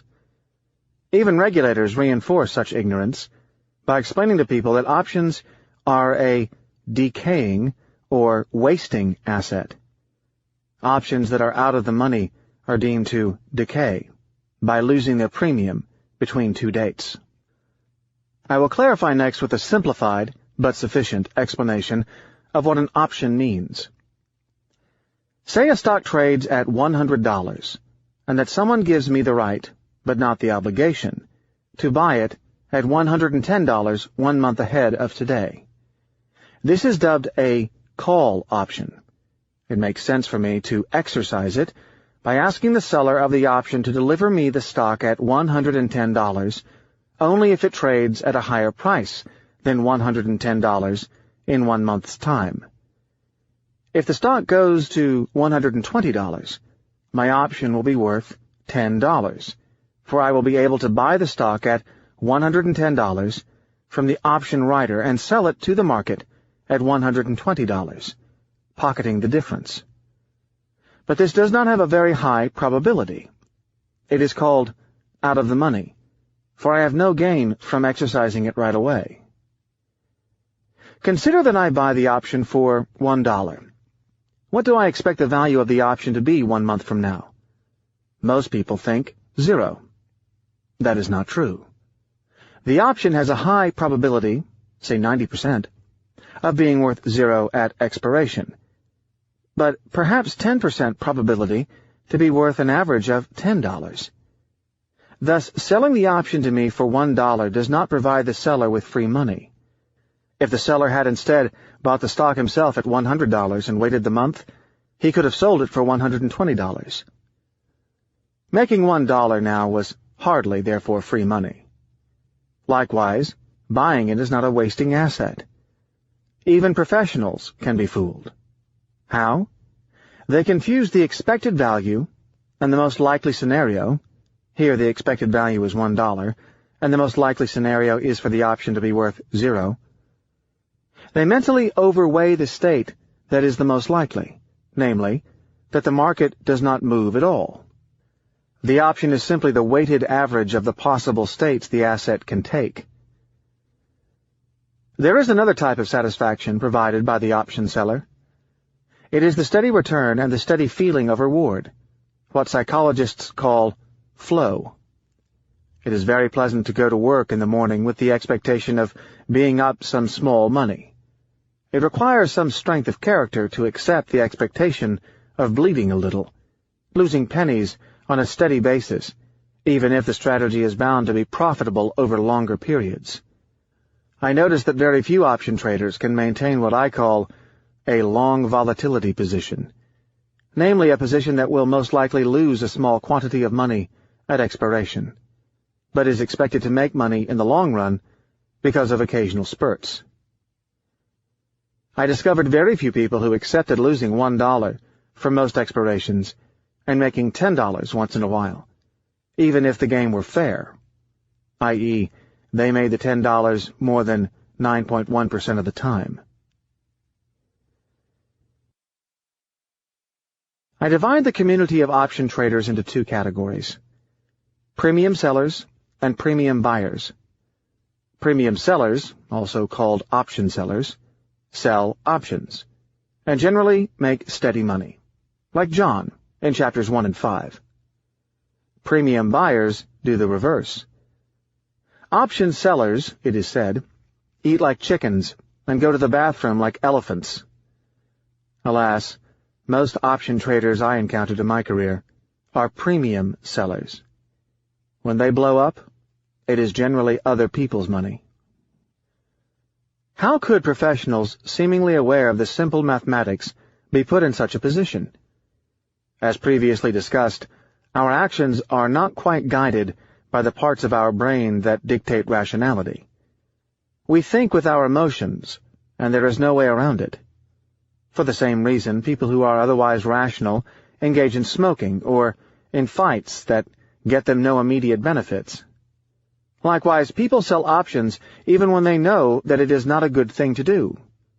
But things can get worse. There is a category of people, generally finance academics, who, instead of fitting their actions to their brains, fit their brains to their actions. These people go back and unwittingly cheat with the statistics to justify their actions. In my business, they fool themselves with statistical arguments to justify their option selling. What is less unpleasant, to lose 100 times $1 or lose once $100? Clearly the second. Our sensitivity to losses decreases. So a trading policy that makes $1 a day for a long time, then loses them all, is actually pleasant from a hedonic standpoint, although it does not make sense economically. So there is an incentive to invent a story about the likelihood of the events, and carry on such strategy. In addition, there is the risk-ignorance factor. Scientists have subjected people to tests, what I mentioned in the prologue, as risk-taking out of underestimating the risks rather than courage. The subjects were asked to predict a range for security prices in the future, an upper bound and a lower bound, in such a way that they would be comfortable with 98% of the security ending inside such range. Of course, violations to such bound were very large, up to 30%. Such violations arise from a far more severe problem. People overvalue their knowledge and underestimate the probability of their being wrong. One example to illustrate further option blindness. What has more value? A contract that pays you $1 million if the stock market goes down 10% on any given day in the next year. Or B, a contract that pays you $1 million if the stock market goes down 10% on any given day in the next year due to a terrorist act. I expect most people to select B. Probabilities and the media. More journalists. A journalist is trained in methods to express himself, rather than to plumb the depth of things. The selection process favors the most communicative, not necessarily the most knowledgeable. My medical doctor friends claim that many medical journalists do not understand anything about medicine and biology, often making mistakes of a very basic nature.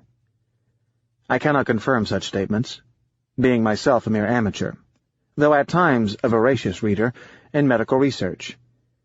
But I have noticed that they almost always misunderstand the probabilities used in medical research announcements. The most common one concerns the interpretation of evidence. They most commonly get mixed up between absence of evidence and evidence of absence, a similar problem to the one we saw in Chapter 9. How? Say I test some chemotherapy, for instance fluorouracil, for upper respiratory tract cancer, and find that it is better than a placebo, but only marginally so. That, in addition to other modalities, it improves survival from 21 per 100 to 24 per 100. Given my sample size, I may not be confident that the additional 3% survival points come from the medicine. It could be merely attributable to randomness. I would write a paper outlining my results and say that there is no evidence of improved survival, as yet, from such medicine, and that further research would be needed. A medical journalist would pick it up and claim that one Professor N. Taleb found evidence that fluorouracil does not help, which is entirely opposite to my intentions. Some naive doctor in small town, even more uncomfortable with probabilities than the most untrained journalist, would pick it up and build a mental block against the medication, even when some researcher finally finds fresh evidence that such medicine confers a clear survival advantage. CNBC at lunchtime. The advent of the financial television channel CNBC presented plenty of benefits to the financial community, but it also allowed a collection of extrovert practitioners long on theories to voice them in a few minutes of television time. One often sees respectable people making ludicrous but smart-sounding statements about properties of the stock market. Among these are statements that blatantly violate the laws of probability. One summer during which I was assiduous at the health club, I often heard statements such as, "The real market is only 10% off the highs, while the average stock is close to 40% off its highs," which is intended to be indicative of deep troubles or anomalies, some harbinger of bear markets. There is no incompatibility between the fact that the average stock is down 40% from the highs, while the average of all stocks, that is, the market, is down 10% from its own highs. One must consider that the stocks did not all reach their highs at the same time. Given that stocks are not 100% correlated, stock A might reach its maximum in January. Stock B might reach its maximum in April. But the average of the two stocks, A and B, might reach its maximum at some point in February. Furthermore, in the event of negatively correlated stocks, if stock A is at its maximum when stock B is at its minimum, then they could both be down 40% from their maximum when the stock market is at its highs. By a law of probability called distribution of the maximum of random variables, the maximum of an average is necessarily less volatile than the average maximum.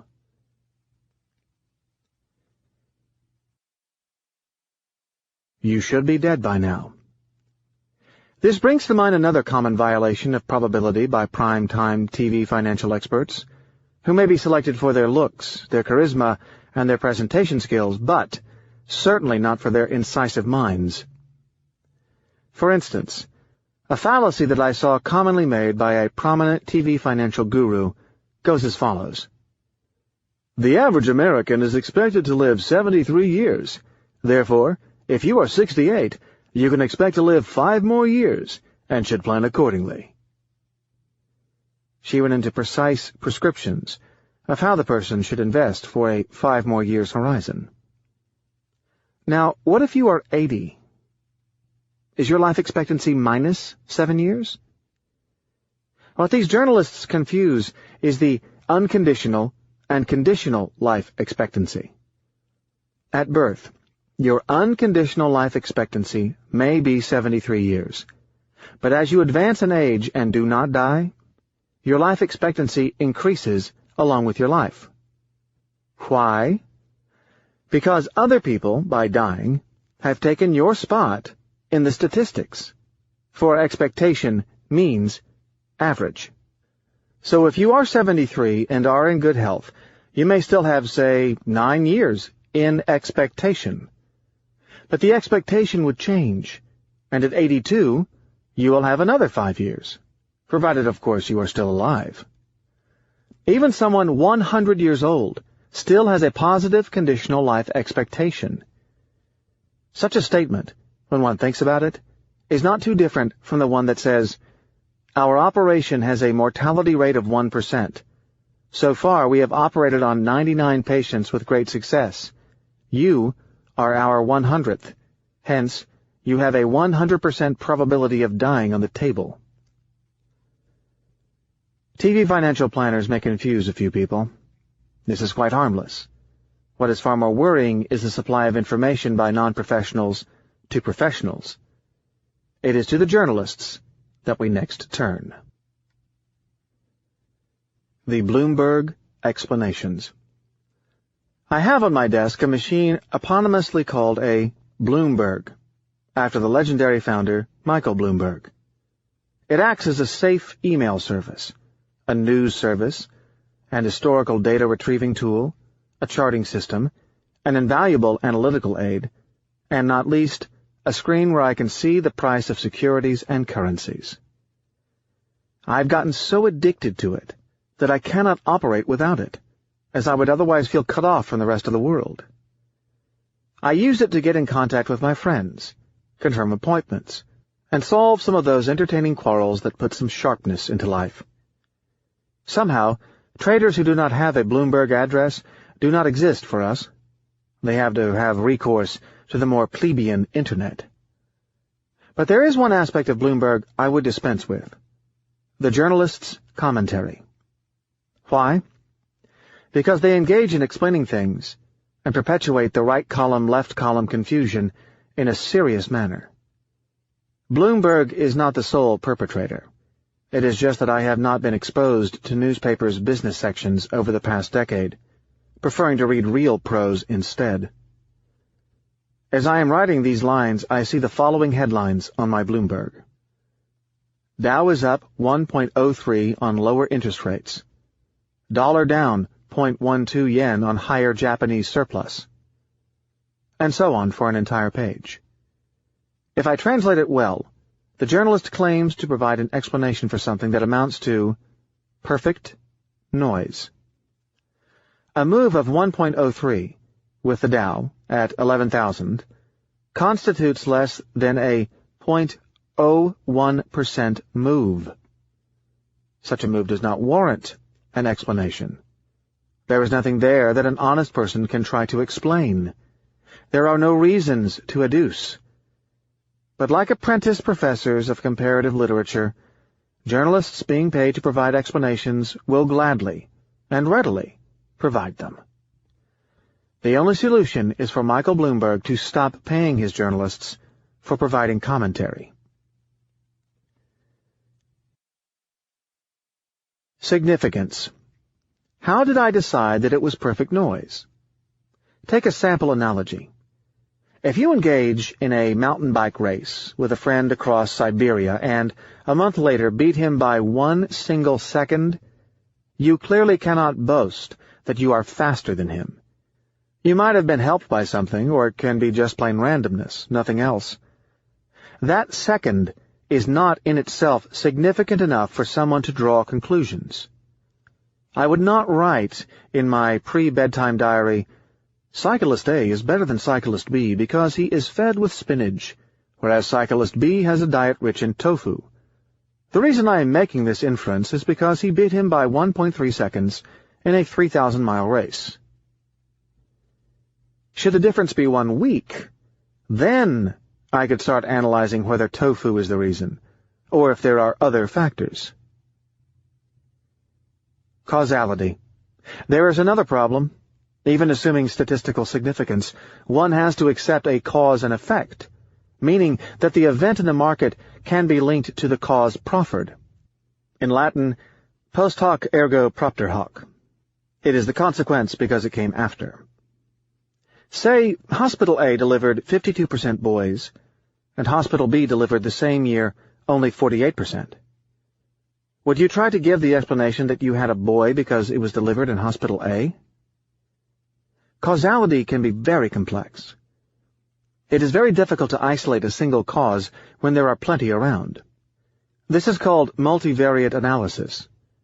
For instance, if the stock market can react to U.S. domestic interest rates, the dollar against the yen, the dollar against the European currencies, the European stock markets, the United States balance of payments, United States inflation, and another dozen prime factors, then the journalists need to look at all of these factors, look at their historical effect both in isolation and jointly, look at the stability of such influence, then, after consulting the test statistic, isolate the factor if it is possible to do so. Finally, a proper confidence level needs to be given to the factor itself. If it is less than 90%, the story would be dead. I can understand why Hume was extremely obsessed with causality and could not accept such inference anywhere. I have a trick to know if something real in the world is taking place. I have set up my Bloomberg monitor to display the price and percentage change of all relevant prices in the world: currencies, stocks, interest rates, and commodities. By dint of looking at the same setup for years, as I keep the currencies in the upper left corner and the various stock markets on the right, I manage to build an instinctive way of knowing if something serious is going on. The trick is to look only at the large percentage changes. Unless something moves by more than its usual daily percentage change, the event is deemed to be noise. Percentage moves are the size of the headlines. In addition, the interpretation is not linear. A 2% move is not twice as significant an event as 1%. It is, rather, like 4 to 10 times. A 7% move can be several billion times more relevant than a 1% move. The headline of the Dow moving by 1.3 points on my screen today has less than 1/billionth of the significance of the serious 7% drop of October 1997. People might ask me, why do I want everybody to learn some statistics? The answer is that too many people read explanations. We cannot instinctively understand the non-linear aspect of probability. Filtering methods. Engineers use methods to clean up the noise from the signal in the data. Did it ever occur to you while talking to your cousin in Australia or the South Pole that the static on your telephone line could be distinguished from the voice of your correspondent? The method is to consider that when a change in amplitude is small, it is more likely to result from noise, with its likelihood of being a signal increasing exponentially as its magnitude increases. The method is called a smoothing kernel. But our auditory system is incapable of performing such a function by itself. Likewise, our brain cannot see the difference between a significant price change and mere noise, particularly when it is pounded with unsmoothed journalistic noise. We do not understand confidence levels. Professionals forget the following reality. It is not the estimate or the forecast that matters so much as the degree of confidence with the opinion. Consider that you are going on a trip one fall morning and need to formulate an idea about the weather conditions prior to packing your luggage. If you expect the temperature to be 60 degrees, plus or minus 10 degrees, say in Arizona, then you would take no snow clothes and no portable electric fan. Now, what if you were going to Chicago, where you are told that the weather, while being 60 degrees, will nevertheless vary by about 30 degrees? You would have to pack winter and summer clothes. Here the expectation of the temperature carries little importance concerning the choice of clothing. It is the variance that matters. Your decision to pack is markedly different now that you are told that the variability would be around 30 degrees. Now let us push the point further. What if you were going to a planet where the expectation is also going to be around 60 degrees, but plus or minus 500 degrees? What would you pack? We can see that my activity in the market, and other random variables, depends far less on where I think the market or the random variable is going, so much as it does on the degree of error I allow around such a confidence level. An admission. We close this chapter with the following information. I consider myself as prone to foolishness as anyone I know, in spite of my profession and the time spent building my expertise on the subject. But here is the exception. I know that I am very, very weak on that score. My humanity will try to fool me. I have to stay on my guard. I was born to be fooled by randomness. That will be explored in Part 3. Part 3. Wax in My Ears. Living with Randomitis. Odysseus, the Homerian hero, had the reputation of using guile to overcome stronger opponents. I find the most spectacular use of such guile was against no other opponent than himself. In Book 12 of the Odyssey, the hero encounters the Sirens, on an island not far from the rocks of Charybdis and Scylla. Their songs are known to charm the sailors into madness, causing them irresistibly to cast themselves into the sea off the Sirens' coast and perish. The indescribable beauty of the Sirens' song is contrasted with the moldering corpses of sailors who strayed into the area around them. Odysseus, forewarned by Circe, contrives the following ruse. He fills the ears of all his men with wax, to the point of total deafness, and has himself tied to the mast. The sailors are under strict instructions not to release him. As they approach the Sirens' Island, the sea is calm, and over the water comes the sound of a music so ravishing that Odysseus struggles to get loose, expending an inordinate amount of energy to unrestrain himself. His men tie him even further, until they are safely past the poisoned sounds. The first lesson I took from the story is not to even attempt to be Odysseus. He is a mythological character, and I am not. He can be tied to the mast. I can merely reach the rank of a sailor who needs to have his ears filled with wax. I am not so intelligent.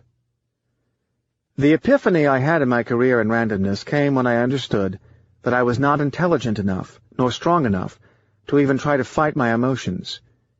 Besides, I believe that I need my emotions to formulate my ideas and get the energy to execute them.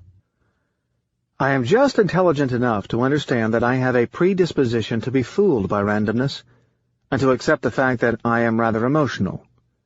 I am dominated by my emotions, but as an aesthete, I am happy about that fact. I am just like every single character whom I ridiculed in this book. Not only that, but I may be even worse than them, because there may be a negative correlation between beliefs and behavior. Recall Popper, the man. The difference between me and those I ridicule is that I try to be aware of it.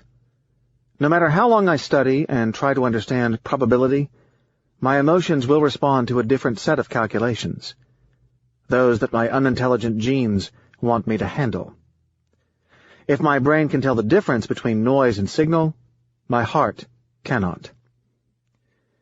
Such unintelligent behavior does not just cover probability and randomness. I do not think I am reasonable enough to avoid getting angry when a discourteous driver blows his horn at me for being 1 nanosecond late after a traffic light turns green. I am fully aware that such anger is self-destructive and offers no benefit, and that if I were to develop anger for every idiot around me doing something of the sort, I would long be dead. These small daily emotions are not rational, but we need them to function properly. We are designed to respond to hostility with hostility. I have enough enemies to add some spice to my life, but I sometimes wish I had a few more. I rarely go to the movies and need the entertainment. Life would be unbearably bland if we had no enemies on whom to waste efforts and energy. The good news is that there are tricks. One such trick is to avoid eye contact through the rearview mirror with other persons in such traffic encounters. Why?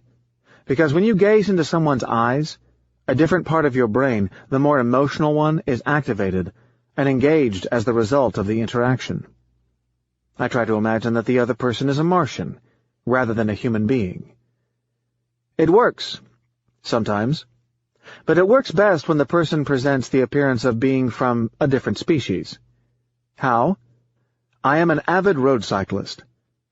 Recently I was riding along with other cyclists, slowing down traffic in a rural area. A small woman in a giant sports utility vehicle opened her window and heaped curses at us. Not only did it not upset me, but I did not even interrupt my thoughts to pay attention. When I am on my bicycle, people in large trucks become a variety of dangerous animals, capable of threatening me but incapable of making me angry. I have, like anyone with strong opinions, a collection of critics among finance academics and economists, annoyed by my attacks on their misuse of probability and unhappy about my branding them as pseudoscientists. I am incapable of taming my emotions when reading their comments. The best I can do is just not read them.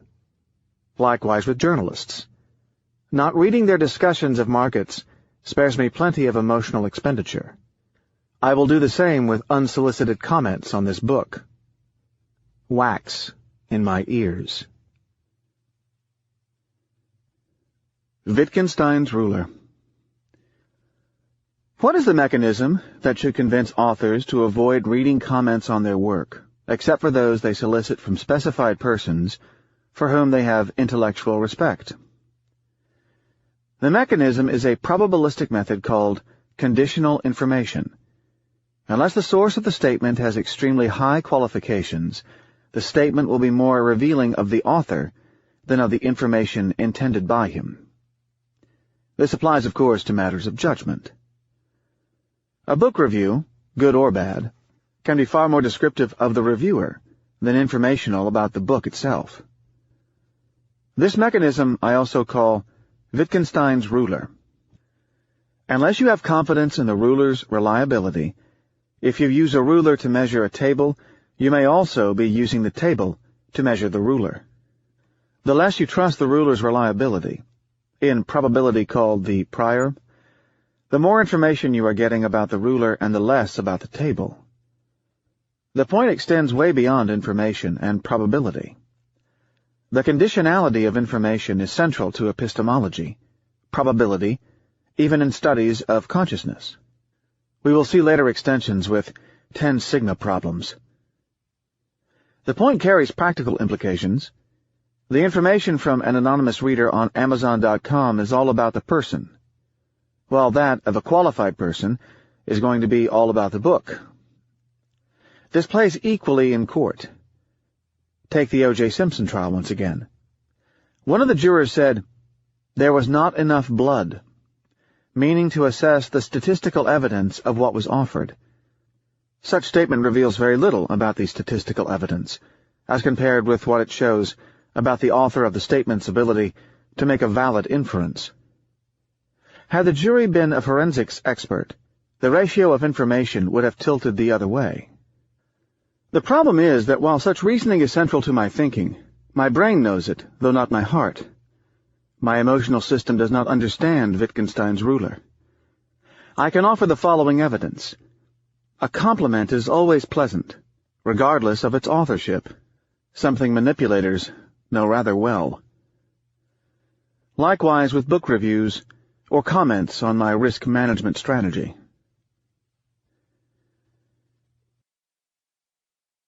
The Odyssean Mute Command. Recall that the accomplishment from which I derive the most pride is my weaning myself from television and the news media. I am currently so weaned that it actually costs me more energy to watch television than to perform any other activity, like, say, writing this book. But this did not come without tricks. Without tricks, I would not escape the toxicity of the information age.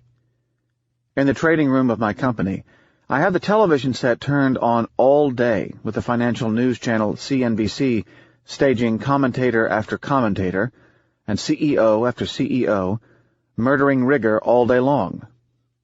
What is the trick? I have the volume turned completely off. Why? Because when the television set is silent, the babbling person looks ridiculous. Exactly the opposite effect as when the sound is on. One sees a person with moving lips and contortions in his facial muscles, taking themselves seriously, but no sound comes out. We are visually, but not auditorily, intimidated, which causes a dissonance. The speaker's face expresses some excitement, but since no sound comes out, the exact opposite is conveyed. This is the sort of contrast the philosopher Henri Bergson had in mind in his treatise on laughter, with his famous description of the gap between the seriousness of a gentleman about to walk on a banana skin and the comical aspect of the situation. Television pundits lose their intimidating effect. They even look ridiculous. They seem to be excited about something terribly unimportant. Suddenly, pundits become clowns, which is a reason the writer Graham Greene refused to go on television. I had this idea of stripping people of language while, on a trip, I listened, while brutally jet-lagged, to a speech in Cantonese, a language I do not understand, without the benefit of translation. Since I had no possible clue about his subject, the animated orator lost a large share of his dignity. The idea came to me that perhaps I could use a built-in bias, here, prejudice, to offset another built-in bias, our predisposition to take information seriously.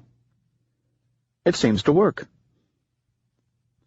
This part, the conclusion of this book, presents the human aspect of dealing with uncertainty. I have personally failed in achieving a general insulation from randomness, but I have managed a few tricks. Chapter 12. Gambler's Ticks and Pigeons in a Box. On gambler's ticks crowding up my life. Why bad taxicab English can help you make money. How I am the fool of all fools, except that I am aware of it. Dealing with my genetic unfitness. And no boxes of chocolate under my trading desk. Taxicab English and causality. First, a flashback in time to my early days as a trader in New York. Early in my career, I worked at Credit Suisse First Boston, then located in the middle of the block between 52nd and 53rd Streets, between Madison and Park Avenue. It was called a Wall Street firm in spite of its midtown location. I used to claim to work on Wall Street, in spite of having been lucky enough to set foot only twice on the physical Wall Street, one of the most repulsive areas I have visited east of Newark, New Jersey. Then, in my 20s, I lived in a book-choked, but otherwise rather bare, apartment on Manhattan's Upper East Side. The bareness was not ideological. It was simply because I never managed to enter a furniture store, as I would eventually stop at a bookstore along the way and haul bags of books instead. As can be expected, the kitchen was devoid of any form of food and utensils, save for a defective espresso machine, as I learned to cook only very recently. Even then. I went to work every morning in a yellow cab, which dropped me off at the corner of Park Avenue and 53rd Street. The cab drivers in New York City are known to be rather untamed and universally unfamiliar with the geography of the place. But on occasion, one can find a cab driver who is both unacquainted with the city and skeptical of the universality of the laws of arithmetic. One day I had the misfortune, or perhaps the fortune, as we will see, to ride with a driver who did not seem capable of handling any language known to me, which includes taxicab English. I tried to help him navigate south between 74th Street and 53rd Street, but he stubbornly continued the journey an additional block south, forcing me to use the 52nd Street entrance. That day, my trading portfolio made considerable profits, owing to considerable turmoil in currencies. It was then the best day of my young career. The next day, as usual, I hailed a cab from the corner of 74th Street and 3rd Avenue. The previous driver was nowhere in sight, perhaps deported back to the old country. Too bad. I was gripped by the unexplainable desire to pay him back for the favor he had done me, and surprise him with a gigantic tip. Then I caught myself instructing the new cab driver to take me to the northeast corner of 52nd Street and Park Avenue, exactly where I was dropped off the day before. I was taken aback by my own words, but it was too late. When I looked at my reflection in the elevator's mirror, it dawned on me that I wore the exact same tie as the day before, with coffee stains from the previous day's fracas. My only addiction is to coffee. There was someone in me who visibly believed in a strong causal link between my use of the entrance, my choice of tie, and the previous day's market behavior.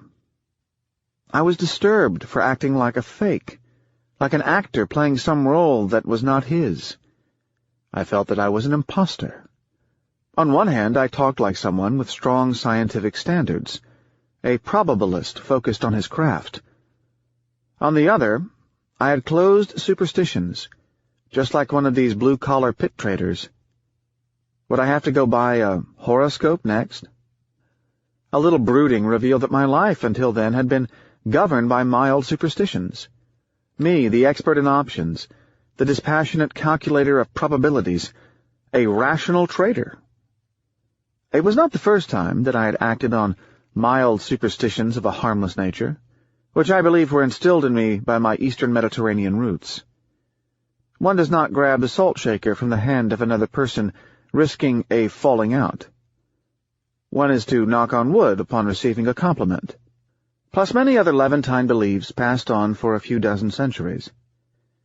But like many things that brew and spread around the ancient pond, these beliefs I had taken with a fluctuating mixture of solemnity and mistrust. We consider them more like rituals than truly important actions meant to stave off undesirable turns of the goddess Fortuna. Superstitions can instill some poetry in daily life. The worrying part was that it was the first time that I noticed superstitions creeping into my professional life. My profession is to act like an insurance company, stringently computing the odds based on well-defined methods, taking advantage of other people when they are less rigorous, get blinded by some analysis, or act with the belief that they are chosen by destiny. But there was too much randomness flooding my occupation. I detected the rapid accumulation of what are called gambler's tics, surreptitiously developing in my behavior, though minute and barely detectable. Until then, these small tics had escaped me. My mind seemed to be constantly trying to detect a statistical connection between some of my facial expressions and the outcome of events. For example, my income started to increase after I discovered my slight nearsightedness and started wearing glasses. Although glasses were not quite necessary, nor even useful except for night driving, I kept them on my nose as I unconsciously acted as if I believed in the association between performance and glasses. To my brain, such statistical association was as spurious as it could get, owing to the reduced sample size, here a single instance. Yet this native statistical instinct did not seem to benefit from my expertise in hypothesis testing. Gamblers are known to develop some behavioral distortions as a result of some pathological association between a betting outcome and some physical move. Gambler is about the most derogatory term that could be used in my derivatives profession. As an aside, gambling to me is best defined as an activity where the agent gets a thrill when confronting a random outcome, regardless of whether he has the odds stacked in his favor or against him. Even when the odds are clearly stacked against the gambler, he sometimes transcends the odds by believing that destiny selected him in some manner. This shows in the very sophisticated people one meets in casinos where they normally should not be found. I even ran into world-class probability experts who had a gambling habit on the side, throwing all of their knowledge to the wind. For example, a former colleague of mine, one of the most intelligent people I have ever met, frequently went to Las Vegas, and seemed to be such a turkey that the casino provided him with complimentary luxury suites and transportation.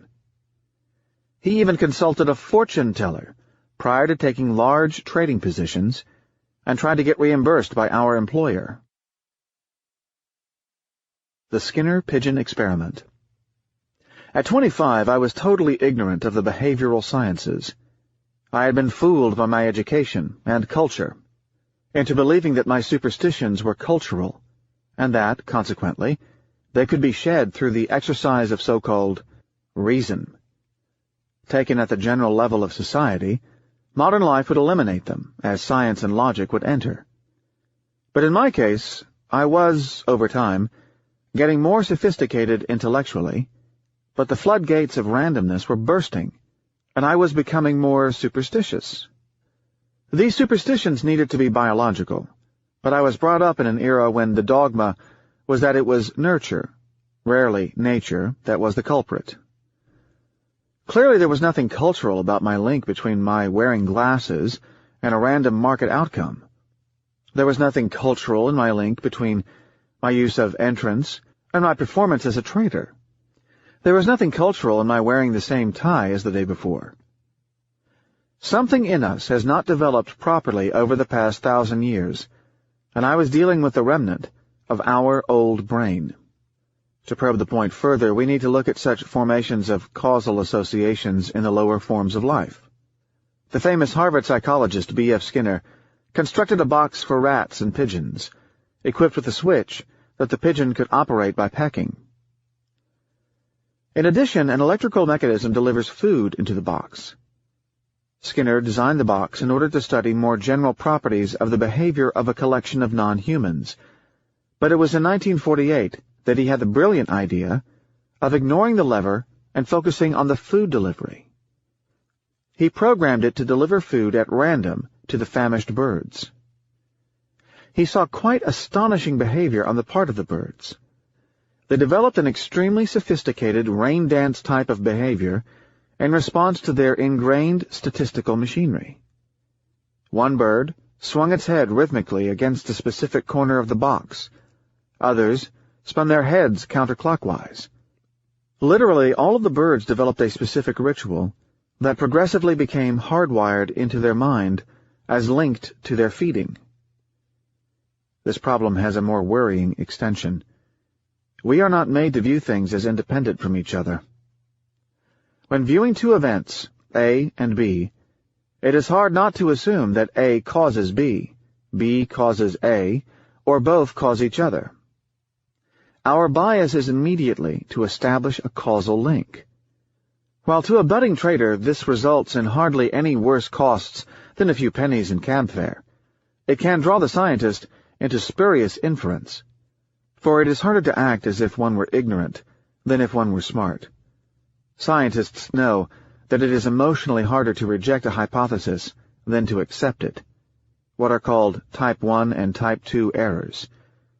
Quite a difficult matter when we have such sayings as, "Happy is he who understands what is behind things." It is very hard for us to just shut up. We are not cut out for it. Pauper or not, we take things too seriously. Philostratus redux. I offered no solution to the problem of statistical inference at a low resolution.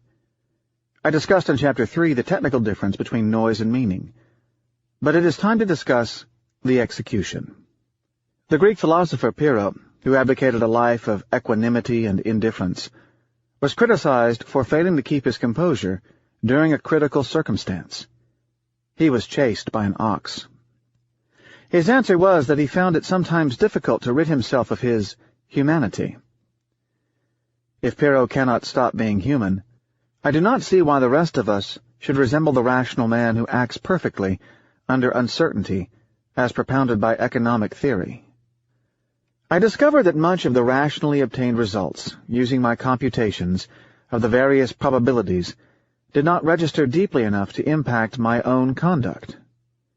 In other words, I acted like the doctor in Chapter 11, who knew of the 2% probability of the disease, but somehow unwittingly treated the patient as if the ailment had a 95% probability of being there. My brain and my instinct were not acting in concert. The details are as follows.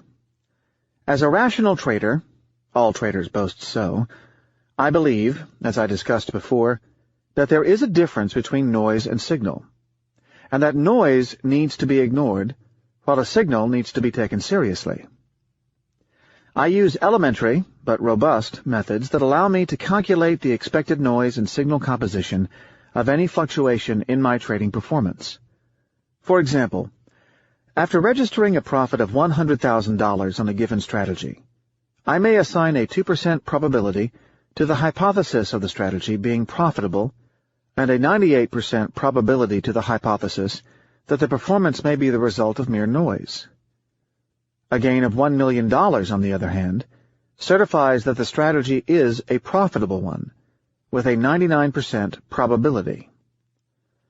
A rational person would act accordingly in the selection of strategies, and set his emotions in accordance with his results. Yet I have experienced leaps of joy over results that I knew were mere noise, and bouts of unhappiness over results that did not carry the slightest degree of statistical significance. I cannot help it, but I am emotional, and derive most of my energy from my emotions. So the solution does not reside in taming my heart. Since my heart does not seem to agree with my brain, I need to take serious action to avoid making irrational trading decisions, namely, by denying myself access to my performance report, unless it hits a predetermined threshold. This is no different from the divorce between my brain and my appetite, when it comes to the consumption of chocolate. I generally deal with it by ascertaining that there are no chocolate boxes under my trading desk. One of the most irritating conversations I've had is with people who lecture me on how I should behave. Most of us know pretty much how we should behave. It is the execution that is the problem, not the absence of knowledge. I am tired of the moralizing slow thinkers who pound me with platitudes like, I should floss daily, eat my regular apple, and visit the gym outside of the New Year's resolution. In the markets, the recommendation would be to ignore the noise component in the performance. We need tricks to get us there, but before that, we need to accept the fact that we are mere animals in need of lower forms of tricks, not lectures. Finally, I consider myself lucky for not having a cigarette addiction. But for the best way to understand how we could be rational in our perception of the risks and probabilities, and at the same time be foolish while acting on them, would be to have a conversation with a cigarette smoker. For few cigarette smokers remain unaware of the lung cancer rates in their population. If you remain unconvinced, take a look at the huddling smoking crowd outside the service entrance of the Memorial Sloan Kettering Cancer Center in New York City's Upper East Side. You will see dozens of cancer nurses and, perhaps, doctors standing outside the entrance with a cigarette in hand, as hopeless patients are wheeled in for their treatments. Chapter 13. Carneades comes to Rome, on probability and skepticism. Cato, the censor, sends Carneades packing. Monsieur de Naupois does not remember his old opinions. Beware the scientist. Marrying ideas. The same Robert Merton putting the author on the map. And science evolves from funeral to funeral. Ask your local mathematician to define probability. He would most probably show you how to compute it. As we saw in Chapter 3 on probabilistic introspection, probability is not about the odds, but about the belief in the existence of an alternative outcome, cause or motive. Recall that mathematics is a tool to meditate, not compute. Again, let us go back to the elders for more guidance, for probabilities were always considered by them as nothing beyond a subjective and fluid measure of beliefs. Carneades comes to Rome.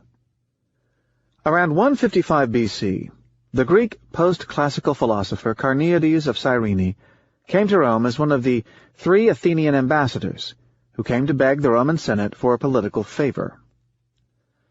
A fine had been levied against the citizens of their city, and they wanted to convince Rome that it was unfair. Carneades represented the Academy, the same argumentative open-air institution where 3 centuries before Socrates drove his interlocutors to murder him just to get some respite from his arguments. It was now called the New Academy, was no less argumentative, and had the reputation of being the hotbed of skepticism in the ancient world. On the much-anticipated day of his oration, he stood up and delivered a brilliantly argued harangue in praise of justice, and how devolving it should be at the top of our motives. The Roman audience was spellbound. It was not just his charisma. The audience was swayed by the strength of the arguments, the eloquence of the thought, the purity of the language, and the energy of the speaker. But that was not the point he wanted to drill. The next day Carneades came back, stood up, and established the doctrine of uncertainty of knowledge in the most possibly convincing way. How? By proceeding to contradict and refute with no less swaying arguments what he had established so convincingly the day before. He managed to persuade the very same audience, in the same spot, that justice should be way down on the list of motivations for human undertakings. Now the bad news. Cato the Elder, the censor, was among the audience, already quite old, and no more tolerant than he had been during his office of censor. Enraged, he persuaded the Senate to send the 3 ambassadors packing, lest their argumentative spirit muddle the spirit of the youth of the Republic and weaken the military culture. Cato had banned during his office of censorship all Greek rhetoricians from establishing residence in Rome. He was too much a no-nonsense type of person to accept their introspective expansions. Carneades was not the first skeptic in classical times, nor was he the first to teach us the true notion of probability. But this incident remains the most spectacular in its impact on generations of rhetoricians and thinkers. Carneades was not merely a skeptic. He was a dialectician, someone who never committed himself to any of the premises from which he argued, or to any of the conclusions he drew from them. He stood all his life against arrogant dogma and belief in one sole truth. Few credible thinkers rival Carneades in their rigorous skepticism. A class that would include the medieval Arab philosopher Al-Ghazali, Hume, and Kant. But only Popper came to elevate his skepticism to an all-encompassing scientific methodology. As the skeptic's main teaching was that nothing could be accepted with certainty, conclusions of various degrees of probability could be formed, and these supplied a guide to conduct. Stepping further back in time and searching for the first known uses of probabilistic thinking in history, we find it harks back to 6th century BC, Greek Sicily. There the notion of probability was used in a legal framework by the very first rhetoricians who, when arguing the case, needed to show the existence of a doubt concerning the certainty of the accusation. The first known rhetorician was a Syracusan named Corax, who engaged in teaching people how to argue from probability. At the core of his method was the notion of the most probable. For example, the ownership of a piece of land, in the absence of further information and physical evidence, should go to the person after whose name it is best known. One of his indirect students, Gorgias, took this method of argumentation to Athens, where it flourished. It is the establishment of such most probable notions that taught us to view the possible contingencies as distinct and separable events, with probabilities attached to each one of them. Probability, the child of skepticism. Until the Mediterranean basin was dominated with monotheism, which led to the belief in some form of uniqueness of the truth, to be superseded later by episodes of communism, skepticism had gained currency among many major thinkers, and certainly permeated the world. The Romans did not have a religion per se. They were too tolerant to accept a given truth. Theirs was a collection of a variety of flexible and syncretic superstitions, I will not get too theological, except to say that we had to wait a few dozen centuries in the Western world to espouse critical thinking again. Indeed, for some strange reason, during the Middle Ages, Arabs were critical thinkers, through their post-classical philosophical tradition, when Christian thought was dogmatic.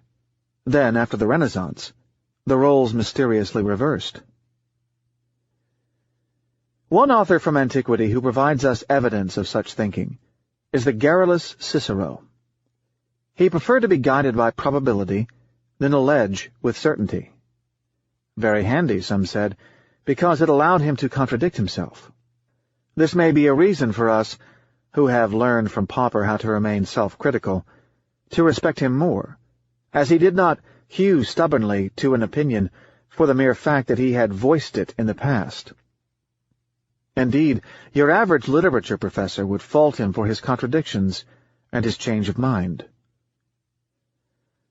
It was not until modern times that such desire to be free from our own past statements emerged. Nowhere was it made more eloquently than in rioting student graffiti in Paris.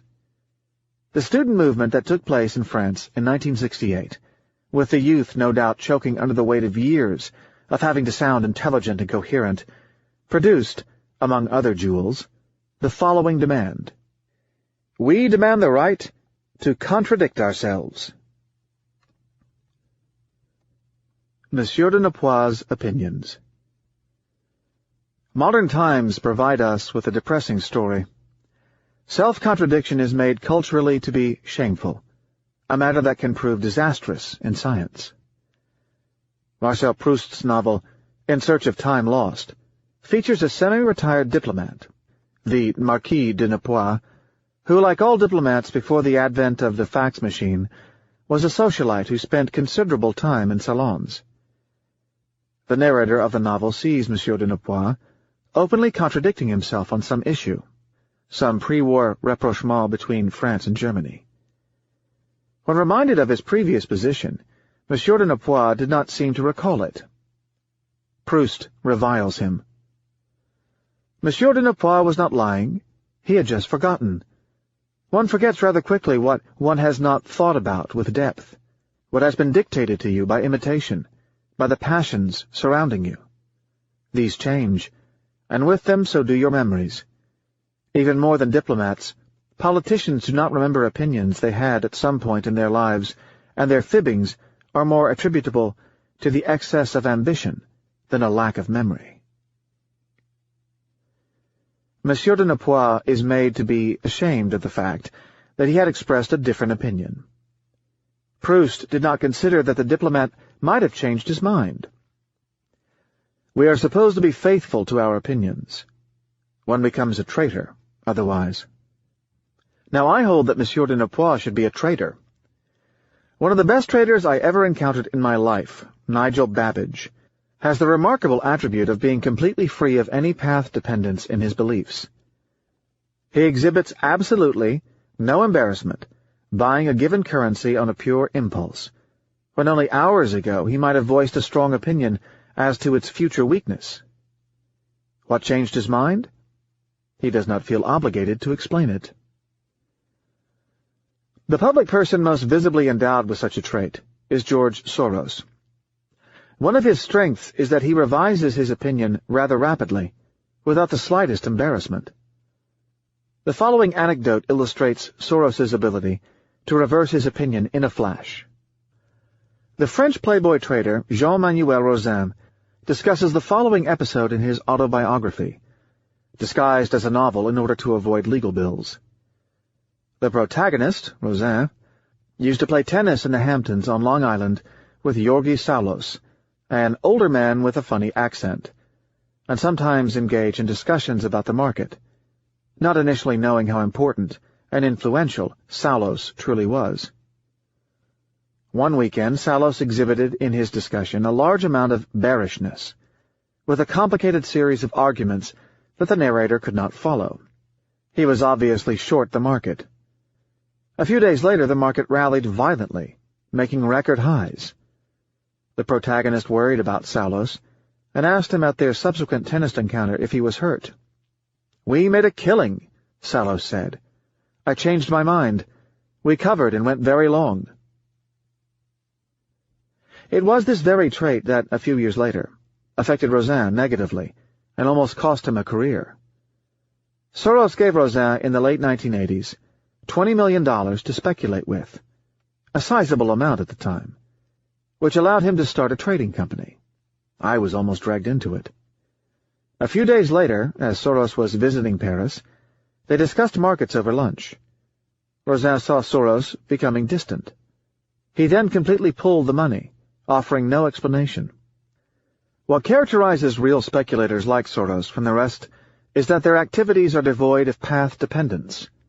They are totally free from their past actions. Every day is a clean slate. Path dependence of beliefs. There is a simple test to define path dependence of beliefs. Economists have a manifestation of it called the endowment effect. Say you own a painting you bought for $20,000, and owing to rosy conditions in the art market, it is now worth $40,000. If you owned no painting, would you still acquire it at the current price? If you would not, then you are said to be married to your position. There is no rational reason to keep a painting you would not buy at its current market value.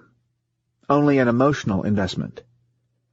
Many people get married to their ideas all the way to the grave. Beliefs are said to be path-dependent if the sequence of ideas is such that the first one dominates.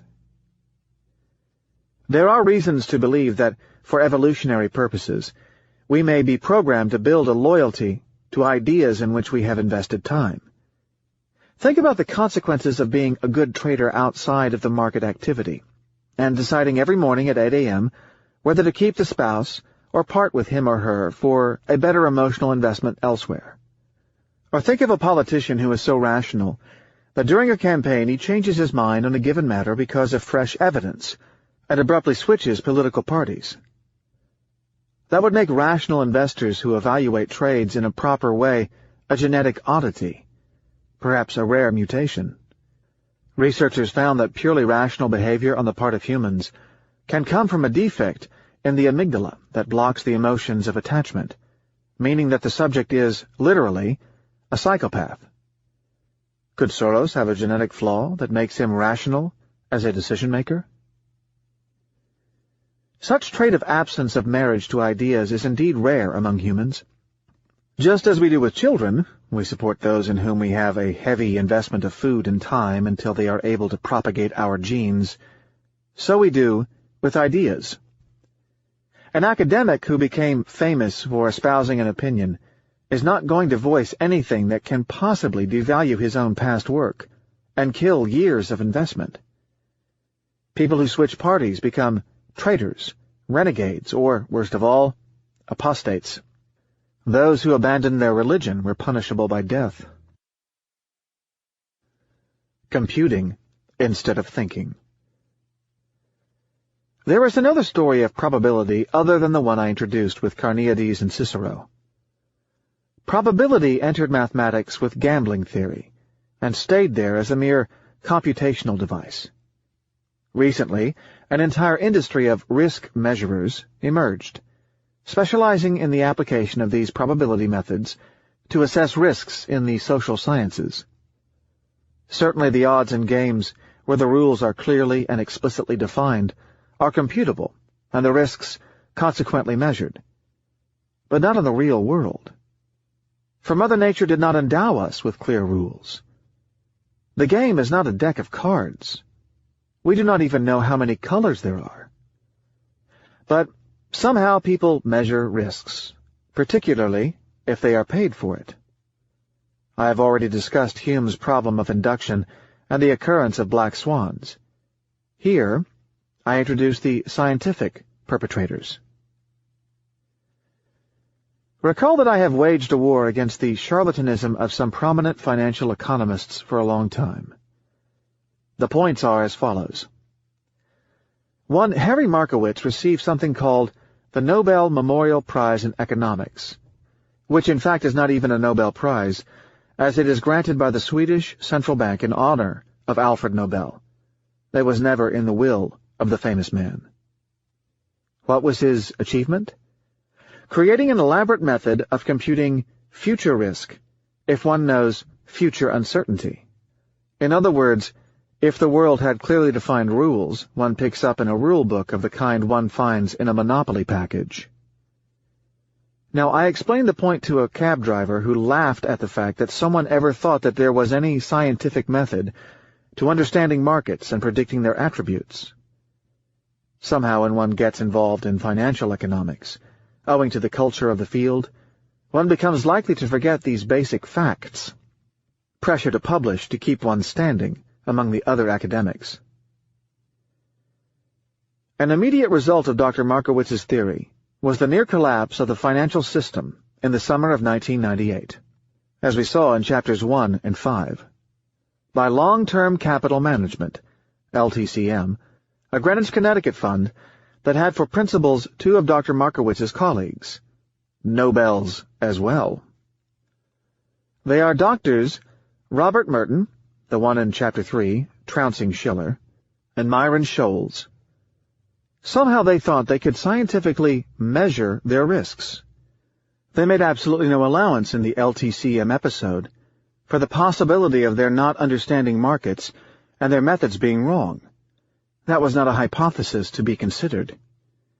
I happen to specialize in black swans.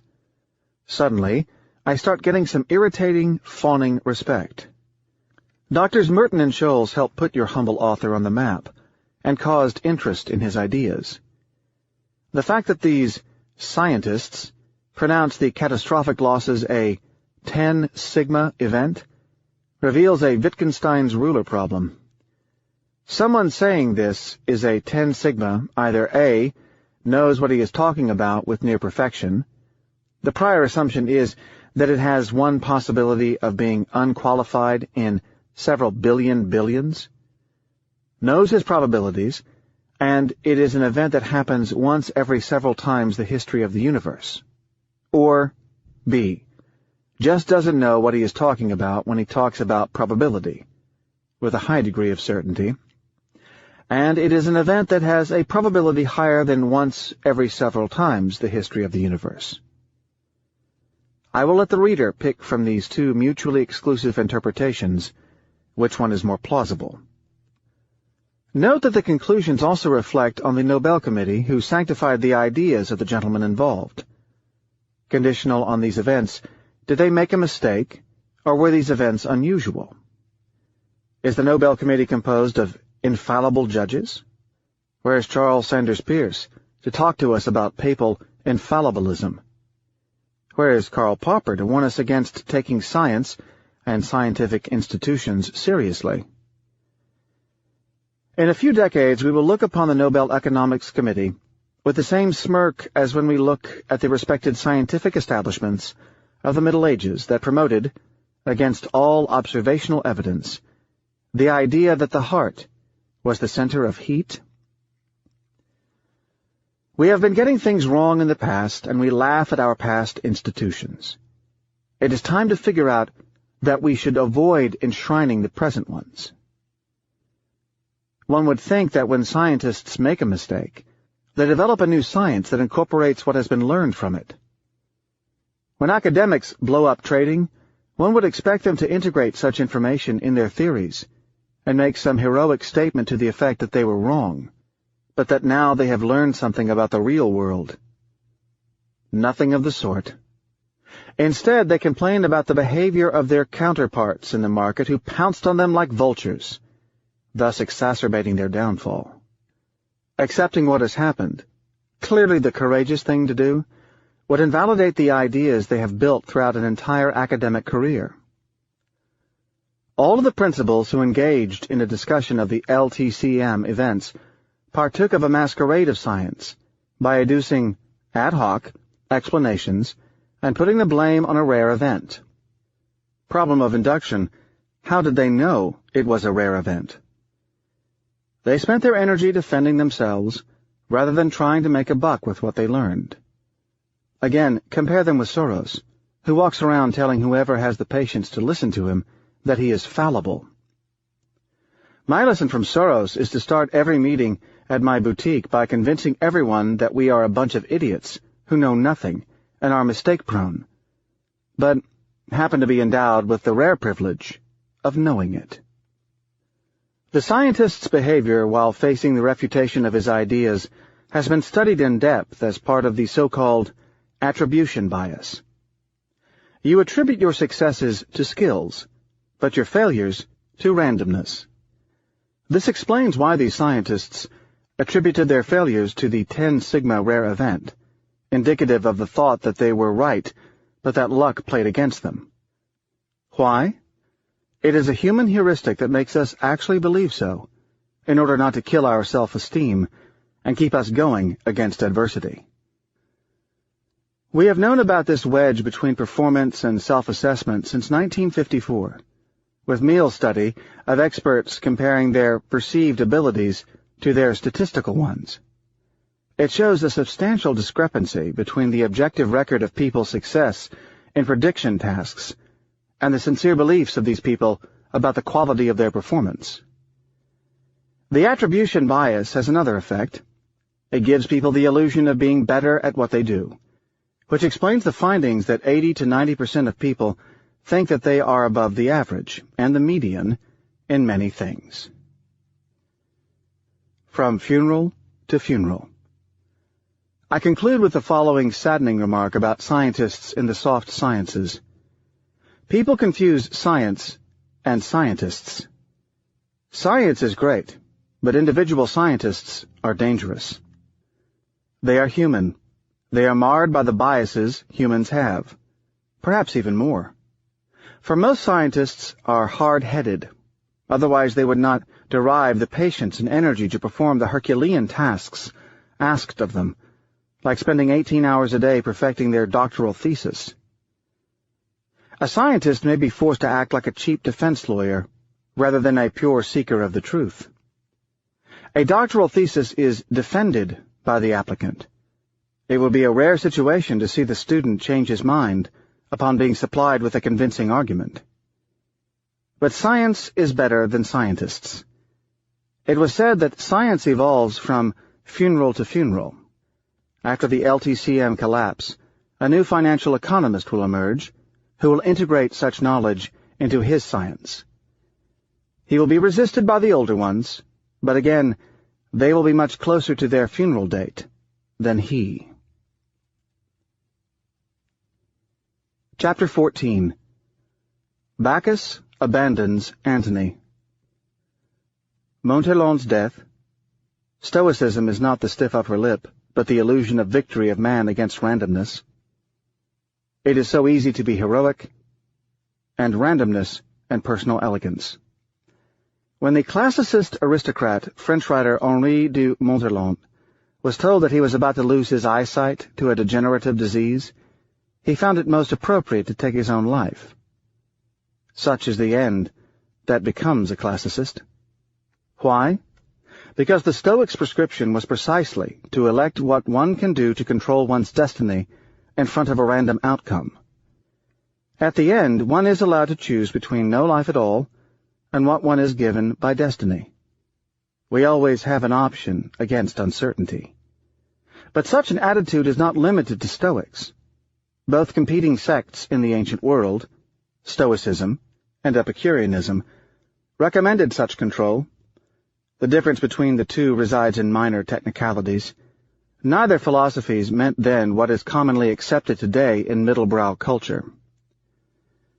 Being a hero does not necessarily mean such an extreme act as getting killed in battle or taking one's life.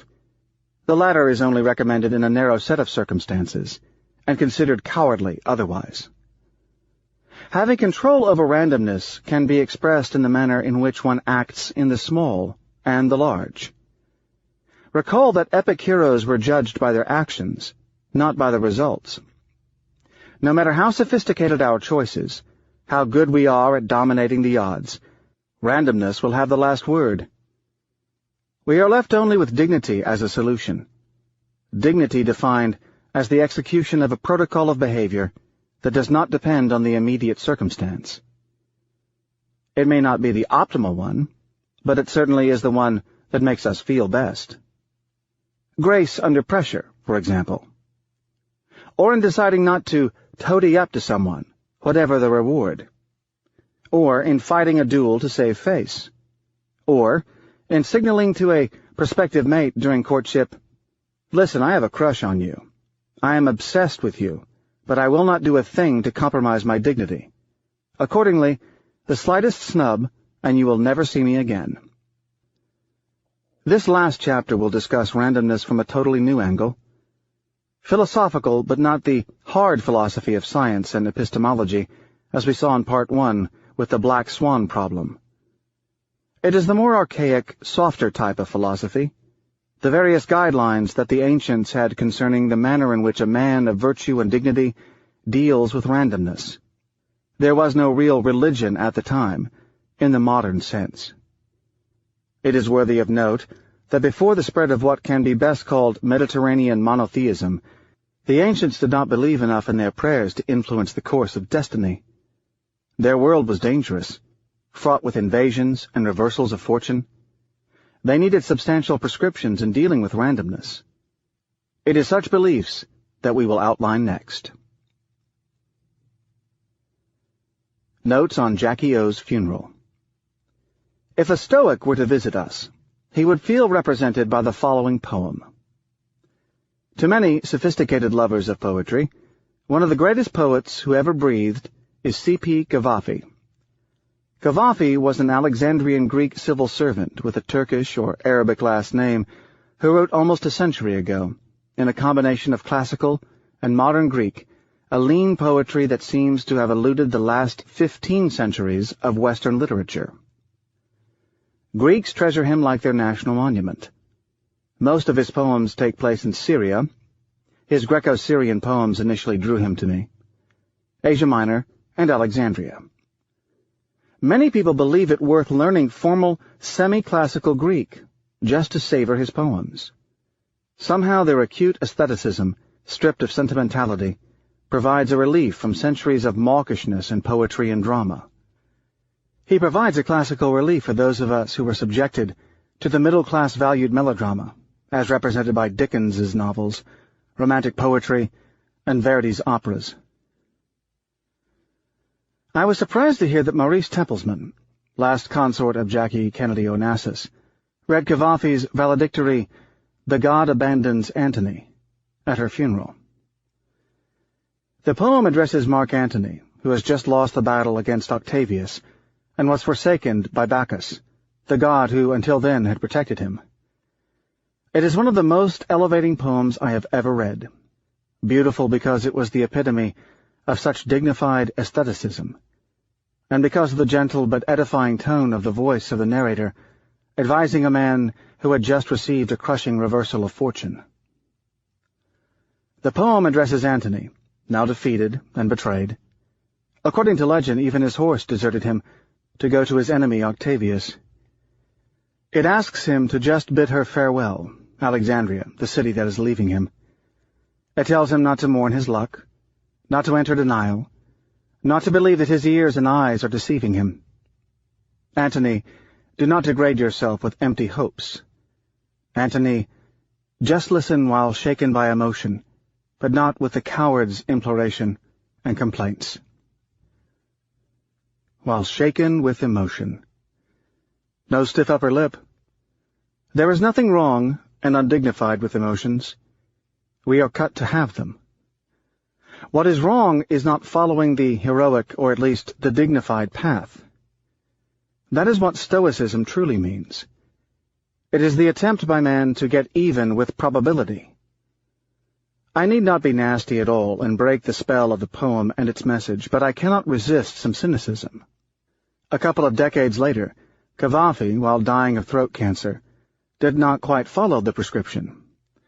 Deprived of his voice by the surgeons, he used to randomly enter undignified spells of crying and cling to his visitors, preventing them from leaving his death room. Some history. I said that Stoicism has rather little to do with the stiff upper lip notion that we believe it means. Started as an intellectual movement in antiquity by a Phoenician Cypriot, Zeno of Kition, it developed by Roman time into a life based on a system of virtues. In the ancient sense, when virtue meant virtu, the sort of belief in which virtue is its own reward. There developed a social model for the Stoic person, like the gentleman in Victorian England. Its tenets can be summarized as follows. The Stoic is a person who combines the qualities of wisdom, upright dealing, and courage. The Stoic will thus be immune from life's gyrations, as he will be superior to the wounds from some of life's dirty tricks. But things can be carried to the extreme. The stern Cato found it beneath him to have human feelings. A more human version can be read in Seneca's Letter from a Stoic, a soothing and surprisingly readable book that I distribute to my trader friends. Seneca also took his own life when cornered by destiny. Randomness and personal elegance. The reader knows my opinion on unsolicited advice and sermons on how to behave in life. Recall that ideas do not truly sink in when emotions come into play. We do not use our rational brain outside of classrooms. Self-help books, even when they are not written by charlatans, are largely ineffectual. Good, enlightened, and friendly advice and eloquent sermons do not register for more than a few moments when they go against our wiring. The interesting thing about Stoicism is that it plays on dignity and personal aesthetics, which are part of our genes. Start stressing personal elegance at your next misfortune. Exhibit sapere vivere, know how to live, in all circumstances. Dress at your best on your execution day. Shave carefully. Try to leave a good impression on the death squad by standing erect and proud. Try not to play victim when diagnosed with cancer. Hide it from others, and only share the information with a doctor. It will avert the platitudes, and nobody will treat you like a victim worthy of their pity. In addition, the dignified attitude will make both defeat and victory feel equally heroic. Be extremely courteous to your assistant when you lose money, instead of taking it out on him, as many of the traders whom I scorn routinely do. Try not to blame others for your fate, even if they deserve blame. Never exhibit any self-pity, even if your significant other bolts with a handsome ski instructor or the younger aspiring model. Do not complain. If you suffer from a benign version of the attitude problem, like one of my childhood friends, do not start playing nice guy if your business dries up.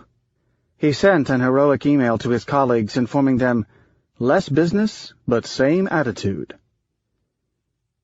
The only article Lady Fortuna has no control over is your behavior. Good luck. Epilogue. Solon told you so. Beware the London traffic jams. A couple of years after we left him looking at John smoking a cigarette with a modicum of schadenfreude, Nero's skepticism ended up paying off. Simultaneously, as he beat the 28% odds up to the point of complete cure, he made a series of exhilarating personal and professional victories. Not only did he end up sampling the next level of wealth, but he got the riches right when other Wall Street hotshots got poor, which could have allowed him to buy the goods they owned at very large discounts if he wanted to. But he acquired very little, and certainly none of the goods Wall Streeters usually buy. But Nero did engage in occasional excess. Friday afternoon traffic in London can be dreadful. Nero started spending more time there. He developed an obsession with traffic jams. One day he spent 5 hours moving west from his office in the city of London toward a cottage in the Cotswolds, where he stayed most weekends. The frustration prompted Nero to get a helicopter flying license through a crash course in Cambridgeshire. He realized that the train was probably an easier solution to get out of town for the weekend, but felt the urge for a pet extravagance. The other result of his frustration was his no less dangerous commuting on a bicycle between his flat in Kensington and his office in the city. Nero's excessive probability consciousness in his profession somehow did not register fully into his treatment of physical risk. For Nero's helicopter crashed as he was landing it near Battersea Park on a windy day. He was alone in it. In the end, the Black Swan got its man. Postscript. 3 afterthoughts in the shower. Owing to the subject's tentacles and the author's ruminating nature, this book keeps growing like a living object. I will add in this section a few post-thoughts I've had in the shower and in the few boring philosophy lectures I've attended. Without wanting to offend my new colleagues in the thinking business, I discovered that listening to a speaker reciting verbatim his lecture notes makes me invariably daydream. First thought. The inverse skills problem. The higher up the corporate ladder, the higher the compensation to the individual. This might be justified as it makes plenty of sense to pay individuals according to their contributions. However, and in general, provided we exclude risk-bearing entrepreneurs, the higher up the corporate ladder, the lower the evidence of such contribution. I call this the inverse rule. I will be deriving the point by mere logical arguments. Chapter 2 made the distinction between those skills that are visible, like the abilities of a dentist, and those that present more difficulty in nailing down, especially when the subject belongs to a randomness-laden profession, say, one that includes the occasional practice of Russian roulette. The degree of randomness in such an activity and our ability to isolate the contribution of the individual determine the visibility of the skill's content. Accordingly, the cook at the company headquarters or the factory worker will exhibit their direct abilities with minimal uncertainty. These contributions may be modest, but they are clearly definable. A patently incompetent professional cook, who cannot distinguish salt from sugar, or who tends to systematically overcook the meat, would be easily caught, provided the diners have functioning taste buds. And if he gets it right by luck once, it also will be hard for him to get it right by sheer chance a second, third, or a 1,000th time. Repetitiveness is key for the revelation of skills because of what I called ergodicity in Chapter 8, the detection of long-term properties, particularly when these exist. If you bang $1 million at your next visit to Las Vegas at the roulette table in one single shot, you will not be able to ascertain from this single outcome whether the house has the advantage or if you were particularly out of the god's favor. If you slice your gamble into a series of 1 million bets of $1 each, the amount you recover will systematically show the casino's advantage. This is the core of sampling theory, traditionally called the law of large numbers. To view it another way, consider the difference between judging on process and judging on results. Lower-ranking persons in the enterprise are judged on both process and results. In fact, owing to the repetitive aspect of their efforts, their process converges rapidly to results.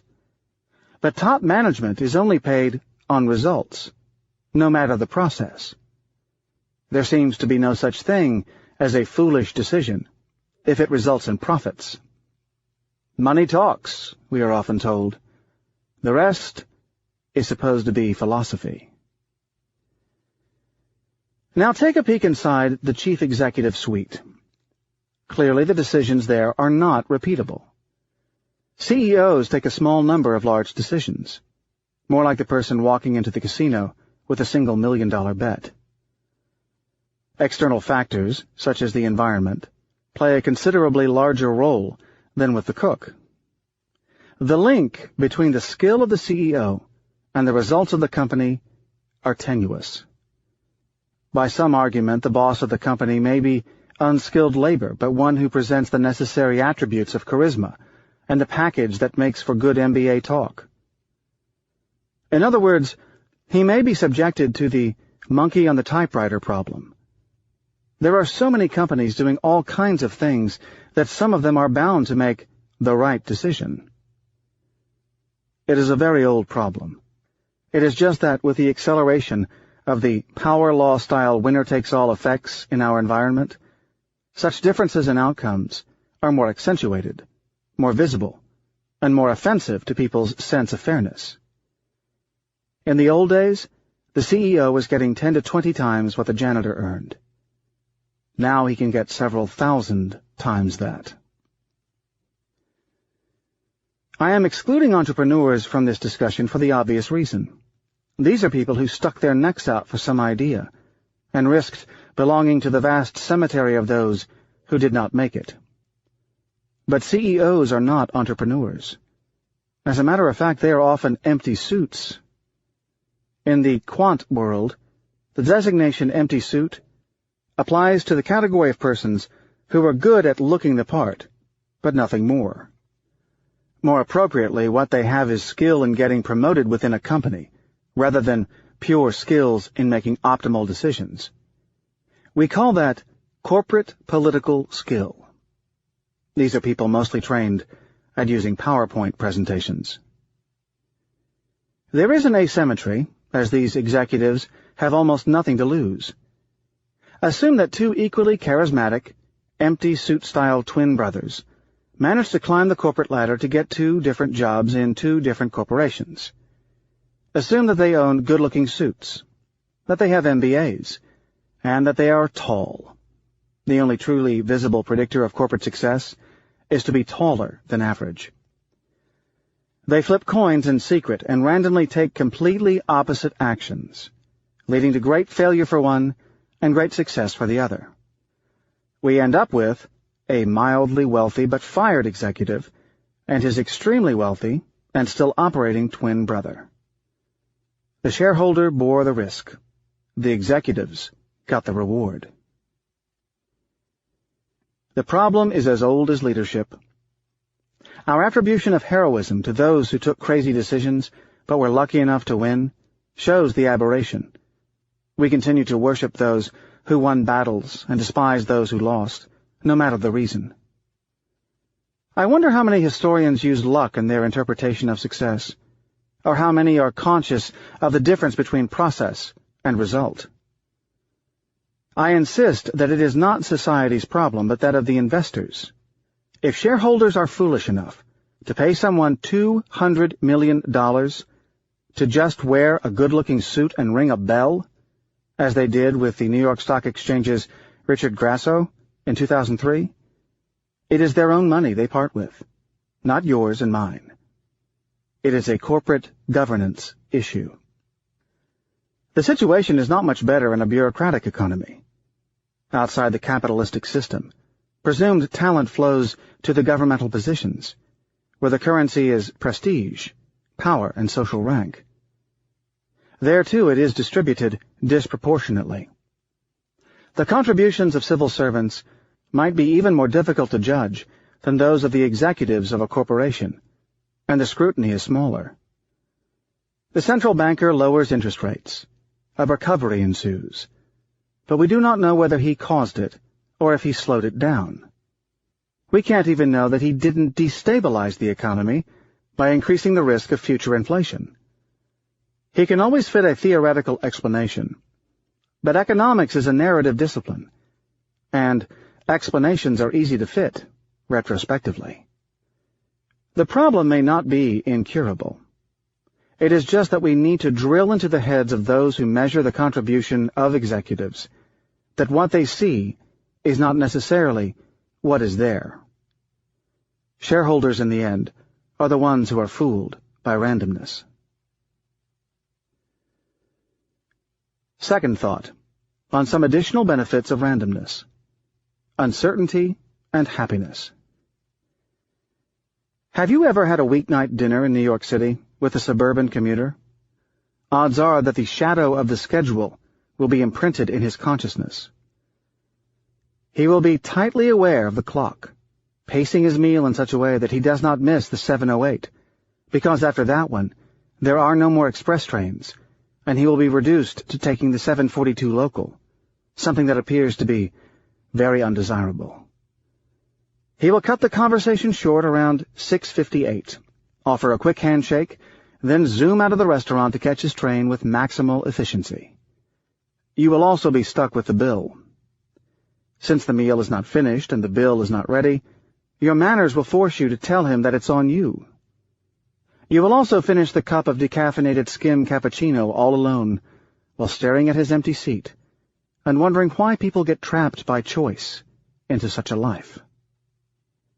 Now, deprive him of his schedule, or randomize the time of departures of the trains so they no longer obey a fixed and known timetable.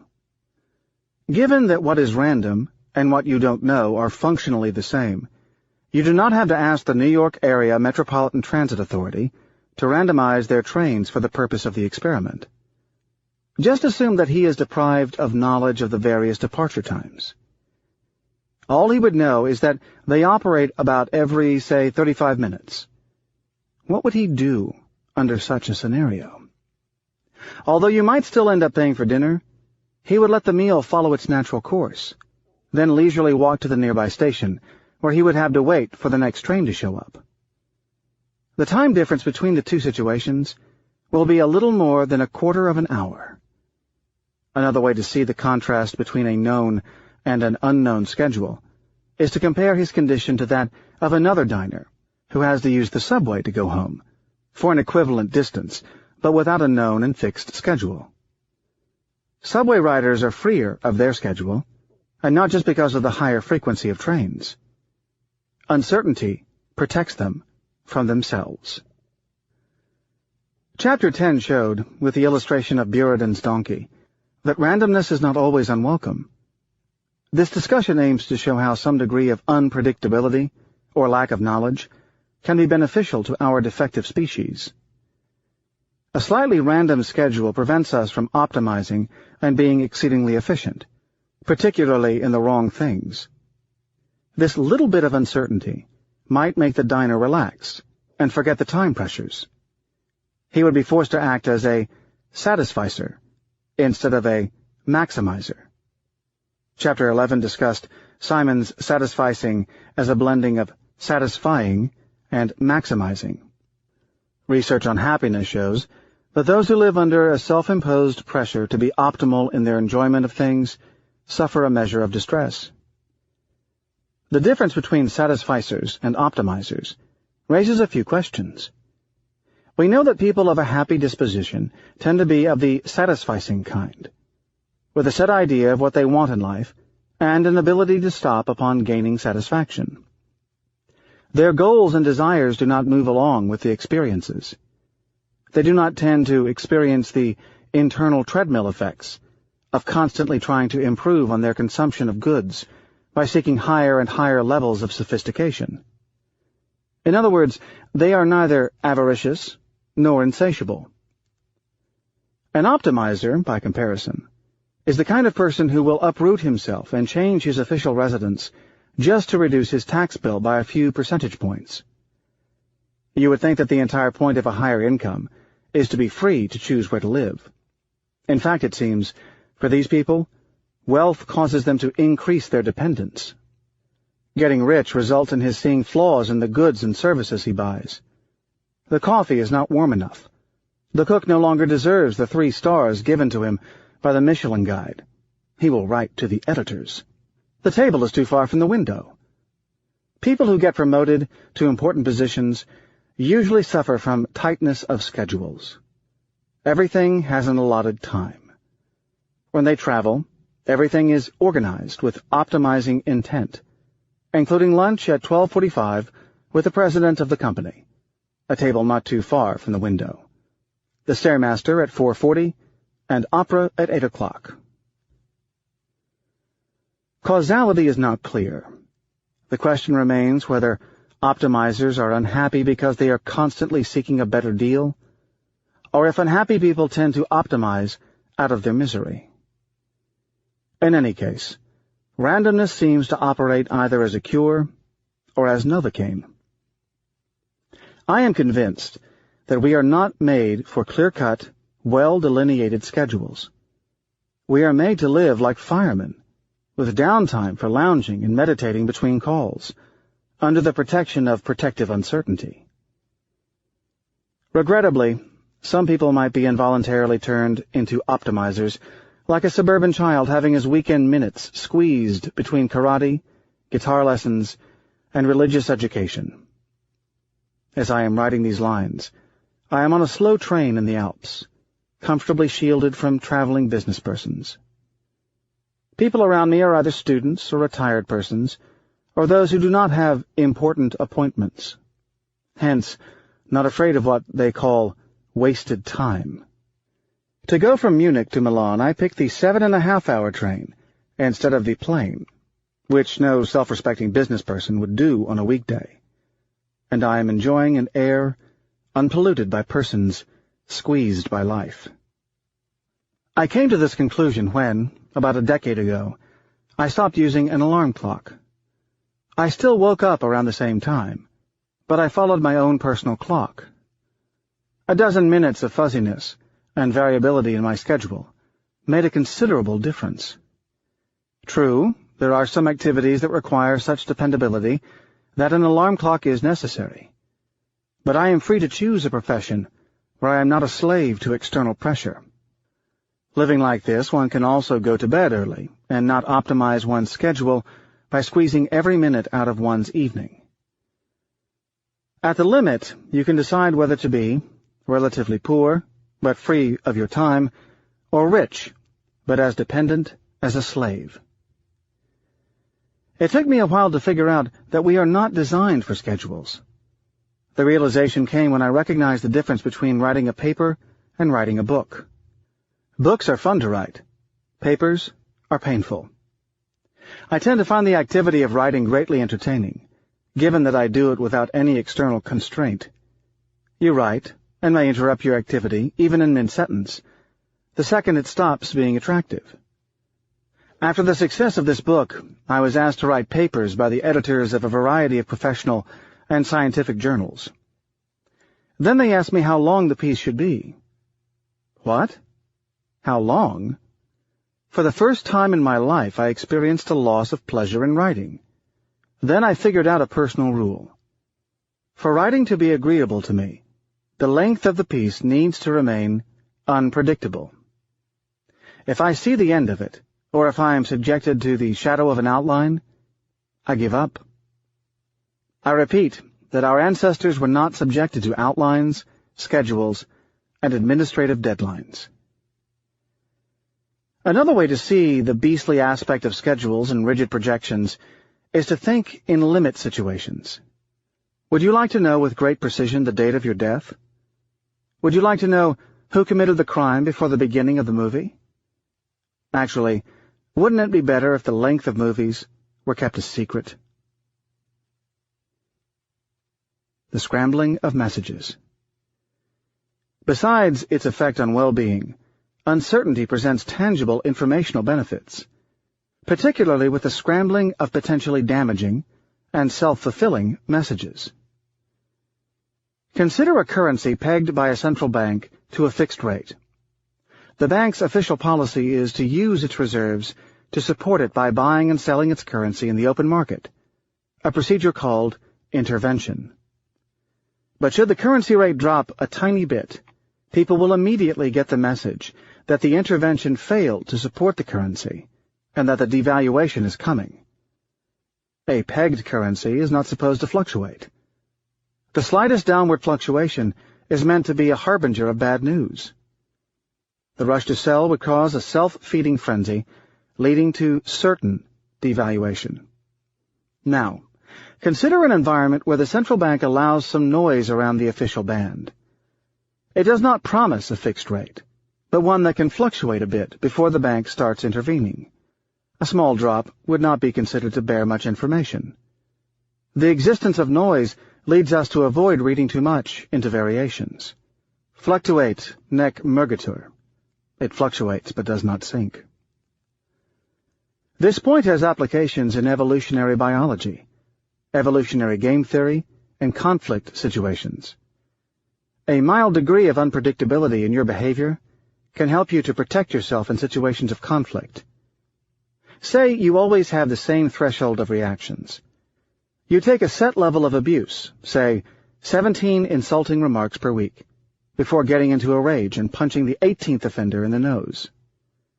Such predictability will allow people to take advantage of you up to that well-known trigger point and stop there. But if you randomize your trigger point, sometimes overreacting at the slightest joke, people will not know in advance how far they can push you. The same applies to governments and conflicts. They need to convince their adversaries that they are crazy enough to sometimes overreact to a small peccadillo. Even the magnitude of the reaction should be hard to foretell. Unpredictability is a strong deterrent. Third thought, standing on one leg. I have been periodically challenged to compress all this business of randomness into a few sentences, so even an MBA can understand it. Surprisingly, MBAs, in spite of the insults, represent a significant portion of my readership, simply because they think that my ideas apply to other MBAs, and not to them. This brings to mind Rabbi Hillel's story, when he was asked by someone particularly lazy if Hillel could teach him the Torah while the student was standing on one leg. Rabbi Hillel's genius is that he did not summarize. Instead, he provided the core generator of the idea, the axiomatic framework, which I paraphrase as follows. Don't do to others what you don't want them to do to you. The rest is just commentary. It took me an entire lifetime to find out what my generator is. It is. We favor the visible, the embedded, the personal, the narrated, and the tangible. We scorn the abstract. Everything good, aesthetics, ethics, and wrong, fooled by randomness, with us, seems to flow from it.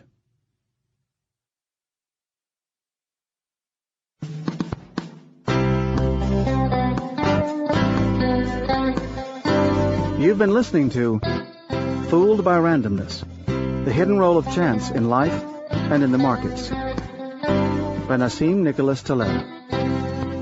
Narrated by Lloyd James.